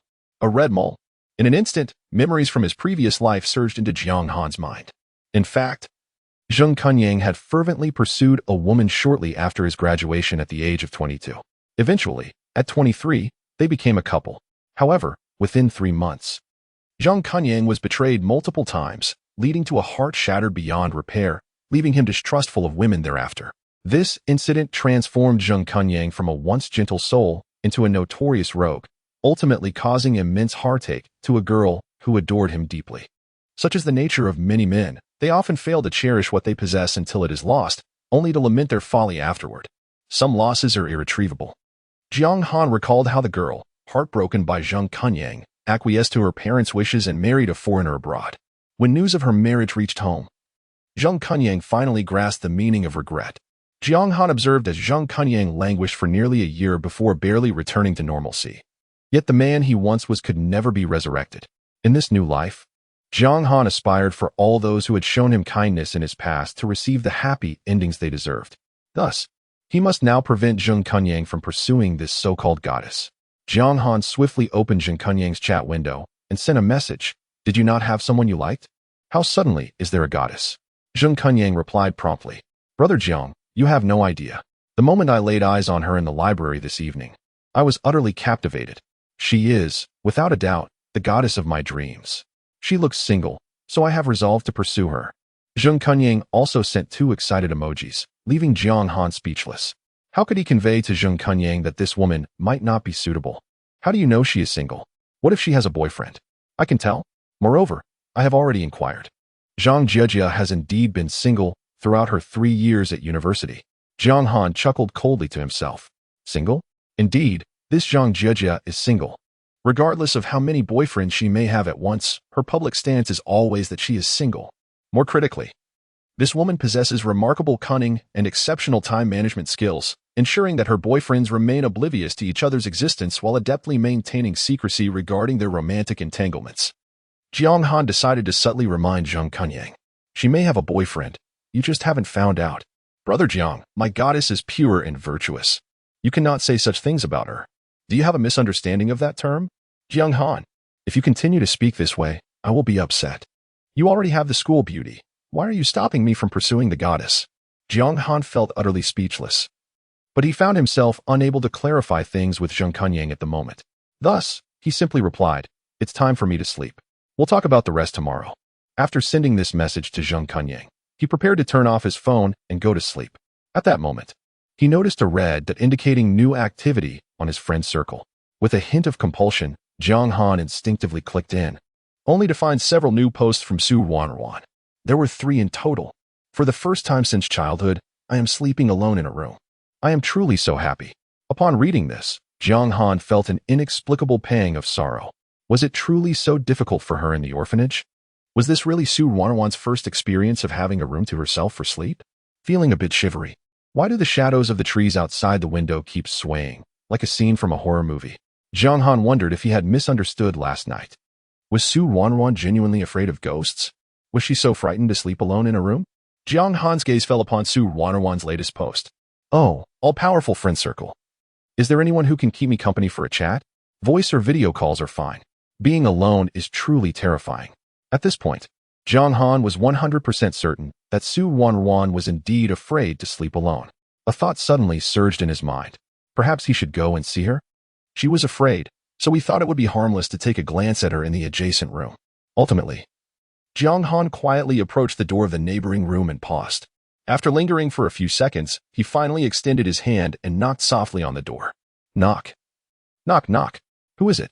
Ruanruan exclaimed, startled, her voice laced with caution that reached Jiang Han's ears. "It's me, Jiang Han. Oh, it's brother. You can come in directly." As Jiang Han opened the door, he was immediately enveloped by the warmth of soft, fragrant presence. Ruanruan trembled slightly. Clinging tightly to Jiang Han's arm, her sweet voice quivering as she spoke, "Brother, it's so dark. I'm afraid of the dark." Chapter 68. A circle of friends. Only you can see Ruanruan suppressed her inner excitement, feigning a natural demeanor. Everything was in place, awaiting the final impetus. Surely, the 3 posts she had just shared, visible only to Jiang Han, had made an impact. Otherwise, how could he have suddenly sought her out? Indeed, Jiang Han was still concerned about her. Now, all she needed to do was to ride the wave and garner his sympathy. Ensuring he would spend the night in her bed, Ruanruan reveled in her thoughts. However, Jiang Han released her hand and casually remarked, "Afraid of the dark? Then why not just turn on the lights to sleep?" Ruanruan was taken aback. Shouldn't he have followed her lead and suggested, "Shall I stay with you?" She had been so overt. Why did Jiang Han always manage to turn the tables at such moments? "Brother, I have never shared a room with anyone before. In the orphanage, many of us slept together. Even with the lights on, I still feel scared," Ruanruan said with conviction. She clearly detected a hint of sympathy in Jiang Han's eyes. Excellent. That was all she needed. She craved his compassion. But what about tomorrow's military training? Jiang Han furrowed his brows, a trace of seriousness crossing his handsome face. "I don't wish to impose. I just want someone to keep me company in the room," Ruanruan deliberately stated.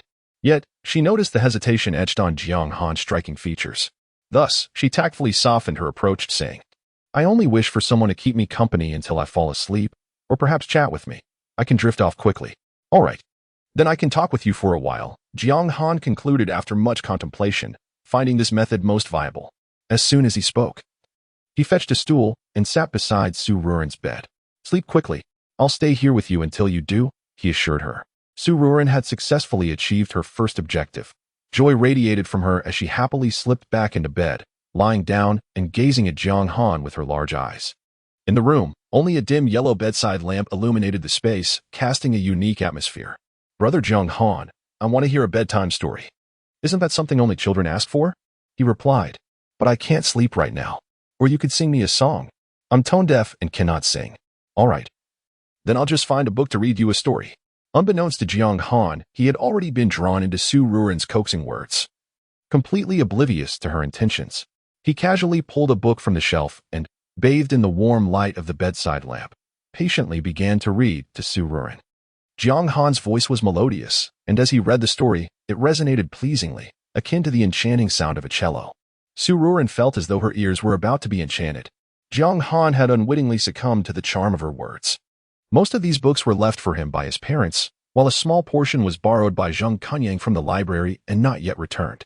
He believed these books to be quite ordinary, Yet he soon discovered that the one he casually picked up contained troubling content, particularly when Jiang Han reached a certain passage. The unease intensified. My heart is unaccustomed to happiness. Perhaps it is better to dwell within your heart. The words in this book were laden with a tender intimacy, resembling sweet nothings exchanged between lovers. Ruanruan buried her small face in the quilt. Her ears flushed a deep red. Why were the contents of Jiang Han's books so blush-inducing? Moreover, why did he emphasize this particular passage while reading it aloud to her? Did Jiang Han not realize how easily this could lead to misunderstandings? Or was it his intention to read this passage to her deliberately? Ruanruan's heart raced. A rosy hue creeping from her ears to her delicate cheeks. If the bedside lamp emitted a white light, her expression would undoubtedly be clear, one of bashfulness. Ruanruan was perplexed by Jiang Han's intentions with this passage. What followed was even more scandalous, turning her face the color of a burning sunset. The expression of indulgence on Marguerite's face suggested she had recently been living quite lavishly. Halfway through the passage, Jiang Han sensed the implications and immediately regretted his choice. What was this book? Why did it seem so inappropriate? Stealing a glance at Ruanruan, who lay silently on the bed, he assumed she had fallen asleep, only to find her wide eyes shimmering like a lake, gazing at him. Why are you still awake? Jiang Han Gidge, why don't you continue reading? I was almost asleep. Jiang Han felt a wave of embarrassment wash over him. I picked the wrong book. I realized this one is not suitable for reading, so I decided to switch to another. No, I think La Dame aux Camelias is quite good, Ruanruan replied, her face a picture of confusion. There's nothing wrong with this book, right? I've heard about it since childhood. It's a classic from abroad with profound meaning. Huh? A classic? Jiang Han felt as if he had been struck. Throughout his life, apart from the obligatory readings assigned by his parents and teachers, he had scarcely delved into any of these literary masterpieces, as his interest lay solely in numbers. Indeed, La Dame aux Camelias is a lengthy novel by the French author Alexandre Dumas Fils, and is considered his magnum opus. However, I only heard about it during school. I've never actually read its content. In truth, when Jiang Han uttered the name of the female protagonist, Ruanruan had already surmised the book he was reading. Having devoured classic literature from both ancient and modern times, she certainly wouldn't forget a work of such profound significance. This book is replete with exquisitely beautiful love declarations. Hence, although she has perused it long ago, she yearns to hear Jiang Han recite it once more. The sensation is utterly distinct. Very well. Then you should hasten to sleep while I continue reading. Since Ruanruan has proclaimed this tome a classic masterpiece, he shall not alter his course but continue as is. The system, observing Ruanruan's clever manipulation of Jiang Han, found it difficult to contain its amusement and quietly awarded him an additional 30 points. Of course, it refrained from informing Jiang Han at this juncture, intending instead to present him with a delightful surprise come morning. Though Marguerite has succumbed to the trials of the world, her heart remains untainted. Upon reaching this passage, Jiang Han finally comprehended the extraordinary nature of the protagonist's identity in this esteemed work. Had he truly been reading to Ruanruan for such an extended duration? Was he not inadvertently leading her astray? Note: the sentences in the text are excerpted from La Dame aux Camelias, which I have referenced. Please refrain from misunderstanding, sobs. Chapter 69 Cultivation. Last night, Jiang Han dedicated half an hour to reading intently, believing that Su Wanshu had surely drifted off to sleep. However, when he glanced over, he was astonished to find her wide-eyed and alert, devoid of any trace of drowsiness. Wanshu, why are you still awake? He inquired. I am pondering the plot of this book, she replied. What is there to ponder? You should go to sleep. I'm nearly dozing off myself. Then, Brother Jiang Han, if you are feeling sleepy, you should return to rest. I can manage alone, she insisted, her subtle push-pull tactics in full swing. Although she claimed to be fine, her large eyes betrayed a yearning for companionship. Jiang Han initially considered acquiescing, but instinctively shook his head. No worries, I will read until you fall asleep. All right then. Thus, Jiang Han continued to read for another half hour, yet Su Wanshu showed no signs of sleepiness, while his own eyelids began to wage a battle against gravity. He was overwhelmingly fatigued, exhausted to the point of surrender. The clock had struck past 11 at night, and by his usual biological rhythm, he should have long been in slumber. At last, he could no longer restrain himself and let his eyes flutter shut. The resonant timbre of his voice fell silent. Brother Jiang Han, are you asleep? Su Wanshu sat up, her bright eyes gazing at him, who was clearly asleep with his head propped on his hand. She hadn't anticipated that before she could execute her plans, Jiang Han had already succumbed to sleep. What a stroke of fortune. Jiang Han remained unresponsive, his closed eyes eloquently answering her. Su Wanshu smiled, her eyes curving delightfully. With all her might, she gradually maneuvered Jiang Han, who was seated on the adjacent chair, onto the bed.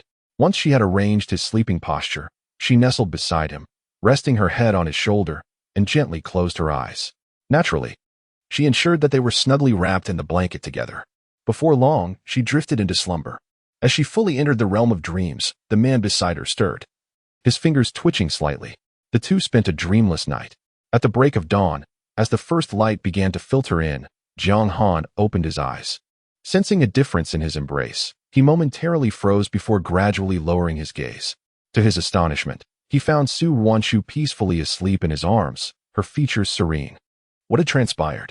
How did he end up sharing a bed with Su Wanshu? He racked his brain to recall the events of the previous night. But the shock and tension left his mind a blank slate. What should he do now? Would Su Wanshu think he was taking advantage of her? Would she label him a rogue? Various scenarios flashed through his mind, all depicting Su Wanshu accusing him. Just as he was about to discreetly withdraw his hand in feign ignorance of the situation, the person in his arms let out a soft murmur and slowly opened her large eyes. Gazing into those clear, seemingly bottomless eyes, Jiang Han felt an inexplicable sense of guilt. No, he could not allow Su Ruanruan to perceive him as a scoundrel. Jiang Han resolved to take the initiative. Without waiting for Su Ruanruan to speak, he maintained a stern expression and inquired, "Su Ruanruan, what transpired last night?" Su Ruanruan widened her eyes, adopting an innocent demeanor. "Brother Jiang Han, this is my room, and you are sleeping in my bed. Shouldn't that question be directed at you?" Left speechless by her retort, Jiang Han swiftly shifted the topic. "It's getting late. We must get up, or we will be late for school." Observing Jiang Han's flustered retreat, Su Ruanruan revealed a sly smile while lying on the bed. Humph, thinking he could play such games with her. She was the master of this craft. By the time Su Ruanruan had completed her morning routine and emerged, Jiang Han had regained his usual composure. "Shall we eat out or at home?" he asked. "Let us eat out," Su Ruanruan replied, securing her hair with a clip. Jiang Han nodded and settled onto the sofa to play with his phone. It was 10 minutes later when Su Ruanruan finally finished her hair. Glancing at the time, she could not suppress a gasp. "It's so late. Why didn't you wake me? We will miss breakfast." "No worries. We can buy breakfast at the school gate," Jiang Han reassured her. "What do they sell at the gate?" Su Ruanruan inquired. "Dumplings, soy milk, and the like," Jiang Han answered honestly. Su Ruanruan pouted. She did not wish to eat dumplings. However, being late for military training could have serious consequences, and she certainly did not want Jiang Han to face any punishment. As they stepped outside, Su Ruanruan noticed that Jiang Han had not taken his car keys. "Aren't you driving to school today?" she asked. It would be too conspicuous." "I already called for a ride," he replied. Su Ruanruan readily agreed, realizing she too found it a bit ostentatious. She recalled a boy from her high school abroad who had driven a luxury car to school. Some girls were so excited that they nearly leapt at him. Thus, she wholeheartedly supported Jiang Han's decision to take a rideshare. Jiang Han was solely hers. Hastening along, they arrived at the school gate 10 minutes before assembly time. Both Jiang Han and Su Ruanruan sighed in relief. Su Ruanruan walked slowly, prompting Jiang Han to let her enter first while he went to buy breakfast. Initially hesitant, she reconsidered. If Jiang Han presented her with breakfast in front of everyone, it would be an excellent opportunity to assert her claim. She promptly nodded in agreement and quickened her pace toward the military training location, eager to make her claim visible to all. Upon reaching the military training site, Su Ruanruan spotted two male athletes in sports attire standing not far from the field. The one in front held a delicately crafted snack box, which appeared to clash dramatically with the lad's rugged demeanor. The figure behind seemed to be his friend, who, upon noticing Su Ruanruan approaching, hastily nudged the boy in front. The boy's eyes brightened at the sight of Su Ruanruan, and he quickly stepped forward towards her. Su Ruanruan couldn't help but furrow her brows, a flicker of surprise dancing in her large eyes. Could it be that he was approaching her? Moments later, Lu Jiming stood before Su Ruanruan, a bashful expression adorning his face. He awkwardly extended the food container in his hand towards her, his words slightly stammering due to his nervousness. "Su Ruanruan, I heard you fainted from low blood sugar yesterday morning because you skipped breakfast. I specifically bought a variety of breakfasts for you." Su Ruanruan felt utterly unfazed, a hint of amusement bubbling within her. A boy nearly 2 meters tall with dark skin stood awkwardly before a girl merely 1 meter 60, feigning shyness. It was not just Ruanruan who found it amusing, but also the onlookers around them. Just as she pondered how to politely decline, a bag of dumplings and a cup of soy milk suddenly appeared before her. Jiang Han had arrived. A surprised smile illuminated Ruanruan's lovely face as she turned to see Jiang Han standing behind her, holding the dumplings and soy milk. With a stoic expression, he inquired, "Would you like some dumplings and soy milk?" Before Ruanruan could respond, Lu Jiming interjected mockingly, "Kid, no offense, but if you're pursuing a girl, at least put in some effort. Look at me, and then look at what you have. Don't you feel a bit pathetic?" Before Lu Jiming could continue his sarcastic tirade, Ruanruan had already accepted the dumplings and soy milk from Jiang Han. She flashed a sweet smile at him, affectionately calling out, "Brother Jiang Han, thank you. I adore these dumplings." Those words landed on Lu Jiming like a resounding slap to the face, causing his expression to shift instantly. Ruanruan shot him a glance. Did he dare to speak ill of Jiang Han in her presence? She would not hold back. "Do you have something to say?" she asked, her tone tinged with impatience. "Junior, I am Lu Jiming, a sophomore from the sports academy. May I have your contact information?" Ruanruan feigned contemplation, deliberately glancing at Jiang Han from the corner of her eye, awaiting his reaction. However, Jiang Han stood firm, his gaze fixed on the gathering spot for military training, observing as more people arrived. Ruanruan felt a surge of frustration boiling within her.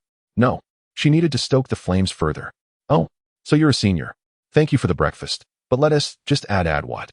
Ruanruan, look. Everyone is already assembling. Why aren't you eating your breakfast quickly? Military training is about to begin in a few minutes. Jiang Han lightly tapped her head, his tone somewhat stern. Yet, to her ears, it sounded sweet. The implication behind his words suggested he disapproved of her adding Lu Jiming on social media. This implies, in a roundabout way, that Jiang Han is feeling jealous. "Apologies, if there is something to discuss, let us talk later. I must attend military training now." After Ruanruan exchanged a few words with Lu Jiming, she followed in Jiang Han's footsteps towards the formation. By the time they arrived, the chief instructor had already begun organizing the ranks. Ruanruan managed to hastily fill her stomach with a couple of bites of soup dumplings and then took a big gulp of the soy milk in her hand before stepping into the line to stand at attention. The military training commenced swiftly.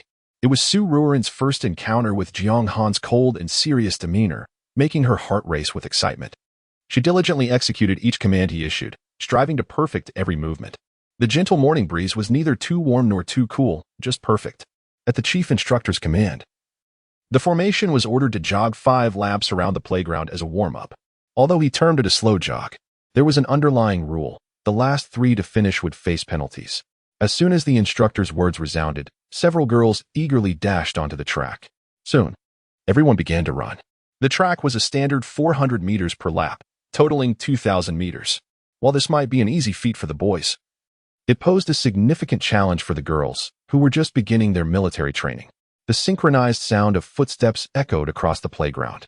The girls were undeterred, their graceful figures creating a striking tableau on the field.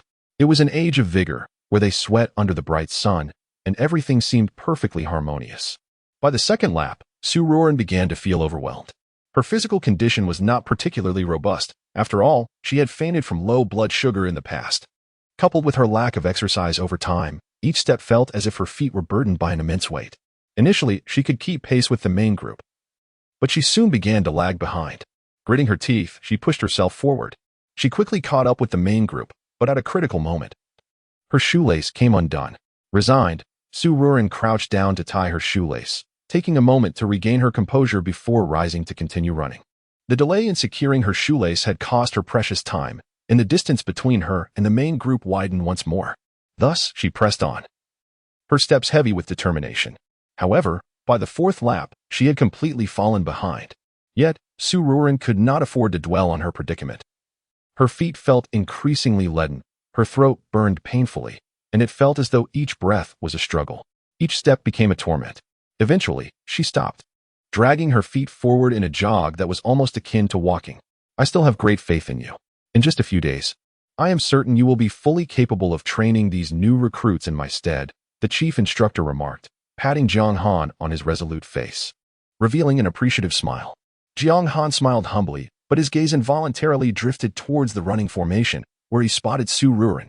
Unbeknownst to him, his heart had already begun to sway with every move she made. As Ruanruan's pace dwindled, Jiang Han felt a pang of concern in his heart. He nearly succumbed to the urge to check on her condition. Once the run concluded, he swiftly approached her side. Do not speak. Just stand still and rest. Sipping some water might alleviate your discomfort. However, Ruanruan remained silent, her beautiful face glistening with perspiration. Jiang Han, witnessing her distress, found that the joy he had felt from earlier compliments had evaporated entirely. The three who lagged behind will take a brief respite before being penalized with 5 additional laps. The chief instructor had quietly joined the ranks, issuing the command with a stern demeanor. Jiang Han glanced at Ruanruan, whose situation appeared dire. After some contemplation, he stepped beside the chief instructor and spoke earnestly. Instructor, Ruanruan is unwell. As her brother, I shall take her place in this punishment. No. Allow me to run for Su. I can take her place. Before Jiang Han could finish, a figure darted in front of him. It was the boy who had delivered breakfast to Ruanruan that morning. Lu Jiming glared at Jiang Han with palpable hostility, his eyes brimming with undeniable provocation. If you, deputy instructor, wish to take Su's punishment, shall we race instead? 2 kilometers may not pose a challenge for most boys, yet for an athlete like Lu Jiming, it is merely child's play. There is no need for that, Jiang Han replied, wishing to avoid further conflict. However, his refusal only fueled Lu Jiming's arrogance, leading him to believe Jiang Han was intimidated by his taunts. Surely, you are not afraid. Are you, deputy instructor? Chapter 70. Reviving Jiang Han's junior. Observing Lu Jiming's provocative expression, Jiang Han felt an unwavering calm within. Yet he understood that any retreat at this juncture would only embolden Lu Jiming further. The memory of Lu Jiming delivering breakfast to Ruanruan that morning, his gaze betraying an unreserved affection, subtly ignited Jiang Han's competitive spirit. Despite his psychological maturity of 30 years, he found himself inexplicably stirred by the brashness of this young upstart. Lu Jiming's emotions were practically inscribed upon his visage, his intentions towards Ruanruan glaringly apparent. If today's contest could dispel those notions from Lu Jiming's mind, it would be most fortuitous. Noticing Jiang Han's silence only inflated Lu Jiming's ego. He was accustomed to basketball and athletics, running being a trivial endeavor for him. In stark contrast, Jiang Han's fair complexion suggested a lack of physical activity. Thus Lu Jiming was confident of his victory. As his thoughts wandered, Jiang Han had already acquiesced to the competition. Very well, shall we commence shortly? He replied without hesitation. The impending contest sparked fervent discussions among the onlookers. Could it be? The vice instructor had actually proposed that Ruanruan run laps? Hadn't he just claimed to be her brother? Such camaraderie between siblings seemed implausible. There was undoubtedly more to their relationship, and they appeared quite the matching pair. Am I the only one concerned about Lu Jiming's initiative to challenge Jiang Han? Such a scenario, a rivalry between 2 men for a single woman, is indeed a rarity. To ensure the contest's fairness, Jiang Han invited the chief instructor to serve as a witness, and soon, the race began. On your marks, run. Lu Jiming surged ahead, filled with confidence, sprinting forth with the swiftness of a cheetah. In terms of velocity, Jiang Han lagged significantly behind, yet he maintained a composed demeanor, as if possessing a masterful strategy, treating the contest as a trivial game. Each movement exuded the poise of a master tactician, transforming the playground into a grand battlefield. Having completed the first lap, Lu Jiming had already left Jiang Han far behind, and a sense of pride welled within him. Jiang Han was indeed a mere ornamental figure, failing to keep pace. Victory in this contest would surely elevate Lu Jiming in Ruanruan's esteem, making her realize who could truly offer her happiness. As Lu Jiming sped ahead, Jiang Han remained leisurely in his approach. However, by the time they reached the 3rd lap, Lu Jiming began to feel the strain. Despite his athletic background, the sudden increase in exertion was taxing, even for a swimmer accustomed to rigorous training. Is the vice instructor truly capable? How can he run so slowly? Lu Jiming pondered, feeling the pressure mounting. Amidst the chorus of skepticism, only Ruanruan remained unfazed, her gaze fixed intently on Jiang Han's striking features from the sidelines, unwavering in her belief that he would ultimately triumph. At this moment, Jiang Han had completed the 2nd lap, only a few steps away from Lu Jiming. Lu Jiming remained oblivious to the impending threat behind him, panting as he reached the end of the 3rd lap. Upon entering the 4th lap, a flicker of joy appeared on his face. Wasn't the outcome of this race already evident? Yet, at that instant, Jiang Han finally abandoned his leisurely demeanor, adopting a serious attitude as he abruptly increased his speed. Like a gust of wind, he swiftly breezed past Lu Jiming. Before Lu Jiming could react, Jiang Han had already completed 5 laps. The vice instructor had emerged victorious. Amidst a chorus of cheers, the chief instructor smiled and declared the results. Even after finishing 5 laps, Jiang Han maintained an air of composure. He nodded at Lu Jiming, who approached with a gloomy expression and calmly said, "Thank you for your efforts." Lu Jiming clenched his fists tightly. The scrutiny of those around him felt overly conspicuous, causing him immense embarrassment, as if he wished to vanish into a crevice in the ground. Were it not for Jiang Han, he would not have felt such humiliation, especially in front of someone he admired. He was nearly driven to the brink of fury, yet he had never considered that he was the one who instigated the situation. Amidst the celebratory cheers, Ruanruan suddenly approached with a bottle of water, heading towards the two of them. Lu Jiming, thinking she was coming to comfort him, reached out to take the water from her. To his dismay, Ruanruan walked past him and directly handed the water to Jiang Han. "Thank you, Brother Jiang Han," she said. Thus, the second day of military training came to a close. As night fell, Jiang Han escorted Ruanruan out of the school gate when he received a call from Zheng Kunyang. "Brother Jiang, I heard that a new hot pot restaurant opened in the commercial street behind the school, offering authentic flavors. Let us go try it together. I have someone with me." "Oh, I just remembered. Your junior must be with you. Bring her along. Consider it a meal treat from your senior to welcome her. I'll ask her." For some inexplicable reason, upon hearing Zheng Kunyang mention his junior, a wave of unfamiliar emotions surged within Jiang Han. He turned to glance at her, their eyes meeting, and his heart skipped a beat. "Are you in the mood for hot pot?" "I'm fine with anything." "Then let's go. I'll take you for hot pot." Jiang Han gently patted Ruanruan's little head and led her towards the commercial street behind the school. The newly opened hot pot restaurant was running a promotional event, boasting significant discounts, resulting in a long queue. Zheng Kunyang had arrived early to queue, so he and Wang Feng were already seated on the second floor of the establishment. The staircase was narrow, accommodating only one person at a time, making it impossible for two to pass side by side. Therefore, Jiang Han allowed Ruanruan to walk ahead while he followed behind. To counter the dim lighting, the staircase featured strategically placed small light bulbs of varying heights.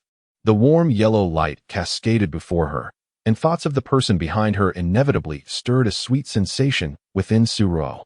Although Jiang Han had not uttered a single word, the mere presence of him as her steadfast support brought her an undeniable sense of security. Throughout their days together, she had keenly observed and cherished his kindness towards her.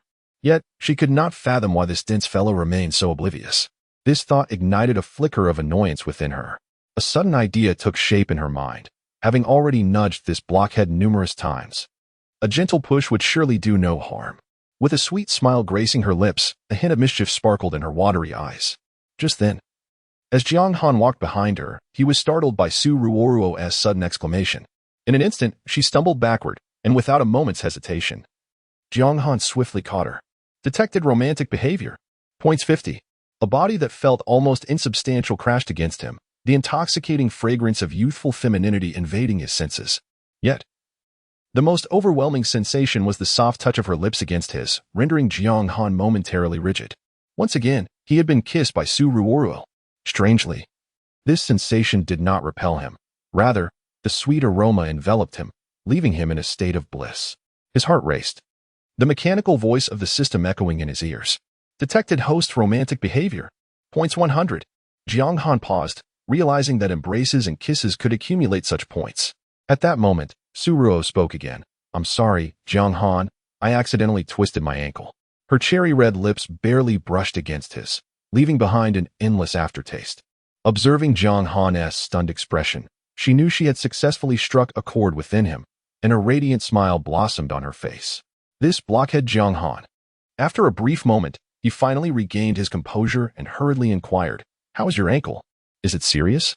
His series of concerned questions filled Ruanruan with warmth. This man, though often blunt and lacking in sweet words, always showed genuine care in critical moments. "It's nothing," she reassured him, yet Jiang Han remained furrowed in concern, intent on kneeling down to inspect her ankle. Unfortunately, the narrow staircase offered little room for such grand gestures. A profound light flickered across Jiang Han's handsome face as he asked again, "Are you really okay?"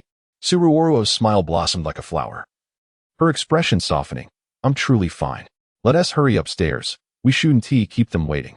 After several rounds of inquiry, Jiang Han finally abandoned the idea of taking her to see a doctor. He hastily ascended to the second floor, only to turn around and spot Zheng Kunyang and Wang Feng sitting at the corner, engrossed in hushed whispers and occasional laughter. Jiang Han assumed they were discussing which class had the most attractive girls, for such frivolous matters were not uncommon for Zheng Kunyang and his companion.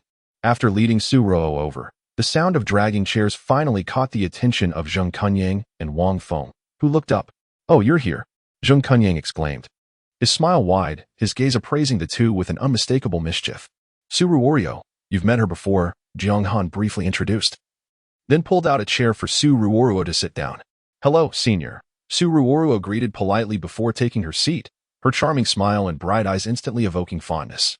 The teasing expressions on Zheng Kunyang and Wang Feng's faces showed no signs of fading. In fact, their smiles seemed to deepen. "Jiang Han's little junior is delightful. Please, take a seat." Jiang Han, feeling a sense of foreboding at the curious glances from the two, maintained a straight face. "Old Jiang, your introduction was rather perfunctory. Wasn't it?" Zheng Kunyang remarked, and Wang Feng chimed in, urging Jiang Han to offer a more formal introduction. Their playful demeanor made it difficult for Jiang Han to refuse, yet given the ambiguous nature of his relationship with Su Ruoruo, he hesitated to respond directly. Feigning annoyance, Jiang Han retorted, "You two really have too much time on your hands, gossiping about me?" Yet, Zheng Kunyang and Wang Feng's smile showed no sign of abating. "We are merely standing up for our little junior," Zheng Kunyang said, tapping the table with his chopsticks, a teasing glint in his eye. "After all, if you've already embraced her, merely introducing her as a junior seems rather insufficient, doesn't it? This isn't like you, old Jiang." Under Zheng Kunyang's suggestive gaze, Su Ruoruo's unadorned face flushed like the morning sun, her shy, evasive glances stirring a sense of tenderness in the hearts of those who beheld her. Despite Jiang Han's worldly experience, he felt his cheeks warm at their banter. Recognizing that the two had yet to breach that delicate barrier, Zheng Kunyang and Wang Feng, though still smiling, chose not to push further. After ordering a few dishes, Zheng Kunyang handed the menu to Jiang Han. "I've heard the hot pot broth here is exceptionally flavorful. Why don't you see what you'd like to order?" However, upon receiving the menu, Jiang Han did not immediately begin ordering. Instead, he passed the menu to Su Ruo beside him. This subtle gesture warmed Su Ruo's heart. "What would you like to eat?" Jiang Han asked with a gentle smile, his features becoming even more defined under the warm yellow light. "Let us have baby cabbage, tofu skin, and shrimp paste." Su Ruo replied without hesitation, returning the menu to Jiang Han for him to choose. Yet, Jiang Han did not select anything further. He simply handed the menu to the waiter. Though the hot pot restaurant was bustling with patrons, the service was remarkably prompt. The broth bubbled vigorously over the flame, releasing a tantalizing aroma that made one's appetite surge. Watching the ingredients rolling in the pot, Su Ruoruo could not help but swallow in anticipation. Once the food was cooked, she eagerly reached out to grab some, her eager expression utterly adorable. "Be careful, it's hot." After patiently advising, Jiang Han began to savor the dishes.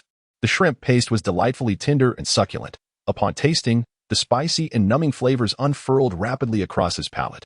It was truly the essence of authentic Chongqing hot pot, spicy, yet not overwhelming. Merely a single bite was enough to leave one yearning for more.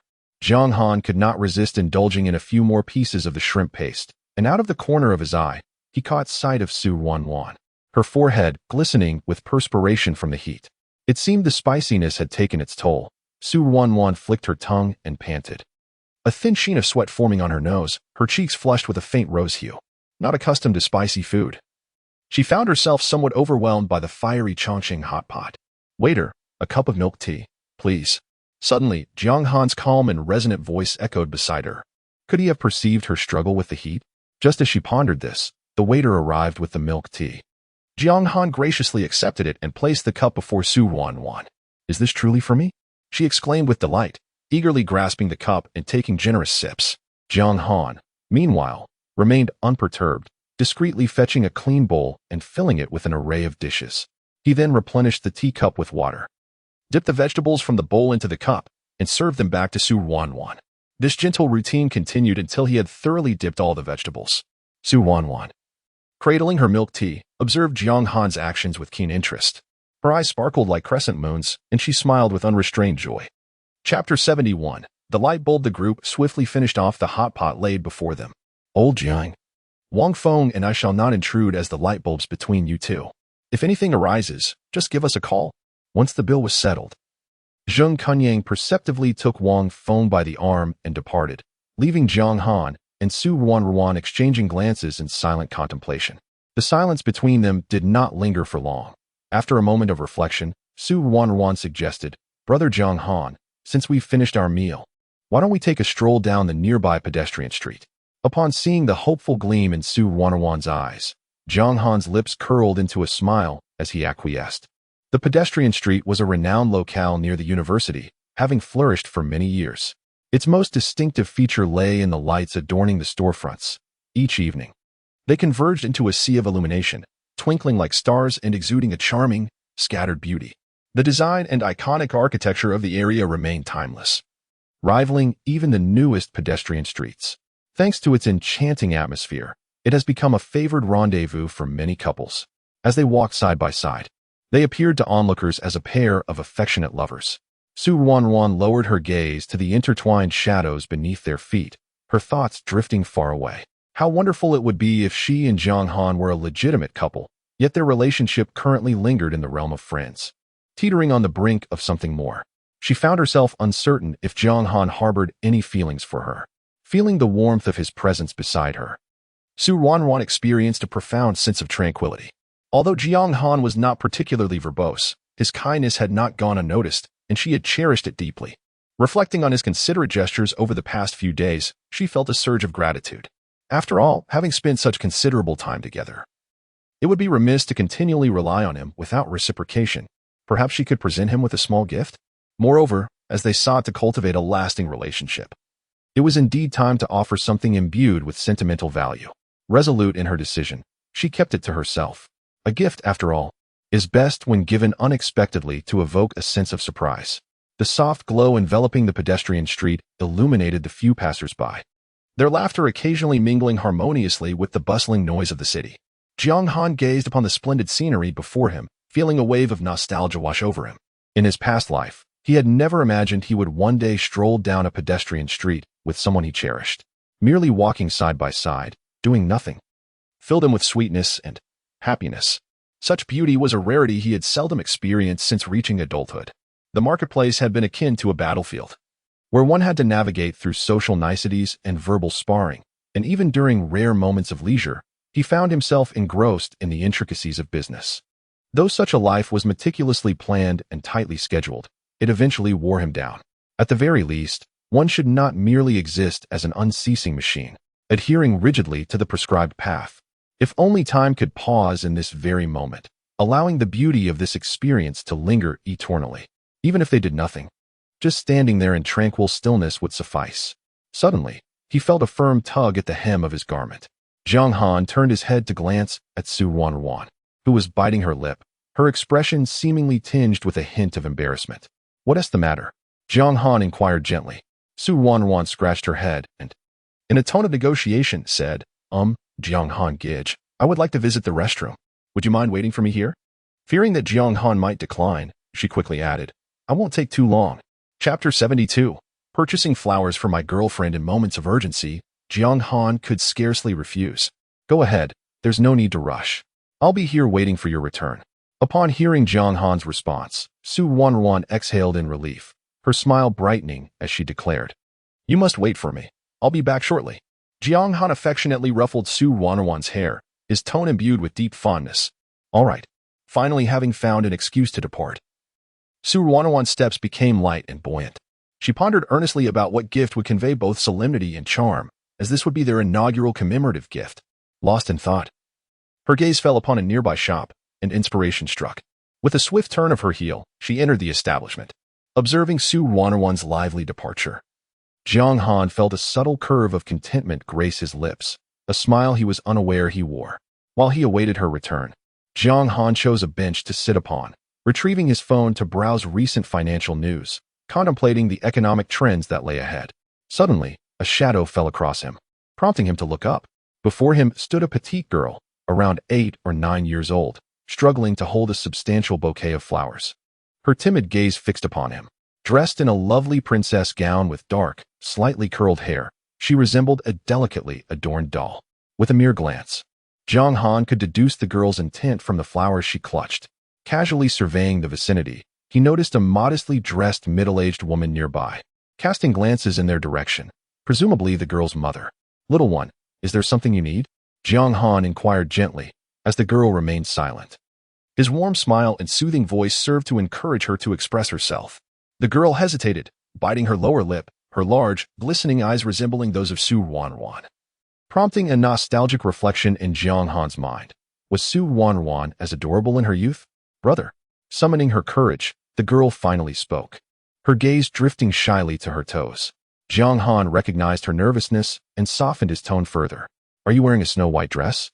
The question seemed to pique her interest, as her eyes brightened and she nodded eagerly. Jiang Han continued, his demeanor friendly and inviting. "Since you are dressed as Snow White, you are a princess too. A princess must embody her role. Would you like to share your wishes with your brother?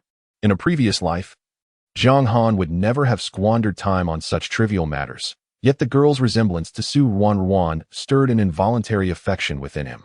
Encouraged by his words, the little girl ceased her hesitation, beaming as she extended the flowers toward him. "Brother, could you buy a bouquet for your girlfriend?" Jiang Han noticed the little girl's anxious gaze, his smile imbued with gentle reassurance. "Of course, how much for a flower?" The little girl brightened, extending 4 fingers. Jiang Han accepted the flower from her embrace and handed her a 50 yuan note. The girl seemed utterly thrilled, her cheeks flushed, as she repeatedly expressed her gratitude. "Thank you, big brother. Thank you, big brother." Jiang Han affectionately ruffled her hair and simply replied, "You give me a flower, I give you money. No need to say thank you." The man's demeanor was tender, the girl endearing. Beneath the soft glow of the street lamp, they stood together, and an unsuspecting observer might have mistaken them for a pair of siblings. When Ruanruan returned, this harmonious scene greeted her eyes. Chapter 73 Sweet. Crafting together in that fleeting moment, Ruanruan's mind raced with myriad thoughts, even envisioning a future where she and Jiang Han would be together, perhaps marrying and raising children. Would Jiang Han's interactions with their daughter mirror this sweetness? A subtle, secretive delight blossomed within her heart as she composed herself and approached Jiang Han. "Sorry to keep you waiting," she said. "You've arrived," he replied almost simultaneously, their eyes locking in a synchronistic exchange, as if they shared an unspoken connection. At that moment, all else faded into oblivion, eclipsed by the presence of the other. Flushed with embarrassment from his gaze, Ruanruan quickly lowered her head. Jiang Han, equally flustered, cleared his throat and, as if struck by inspiration, extended a hand adorned with a magnificent bouquet of fresh flowers, his smile radiating warmth. "Here, for you." Only then did Ruanruan notice the flowers he held. Her earlier fixation on him had rendered the bouquet nearly invisible. Yet, receiving this first gift from Jiang Han filled her with genuine joy. She inhaled deeply, her eyes sparkling with unmasked delight. "Is this really for me?" "Of course." "Then these are my flowers," she exclaimed, eagerly accepting the bouquet and smiling with sincerity.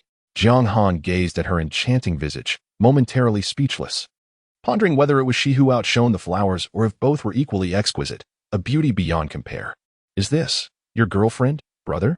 A youthful voice piped up, belonging to a little girl standing beside Jiang Han, her eyes twinkling with curiosity.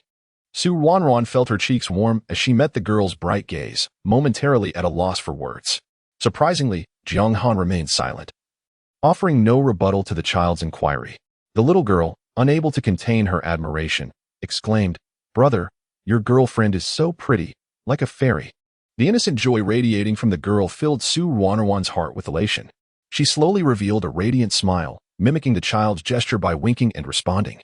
"You are beautiful too, like a princess."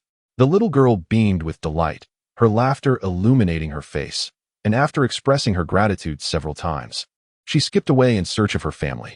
As her cheerful giggles faded into the distance, an amiable silence enveloped the two, devoid of any awkwardness. Ruanruan clutched the flowers tightly, breaking the silence as she spoke first. "I noticed a lovely craft store over there while walking here, and since we have some time, why don't we explore it together?" Jiang Han, unable to refuse her suggestion, agreed readily. Soon, they found themselves at the craft store Ruanruan mentioned. The establishment was far from the traditional market stalls. It boasted a sophisticated decor, with soft blue backdrops and cloud-shaped lights adorning the ceiling, resembling a beautiful fairy tale dreamscape. Upon their arrival, they were welcomed by attentive staff, and after completing their payment, They were guided to a cozy little alcove. Inside, a long table and 2 low stools awaited them, surrounded by an array of crafting materials. Ruanruan beckoned Jiang Han to take a seat and, seemingly from nowhere, produced a mound of clay, placing it into Jiang Han's hands. "How about making a clay doll?" she inquired, her tone imbued with curiosity and a hint of anticipation glimmering in her eyes. Jiang Han, indeed, took up the clay and requested a reference book from the staff to guide his sculpting. This was his first encounter with such materials, and he found himself far from his usual composed demeanor, his hands somewhat clumsy in their movements. Observing Jiang Han's awkwardness brought a smile to Ruanruan's face. Chapter 74. The Green-Eyed Monster in Progress. After some time spent in vain attempts, Jiang Han was on the verge of surrender. He struggled to shape the soft clay in his hands, and to put it differently, the creations he produced were so unsightly that they were almost unbearable to behold. Initially, he had aspired to craft a figurine of Dormon, yet what he ended up with was neither round nor resembling a cat. The stark contrast between the frequently faltering Jiang Han and his usual composed demeanor was nothing short of amusing, eliciting prolonged laughter from Ruanruan. It appeared that even this seemingly omnipotent man had his shortcomings. "It seems I lack any talent in this area." After numerous failures, Jiang Han stood there, somewhat at a loss. He held the oddly shaped clay doll with a hint of embarrassment. Ruanruan remained seated at the short table, her chin resting in her hand, watching Jiang Han's creation with keen interest. The intensity of her gaze caused Jiang Han's face to flush. He had intended to present her with a well-crafted doll. For why else would Ruanruan have brought him here if she did not desire a clay figurine? Alas, it seemed he was incapable of producing anything aesthetically pleasing. Lost in thought for a moment, he suddenly noticed an object being presented to him by Ruanruan. Startled, he looked at the clay doll she was holding. "What is this?" With a touch of pride, Ruanruan patted her chest. "I made this myself. Isn't it lovely?" It was a clay doll shaped like a small boy, with a serious expression, dressed in loose sleepwear, and it appeared utterly adorable. Jiang Han recognized that this little boy was a chibi version of himself, and a sweet sensation spread unabashedly within him, deepening the smile on his lips. "Thank you," he said gratefully, but as his gaze dropped, he happened to catch a glimpse of the fair, ample landscape beneath Ruanruan's slightly open neckline. I really like it." Even though he quickly averted his eyes, that stimulating scene was firmly etched in his mind. Suddenly, Jiang Han felt a parching thirst. He carefully tucked away the clay doll gifted by Ruanruan, and the two exited the shop without lingering inside. The evening breeze that greeted them did little to soothe the heat simmering within Jiang Han. The fragrant scent wafting from Ruanruan heightened his already restless spirit. "Would you like to have a cup of milk tea?" Spotting a nearby tea shop, Jiang Han swiftly suggested, hoping that a chilled drink would alleviate some of his discomfort. Ruanruan readily agreed, and after inquiring about her preference, he hurried off to fetch it. The cool sensation of the milk tea slightly tempered the fervor that had been stirring within him. With a sigh of relief, he handed the drink to Ruanruan. Just then, however, he was unexpectedly jostled from behind, causing the milk tea to spill all over Ruanruan. In a flurry, Jiang Han fumbled for a tissue to help her clean up, but in his haste, his hand inadvertently landed on a rather inappropriate area. The soft sensation caused him to freeze momentarily, and he quickly withdrew his hand. On Ruo's fair complexion lingered a captivating blush.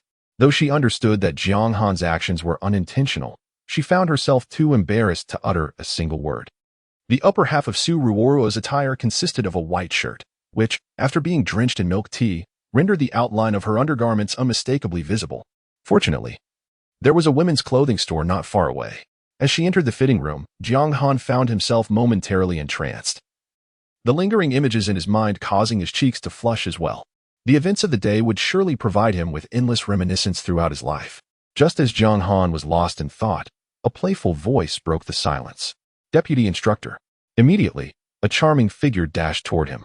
Chapter 75. The jealous woman. The newcomer was none other than Lin Han, the second girl who had pretended to faint in Jiang Han's embrace the previous afternoon. Lin Han possessed a subtly appealing appearance. At first glance, she appeared somewhat demure, but the more one looked, the more alluring she became. In contrast, Ruanruan was the type whose beauty was breathtaking and never grew tiresome. The two were fundamentally different in essence. Initially, if Lin Han had approached Jiang Han merely to seek leniency during military training, the situation had evolved. After 2 days of rigorous training, Lin Han found herself utterly captivated by Jiang Han, who excelled in every aspect.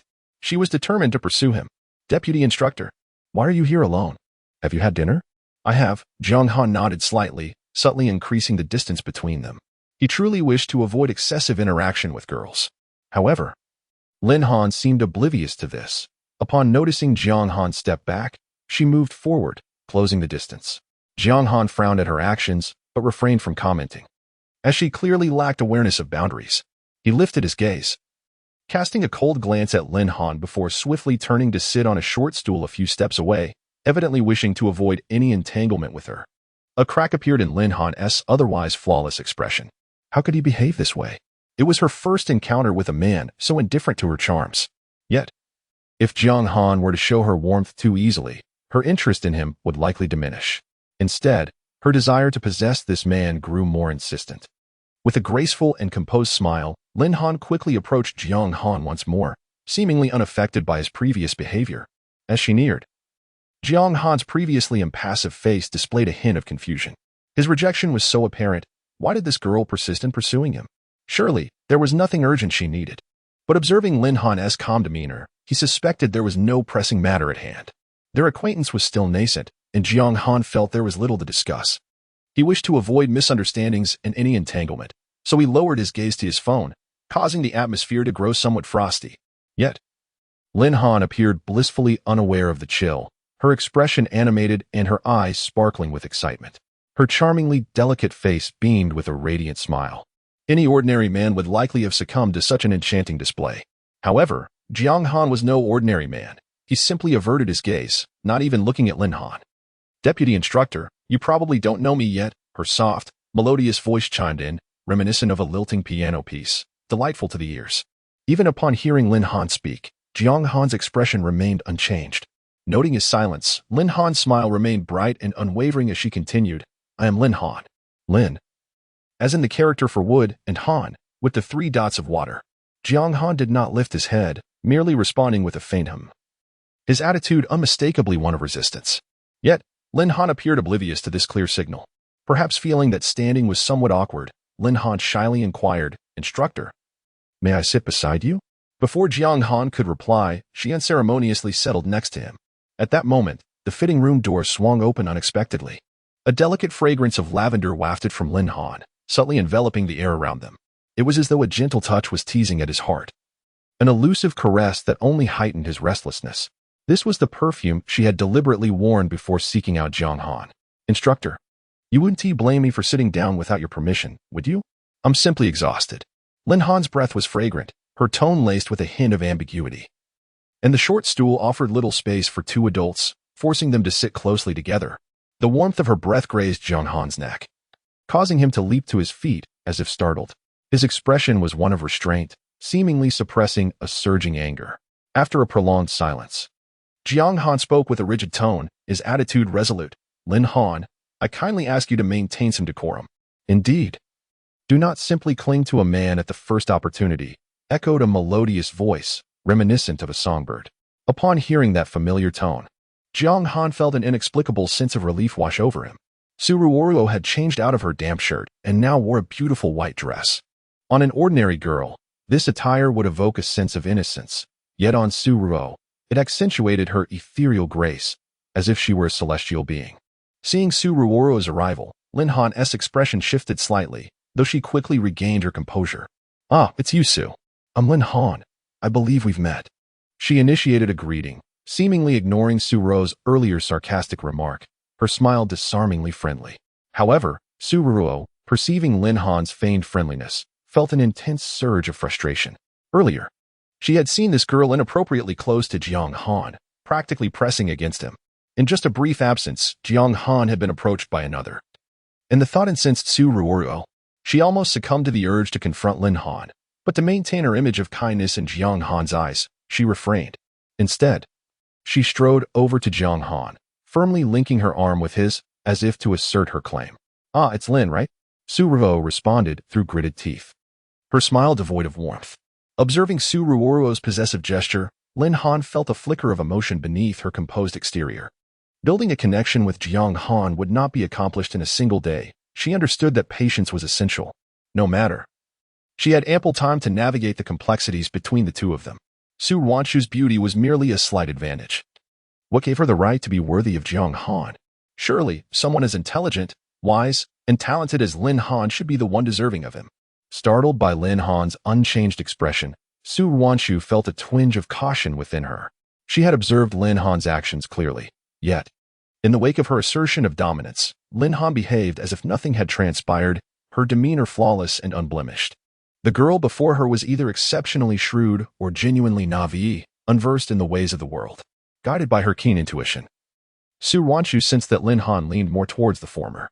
Even if she were truly innocent, it was implausible for her to sit so comfortably beside her deputy instructor. Was it not?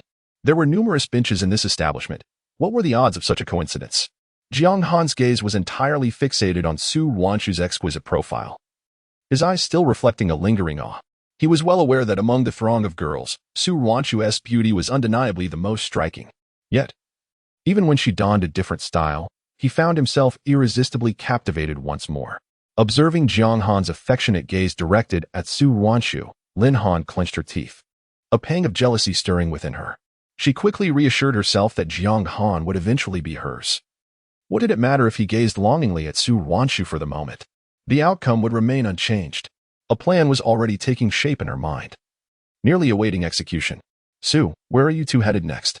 Lin Han initiated the conversation, casting a subtle glance at Jiang Han, her smile wide and genuine. This question caught Su Wanchu off guard.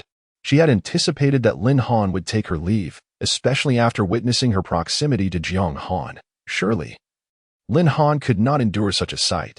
However, Su Wanchu was taken aback when Lin Han simply inquired in a neutral tone about their next destination. As she observed Lin Han's unperturbed smile, Su Wanchu's mind raced with doubts. Was it possible that Lin Han wished to accompany them?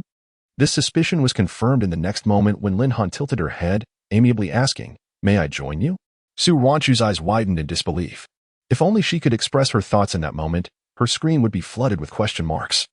She found it hard to believe that Lin Han was oblivious to the nature of her relationship with Jiang Han. Every girl possesses a knack for gossip, and abnormal circumstances often signal ulterior motives. "Lin, don't you have anything else to do?" Su Wanchu ventured cautiously. Lin Han shook her head, smiling. "I happen to have no plans, and I'm not very familiar with this area, so I thought I'd join you. Is that all right?" Su Wanchu completely disregarded Lin Han's explanation. With such a direct invitation, Lin Han's desire to join them could only indicate she had a hidden agenda. What is said about this place by those unfamiliar is nothing but nonsense. It is indeed a pedestrian street. If one is not acquainted with the area, they may leisurely explore at their own pace. Should one expect her to explain the unique features of each shop as they walk? Su Ruanruan suppressed her inner fury, managing to force a reluctant smile. After all, Lin Han had articulated her words so beautifully. If she were to decline, who knows how Lin Han might twist the narrative behind her back. It would be wiser to use this opportunity to subtly dissuade Lin Han from her interest in Jiang Han. However, that thought was quickly interrupted. Jiang Han rarely displayed displeasure towards others, but today, in Lin Han's presence, he had remarkably let down his guard. Why was this girl so difficult? Who brings a third wheel on a date? Is that even a date? Unbeknownst to him, his subconscious had already begun to treat Su Wanruan as someone he cherished, and a flicker of irritation began to brew within him. How could he not perceive Lin Han's affections for him? After living 2 lifetimes, one would hope to discern such trivial sentiments. Yet, his decision not to confront her was not born from any fondness for Lin Han, but rather from a desire to spare her the embarrassment. However, if she were to be humiliated today, what would prevent her from retaliating against Su Wanruan later, causing her distress?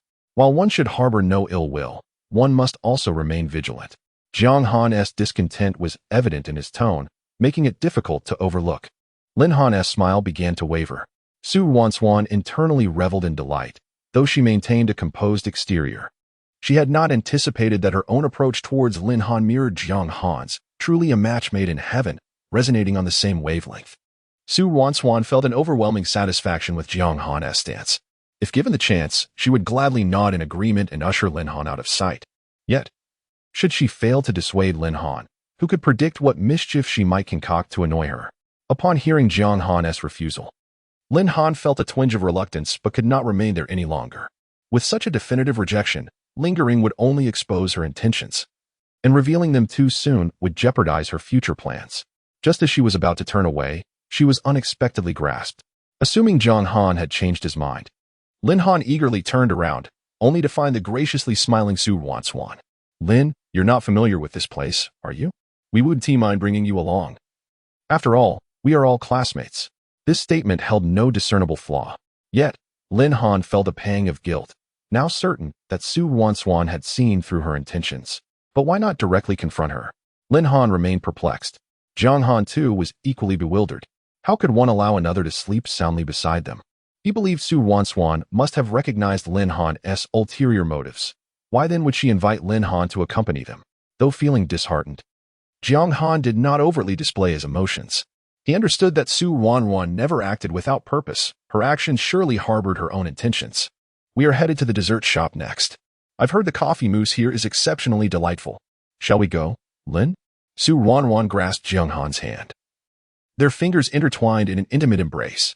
After completing this, she did not forget to flash a charming smile and gracefully gestured for Lin Han to follow. Lin Han was seething with indignation, yet made a concerted effort to maintain her smile, albeit with an undertone of bitterness. Very well, she replied, the word laced with barely concealed annoyance. The dessert shop was not far from the women's clothing store, yet this distance, neither particularly long nor short, loomed heavily over Lin Han's psyche. Throughout the journey, Jiang Han and Ruanruan remained closely nestled against each other, while Lin Han stood awkwardly at a distance, observing their hushed exchanges and intermittent laughter. Their laughter struck Lin Han's heart like a hammer, igniting feelings of jealousy and discomfort within her. Although the three walked side by side, it was evident which pair was meant to be together, a truth that Lin Han could not escape. Her frustration was reaching a boiling point. Chapter 76. It was hard to discern that she was feeling jealous. After much effort, Lin Han finally arrived at the dessert shop, yet she still appeared to be an outsider. Ruanruan and Jiang Han sat in a row, while she found herself opposite them. Although this was a rather commonplace scenario, Lin Han perceived it as Ruanruan forcefully dragging Jiang Han to sit before her to assert dominance. Consequently, Lin Han's dissatisfaction with Ruanruan reached unprecedented heights. What would you like to eat? I shall order for you, Jiang Han said, looking at Ruanruan with affectionate tenderness in his eyes, a warmth that seemed capable of drowning anyone. Yet, he remained blissfully unaware of it. I want coffee mousse and double skim milk. Ruanruan quickly declared her favorite desserts without hesitation. Jiang Han continued to smile, then after a moment, asked, don't you want a plain mousse as well? Brother Jiang Han, I knew you would understand me best. Ruanruan beamed, nodding vigorously. Yes. Jiang Han responded, his laughter low and soothing. All right.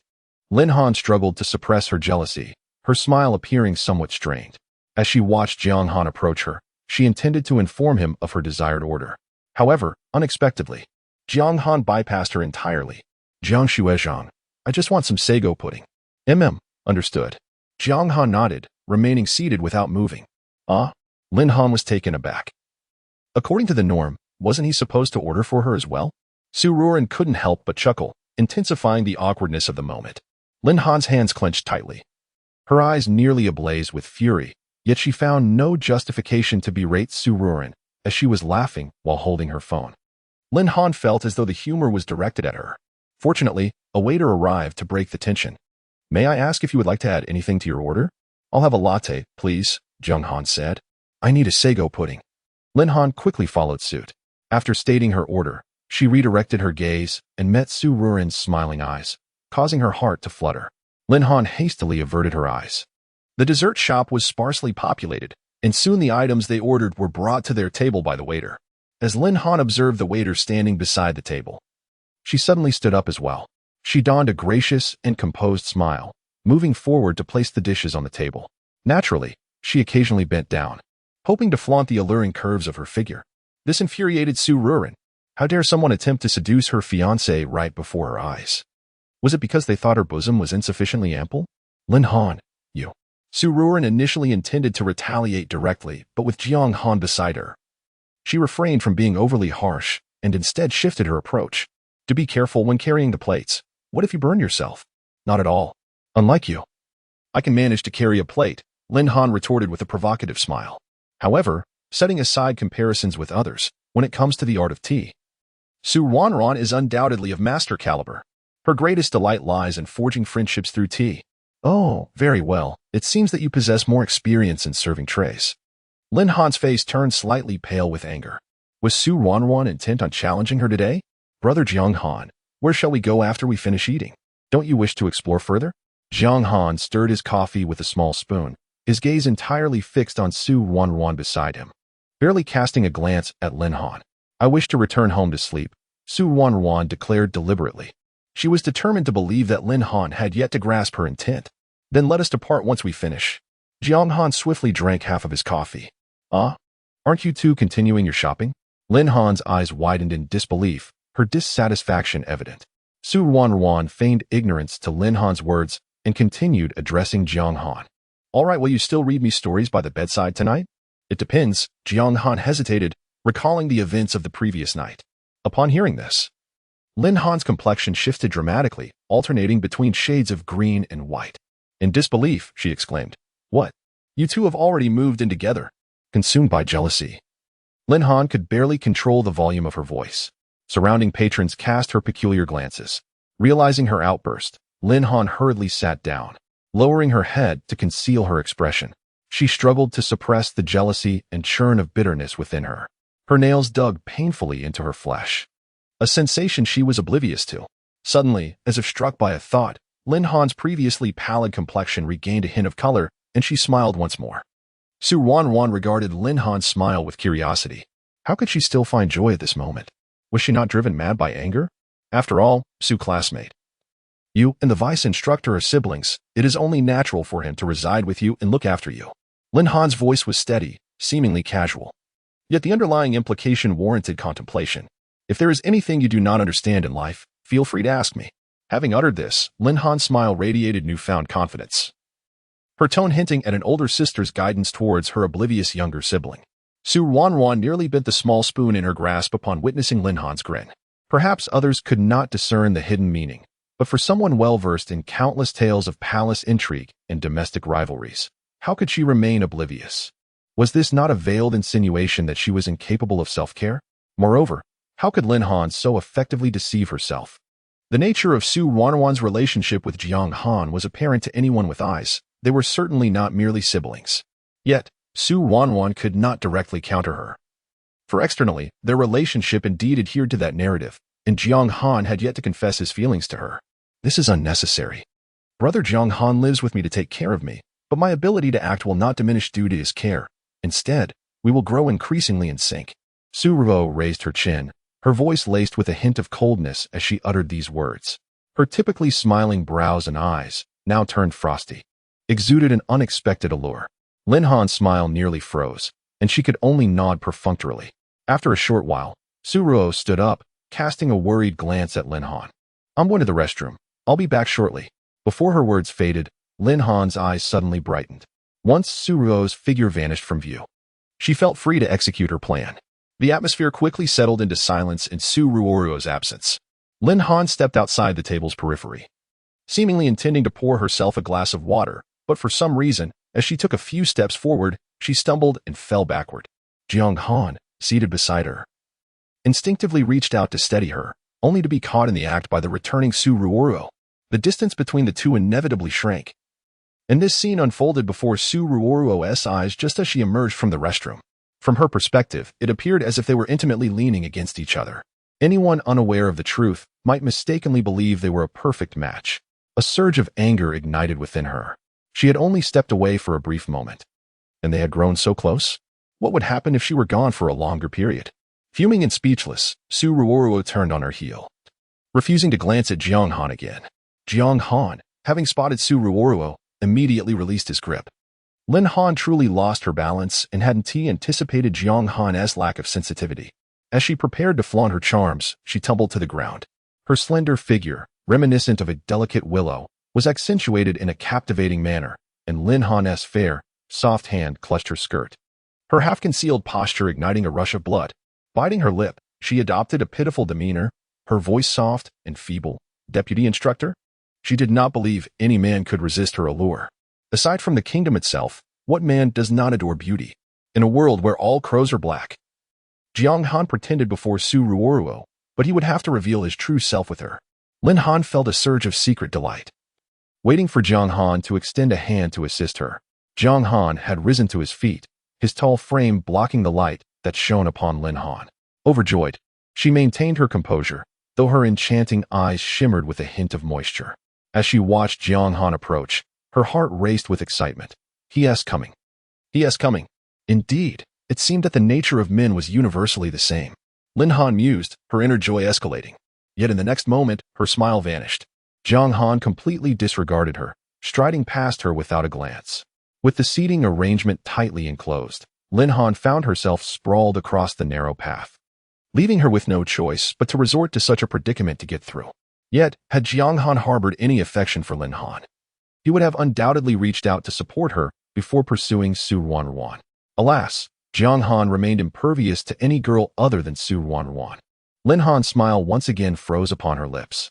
As she gazed at Jiang Han's fleeting figure, she finally comprehended the gravity of the situation. How could he repeatedly disregard her subtle signals of affection? Was it truly possible for a man to be so singularly devoted to one person? Clenching her fists, Lin Han felt a profound ache within her heart. At that moment, her fondness for Jiang Han ascended to new heights, intensifying her desire to win his affection. How wonderful it would be if such an admirable man were devoted solely to her. Excuse me, madam, are you well? Lin Han startledly lifted her gaze to find a gentleman, attired as a waiter, standing before her. Tears lingered in her eyes, and her enchanting visage, coupled with her expression, stirred something deep within the man's heart. May I assist you in standing? He offered with what he believed to be a friendly smile, extending his hand to help Lin Han. However, she discerned the fervor in his gaze and felt a wave of revulsion wash over her. Please, leave me be. With a swift motion, she brushed his hand away and hastily rose to her feet, fleeing the scene. Indeed, only Jiang Han refrained from casting such a lascivious and repugnant look upon her. The man, taken aback by her reaction, muttered in bewilderment, likely believing Lin Han to be ungrateful. Exiting the dessert shop with haste, Jiang Han surveyed his surroundings. The dim night was adorned with faint lights, and pedestrians meandered in small groups. It felt as though there existed a peculiar connection between him and Ruanruan. A mere glance revealed her graceful silhouette in a flowing white dress, the lace hem swaying gently in the breeze. The enveloping darkness resembled an unfurled canvas, with a few scattered lights twinkling amidst the inky blackness, yet she alone shone brilliantly in white, a vision of unparalleled beauty. However, that solitary figure bore an air of melancholy. Jiang Han's heart ached for her, prompting him to quicken his pace in pursuit. Why did you leave so abruptly? The coffee mousse has yet to arrive, he queried, unable to fathom Ruanruan's sudden departure, ultimately uttering only this single line. Yet, this remark, delivered amidst her simmering anger, carried an entirely different connotation for Ruanruan. Is he questioning me? She thought, her mouth agape before she turned away in a huff, choosing silence. Jiang Han truly was a fool. What other reason could there be for her rudeness in departing? Did he not realize how inappropriate his earlier actions with Lin Han had been? Their hands had even touched. Yet, upon some reflection, she understood that Jiang Han would never betray her. Still, the hurt lingered painfully. The most infuriating aspect was that after chasing her down, he chose to approach her with an innocent expression, questioning her abrupt exit instead of offering comfort. Could she assert, without hesitation, that her reason was jealousy? She could not. What is wrong with you? With great caution, Jiang Han opened his mouth, feeling somewhat at a loss. He was acutely aware of his own verbal clumsiness and his inability to articulate anything that might resonate with a woman's heart. Thus, he began to reflect on whether he had uttered something inappropriate moments earlier. However, after much contemplation, he could not identify any flaws in his previous statements. Observing the bewilderment on the face of the nearly 6-foot-tall man before her, Ruanruan felt a pang of discomfort. Had she perhaps overreacted? Yet, it was he who had drawn so close to others. Gathering her scattered thoughts, Ruanruan shot Jiang Han an exasperated glare. Her delicate visage, reminiscent of blossoming peach flowers, was adorned with an expression that seemed to say, I am upset. Come and appease me. Unfortunately, Jiang Han was oblivious to her silent plea. Are you not in the mood for dessert? He inquired tentatively. Seeing Ruanruan remain silent, he mistakenly assumed that was indeed the case. Shall we visit another dessert shop? What nonsense! Did she strike him as the type to simply walk out without a word if she didn't want dessert? If you're not in the mood for sweets, perhaps we could enjoy some milk tea together? Coffee would be fine as well, though it's a bit late for that. Jiang Han racked his brain, managing to squeeze out only these few sentences. The result of his clumsy attempts was that Ruanruan became even more incensed. Fool, utter fool. How could he, usually so astute, fail to recognize that she was feeling jealous? Su Ruanruan bit her lip, seething in silence. Jiang Han hesitated, caught in a dilemma of whether to speak or remain silent. He feared that speaking might lead him to say something inappropriate again. Yet remaining silent might provoke Su Ruanruan further. You listening to Jiang Han's hesitant voice, Su Ruanruan's emotions swayed unpredictably. Could it be that he had finally grasped the situation and was preparing to comfort her? Chapter 77. I am truly upset at this thought. Su Ruanruan felt a flicker of solace as she gazed at Jiang Han, her eyes shimmering with hopeful light. Are you angry? Jiang Han hesitated to inquire. Su Ruanruan remained silent, realizing that Jiang Han had only now perceived her feelings. No, it seemed she was even more upset. With a huff, she turned on her heel, her petite figure appearing particularly endearing, evoking a desire to pull her back into an embrace and ruffle her hair. Jiang Han contemplated this and acted accordingly. He decisively seized Su Ruanruan, slipping one arm beneath her own and firmly restraining her. Before she could fully react, he playfully ruffled her hair, rubbing the top of her little head vigorously. Where are you running off to? Jiang Han, let me go? Do not mess with my hair. Su Ruanruan protested, writhing in his embrace, her delicate legs flailing in the air. All right then, I shall refrain from tousling your hair, Jiang Han replied, shifting his hand from her head to her small face, pinching it gently. Su Ruanruan's cheeks were soft and smooth, akin to silken tofu, yet surprisingly resilient. He could not resist squeezing a small portion of her tender flesh and playfully rubbing it. Her ears flushed a deep crimson, and her eyes glistened with unshed tears. Her legs ceasing their frantic movement. She was utterly incensed, embarrassed and furious. No, it was more like a furious embarrassment. How could Jiang Han treat her this way? How dare he pinch her face? Let me go? Jiang Han, I am about to lose my temper, she exclaimed vehemently. Jiang Han could not help but chuckle, continuing his playful pinching of her cheeks. I can let you go, but you must not run about recklessly. What business is it of yours where I go? She retorted. You are barreling through the streets. What if you cause an accident? That is none of your concern. As she recalled the sight of Jiang Han leaning closely with Lin Han, her heart sank. Say that again? Jiang Han pressed, giving her cheeks a firm pinch with a hint of menace. If you insist, I shall not. I am ignoring you. Go find Lin Han then, right? Jiang Han. If you go to Lin Han, she will surely pay attention to you and even allow you to embrace her. With each word, Su Ruanruan's fury intensified, her eyes sparkling with indignation. Why should I seek out Lin Han? Your reasoning is utterly baffling. Jiang Han thought her current demeanor was quite peculiar, yet he could not pinpoint what was amiss. However, the mere mention of Lin Han's name ignited Su Ruanruan's ire further. Who knows? Lin Han would never be angry with you. She is gentle, virtuous, and understanding, unlike me, Su Ruanruan, who can only get upset. Since her back was turned to Jiang Han, she did not witness the teasing expression on his face. Jiang Han smirked, nearly bursting into laughter. This little girl, Su Ruanruan, was indeed quite amusing. How could a girl be so stubborn? Have you finally admitted that you were angry? Weren't you just saying that you weren't angry? Upon hearing this, Su Ruanruan instinctively widened her big eyes. How did she feel that Jiang Han had ensnared her? Thus, with no other choice, she gritted her teeth and declared, yes, that's right. I am angry. So what if I am angry? Chapter 78. Soothing her. Why are you angry? What can I do to make you not angry? Jiang Han posed two questions in quick succession, leaving Su Ro utterly bewildered. Her eyes widened in astonishment, as if struggling to comprehend his intentions. How could someone provoke her anger and then inquire so innocently? Let go of me, Jiang Han. There should be boundaries between men and women. What does your embrace signify? Jiang Han was taken aback. This phrase sounded oddly familiar. Did he not often utter it himself? If you promise me that you won't be angry anymore, I will release you. Dream on. Su Ruanruan's eyes, akin to those of a startled goldfish, glared at him. As she spoke, she futilely attempted to pry Jiang Han's arms away, but her efforts were in vain, given the evident disparity in their strength. Suddenly, a thought struck her. Why was Jiang Han holding her like this? No, it was more than that. He had taken the initiative to embrace her. Moreover, he had even pinched her cheek. What could this possibly mean? Did he genuinely desire to be closer to her, to touch her, to hold her? As these thoughts coursed through her mind, a blush crept from her ears to envelop her entire face. Her heart softened slightly, and her tone became more relaxed. All right. Jiang Han, could you please let me go? Will you promise not to run away? I won't run. Very well. Finally, Jiang Han nodded and released Su Ruanruan. She turned around, lifting her gaze to meet his striking features. In those clear, bright eyes, she could only see her own petite reflection, just as he could only see her in her own eyes. With the tension easing, Suruo crossed her arms, her cheeks still tinged with a lingering flush.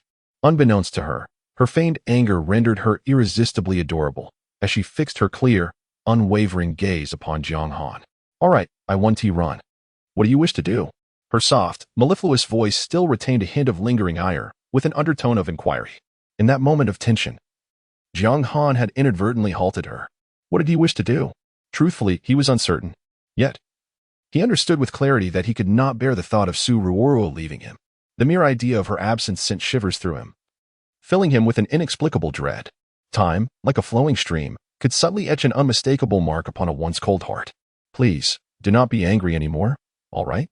Jiang Han's gaze fell, his voice tinged with unmistakable sorrow. Sometimes, he found it challenging to articulate sweet words. It was easier to lay bare the thoughts of his heart. He lifted his eyes, focusing solely on Suruo. I do not understand why you are angry, but I do not want you to be upset or distressed." Jiang Han appeared somewhat at a loss. In the span of what could be considered 2 lifetimes, he had never encountered such a vivid surge of emotions. Perhaps he did not comprehend the near-boiling sentiment that surged within him. Yet, one thing Jiang Han could affirm with utmost certainty was his profound care for the individual before him. He cared to the extent that he could not bear to see them in sorrow, nor did he wish to provoke their ire. Had Jiang Han experienced romantic relationships in a past life, he might have recognized this overwhelming emotion, known as affection. It was a desire to cherish her for a lifetime, to nurture and protect her with unwavering devotion. Just a few more chapters, striving to write on Chapter 79, Jiang Han. "I am jealous." Ruanruan was momentarily stunned. The figure before her was tall and imposing, yet his expression betrayed a palpable vulnerability and grievance. She found nothing unusual in a man displaying such emotions. Despite the prevailing notion that men are synonymous with resilience, this did not imply they were invincible. It was surprising to discover that Jiang Han would reveal such a countenance for her sake. Ruanruan remained lost in thought for quite some time. An inner turmoil raged, struggling to break free and flourish. Her once hollow heart began to swell with an overwhelming sensation, compassion. She felt a deep sympathy for Jiang Han as she witnessed his expression of helplessness. Their shared story, marked by mutual affection, was a journey of reciprocal devotion. In a fleeting moment, Ruanruan yearned to become a source of strength to protect the person standing before her. She recalled a beloved line of poetry, "I must be a cotton tree beside you, standing together as embodiments of nature." She envisioned herself and Jiang Han, akin to the cotton tree and oak, hand in hand, weathering the storms of life together. Beneath the surface, their entwined roots held tightly, while above, their branches interlaced, greeting each other in the breeze and standing steadfast in tranquility during calm moments. This epitomized Ruanruan's ideal vision of love. Now, she had found someone with whom she wished to share her life, and this person stood right beside her. Within the span of less than half a minute, she contemplated much and found solace in her thoughts. If they were to endure life's tempests together, clarity was essential. No barriers should mar their connection. Only then could they progress further. Moreover, as Ruanruan observed Jiang Han's downcast demeanor, she sighed silently. If she were to wait for him to discern the source of her anger, she might as well wait an eternity. "Do you truly not know what I am upset about?" Ruanruan tugged at her clothing, feeling her anger dissipate entirely. It mattered little if he lacked attention to detail. She could gently guide him step by step. Jiang Han nodded, his head bowed, revealing a slender neck and a well-defined profile softened by the gentle lighting. Ruanruan found her anger had vanished, replaced by a twinge of guilt. In truth, had she articulated her feelings from the outset, Jiang Han would undoubtedly have made amends. Yet, if not for today's ordeal, she would not have gained clarity on many matters. Some issues, if debated for right or wrong, would yield no resolution. The only certainty was that one could not foresee the future. "Because you and Lin Han." Ruanruan's tone was somewhat awkward, yet her expression remained earnest. She sincerely wished to address the issue at hand, feeling embarrassed, yet willing to illuminate the path to understanding, ensuring no rift remained between them. As the two of them clasped hands, I found myself struggling to contain my emotions, feeling a twinge of jealousy, or rather, anger. A delicate blush graced her fair complexion, akin to the ethereal clouds tinged with the hues of dawn, a sight both enchanting and captivating. Her tone, though not particularly gentle, could even be described as somewhat fierce. Yet, Jiang Han understood that from the moment Su Ruanruan uttered those words, her anger had dissipated. Nonetheless, upon hearing the term jealousy, his heart involuntarily skipped a beat. He had contemplated numerous reasons for Su Ruanruan's displeasure, ranging from not having the food she desired, ill-fitting clothing, to the weather and even the lighting conditions. Yet, he had never considered that the cause could lie within himself. Why? Perhaps it was because, deep down, Jiang Han did not perceive himself as significant in Su Ruanruan's heart. Chapter 80. You and the moonlight are beautiful. He had always placed great importance on Su Ruanruan's feelings, yet he often grasped only a fraction of her thoughts, missing the entirety. At times, his concern for her even eclipsed his own self-worth. Hence, he never considered that Su Ruanruan might equally care for him. Ultimately, today's events could be succinctly explained as mere affection. However, Jiang Han was not adept in articulating his emotions, and Su Ruanruan felt shy about voicing her innermost thoughts.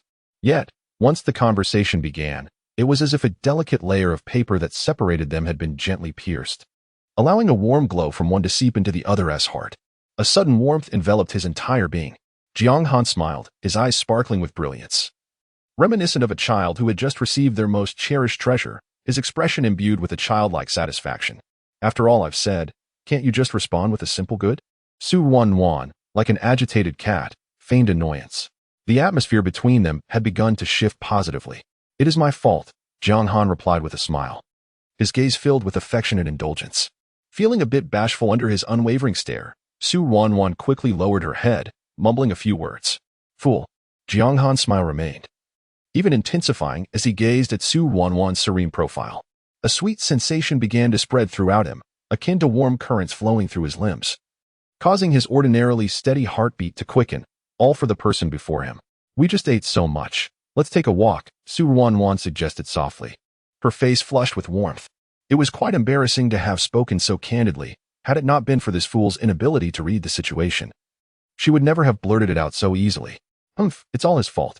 All right, Jiang Han readily agreed, his eyes fixed on Su Ruanruan's enchanting face, unable to suppress his thoughts any longer. After all, tonight's ambience, with you, is utterly beautiful. After a brief moment, Su Ruanruan's already rosy cheeks deepened in hue at Jiang Han's words, her dark, sparkling eyes darting around in an effort to alleviate her embarrassment. Honestly, these scenarios are frequently depicted in novels, yet here I am, feeling utterly flustered. I can't believe you would say such things, Su Ruanruan remarked, her face aflame. In her memory, Jiang Han had always been a serious, earnest individual. The notion of him uttering such romantic sentiments was beyond her comprehension. Perhaps her previous words had truly enlightened him? If that were the case, it would indeed be delightful. Imagining their future together brought a glimmer to her eyes. I only speak the truth, Jiang Han replied, blinking earnestly. I never tell lies, and besides, isn't it a universally acknowledged fact that you are beautiful? The more Jiang Han you spoke with an unflinching demeanor, the more embarrassed Su Ruanruan became. The blush on her cheeks seemed to extend to the very base of her neck. Jiang Han rarely adopted such a solemn tone, particularly when not engaged in a serious discussion. His deep, sensuous voice, rich with magnetism, resonated in her ears, leaving her feeling almost overwhelmed. It was a pity that such a voice was not employed for sweet nothings, should circumstances allow in the future. She would undoubtedly insist on having Jiang Han recite love poems to her daily. Just the thought of such a scene filled her with excitement. Su Ruanruan was busy calculating her little schemes, her eyes sparkling with barely contained mirth. Jiang Han, unaware of the source of her amusement, found his mood inexplicably uplifted as he gazed at her radiant smile. Detected romantic behavior. Points increased by 100. Chapter 81. I never considered you my brother. Beneath the dim glow of the street lamp, the silhouettes of the two figures elongated endlessly. It was uncertain who first reached out, but gradually, their hands, one large and one small, intertwined, fingers entwined. The warmth of their touch transferred through their palms into each other's hands. Su Ruanruan unconsciously tightened her grip. Normally, holding hands felt effortless, yet today, she found herself so nervous that a light sheen of sweat formed in her palms. In truth, Su Ruanruan had often held hands with Jiang Han, but he always resolutely rebuffed her advances. Thus, it was usually she who initiated the contact. However, today seemed to be a special exception. Lost in her thoughts, she couldn't help but break into a quiet smile. Jiang Han's heart brimmed with tenderness, a slight smile gracing his lips, bright and handsome. Perhaps we should come here more often, he suggested, breaking the silence. Unbeknownst to him, since walking alongside Ruanruan. His laughter had become more frequent than ever. Ruanruan feigned contemplation, her brows knitting together. What is it? Seeing her expression, Jiang Han felt an unusual flutter of nervousness. If it doesn't work out, it's no matter. After all, girls often crave novelty, much like wanting to replace well-worn clothes with something new. If she no longer wished to visit this place frequently, he could take her elsewhere nearby. There were countless locations that would surely pique her interest. Who said this wouldn't work? Puffing her cheeks, Ruanruan shot him a playful glare. No backing out. It was rare for this fool to take the initiative to invite her out, no matter the destination. Even if he suggested diving into the ocean to catch turtles or reaching for the moon, she would follow him without hesitation. She was well aware of his charm. Should he later introduce her to someone like Jiang Han, Wang Han, or Li Han, she would certainly not be as accommodating as she was today. All right. Jiang Han chuckled, responding affirmatively twice before adding, "Wherever you wish to go, I shall take you." His words were spoken lightly, yet his expression radiated warmth. This was his genuine sentiment. He longed to accompany Ruanruan anywhere. The destination mattered little. What was crucial was her presence. With her by his side, even the most desolate landscape would bloom with fragrant blossoms. As Ruanruan heard Jiang Han's words, the faint blush on her cheeks returned, painting them a delicate pink. Okay. Her voice was soft but audible to Jiang Han. No matter how captivating the bustling streets around them were, they paled in comparison to the person beside her. The two walked in silence, yet it was devoid of awkwardness. The night breeze was infinitely gentle, caressing the couple shrouded in the evening's embrace. The rustling leaves created a soothing melody, and one could almost hear the chirping of cicadas and birds as the vibrant summer unfolded around them. Side by side, Ruanruan and Jiang Han continued their stroll. No words were exchanged, yet the atmosphere remained exceedingly pleasant. Even though their thoughts diverged, both wore smiles, a subtle amusement glimmering in their gazes as they locked eyes. One smiled with indulgence, while the other exhibited a sweetness. It was a smile imbued with a profound affection, radiating within their eyes. Suddenly, Ruanruan halted her steps and gazed earnestly at Jiang Han, saying, "Jiang Han, do you truly perceive me merely as a younger sister?" His handsome visage momentarily froze, a flicker of surprise passing through his pupils. "Yet, I have never regarded you as my brother." Chapter 82. Do you consider me family? As Ruanruan's words fell, Jiang Han's heart suddenly skipped a beat. Had she never regarded him as an elder brother? If not, then what did she perceive him as? Could it be? The words lingered on the tip of his tongue, but Jiang Han ultimately refrained from voicing the two questions that plagued his mind. "I am older than you. If you don't see me as a brother, then what am I? Jiang Han, why can't you comprehend this?" Ruanruan's large, watery eyes widened as she gazed at him, her expression fierce yet endearing. "What is it that you don't understand?" Jiang Han looked at her, utterly perplexed. "The thoughts of a girl are truly inscrutable. Do you not realize why I am angry tonight?" "I don't," Jiang Han instinctively replied. However, upon noticing the abrupt shift in Ruanruan's demeanor, he quickly amended his response. "I understand. It's because you are upset." "And why am I upset? Is it because you are jealous?" Jiang Han ventured cautiously. He recalled that Ruanruan had alluded to something earlier, so this response should not provoke any issues, right? A breath caught in Ruanruan's chest, neither rising nor falling. She had hinted so clearly, yet this oblivious fool still failed to grasp her meaning. "Then why am I jealous?" Her piercing gaze, bright and clear, seemed capable of penetrating the depths of one's soul. Jiang Han paused for a moment. An unformed thought stirred within him, yet he hesitated to delve deeper. Because, gazing into Ruanruan's eager eyes, he pondered for a while. If she truly considered him family, would she then feel a sense of insecurity or jealousy when other males approached him? This was the only answer Jiang Han could conceive after much contemplation. "Is it because you regard me as family?" Ruanruan's bright eyes instantly dimmed. The conversation, having circled back, returned to its origin. "What difference is there between a brother and family?" Ruanruan lowered her head, too enraged to even glance at Jiang Han. She couldn't fathom why, despite her numerous overt and subtle hints, Jiang Han still believed she only considered him family. Was it a refusal to acknowledge the truth? Or a subconscious belief? Was it truly only because he had a fiancée?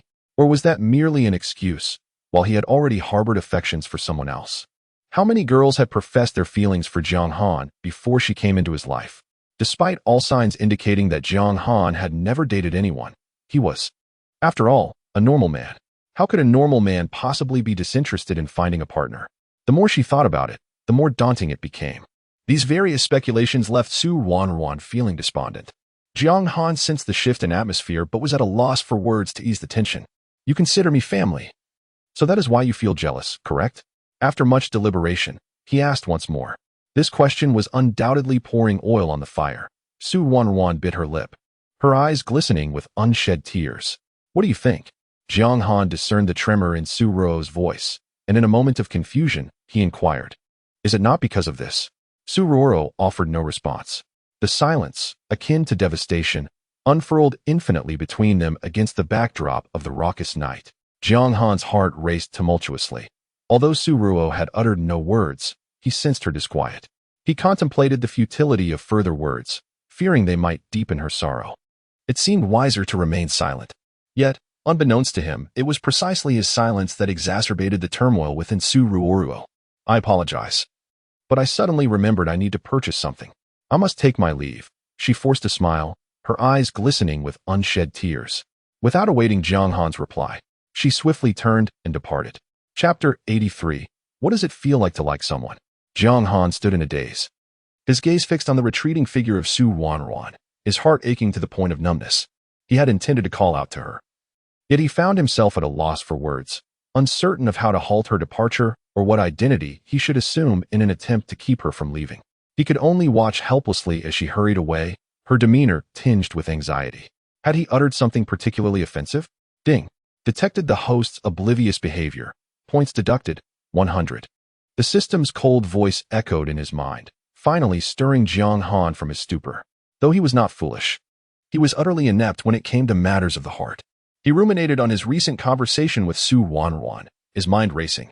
Having lived 2 lifetimes, Jiang Han's romantic experiences were barren. He had never indulged in romantic literature and knew little about love, if there was any intersection with such matters. It was only through news stories of couples quarreling violently or lovers parting ways in acrimony. The night breeze was cool, offering a momentary respite from Jiang Han's tumultuous thoughts. Yet, in an instant, an astonishing notion surfaced in his mind. Could it be that Su Ruanruan's earlier words implied she had feelings for him?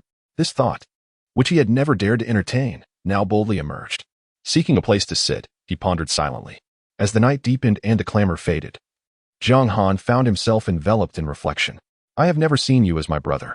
Su Ruanruan's voice echoed repeatedly in his mind. Not seeing him as a brother. The moment had been too fleeting for contemplation, but with time now at his disposal, Jiang Han found himself able to delve into the implications. If she did not regard him as a brother, then what remained? Was it possible that she truly harbored feelings for him? In an instant, it seemed that all the enigmas that had eluded him were suddenly illuminated. A glimmer of hope emerged in his thoughts. Could it be that he, too, harbored feelings for Su Ruanruan? Jiang Han's pupils dilated in surprise. He abruptly stood up, a surge of realization coursing through him. If he indeed liked Su Ruanruan, then pursuing her and declaring his feelings would be a perfectly natural progression. Yet, he found himself unable to ascertain whether she truly liked him, nor could he confirm his own feelings for her. Moreover, he was bound by an engagement. Jiang Han's mind was a chaotic whirlwind at that moment. What does it truly mean to like someone? He hesitated, his usual decisiveness faltering in the face of such emotional turmoil. He recalled the peculiar sensations during each intimate encounter with Su Ruanruan, as if a sweetness were swelling within his heart. Was this what it meant to like someone? His mind wandered through the memories of their daily interactions, and before he knew it, a smile crept onto his lips. He reminisced about Su Ruanruan's animated expressions, her sweet smiles, playful pouts, and moments of sorrow, each scene flickering through his mind like a carousel of memories. After a moment of hesitation, Jiang Han let out a barely audible sigh. He found himself uncertain about the true essence of affection. To hastily confess without understanding such feelings would not serve as an adequate explanation for either him or Su Ruanruan. His gaze fell upon the mobile phone in his hand, and an idea suddenly took shape in his mind. If he could not ascertain what it meant to like someone, surely there existed a carefree libertine who could define such sentiment. Recalling his good friend Jiang Han, who had a myriad of romantic escapades, Jiang Han promptly dialed his number. The call was quickly connected. The background noise on the other end was overwhelmingly chaotic, yet Jiang Han's boisterous voice rang clear. Jiang Ge, what do you need? Jiang Han pursed his lips, still resolved to inquire further. Do you know what it feels like to like someone? Chapter 84. What is wrong with Jiang Han? Jiang Han was perplexed. Wang Feng, observing his silence, inquired curiously, "What's the matter? Whose call is it?" Zheng Kunyang remained momentarily speechless. Wang Feng jested. "Has your little lover come to demand an explanation?" Only then did Zheng Kunyang regain his composure, retorting with a chuckle, "Get lost." Wang Feng shot him a sidelong glance. His smile teasing, "Then whose call is it? You seem awfully dazed." Zheng Kunyang cast a disgruntled glance at the phone still in conversation. On the other end, noticing the prolonged silence, the caller repeated, "Hello?" Wang Feng's eyes widened in astonishment. "Is that Brother Jiang's voice?" Zheng Kunyang did not respond, but, after a moment of internal conflict, finally admitted, "Brother Jiang?" The response came swiftly, "It's me. Why have you been silent for so long?" Zheng Kunyang's expression grew awkward, his tone subdued. "It really is you.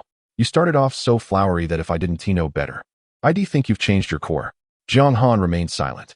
Typically, when these brothers conversed over the phone, their exchanges were far from serious, filled with banter and light-hearted jokes. Such a literary opening was likely a first in their lifetimes. "Were you just inquiring about love troubles?" Zheng Kunyang, sensing something amiss in Jiang Han's voice, couldn't he help but ask. "You conceal your feelings well. You've been hurt in silence?" Wang Feng chimed in, shaking his head in disbelief. "If I were truly heartbroken, would I ask you such a question?" The melancholy in Jiang Han's voice was palpable. Zheng Kunyang and Wang Feng exchanged glances, each reading the other's confusion. What could possibly be troubling Jiang Han?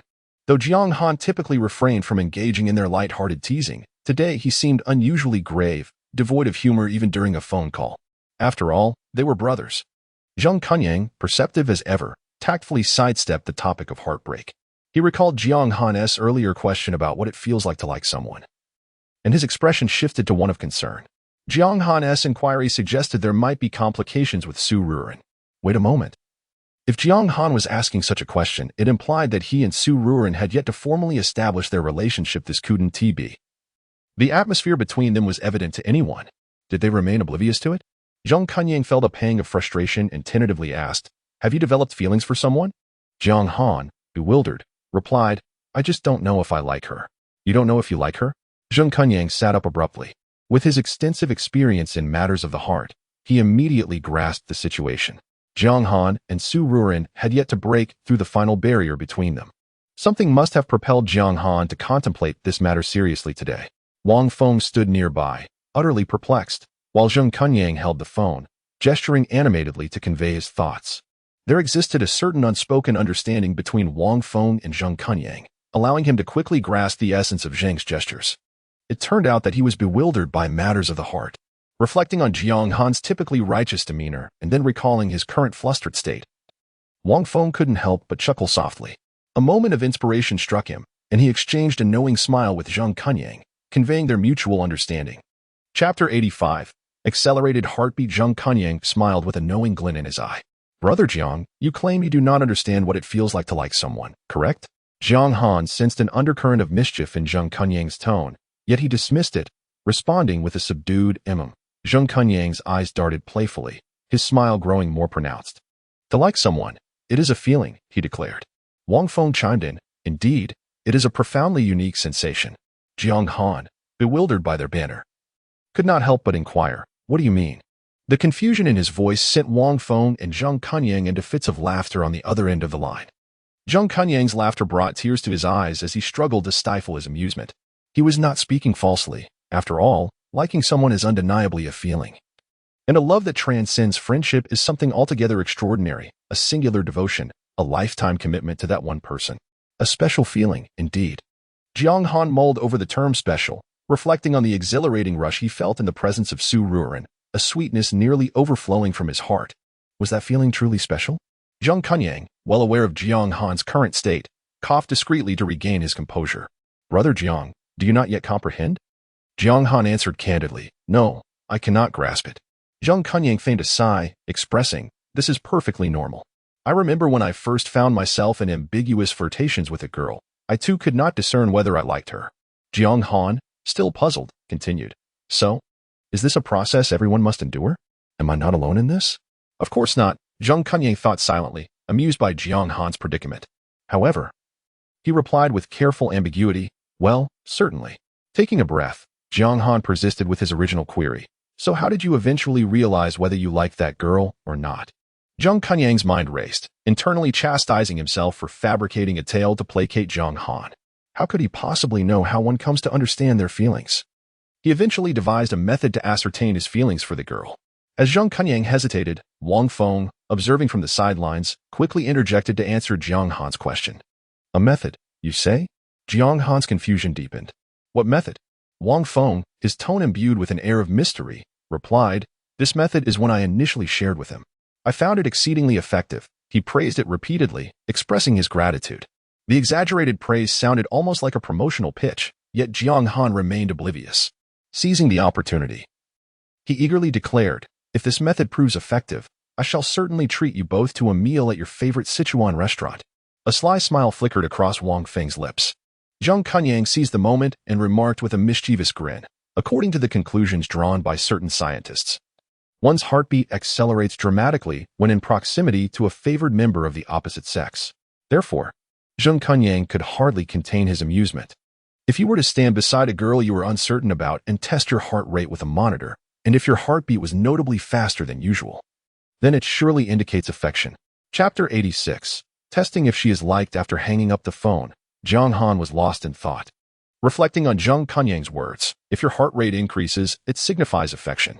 This phrase resonated incessantly in his mind. Gripping his phone tightly, his expression was fraught with conflict. This might be the only method to ascertain whether he harbored feelings for Ruanruan. But how long would it take for him to reach a conclusion? Resolute in his course of action, Jiang Han quickly surveyed his surroundings. He recalled that there was a residential complex nearby, adjacent to a street lined with community-oriented shops, pharmacies, supermarkets, and vegetable markets, all available in abundance. Initially, he contemplated measuring his heart rate using an app on his phone. Yet he feared the potential inaccuracy of the readings could lead him astray. Thus, he decided to head to the pharmacy instead. Beneath the deep, dark night, a hint of blue shimmered as Jiang Han stood under a streetlight, his expression serious as he opened his phone and activated the navigation. After reviewing the route, he set off. The array of shops before him was dazzling, particularly under the night sky, where the vibrant neon signs danced, vying for the attention of passers-by. Jiang Han's demeanor betrayed no hint of lethargy. His gaze was sharp and resolute. As he navigated the path, while keeping an eye on the directions, he soon arrived at the pharmacy. Typically bustling during the day, the pharmacy was subdued at this hour, eerily quiet with only a few patrons present. A young woman, seemingly in her 20s, stifled a yawn as she leaned on the counter, idly scrolling through her phone. As Jiang Han entered, the mechanical voice of the automated greeting echoed. Welcome. The young woman did not lift her gaze, responding languidly. The categories of medications are clearly marked on the counter. This was an implicit suggestion for him to find the information himself. Jiang Han surveyed the extensive array of medications, feeling somewhat overwhelmed. Despite his headache, he dutifully began his search. From daily use medications to external and internal remedies, the sheer volume of options left him feeling dazed. If he continued searching like this, the pharmacy would surely close before he found what he needed. Glancing at the young woman behind the counter, he hesitated for a moment. After some contemplation, he approached her. Excuse me, may I interrupt? His voice was cool and distinct, imbued with a subtle sense of detachment. The mellifluous tone of his voice dispelled a good portion of Li Hui's drowsiness. She looked up with excitement, and upon seeing the man before her, her eyes sparkled with a hint of astonishment. This man was tall, with well-defined features and deep-set eyes that held an enigmatic depth, like unbridled ink extending into an endless abyss. To describe his appearance would be to call it breathtaking. He did not conform to the delicate handsomeness celebrated in Korean pop culture. Rather, he possessed an indescribable allure that felt profoundly comfortable, and his resolute visage aligned with the aesthetic preferences of many Chinese people. May I assist you with something? Upon witnessing Jiang Han's striking features, Li Hui was instantly invigorated. Her smile was sweet, rendering her already charming demeanor even more captivating. Do you sell heart rate monitors in your store? What? Li Hui was taken aback and cast a peculiar glance at Jiang Han. Heart rate monitor, Jiang Han reiterated with patience. This time, Li Hui's expression of surprise was becoming increasingly difficult to conceal. She scrutinized Jiang Han several times, then lowered her head, mumbling something to herself. Jiang Han, puzzled, asked, "What's wrong?" To his astonishment, she remarked, "I didn't expect you to have a child at such a young age." Chapter 87. I already have someone I like indeed. One should not judge a person by their appearance, Li Hui remarked with a shake of her head. Have all the good men in the world married young? A pang of sorrow tugged at her heart, yet she remained dutifully intent on retrieving a heart rate monitor for Jiang Han. Please wait a moment. This time, it was Jiang Han who looked astonished. What did you just say? Li Hui smiled graciously, her eyes glinting with playful mockery. Don't be embarrassed. It's quite rare to see someone as young as you being a father. Although her expression betrayed no fault, she couldn't help but feel a twinge of regret within. What kind of woman could possibly be deserving of such a fine man? Why do you say that? Jiang Han inquired, gazing at Li Hui with curiosity. Li Hui sensed something amiss, and after a moment's contemplation, she cautiously asked, Aren't you looking for a fetal heart rate monitor? Upon seeing Jiang Han's bewildered expression, she realized her misunderstanding. I'm so sorry. I assumed you were referring to that type of heart monitor when you asked about the heart rate device. To think she had made such a blunder so soon after starting her internship, how embarrassing. She scratched her head, her smile turning slightly awkward. After all, there have been quite a few customers buying heart rate monitors lately. I jumped to conclusions. My apologies. That's all right. Jiang Han chuckled, though he too felt a bit awkward. Just get me a standard heart rate monitor.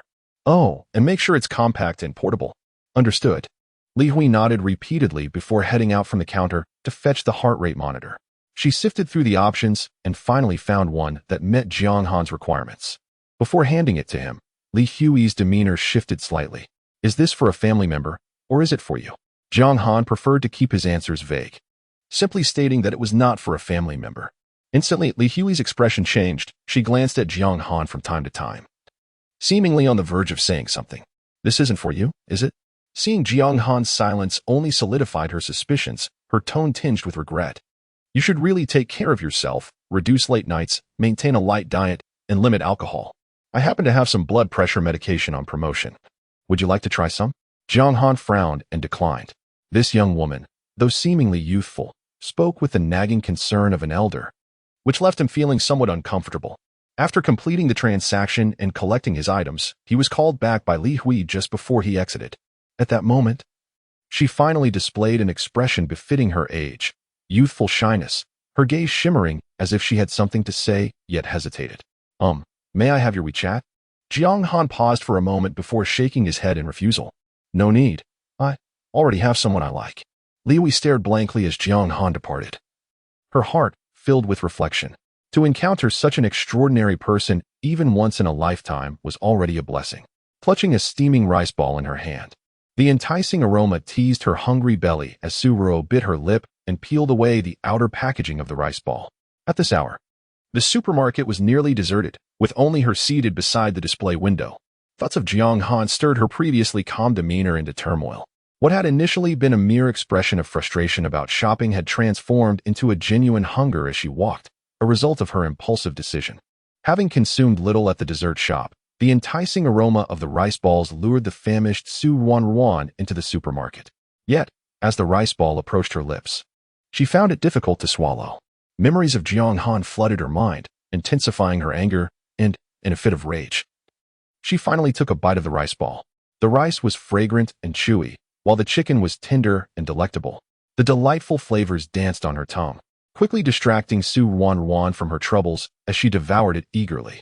Suddenly, a knock echoed against the display window before her, producing a resounding thud. Chapter 88. Can you forgive me? Startled by the sound, Suruan instinctively lifted her gaze.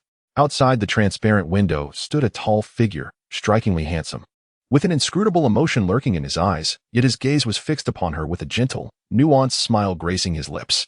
Who else could it be but Jiang Han? This fleeting glance sent Suruan's heart, which had finally begun to settle, into a tumultuous state once more. She endeavored to regain her composure, pretending not to notice him as she lowered her head, continuing to eat her rice ball with an air of nonchalance. Jiang Han, aware that she was still upset, remained unfazed by her reaction. The smile he was unaware of spread warmth in his eyes. He pushed the door open and stood beside Suruan, his imposing height blocking much of the surrounding light. Suruan pursed her lips, remaining silent, setting aside her half-eaten rice ball to sip from her drink. Before entering the supermarket, Jiang Han had already activated the heart rate monitor, discreetly clasping it between his fingers, the device hidden from Suruan's view. As he approached her, that peculiar sensation surged within him once more, as if it threatened to overflow. He softened his breath, gazing tenderly at Suruan's profile. Are you still angry? He asked softly, his expression tinged with confusion. With her head bowed, her emotions remained unreadable. Noticing her silence, Jiang Han's smile faltered, revealing his remorse. I'm truly sorry. He stole glances at her, quickly averting his gaze. I seem to be rather foolish, always failing to comprehend your feelings. Su Ruanruan bit her lip, her eyes landing on Jiang Han. She was well aware of his navet but was taken aback to realize he recognized it himself. How self-aware of him, she thought with a small huff. Sensing the weight of her gaze, Jiang Han gradually lifted his head. Can you, perhaps, forgive me? Su Ruanruan remained silent, resuming her hearty consumption of the rice ball, as if Jiang Han were non-existent beside her. The way she devoured the rice ball resembled a little rabbit gnawing on a carrot. A smile blossomed in Jiang Han's eyes, warm and tender, entirely focused on her. A fact he was oblivious to. I have genuinely reflected on my actions this time, Jiang Han exclaimed earnestly. But you don't even know why I'm angry. Does reflection truly matter? Su Ruanruan finally spoke, her voice laced with irritation. To Jiang Han's ears, it sounded more like a playful pout, diminishing the weight of her words and merely amplifying his amusement. I am not omnipotent. Jiang Han's demeanor shifted to earnestness. However, I am willing to learn from you. His sincere declaration caused an unexpected blush to creep onto Su Ruanruan's cheeks. That sounds exhausting for me, she retorted, turning her head away. Though her demeanor had softened somewhat. It's all right. If you teach me once, I shall surely remember it for the future, Jiang Han suggested, his laughter bright and infectious. The atmosphere between the two individuals finally improved, no longer as tense as when Jiang Hanchu first arrived.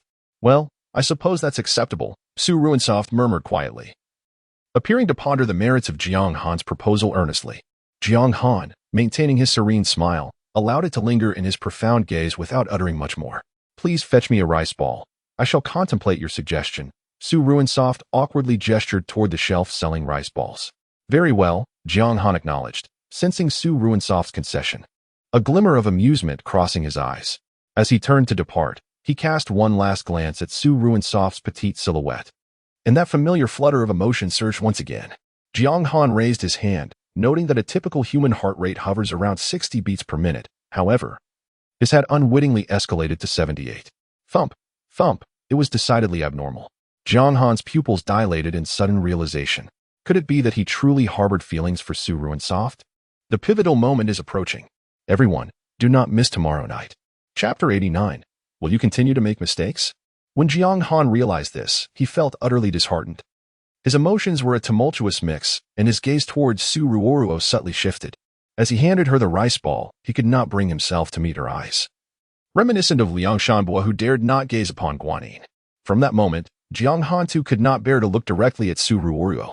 He had already developed feelings for her, and a mere glance would send his heart into disarray.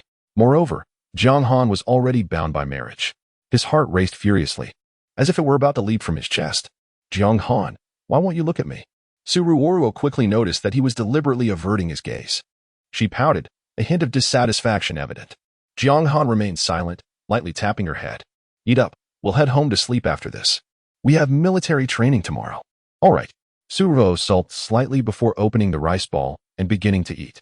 10 minutes later, Jiang Han settled the bill for Su Ruanruan and led her back towards the neighborhood. Along the way, she attempted numerous times to grasp his hand, but he skillfully evaded her efforts. However, Su Ruanruan grew increasingly determined. Just as they were nearing home, she could no longer contain herself and firmly took hold of Jiang Han's hand. In that instant, as their hands intertwined, a blush spread across Su Ruanruan's face.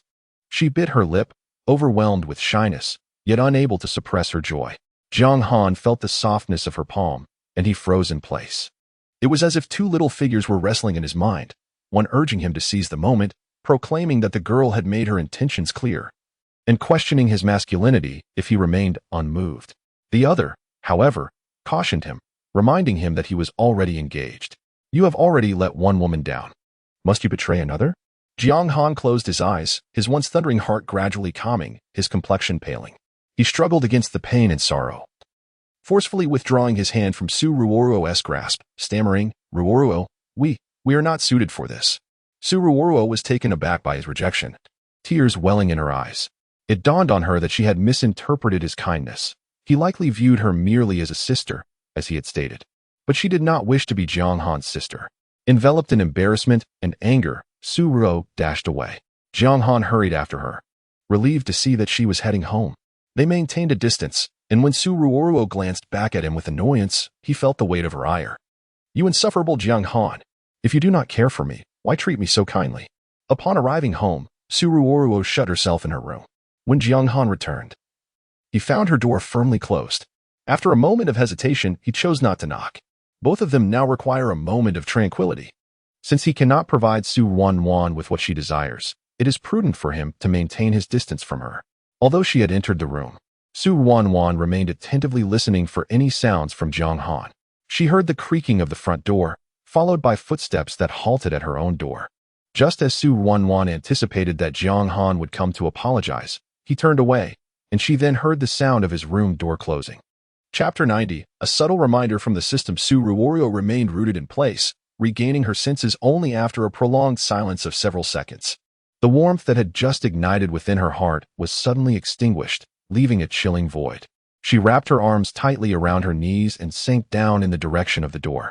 How could the wretched Jiang Han genuinely not harbor feelings for her? She was so beautiful, so charming. What could possibly render her unworthy of him? Determined, Su Ruanruan resolved to engage in a silent standoff with Jiang Han. Until he came to her to reconcile, she would not acknowledge him. That night, she managed only a brief slumber just before dawn. Likewise, Jiang Han found it difficult to find rest. The alarm clock dutifully roused both of them, and as Jiang Han opened his door, he was met with the sight of Su Ruanruan doing the same. Their eyes locked for a fleeting moment, yet neither spoke a word. Ultimately, it was Jiang Han who took the first step, heading directly to the bathroom to freshen up. Witnessing this, Su Ruanruan's anger flared. Before she could even initiate their silent treatment, Jiang Han seemed to ignore her first. Infuriated, she thought to herself, when had she, Princess Su, ever endured such indignities?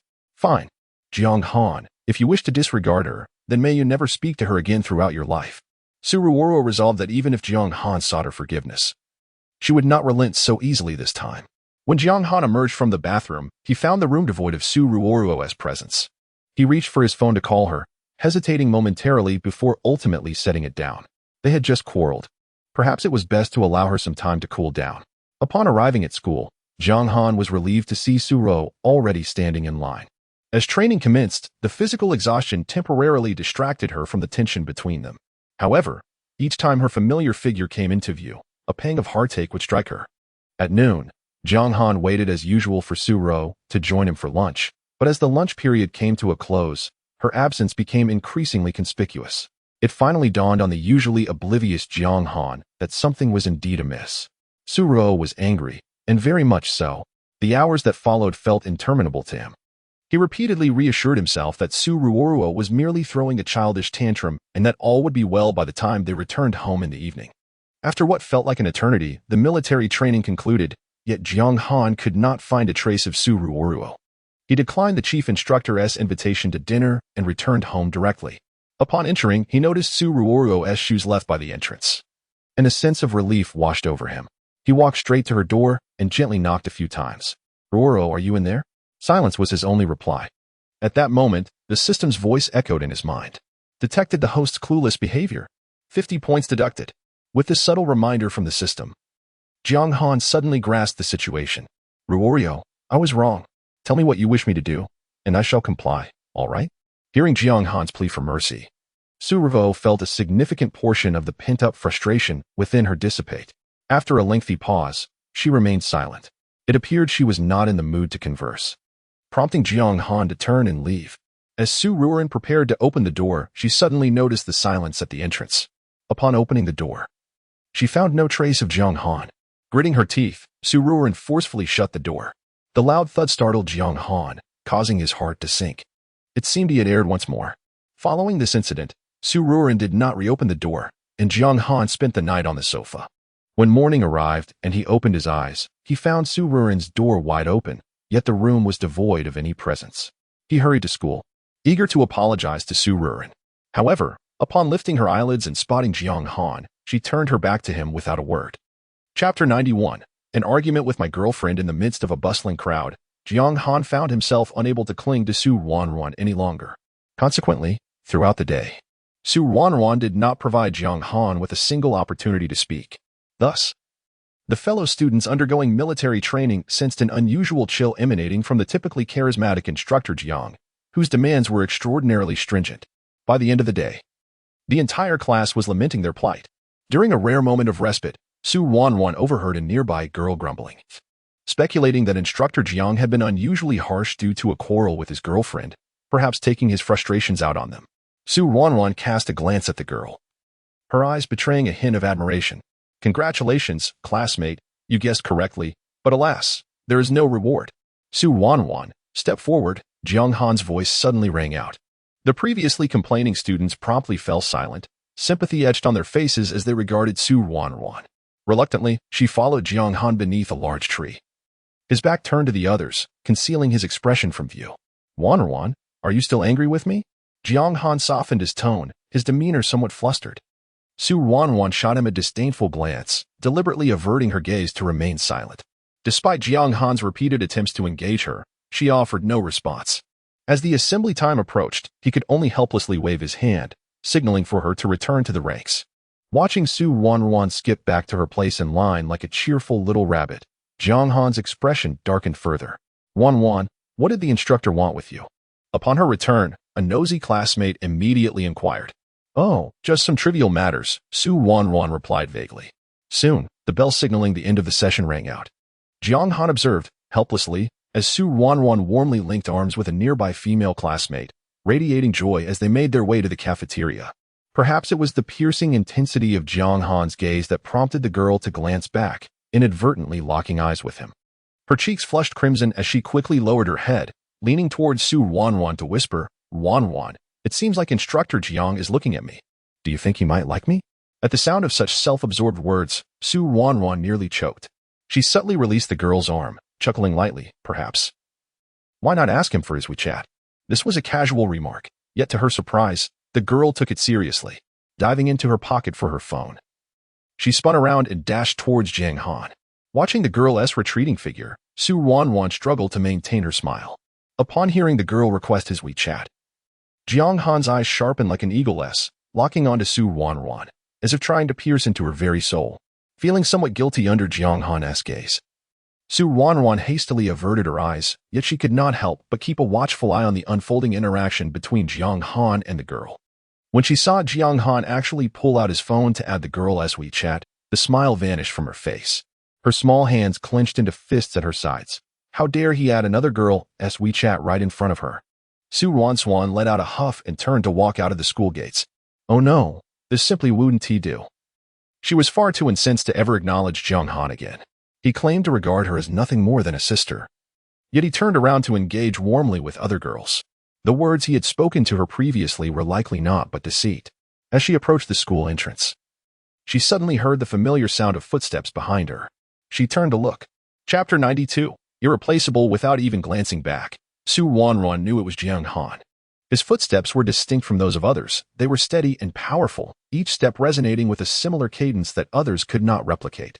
Lost in her thoughts, she suddenly felt her arm being grasped gently yet firmly. Ruanruan, please don't be angry with me. I've told you I'm a bit slow-witted. If I've done something wrong, please teach me, Jiang Han said, releasing her arm and positioning himself in front of her. Ruanruan gazed into Jiang Han's deep, dark eyes, which reflected confusion, sorrow, and a hint of helplessness. She couldn't help but sigh inwardly, wondering if he possessed some sort of mind-reading ability, knowing she was most vulnerable to his demeanor. Yet, recalling that night when she had mustered the courage to hold his hand, only for him to pull away, made her heart ache. To add to her frustration, he had the audacity to engage in a cold war with her. If she simply forgave him now, he would undoubtedly become increasingly audacious in the future. Thus, Ruanruan steeled herself and spoke with a fierce tone, Instructor Jiang, are you attempting to publicly tease a female classmate? She deliberately emphasized the word instructor, causing Jiang Han to look up. Indeed, many classmates were watching them, whispering amongst themselves. Jiang Han stood frozen, uncertain whether to step aside or continue blocking her path. Noticing his hesitation, Ruanruan's anger flared once more. Seizing the moment while he was still dazed, she hastily walked away. Jiang Han watched her retreating figure, filled with confusion. He had sensed a softening in her demeanor just moments ago. How had she transformed back into anger so swiftly? Were the thoughts of a girl truly that inscrutable? Ruanruan bit her lip, cursing Jiang Han internally. You fool, every girl wishes to be the unwavering choice for a boy. Yet, when she had expressed her feelings, he had hesitated. This could only mean that, in his heart, she did not hold such significance. This realization left Ruanruan despondent. What more could she do to make Jiang Han feel that she was indispensable? After a brief moment of indecision, Jiang Han chose to follow her. He worried that Ruanruan might skip lunch out of anger. Given the intensity of their military training, it would be impossible for her to endure the afternoon session without nourishment, considering her physical condition. At that moment, Lu Jiming emerged from the nearby tea shop, holding a cup of milk tea. Upon spotting Ruanruan, his eyes lit up with excitement, much like an exuberant puppy bounding toward her. Ruanruan, what a coincidence. I was just about to say that your morning military training has nearly concluded, and I've brought you a cup of milk tea to quench your thirst. He raised the cup as he spoke. Ruanruan initially intended to decline, but then an idea struck her. She wanted to see Jiang Han's reaction when he witnessed her accepting a drink from another boy. With that thought in mind, she resolutely transformed her intended refusal into an acceptance. Oh, thank you so much. I happen to be quite thirsty. With that, Ruo bestowed a radiant smile upon Lu Jiming, utterly captivating him to the point of disorientation. Although Jiang Han was separated from Ruo by a considerable distance, he attentively absorbed every word exchanged between them. Particularly, witnessing the enchanting smile Ruo directed at Lu Jiming ignited a fervent blaze within his heart. Chapter 93. He was certain he had fallen for her as Ruanruan genuinely reached for the milk tea in Lu Jiming's hand, poised to take a sip. Jiang Han could no longer contain the flames of jealousy igniting within him. He swiftly approached her, closing the distance in mere strides, and without uttering a word, seized the cup from her grasp, inserted a straw, and gulped down nearly half of it in one go. Lu Jiming instantly recognized Jiang Han as the individual who had intervened during the incident on the playground with Ruanruan. As the saying goes, when rivals meet, tensions rise palpably. Their gazes clashed in the air, and an unmistakable tension began to saturate the atmosphere. My apologies. I was simply parched and could not resist drinking without your consent. If it bothers you, I would be more than willing to purchase another for you, Jiang Han said, his eyes softening as he turned to Ruanruan. She struggled to suppress a smile, fighting against the urge to laugh. How infuriating. Jiang Han claimed he didn't tea like her, yet he grew jealous over her merely preparing to drink someone else's milk tea. If there were to be any further intimate exchanges, he might just lose his composure entirely. Reflecting on her own recent turmoil, Ruo found herself whimsically wishing for Jiang Han to experience a taste of such emotions. Ignoring him, she redirected her attention to Lu Jiming, suggesting that since instructor Jiang was thirsty, he might as well enjoy the milk tea, and they could simply procure another from the tea shop. Lu Jiming eagerly agreed, relishing the opportunity to spend more time with Ruanruan. Indeed, it was my oversight. I should have brought an extra cup. However, this may work out better, as the one I purchased might not suit your taste. Let us go to the tea shop, and you can choose for yourself, he replied. As he listened to their casual conversation, Jiang Han felt a throbbing sensation in his forehead, convinced that Ruanruan was deliberately provoking him, eager to witness his exasperation. Very well, Ruanruan responded, genuinely preparing to accompany Lu Jiming to the nearby tea shop. At that moment, Jiang Han felt as though something within him had erupted. He no longer required to consult Zheng Kunyang. Jiang Han was unequivocally certain that he had indeed fallen for Ruanruan, and even more deeply than he had anticipated. The mere thought of her potentially being with another man sent a wave of heartache crashing over him, rendering him breathless. The engagement had originally been arranged by their forebears. Although he had harbored feelings for that girl during his youth, he now recognized that the sensation he felt for Ruanruan was entirely distinct. Moreover, it was likely that the other girl had long forgotten him and had moved on to someone else. Thus, Jiang Han firmly resolved that even if they were to marry, a union devoid of love could never yield happiness. His heart had only enough space for Ruanruan. No one else could possibly fit within it.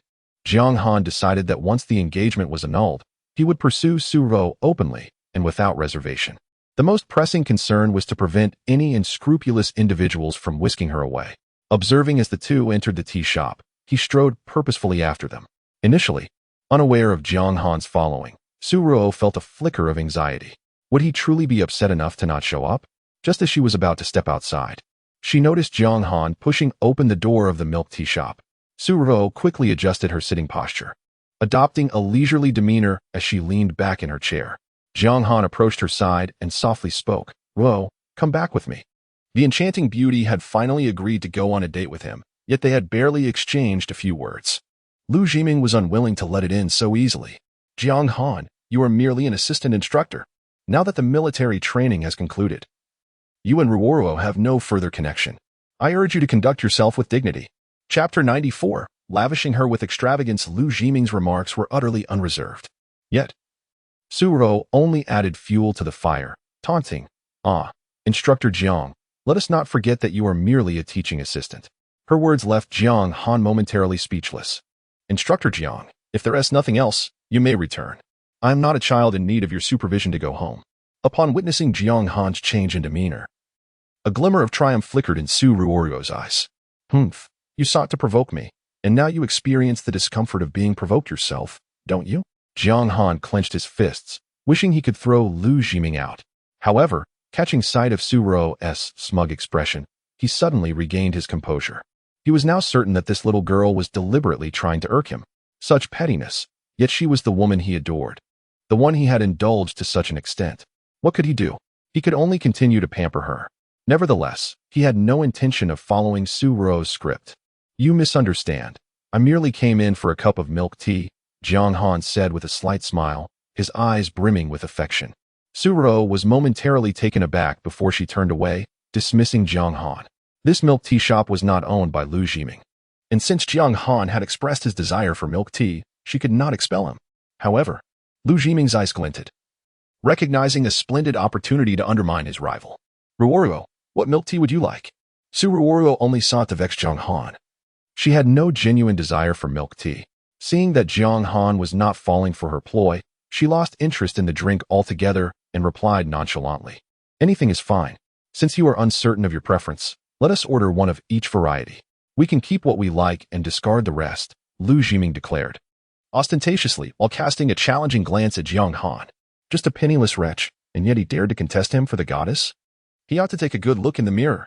He needed Su Ruanruan to realize that aside from his marginally superior appearance, Jiang Han was lacking in every other aspect. The milk tea shop boasted dozens of varieties, some of which were particularly expensive. Ordering one of each would likely run into 5 figures. Other patrons in the shop looked on with envy at Su Ruanruan. Being attractive certainly had its perks. A full suite of milk tea was an extravagant treat indeed. To think, these two seemed quite compatible, one onlooker remarked. If I had a boyfriend who pampered me like that, I wouldn't mind gaining 10 pounds. Hearing the chatter around him, Jiang Han, who had initially maintained his composure, was fuming. How could these people be so blind? What did they mean by compatibility? Where was the compatibility? Apart from the diverse selection of milk tea, he saw no other common ground. Buying a full suite of drinks was hardly a feat worthy of admiration if he had the means. He would purchase the entire shop for Ruanruan. With this thought, Jiang Han abruptly stood up, striding toward the counter. Could you kindly summon your manager? I have a matter to discuss. Lu Jiming had been attentively observing Jiang Han's actions. Upon hearing that Jiang Han intended to seek out the shop owner, he could not help but scoff. What do you need the owner for? Are you planning to purchase this establishment? With your means? Can you even afford it? Jiang Han glanced at him briefly and replied in a calm tone, as long as Ruo likes it, acquiring it is certainly within the realm of possibility. Chapter 95. Acquire it and gift it to her. You must be jesting, Lu Jiming scoffed. Who doesn't know that milk tea shops near universities are lucrative ventures? Not to mention, the rent for such prime real estate is quite a hefty sum each month. And let us not even discuss the franchise fees and various other expenses. Su Ruanruan merely intended to provoke Jiang Han. She never truly wished for him to purchase the milk tea shop. Jiang Han, what madness has possessed you? Who said anything about buying me a milk tea shop? She glared at him. I am not mad. I am quite serious. If it pleases you, I shall acquire it for you. Do not fret about my finances. While my funds may be limited, they are sufficient to procure this modest establishment, he assured.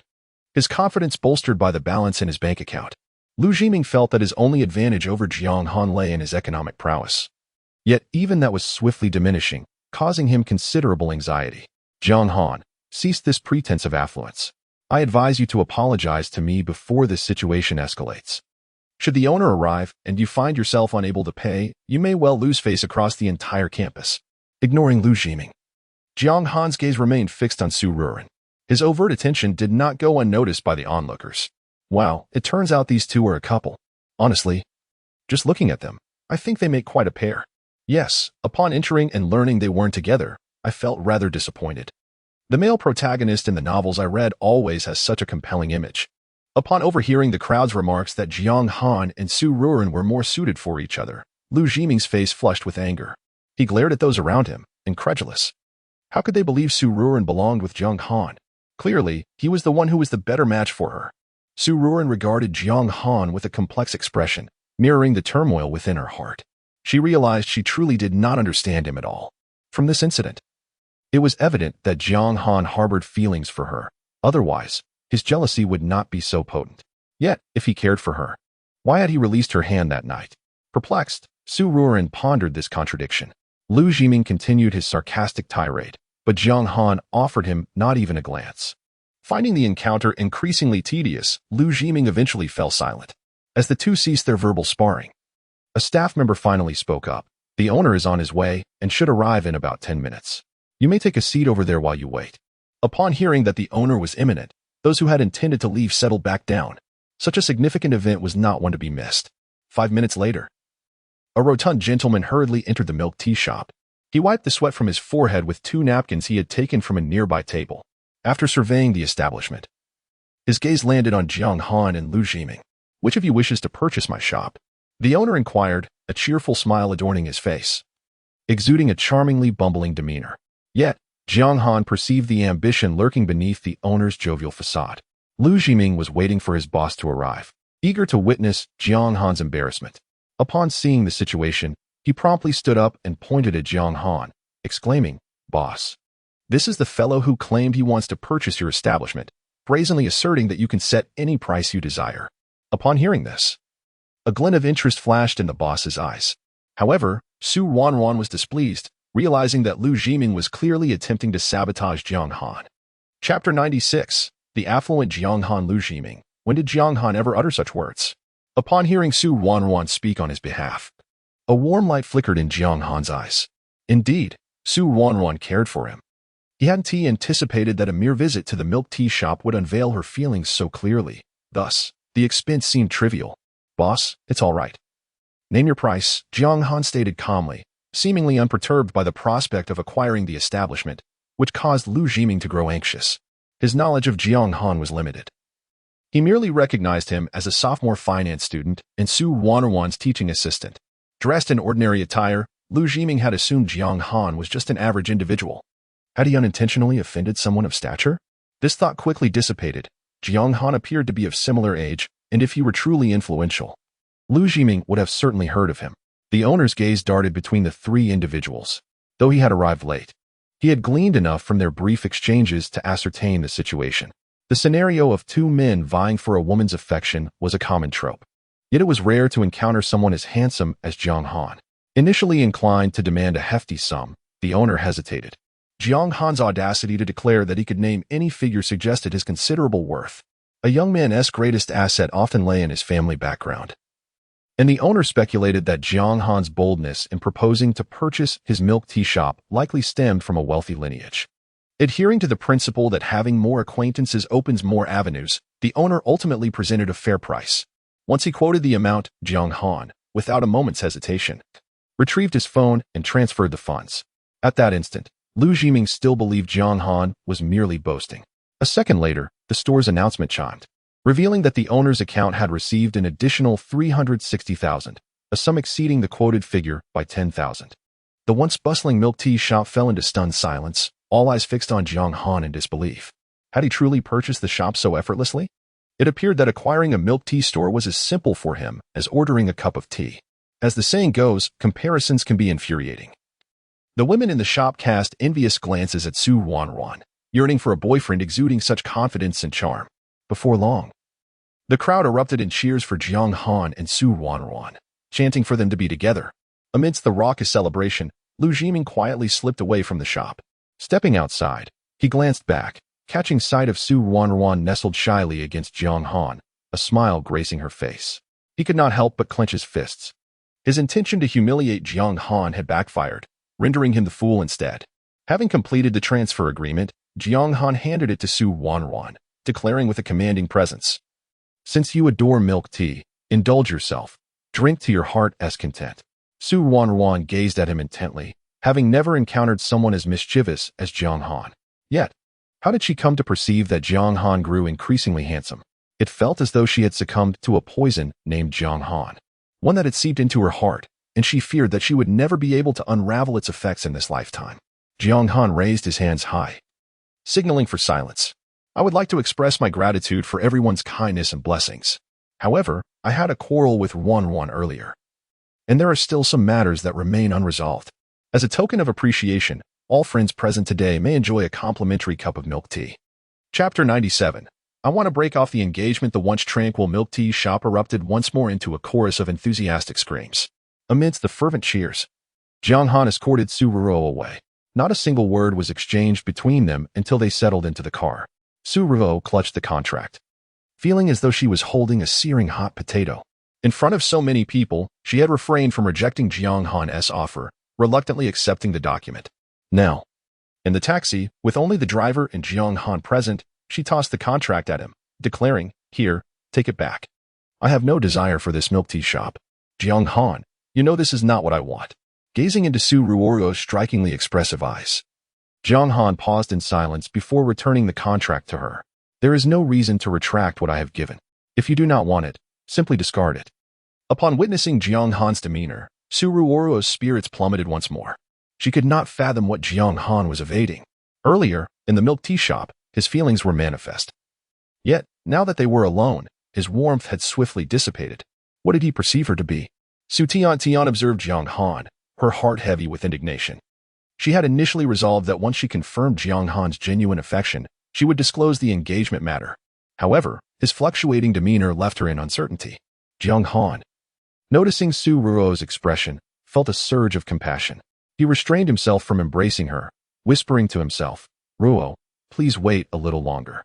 Once I resolve this engagement matter, I will pursue you wholeheartedly."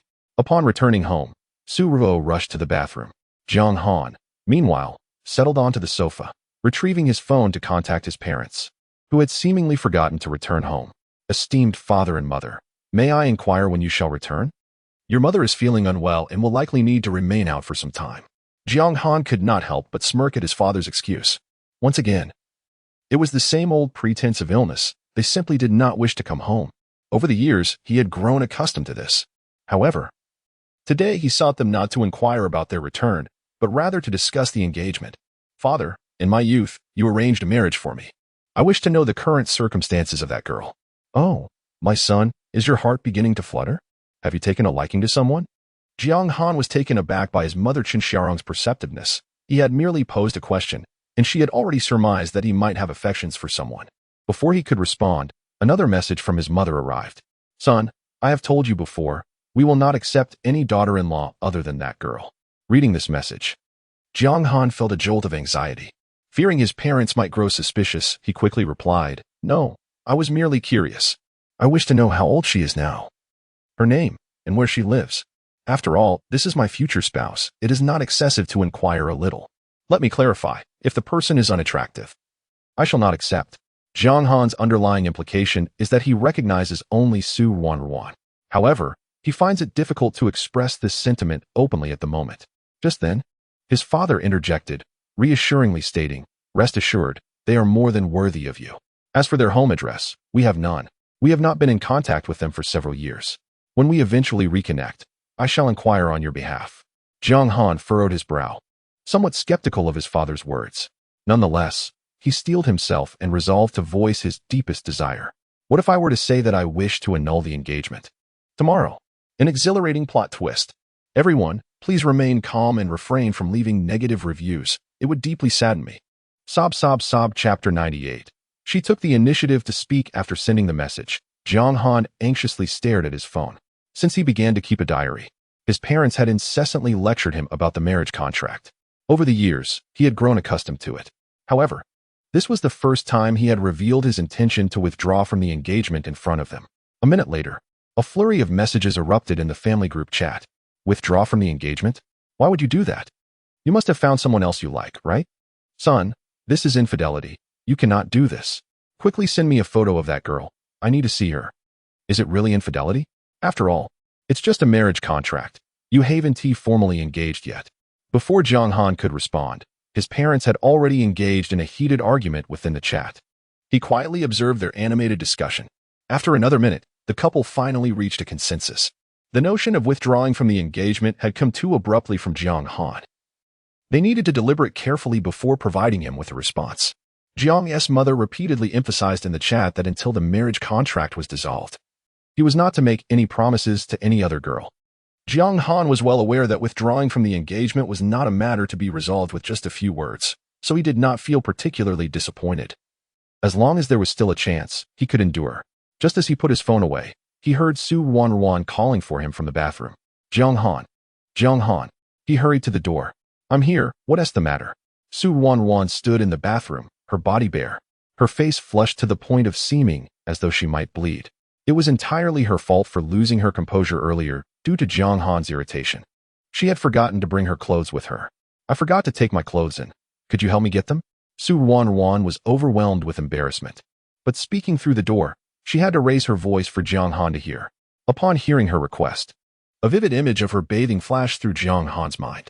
The scene was so intoxicating that he felt as though he might nosebleed. When there was no reply from outside, Ruanruan had to muster her courage to repeat her request. Despite being in a cold war with Jiang Han, she had taken the initiative to ask for his assistance. Realizing this, Jiang Han responded affirmatively and turned to head to Ruanruan's room. Upon opening the wardrobe, he found her clothes meticulously organized. Nightgowns hung on one side, while at the bottom of the wardrobe lay her undergarments and delicate shorts. As he gazed at those items, he felt a rush of blood surge from his feet to his head. Although there was no one present, he still felt an overwhelming heat. He casually grabbed a set of undergarments and shorts, wrapping them tightly in a nightgown, and approached the bathroom door. He gently knocked, and the door opened a crack.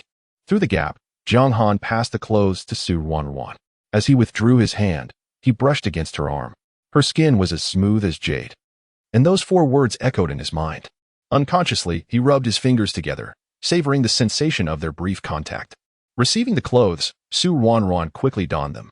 Upon opening the door, Jiang Han found himself face to face with Ruanruan, both of their gazes locking in an unexpected moment that caused their cheeks to flush simultaneously. Why are you still standing here? Ruanruan's voice, soft and gentle as if it could flow like water, hinted at her recent bath. Jiang Han swallowed nervously, his response stammering, I was just about to go to the kitchen for some water. The water dispenser was conveniently located in the living room, yet Ruanruan, seemingly lost in thought, shot him a glare before hastily retreating to her room and closing the door behind her. Chapter 99. Surprise. The parents have returned. Jiang Han felt somewhat embarrassed, akin to the sensation of being caught in a misdeed. Once his emotions settled, he approached Ruanruan's door and gently called out, Ruanruan, come out for a meal before you sleep. Otherwise, you won't be able to endure the afternoon training. At that moment, Ruanruan, seated on her bed, flushed upon hearing Jiang Han's voice. The thought that her intimate garments had been touched by Jiang Han's large hands made her face burn even hotter. That mischievous Jiang Han must have done it on purpose. She had merely intended to ask him to fetch her a nightgown, but he had been so thoughtful, bringing not only the sleepwear, but also her personal items. Oh no. Just thinking about it made her feel utterly mortified. Ding dong. Suddenly, Jiang Han's phone chimed, a special ringtone he had set for Ruanruan. Upon opening the message, he found her request to deliver her lunch to the door, as she planned to eat in her room. Jiang Han complied, placing the meal at her doorstep along with a bottle of water. After completing this task, he returned to his own room. As soon as he closed his door, Ruanruan's door swung open, and Jiang Han realized with a start that she must be feeling shy. A smile crept onto his face as he recalled the earlier events. Meanwhile, 1,000 miles away, Jiang's father and mother had purchased their tickets home. Are you truly planning to return without informing Jiang Han? Jiang's father expressed his unease, sensing something amiss about their decision. Jiang's mother shot him an exasperated glance, insisting, of course. We must catch our son off guard. That rascal must have secretly found a girlfriend. Otherwise, why would he suddenly mention breaking off the engagement? Jiang's father, unable to argue with Jiang's mother, raised his hands in surrender before she could voice further objections. All right, I'll go along with you. I just hope that when our son sees us, it will be a surprise rather than a shock. That sentiment applies to us as well, Jiang's mother added, fully aware of her son's temperament. Jiang Han was known for his calm disposition, living life in a rather laid-back manner. This was the first time Jiang's mother had witnessed him care so deeply for someone. Whether for the sake of an agreement made decades ago or for her son's well-being, she felt it was her duty to safeguard Jiang Han. As the plane ascended into the clouds, Jiang Han and Ruanruan had already returned to school to begin military training. News of Jiang Han's extravagant expenditure on a milk tea shop to win a smile from his beloved had spread throughout the campus. Both Ruanruan and Jiang Han were already prominent figures within the school, and with this revelation, they became the headline news. Upon entering the campus, Jiang Han and Ruanruan sensed the peculiar glances directed their way. "Oh, Ruanruan, are you deliberately toying with me? Knowing full well that Instructor Jiang has affections for you, you still dare to encourage me to approach him for his WeChat." As Ruanruan arrived at the playground, she was suddenly enveloped in an enthusiastic embrace by a female classmate. The overwhelming pressure against her chest nearly left Ruanruan breathless. "Let go of me. I'm suffocating," she exclaimed. "Serves you right," came the response. "I knew it. With such a stunning beauty like you standing beside me, how could he possibly take an interest in me? So, you've had a quarrel and decided to use me as a pawn. Haven to you?" Chapter 100. Pushed into his embrace. "No. We are indeed not in a romantic relationship at the moment," Ruanruan stated, her voice laden with difficulty. Wang Shiqi's immediate reaction was one of disbelief. However, upon observing Ruanruan's earnest expression, she reconsidered and leaned closer, whispering, "Is that so? I was under the impression that you two were already together. Are you suggesting that he is willing to buy you a milk tea shop yet refrains from confessing his feelings?" "Yes. At times I feel he may have affections for me, yet at other moments, I am left questioning whether he truly cares," Ruanruan confessed, unable to restrain her innermost thoughts in the presence of a kindred female friend. Wang Shiqi had never encountered such a contradictory person before. Her mind wandered to a recent novel she had read, and a playful idea took root. Could it be that Instructor Jiang is actually attracted to men and is using you as a decoy? Ruanruan was momentarily taken aback, her astonishment evident. "Are there any male friends he is particularly close with?" Wang Shiqi continued. Ruanruan was aware of a few, but she realized that if such information were to leak, Jiang Han's reputation would be irrevocably tarnished. She hastily shook her head, asserting, "No, I am certain that Jiang Han is interested in women," before Wang Shiqi could respond further. The instructor's whistle pierced the air, prompting them to promptly align in formation. Compared to the morning's tempestuous downpour, the afternoon's military training unfolded under a serene sky. Over the course of 4 hours, their line was allowed 5 breaks, eliciting envious glances from the other groups. With a single whistle, the afternoon training concluded. Just as Ruanruan relaxed her body, she felt an arm drape over her shoulder. She looked up to meet Wang Shiqi's mischievous grin. "Ruanruan, don't you think today's training was so easy because you reconciled with Instructor Jiang?" Ruanruan remained silent. Though she harbored similar thoughts, she could not voice them. Wang Shiqi, undeterred, continued her self-dialogue. "I am convinced that is the case. Ruanruan, for the sake of our future happiness, please whisper sweet nothings to Instructor Jiang. A little charm might go a long way. Perhaps if you sneak a kiss or a hug when the opportunity arises, he may be in a better mood. And our training will be all the more enjoyable." Wang Shiqi's enthusiasm only deepened Ruanruan's blush. Her mind began to conjure images of stealing kisses from Jiang Han. Before she could shake off the daydream, an unexpected force propelled her forward, landing her directly into a sturdy and broad embrace. With her eyes closed, she could distinctly detect Jiang Han's scent enveloping her, causing her cheeks to redden even further. Wang Shiqi boldly waved at Jiang Han, exclaiming, "Instructor, I have returned your little sweetheart to you, and I hope you will go easy on us tomorrow." Before Jiang Han could utter a word, she dashed away. Upon recalling the term little lover that Wang Shiqi had just uttered, Jiang Han felt his ears involuntarily flush with warmth. He coughed lightly, suddenly finding those 3 words rather melodious. Although the military training had concluded, the playground remained bustling with activity. Struggling to suppress his emotions, Jiang Han gently pushed Ruanruan away. "It's getting late. Let us return home," he said, deliberately walking ahead of Ruanruan as if to create some distance.